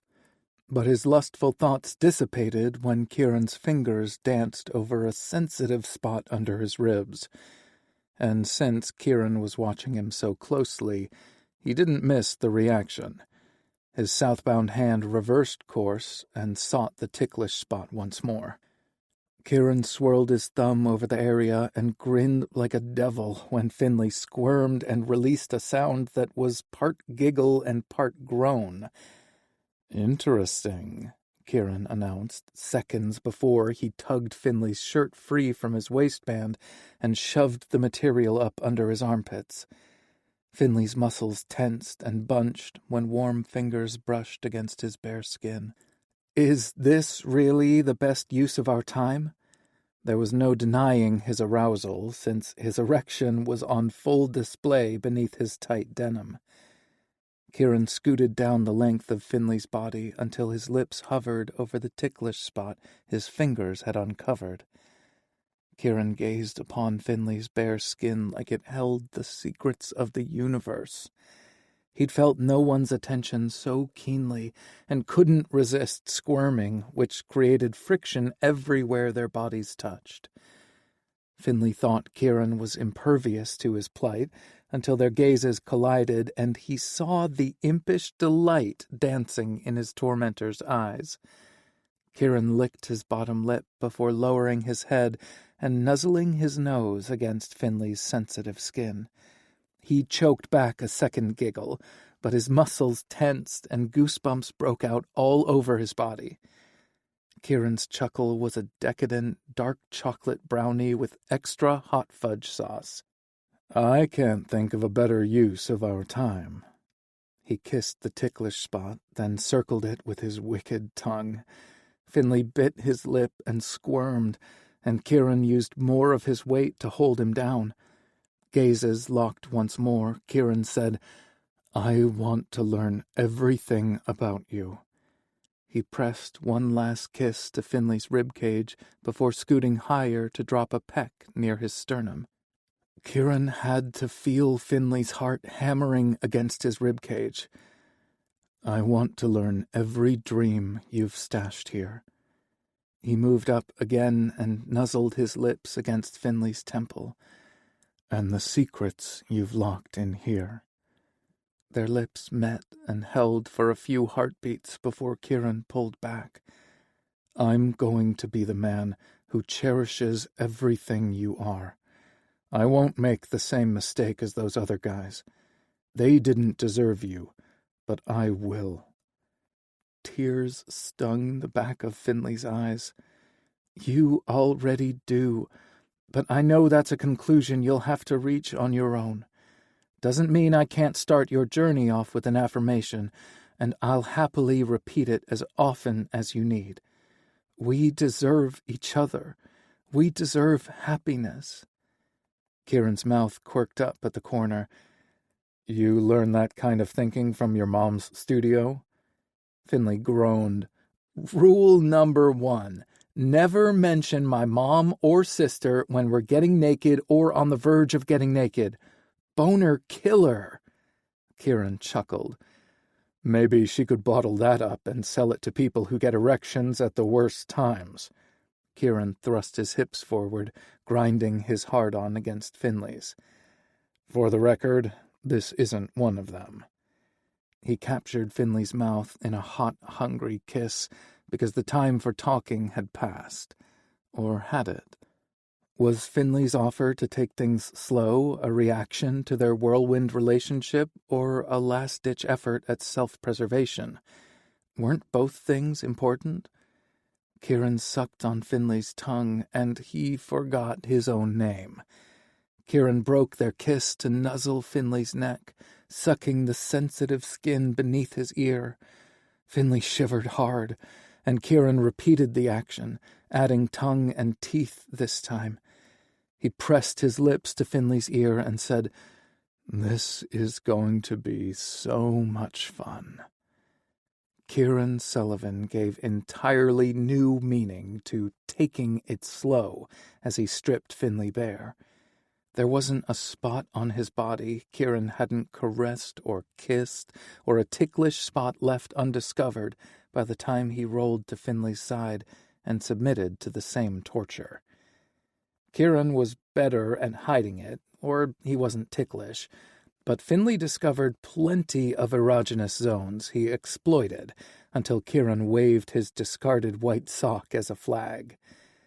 "But I haven't licked the best part yet," Finley said, eyeing Kieran's erection. Pre-cum glistened on the head of his cock, making Finley's mouth water. "I've fantasized about wrapping my lips around this since you dropped your shorts the first day we met." Kieran threaded his fingers into Finley's hair and guided his mouth toward his dick. "Show me." Taking a page from Kieran's book, Finley bypassed the expected. He didn't lick or suck the broad head or take it down his throat. Finley nuzzled his nose in Kieran's thatch of dark pubic hair, discovering another erogenous zone on the inside of his thighs, and sucked Kieran's balls until he yanked Finley's hair and begged for release. Placing his tongue at the base of Kieran's cock, Finley licked a path toward the head, never tearing his gaze away from Kieran's obsidian eyes. "Don't tease, baby. Suck me. Slowly." Finley swirled his tongue around the slick crown and wiggled the tip inside the leaking slit. Kieran growled and fisted the bedsheets. If he wanted slow, Finley would give it to him. He located that sweet spot on the underside of his cockhead and swirled his tongue against it until Kieran squirmed. With a dark chuckle of his own, Finley wrapped his lips around Kieran's dick and eased down his shaft. When it got to be too much, he breathed deeply through his nose and sucked his dick down further until Kieran thrashed his head. "I'm going to come." Finley eased off and restarted his oral seduction all over again. Kieran settled his breathing when Finley nuzzled his fur and kissed his thighs, but was back to panting by the first swipe of tongue against his taut sack. "Any slower, and I'm going to die," Kieran begged after the fourth round of oral edging. Finley had never gotten so turned on just by giving someone else pleasure. The barest friction against his cock would set him off, and he refused to come until after Kieran did. Finley retrieved a condom from his wallet, then realized the only lube they had on hand was the monkey grease his mother had made. The urge to close the drawer and bury his face in the mattress was strong. A firm hand fisted his cock and pumped. "Don't overthink the lube's origin right now. Let's test it out on my ass." Finley tossed the condom onto the bed and squeezed the lube onto his fingers. "It's a little thin for anal sex." Kieran parted his thighs, exposing his pucker, and said, "Good. Come here." Positioning himself between Kieran's legs, Finley rubbed the oil against his entrance. It was slick and silky, allowing Finley's first finger to glide right in. Kieran groaned and pulled his legs toward his chest. More. Finley knew it had been almost 2 years since he'd bottomed, so he ignored Kieran's demand. Taking his time to tease and tantalize with one digit and watching until Kieran's hips moved on their own before adding a second. Finley crooked his fingers and rubbed them against Kieran's prostate, earning a strangled gasp. Kieran's cock jerked like a phantom lover was caressing it, signaling he was close. Easing his fingers free, Finley ripped the condom wrapper open and suited up. He slicked more lube along his erection before lining his cockhead up with Kieran's entrance and pushing into the hilt. His channel was so tight and hot that Finley had to stop or risk coming already. Kieran held his gaze, an impish gleam shining in his eyes as he reached down and stroked his dick. "Right there with you," he said. "We'll go slow next time." Next time. Finley loved the sound of that and quit fighting the inevitable. He gripped Kieran's strong thighs and fucked him until dots danced before his eyes. Kieran pumped his hand faster, crying out when he came all over his chest and abdomen. The vice around Finley's cock tightened, milking his orgasm from him with enough force to render him mute. His breath snagged in his chest, and not even a squeak escaped his lips. He fell forward, nearly forgetting to put his hands down to brace his fall. Kieran chuckled and pulled him down the rest of the way. Finley took his first breath when Kieran wrapped his arms around him and held Finley against his chest. He didn't care that Kieran's spunk would likely seal them together like glue. He eased up enough to pull his oversensitive dick from Kieran's ass, then returned to rest his full weight against Kieran's solid chest.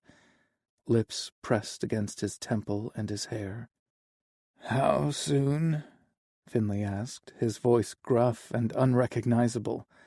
Kieran's chest rumbled under him. "I've regressed to a horny teenager since arriving at the ranch, so I should be good to go before your sweat dries." Finley chuckled and pushed up to support his weight on one forearm. He reached for the lube and lifted it into the air. "I can see you've been busy." "What can I say? I went nearly 2 years without so much as jerking off, then landed on a ranch where my walking wet dream also lived." Maybe he should have thought the wet dream comment was crude, but Finley wanted to preen instead. It kept him from thinking about the other thing Kieran had said was in the bag until the handsome devil grinned like a loon. Groaning, Finley dropped his head on Kieran's chest. "Okay, tell me what the note said." "Nothing bad," Kieran replied. "I buried it in the drawer. I couldn't bring myself to throw it away." Finley jerked into a sitting position and rifled through the nightstand's contents until he found the scrap of paper under Kieran's sketchpad. "My son, different cures for different aches. Love, Mom." Finley set the note down. Could have been worse. "Words I always want to hear from a naked man after sex," Kieran said. "You think that's funny?" Kieran laughed and nodded. Finley dove in with curled fingers, searching for ticklish spots, but Kieran was stronger and faster. He pinned Finley to the bed and proved he had an outstanding memory, too, homing in on each of the spots he'd uncovered before sex. Finley would have expressed outrage that he had enough brain cells left after their shared orgasm, but he was breathless from laughing so hard. Finley banged his fist against the mattress and shouted, "Uncle!" Kieran collapsed beside him on the bed, and they lay there, grinning at each other for a long time. Finley reached over and brushed the backs of his knuckles over Kieran's cheek. "I mentioned taking things slow because you've been through a lot, and I'm sure we don't even know the half of it. My track record with men is horrid, and I carry baggage of my own. We could have something amazing, beautiful, and rare, but I worry about codependency issues. I fear I might want too much too fast, and—" Kieran quieted him with a kiss. "I'll tell you if I feel overwhelmed and need some solitude, and you can tell me when you need me to open up more. I trust you like I've never trusted anyone else, and it has nothing to do with codependency. It feels like I put out a call to the universe, and you answered." "Pack," Finley whispered. Kieran cocked his head to the side in confusion. "You reminded me of a lone coyote when we met. Something about you spoke to me, and I could hear your howl echoing in my soul." Kieran tightened his hold around Finley. "And you answered. And I always will." No matter what their future held, Finley would always answer Kieran's call. He pressed a kiss to one perfect peck, then pushed up into a sitting position. "Can I ask you that favor now?" Kieran smiled, cupping the back of his neck, and pulled him back down for a kiss. "I'm lying here in a boneless heap, covered in my spunk because you rocked my world. You can have anything." "I'm curious about your sketchbook," Finley said. "You had it with you in the laundry room, and I've wondered about the kinds of things you draw." Kieran inhaled long and slow as he considered, and Finley knew it was a big request. He exhaled just as slowly before saying, "Nothing until the past few weeks. Some of the sketches are pretty rough. I don't want to critique your work. I just want you to share it with me when you're ready." "Go ahead," Kieran said, nodding toward the nightstand. Finley retrieved the sketchbook from the drawer and sat up. "Are you sure?" Kieran rolled onto his side, bent his arm, and rested his head on his palm. "I am. I think you're going to get an idea of where my head has been since the moment I arrived on the ranch." The first few sketches were landscapes and animals. Finley could tell Kieran's first strokes weren't quite confident, but the technique sharpened with each turned page. The subject changed from trees, mountains, dogs, and horses to Finley. Images of him performing various tasks filled the page. Finley's favorite was a sketch Kieran had made of him hugging Tiny Dancer. He'd drawn it so beautifully that it looked like a black-and-white photo. The tears shimmering in his eyes in the sketch were so lifelike. And because life imitated art, Finley's eyes filled again. "You're killing me," Kieran said. "You've been staring at that drawing for several minutes." Finley jerked his head up.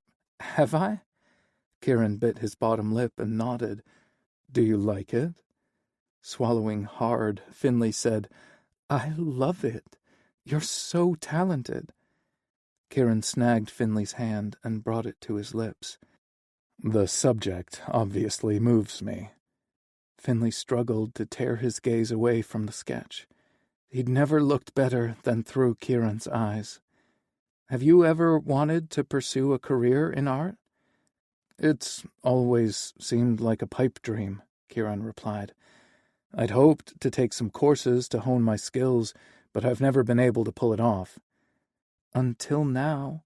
You're surrounded by people who want to see your dreams become a reality." Kieran captured his mouth with a long, lazy kiss that left him reeling. "I want to see your art, too." Finley snorted. "Even my stick figures are unrecognizable." "Nice try," Kieran replied. "I want to see the photos that made Harry gasp." Finley released a long exhale and set the sketchbook down. If Kieran could put himself out there, then he could too. He leaned over the edge of the bed and retrieved his phone from his pocket. "I used Harry's laptop to save them to my digital storage."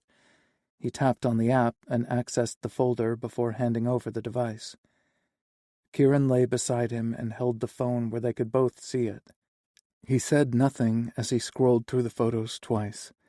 He set the device on the bed and rolled onto his side. Finley turned his head and bravely met his gaze. "I've never liked pictures of myself. They were a visual reminder of how I never fit in." He set his hand on Finley's racing heart.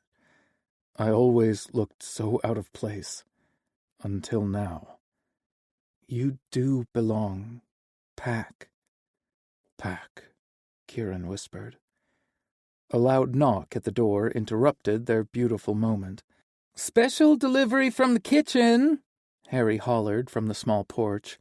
"Don't get used to this and give me a 2-minute head start before you open the door. I don't want to bleach my eyes." Finley pulled on his jeans and only zipped them before heading to the door.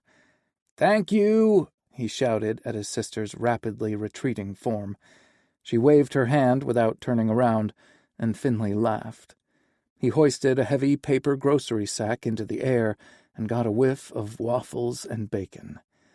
"This is without a doubt the best day of my life." He set the bags on the coffee table and went into the kitchenette for utensils. Kieran slid off the bed and located the lounge pants Finley had borrowed that morning, then hooked his arm around Finley's waist when he tried to return to the food. Should I be insulted you didn't express that sentiment until after the food arrived? Kieran asked, his breath tickling Finley's ear. The food is just the whipped cream on the waffle, Finley replied, turning in Kieran's embrace. Whipped cream? Finley grinned and waggled his brows. Mm-hmm. And I'm pretty sure there's enough food to sustain us for the day. Sunday was a minimum chore day, and there were more than enough crew members to share the tasks. It's settled, Kieran said. We'll hide away in here all day. With a playful wink, he added, Save some whipped cream for later. They ate and dozed, had sex again and dozed some more, then ate and dozed again. Finley awoke to an urgent erection pressed against his backside. It was something he'd love to get used to, but reminded himself to take things nice and easy. The room was dark, except for light from the full moon invading the tiny crack between the curtains. As much as he wanted to roll over and kiss Kieran or simply part his legs in invitation, an even better idea was taking form. "Can I show you my Colorado?" he whispered in the dark. Kieran nestled closer. "This is my Colorado." Finley's heart threatened to melt, but his determination persisted. "I promise you won't regret it." Kieran huffed out a short sigh. "Fine, but not on horseback. I'm not confident enough in the saddle to attempt riding in the dark." Finley laughed. "Grandpa's truck will be our steed." He left Kieran at his cabin long enough to make a thermos of hot chocolate and grab his sleeping bag and more lube. He'd have to suck it up and get a bigger supply from his mother, but not yet. She'd ask too many questions and push for meeting Kieran. The time for that would come, but on his terms, not Hope's, which was an unfamiliar concept to her. He hustled back to Kieran's cabin and smacked into a wall of muscle as soon as he rounded the corner of the original homestead. He immediately recognized Ivan's scent and braced himself for another lecture. Instead of releasing Finley, Ivan wrapped his arms around him in a hug. "I was wrong to be so critical of your man. I'll try harder." Finley rested his forehead against Ivan's muscular chest as tears tickled the back of his eyes. What was with the waterworks lately? "Thanks, Ivan. That means the world to me. I'm still going to give him shit." Finley stepped back and looked up at the big man, whose white teeth gleamed in the dark. "But that's your love language." Ivan's laughter followed him all the way to the small cabin. Kieran grinned when he saw the sleeping bag and quirked his brow at the thermos. "You don't need to ply me with alcohol to have your way with me under the moon." "Trust me," Finley said. "You'll get drunk off the night view and forget I exist. This is hot chocolate to keep me warm when it happens." Kieran snorted his disbelief as they exited his humble abode. The radio came on loud when Finley started up the truck. "Oops," he said, and turned it down. He was glad he hadn't turned the radio off when he recognized Pink and Chris Stapleton singing "Love Me Anyway." "These two make an unlikely duo," Kieran said. Finley met his gaze. "Sometimes those are the best kind." Kieran's smile was nearly blinding. "Show me your Colorado." Finley drove the bumpy, winding path down to a meadow. The moon looked huge in the sky and hung low enough to make a cowboy think he could lasso it. The burbling stream glittered in the moonlight, as if the mountains had deposited 1,000,000 diamonds in its depths. But the real showstopper was the stars twinkling in the sky. "Oh, wow," Kieran said breathlessly. "I think this is what they call a religious experience." Finley turned his head and narrowed his eyes. "You better not be thinking about joining that damn cult." Kieran looked at him with eyes as big as the moon, and Finley burst into laughter. "How could you even joke about that?" "The same way you joke about jail," Finley replied. I'm taking away its power over me." He unbuckled his seatbelt and leaned toward Kieran. "And if you want a religious experience, I'll give you one." He didn't wait for a reply. Finley got out of the truck and walked around to the back, where Kieran met him with an eagerness that made his heart leap with joy. After lowering the tailgate, Finley unzipped the sleeping bag until it lay flat. Then the two of them spread it in the truck bed before climbing up and lying on their backs. "This will be even nicer this summer when it's—" Kieran cut him off with a kiss. It started out chaste but got dirty in a hurry. Kieran pulled back abruptly and looked up at the sky. He reached over and laced his fingers between Finley's. "I don't know who I am or what I want to do with my life. There's still so much I need to figure out." He turned his head and met Finley's gaze. "I don't know what I can give you except for my tomorrow and the tomorrow after that." So this was what love really felt like. "I'll take all your tomorrows," Finley whispered. Chapter 19. "Everything okay?" Finley asked. "You've been awfully quiet." Kieran squeezed his hand and smiled over at him. "Not going to lie, I'm more than a little nervous about meeting your mom." As much as he'd protested otherwise, it turned out that Kieran had wanted to take certain things slow, such as meeting the parents. Finley had been dodging and deflecting Hope's attempts to orchestrate an introduction for over a month after Harry let the cat out of the bag. So much for her staying in her lane. The gesture was for Kieran's benefit, and he worried it would create friction between Finley and his mom, which was the last thing he wanted. And not only because she kept them well lubed with a constant supply of monkey grease. Bless her heart. But what if she decided Kieran wasn't good enough? She'd wanted Finley to date that Michael guy who exuded confidence and success. That dude wouldn't freak out about meeting anyone's family. Kieran had nothing to offer Finley besides a drawing from his sketchbook. And my tomorrows. What mother in her right mind would want that kind of uncertainty for her son? "Maybe we should have called first. This feels like an ambush," Kieran said. Finley hip-checked him on the sidewalk. "Knock it off. Hope is going to adore you.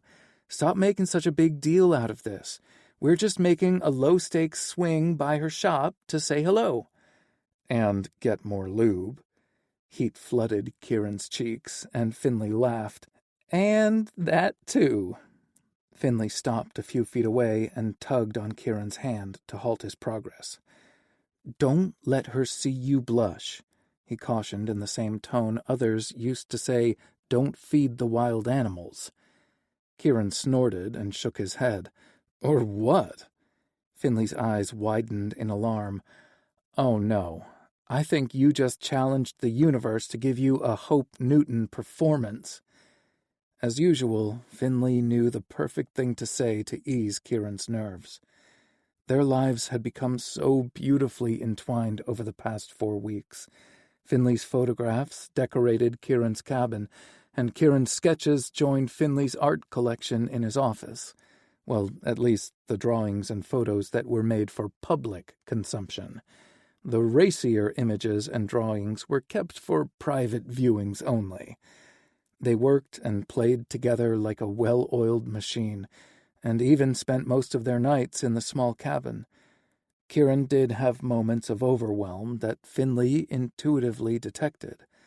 On those nights, he'd kiss Kieran tenderly and head back to his bedroom at the old homestead without need for excuses or explanations.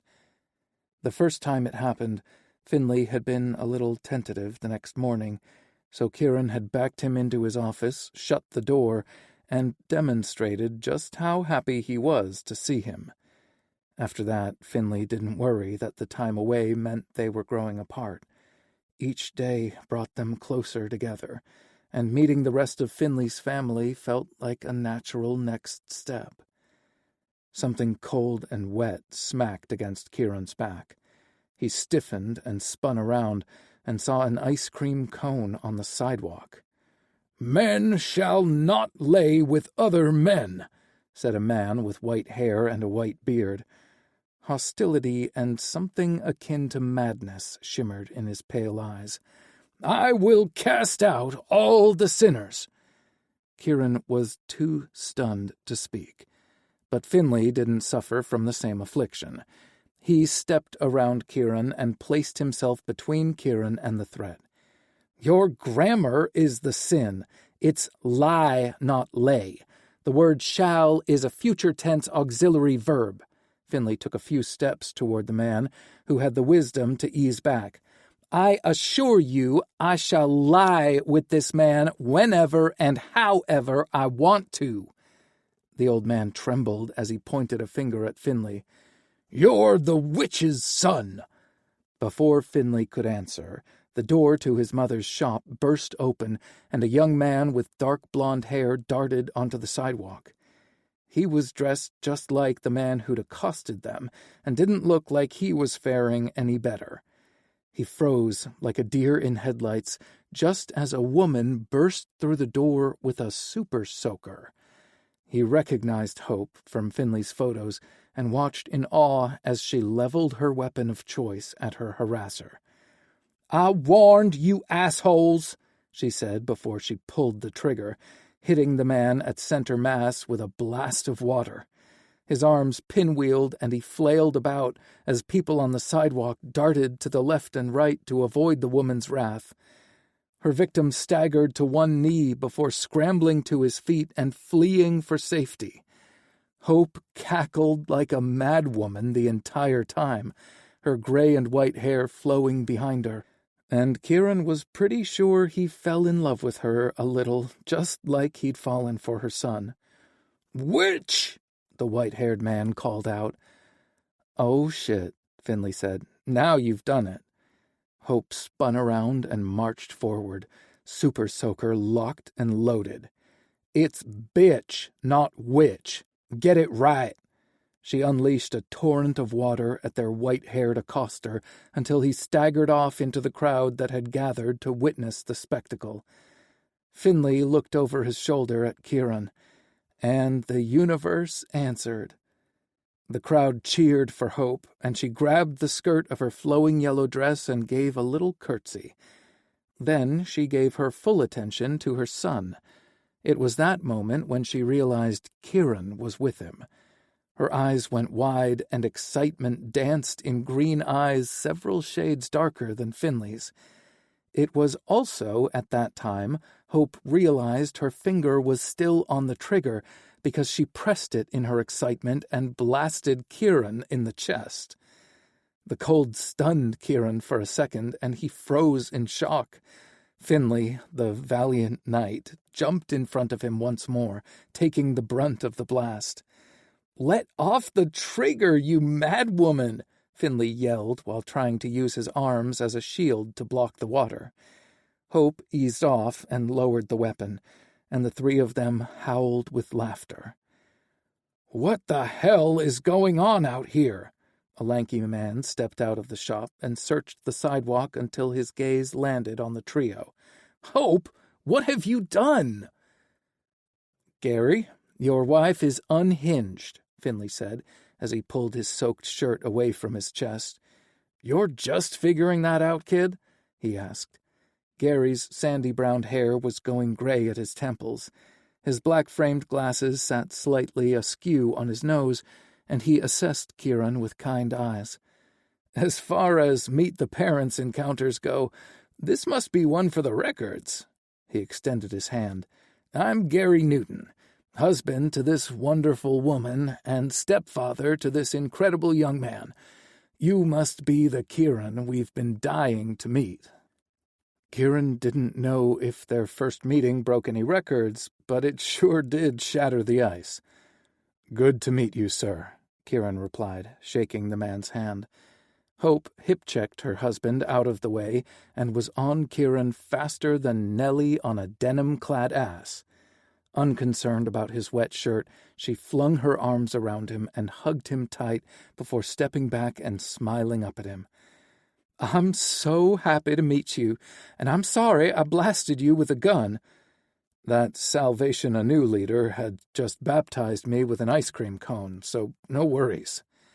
Hope growled protectively as she looped her arm through Kieran's and led him toward the store. "I have a shirt you can have." "Mom, he'd rather go naked on the streets than wear a shirt with one of your slogans on it." "How bad could it be?" Kieran asked over his shoulder. He understood Gary's and Finley's laughter when he surveyed the options in his size a few minutes later. He could claim that a yoga session a day could keep the bad sex away, boast that good health includes sexual health, or advertise that her monkey grease puts the self in self-care. "I'll just wear my wet shirt," Finley announced.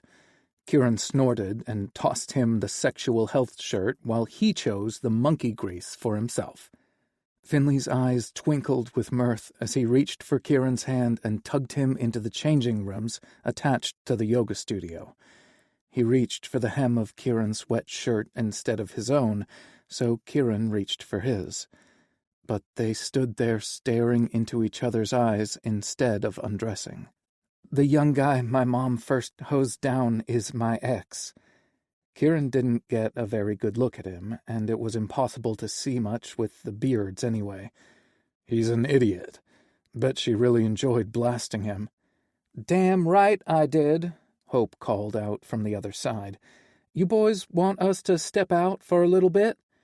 "No," Finley said. "We're not fooling around. I just wanted to make sure you haven't scared Kieran off." Kieran pointed to where Finley's hand had shifted on his body. Instead of moving away from Kieran's crotch, Finley gave it a good squeeze. "Are you scared off, Kieran?" Hope asked. It was cute that she actually sounded concerned. Finley squeezed his junk a little harder, like he might be trying to influence Kieran's answer, like he had anything to worry about. "Not in the least." "Would you boys like to get a bite to eat?" Gary said. "We were just talking about closing up for a quick bite at the diner." "Can we get a rain check?" Finley asked. "We've got a big poker game back at the ranch soon, and I'm in charge of ordering food." They'd started playing every Saturday, which had allowed Kieran and Ivan to get to know one another better. The ginger giant turned out to be a teddy bear when he let his guard down. They also discovered Finley's winning streak wasn't limited to his first time, and the two of them still treated the showdown like foreplay. Finley looked for ways to outdo the menu each week, and he had planned a big barbecue feast that made Kieran's mouth water. "How about we do family dinner at our house tomorrow night?" Hope asked. After a pause, she added, "Don't worry, I won't try to cook. I'll order something from a local restaurant." "Thank goodness," Gary replied. Finley, whose hand still gripped his lengthening dick, arched a brow in question. Kieran nodded and tried not to lean further into Finley's touch. "We'll be there. Text me the time." "Great," Hope said. "We're going to head out now. Just use your key to lock up after yourselves. Take your time. I'm going to leave a goodie bag for you on the counter so you can try my latest product." Finley groaned and dropped his hand, and Kieran breathed a little easier. He too let go of Finley's shirt and waited to follow his lead. "Mom, we're not going to bang in your dressing room." "You're such a prude," Hope told him. "It was lovely meeting you, Kieran. I can't wait to get to know you better." The situation was completely surreal, but somehow charming as hell. "I'm looking forward to it, too." And he realized he meant it. Gary and Hope started chatting about what they wanted to eat. Their voices got softer as they got farther away. The bells jingled over the front door when they exited, leaving the two of them alone. "I really would love to drop to my knees and suck you off," Finley said. Or bend over and grab onto that bench and let you plow me?" "Okay." Finley laughed and pulled his wet shirt off. "But not when my mother suspects we're doing it." Kieran waggled his brows and tugged his off, too. "She's going to suspect it one way or another, so we might as well do it." Finley grabbed his dry shirt and pulled it on. "Still grosses me out." Kieran laughed and put his dry tee on also. Smoothing it down, he said, "How does it look?" Finley grabbed his crotch once more. "You'll never need to stroke it alone again. Let's grab our goodie bag and get back to the ranch. Maybe we'll have a little time to fool around before the food arrives." They picked up their wet shirts and made their way into the store, where a purple bag waited for them on the counter. Finley peeked inside the bag and laughed. He removed a tube with a label that read, "Butt Stuff." "I'm looking forward to test driving this," Finley said. "Pretty sure I adore your mom." They made it back to the ranch with enough time to give Butt Stuff 2 trial runs. "Think I shall lie here for the rest of the night," Kieran said breathlessly. "You go on to poker without me." They laughed at the reference to the cult leader's bad grammar and Finley's witty reply. "Short ribs," Finley whispered. "BLT macaroni salad. Jalapeno and brown sugar cowboy beans." Okay. The food arrived before they made it to the homestead, but amazingly, the guys hadn't tucked into it yet. They treated Finley like a rock star, though their worship would turn to jests when the cards came out. Ivan pointed to Kieran's shirt. He hadn't realized he'd put the tee from Hope's studio back on, but that was all Finley's fault. He had noodles for legs and mush for brains. "Nice shirt. I have the yoga one." When Kieran quirked a brow, Ivan just shrugged. "I have depth." Kieran patted him on the broad shoulder. "I don't doubt it, big guy." "Don't start without us," Cash said as he and Harry hustled in. Harry hoisted 2 pies in the air. "I brought dessert." The guys cheered at her announcement. Ivan added another leaf to the dining room table and procured a few more chairs from someplace in the house. They filled their plates and sat around the table, stuffing their faces on delicious barbecue and pie before Finley kicked their asses at cards. Cash was brilliant with business and people, but horrible at poker. He ran out of chips first, but stuck around to engage in the constant banter. Cash looked around the room with a fond expression on his face and smiled when their gazes met. He'd hired Kieran a legal team as promised and mentored him on several things. Kieran had felt a pressing need to make decisions about his future, but was clueless about what his big picture should be. Cash had promised him that he'd figure it out when the time was right. Kieran repeated that to himself every time the uncertainty made him anxious. He performed his jobs with pride, worshipped Finley with everything he had, and hoped Lady Justice would drop the hammer on Richie and his cohorts. He knew the latter would take a lot of time, but he expected to figure out his future quicker. Then again, Kieran had so many avenues in front of him, and maybe that was the problem. He went from living a life of limitations to having limitless opportunities. He'd gone from having no family to having a great big found family. It was overwhelming, to say the least. But giving Finley his tomorrows was his constant, and though he could visualize that big picture, he knew it would include asking Finley for his forever. In August, pieces of his future snapped into place like a jigsaw puzzle. The picture wasn't complete, but enough of the image formed for him to recognize it and the accompanying sense of rightness. He was working with the vet, Rebecca, to help irrigate and bandage a fairly deep wound on Buttercup's hind quarter. Finley had left Kieran to assist the doc while he searched out the source of her injury. Buttercup started to get nervous when Rebecca flushed the lesion, and he soothed the horse with gentle hands and a calm voice. Rebecca stood up and came to stand beside him when she finished, offering Buttercup apple slices for being a good girl. The horse gave the doc serious side-eye while chomping on her treat. "Has anyone ever told you that you have an amazing temperament with animals?" she asked Kieran. He averted his gaze and busied himself cleaning up the exam room in the barn. Receiving compliments was still hard for Kieran, even when they came from the most genuine people. Finley found his affliction charming, but he hated the way he shut down and retreated behind his wall during times of overwhelm. Finley hadn't knocked his defenses down, he'd carved out a door instead. Kieran could retreat behind it any time he needed to, but he never locked the door. It was the kind of compromise they made as they worked through their issues together. Kieran cleared his throat and forced himself to meet Rebecca's kind gaze. "I might have heard it a few times." The vet smiled. "And did that certain someone also mention a future for you in veterinary medicine?" "I'm not smart enough to be a vet."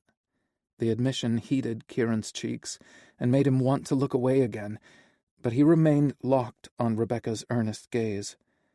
"I don't agree with your assessment," the vet replied, "but there are other careers in the field that won't involve sacrificing a minimum of 8 years in college.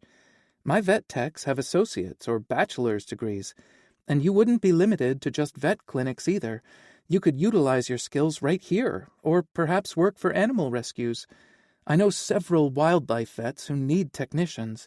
You should look into all the options to see what fits you best." "I appreciate the suggestion." Kieran didn't say anything to Finley about the conversation right away. He waited until they saddled up the horses for their nightly ride. "Who's the best girl?" Kieran asked Nellie. They'd been working on her tolerating a rider for a while. They started by letting her get used to the weight of the blanket first, before adding a saddle. When Finley deemed her ready to attempt the rider, he made Kieran wear protection practically from head to toe, including a jockstrap and cup. Finley called out tips from a safe distance while Kieran mounted the horse. Nellie whinnied and tossed her head, but not because she was ready to buck him. It was her version of an eye roll at Finley's theatrics. Before they took a chance in the wild, Finley had them ride around the arena for a week. Kieran used that time to teach her a few of the moves he'd learned with Loretta. Nellie picked up quicker than either of them anticipated. Kieran didn't have a desire to perform dressage competitively, but it was a blast teaching Nellie the techniques, and he was looking forward to learning more himself. One day, they'd put something together to music. He thought Nellie would prefer a tune from Disturbed or Eminem over Britney Spears. "Her first ride out in the wild," Finley announced as they exited the barn. "Are you sure you're ready for this? Loretta could use some exercise." Kieran leaned forward and mock whispered, "See how he talks about you gals when you're not around?" He straightened in the saddle and paid close attention to Nellie's body language. She gave off no clues that she was agitated or about to bolt. Both her body and gait were relaxed. They'd decided to keep her to a leisurely canter to start, but Kieran was eager to see what she could do during a full-on gallop. Once he was assured of her cooperation, he filled Finley in on the conversation he'd had with Rebecca. "So you give the idea merit when Rebecca suggests it, but not me," Finley replied. The wry smile showed he wasn't in the least bit upset. "You're more than a little biased when it comes to me," Kieran pointed out. "True, but I would never suggest someone work with animals if they didn't have the right temperament and tools, and you definitely have what it takes. But neither Rebecca's opinion nor mine counts. What do you think?" "Working with animals feels right. I'm just not sure what the next step will be." "We find out what opportunities are available and how to access them," Finley replied. "We." Kieran loved how everything shifted to "we" with them. He'd never been half of a whole before meeting Finley. "You make everything seem possible." "Well, Hope Newton's kids know there's no such thing as impossible. Only I'm possible." Kieran smirked and shook his head. Can't believe she doesn't have that on a t-shirt. "She did, years ago. She swaps out her merch every year or two." "Wise woman," Kieran said. "Well, I'd have to agree since she adores you." Finley called her a cougar at least once during Sunday family dinners, usually when she hugged Kieran or kissed his cheek. "I adore her too." Kieran more than adored Hope's son, but the words felt too big to speak out loud. He used every opportunity to show Finley his affection, such as the long kiss they shared when the horses stopped for a drink at the stream. He ran his fingers through Finley's hair, loving the play of light and colors where the sun had turned some strands copper and others spun gold. Kieran wanted to kiss the freckles on his nose and feel the warmth radiating off his tan skin. God, this man meant the world to him. It was scary and exhilarating, and he longed to express all the things Finley made him feel. "I know," Finley said, reading the emotions he couldn't yet verbalize. "Me too."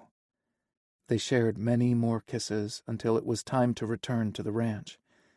"I think you can loosen the reins with Nellie on the way back if you're comfortable with it." Kieran nodded eagerly. "She's ready." Excitement sparked in his soul when he shifted his body weight forward and signaled with his legs for Nellie to gallop when they were nearing the ranch. The breeze whipped through his hair, and the landscape around them became a blur as she ran with the wind. Her fears no longer imprisoned or hobbled her. She was regaining the parts of herself abuse had stolen. Tears stung his eyes because this sweet girl was healing, and so was he. They both owed it to the gorgeous man on the horse behind them, shouting out his relentless encouragement. They were free. Epilogue. "It's over," Kieran said. He'd lost track of the number of times he'd said it since leaving Denver. "Really over," Finley repeated. He reached over and squeezed Kieran's hands before turning into the ranch. Cash had given them the day off, but they were eager to share the good news with him. Still in disbelief, Kieran said, "And almost a year to the day that I arrived at Redemption Ridge." And wow, had things changed. Whenever Kieran caught his reflection, he didn't recognize himself as the same person who'd stepped onto the ranch. Hope, faith, and joy had erased the cynicism from his expression and softened his hard edges. This Kieran had a future, a family, and Finley. Makes your exoneration that much sweeter. Happy anniversary. That's right. He also had a fucking clean record. Kieran looked over at Finley and quirked a brow. "Anniversary, huh?" Finley smiled broadly. "Yep. I handed you my heart the moment I saw you, so our anniversary is tomorrow, in my eyes." That was the closest they'd gotten to a verbal "I love you," though their mutual actions loudly announced their devotion. "I like that," Kieran said. "Let's go out and celebrate." "Why, wait." Kieran looked out the windshield and saw that someone had erected a large tent between the barns. A banner hung across one side and read, "Congratulations, Kieran." Dylan flipped something on the grill and talked to Harry while everyone else mingled with Hope and Gary. "What's this?" Kieran asked. The banner gave it away, but he couldn't believe Finley had pulled off a surprise after the botched birthday party attempt in December. "Surprise!" Finley cried. Kieran laughed. "I know what it is, but planning a party was pretty presumptuous." "Nah," Hope consulted her crystals. Kieran quirked a brow because he knew Finley didn't really believe in that stuff. "The tent, tables, and chairs were already here on the ranch. I texted Harry from the courtroom as soon as we got the judge's ruling, and she put everything in motion." The banner? Kieran asked. I ordered it a few months ago when your lawyer told you about the hearing. I didn't need crystals to know I was going to need it someday. If the judge was a blind fool who couldn't see the truth, then I would use it when you graduated from college. Finley's faith in him never ceased to amaze Kieran, and he leaned over and kissed him when he put the truck in park. Thank you for going with me today. There's nowhere else I'd rather be, Finley replied. Clapping and cheering erupted from the people gathered to help Kieran celebrate. They all came over to greet him when he stepped out of the truck. He received hugs, backslaps, and bumped fists. Everyone on the ranch had turned out to congratulate him, with only two noticeable exceptions, Cash and Ivan. None of this would have happened without Cash's financial and emotional support. Kieran would be able to repay the debt when his settlement was finished in a few months. You guys missed the excitement, Rue said. He leaned closer and lowered his voice. A sedan with government plates pulled in about 30 minutes ago. 2 guys got out and went inside the house with Cash. The tall guy with sandy brown hair dressed and moved like an agent. Sounded like Agent Scott. I couldn't get a read on the dark-haired guy with him. He was slightly shorter, leaner, and moved like he didn't have a care in the world. That definitely wasn't Agent Rowland. About 10 minutes later, Cash texted Ivan and asked him to come to his office. None of them have come back out yet. "Quit hogging Kieran," Hope called out. He slapped Rue on the shoulder and went to mingle with everyone, but his thoughts never wandered far from the meeting that was taking place in Cash's office.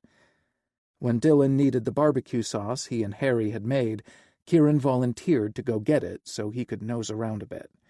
He wanted the opportunity to thank Agent Scott for whatever role he'd played in Richie's cooperation. His ex had struck an agreement to turn state's evidence and enter WITSEC like the agents thought he might. As part of the deal, Richie had confessed to his participation in the past and present auto theft rings, which exonerated Kieran. Without that, he would have remained a convicted felon. Richie had asked to speak to him, but Kieran had declined. His cooperation was to save his own ass and wasn't for Kieran's benefit.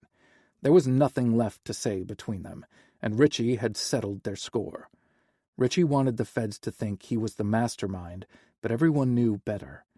Richie had ensured he stayed alive and nothing more. Kieran was at peace for the first time in ever. He wanted to thank those who had made it possible, and he was damn nosy about the meeting taking place in the house. His curiosity grew when he stepped inside and heard Ivan shouting. Kieran couldn't make out his exact words, but it was definitely his voice. He eased down the hallway but stopped short when he rounded the corner and found a stranger in the kitchen. It was the dark-haired man Rue had described. The stranger had sun-kissed skin, a neatly trimmed dark beard, and sky-blue eyes. He somehow leaned against the counter just as indolently as the stride Rue reported. Kieran had walked in just as the guy had taken a bite of an apple he'd filched from Harry's fruit bowl. His pale eyes assessed Kieran as he chewed. Though this guy was weary, he'd bet his money he never served time. So why was he here? "This is bullshit, Cash," Ivan yelled from down the hall. "Why does paying up a favor become my problem?" Kieran cocked his head to hear Cash's response, but his voice was too low. The stranger across the room chuckled, recapturing Kieran's attention. "Who are you?" he asked. The stranger's mouth curved into a wry smile. "I'm the favor." "And now you owe me," Ivan thundered. "Big time!" Heavy footfalls rapidly approached, and Kieran scooted over to the refrigerator and whipped the doors open just as Ivan stomped into the room. "You!" he bellowed. Kieran peered around the door to see which one of them Ivan had addressed. Big Red stared daggers at the newcomer and pointed his forefinger at the man. "Come now!" The new guy purred and waggled his brows as he straightened to his full height. "Yes, Daddy." Ivan's face turned an unhealthy shade of red. Kieran feared the big man was having a stroke when his face turned purple, but the foreman pivoted on his heels and stomped from the room. Kieran turned back to the stranger with what he suspected was an odd expression because the guy shrugged casually. He tossed the rest of his apple into the trash and crossed to Kieran. Extending his hand, he said, "I'm Rory." Kieran shook it and introduced himself. "Don't worry about Ivan. His bark is worse than his bite." Rory's lazy smile turned purely wicked. "Let's hope not. See you around, Kieran." He couldn't wait to tell Finley what he'd witnessed. He was tempted to request a transfer to Ivan's crew just so he could experience the fireworks on the daily. Someone cleared their throat, and Kieran poked his head around the door to find Agent Scott standing in the kitchen. "I hear congratulations are in order." Kieran shut the refrigerator and crossed the room with his hand out. Agent Scott shook it firmly before dropping his arm. "Thank you, sir. I'd hoped for an opportunity to express my gratitude." Scott glanced in the direction Rory and Ivan had gone. A wry grin spread across the agent's face. "Trust me when I say it was all my pleasure." He snorted and added, "My younger brother is a lot to handle. I just hope he doesn't cost Cash a foreman." He didn't look that worried about it, but Kieran didn't point that out. The front door opened, and Finley called out his name. "Did you get lost?" "Be right there," Kieran said. Cash and Patsy entered the room, and he wanted more intel. "I don't think we're even," Cash said. "Seems your favor is going to create an enormous headache for me." Scott laughed and slapped Cash on the back. "Better you than me." "I don't know how I got mixed up in your family squabble," Cash said with a headshake. "I have something I'd like to discuss if you've got a minute." Scott narrowed his eyes at Cash's somber tone. "I'm listening."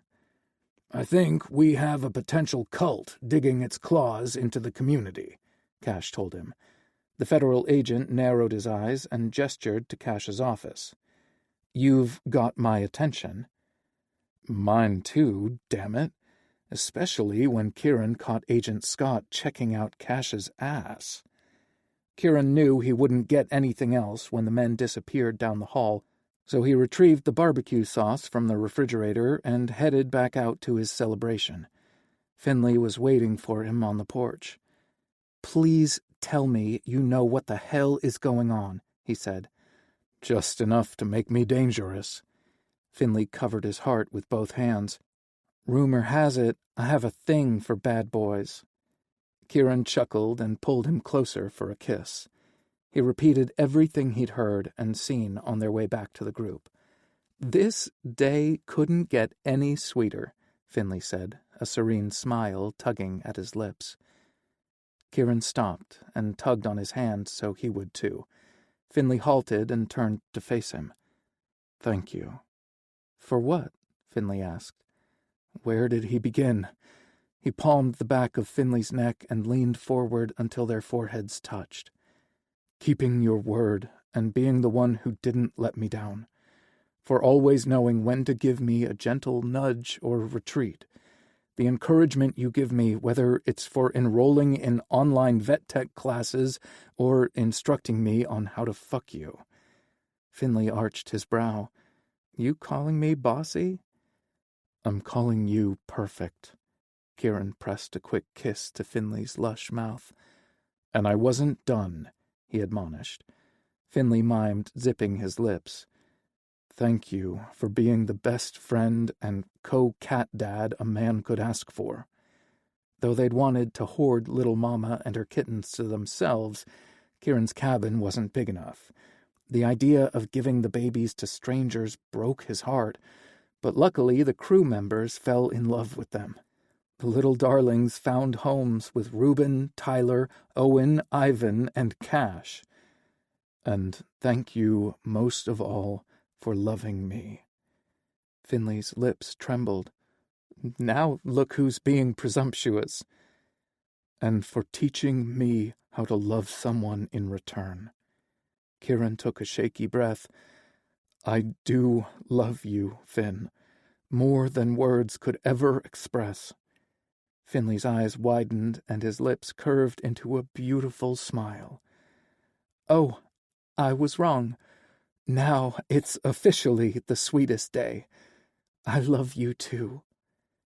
They shared a long kiss as everyone under the tent cheered them on. Kieran pressed his lips to Finley's ear. I believe. Something he never thought he'd experience until Finley had taught Kieran that guys like him were worthy of love. This concludes Guys Like Him by Amy Nicole Walker, narrated by Lance West. Copyright 2023 by Amy Nicole Walker. This unabridged audiobook is published by arrangement with Amy Nicole Walker and was produced in the year 2023 by Tantor Media Incorporated, a division of Recorded Books, which holds the copyright thereto. Please visit tantor.com for more information on our growing library of unabridged audiobooks.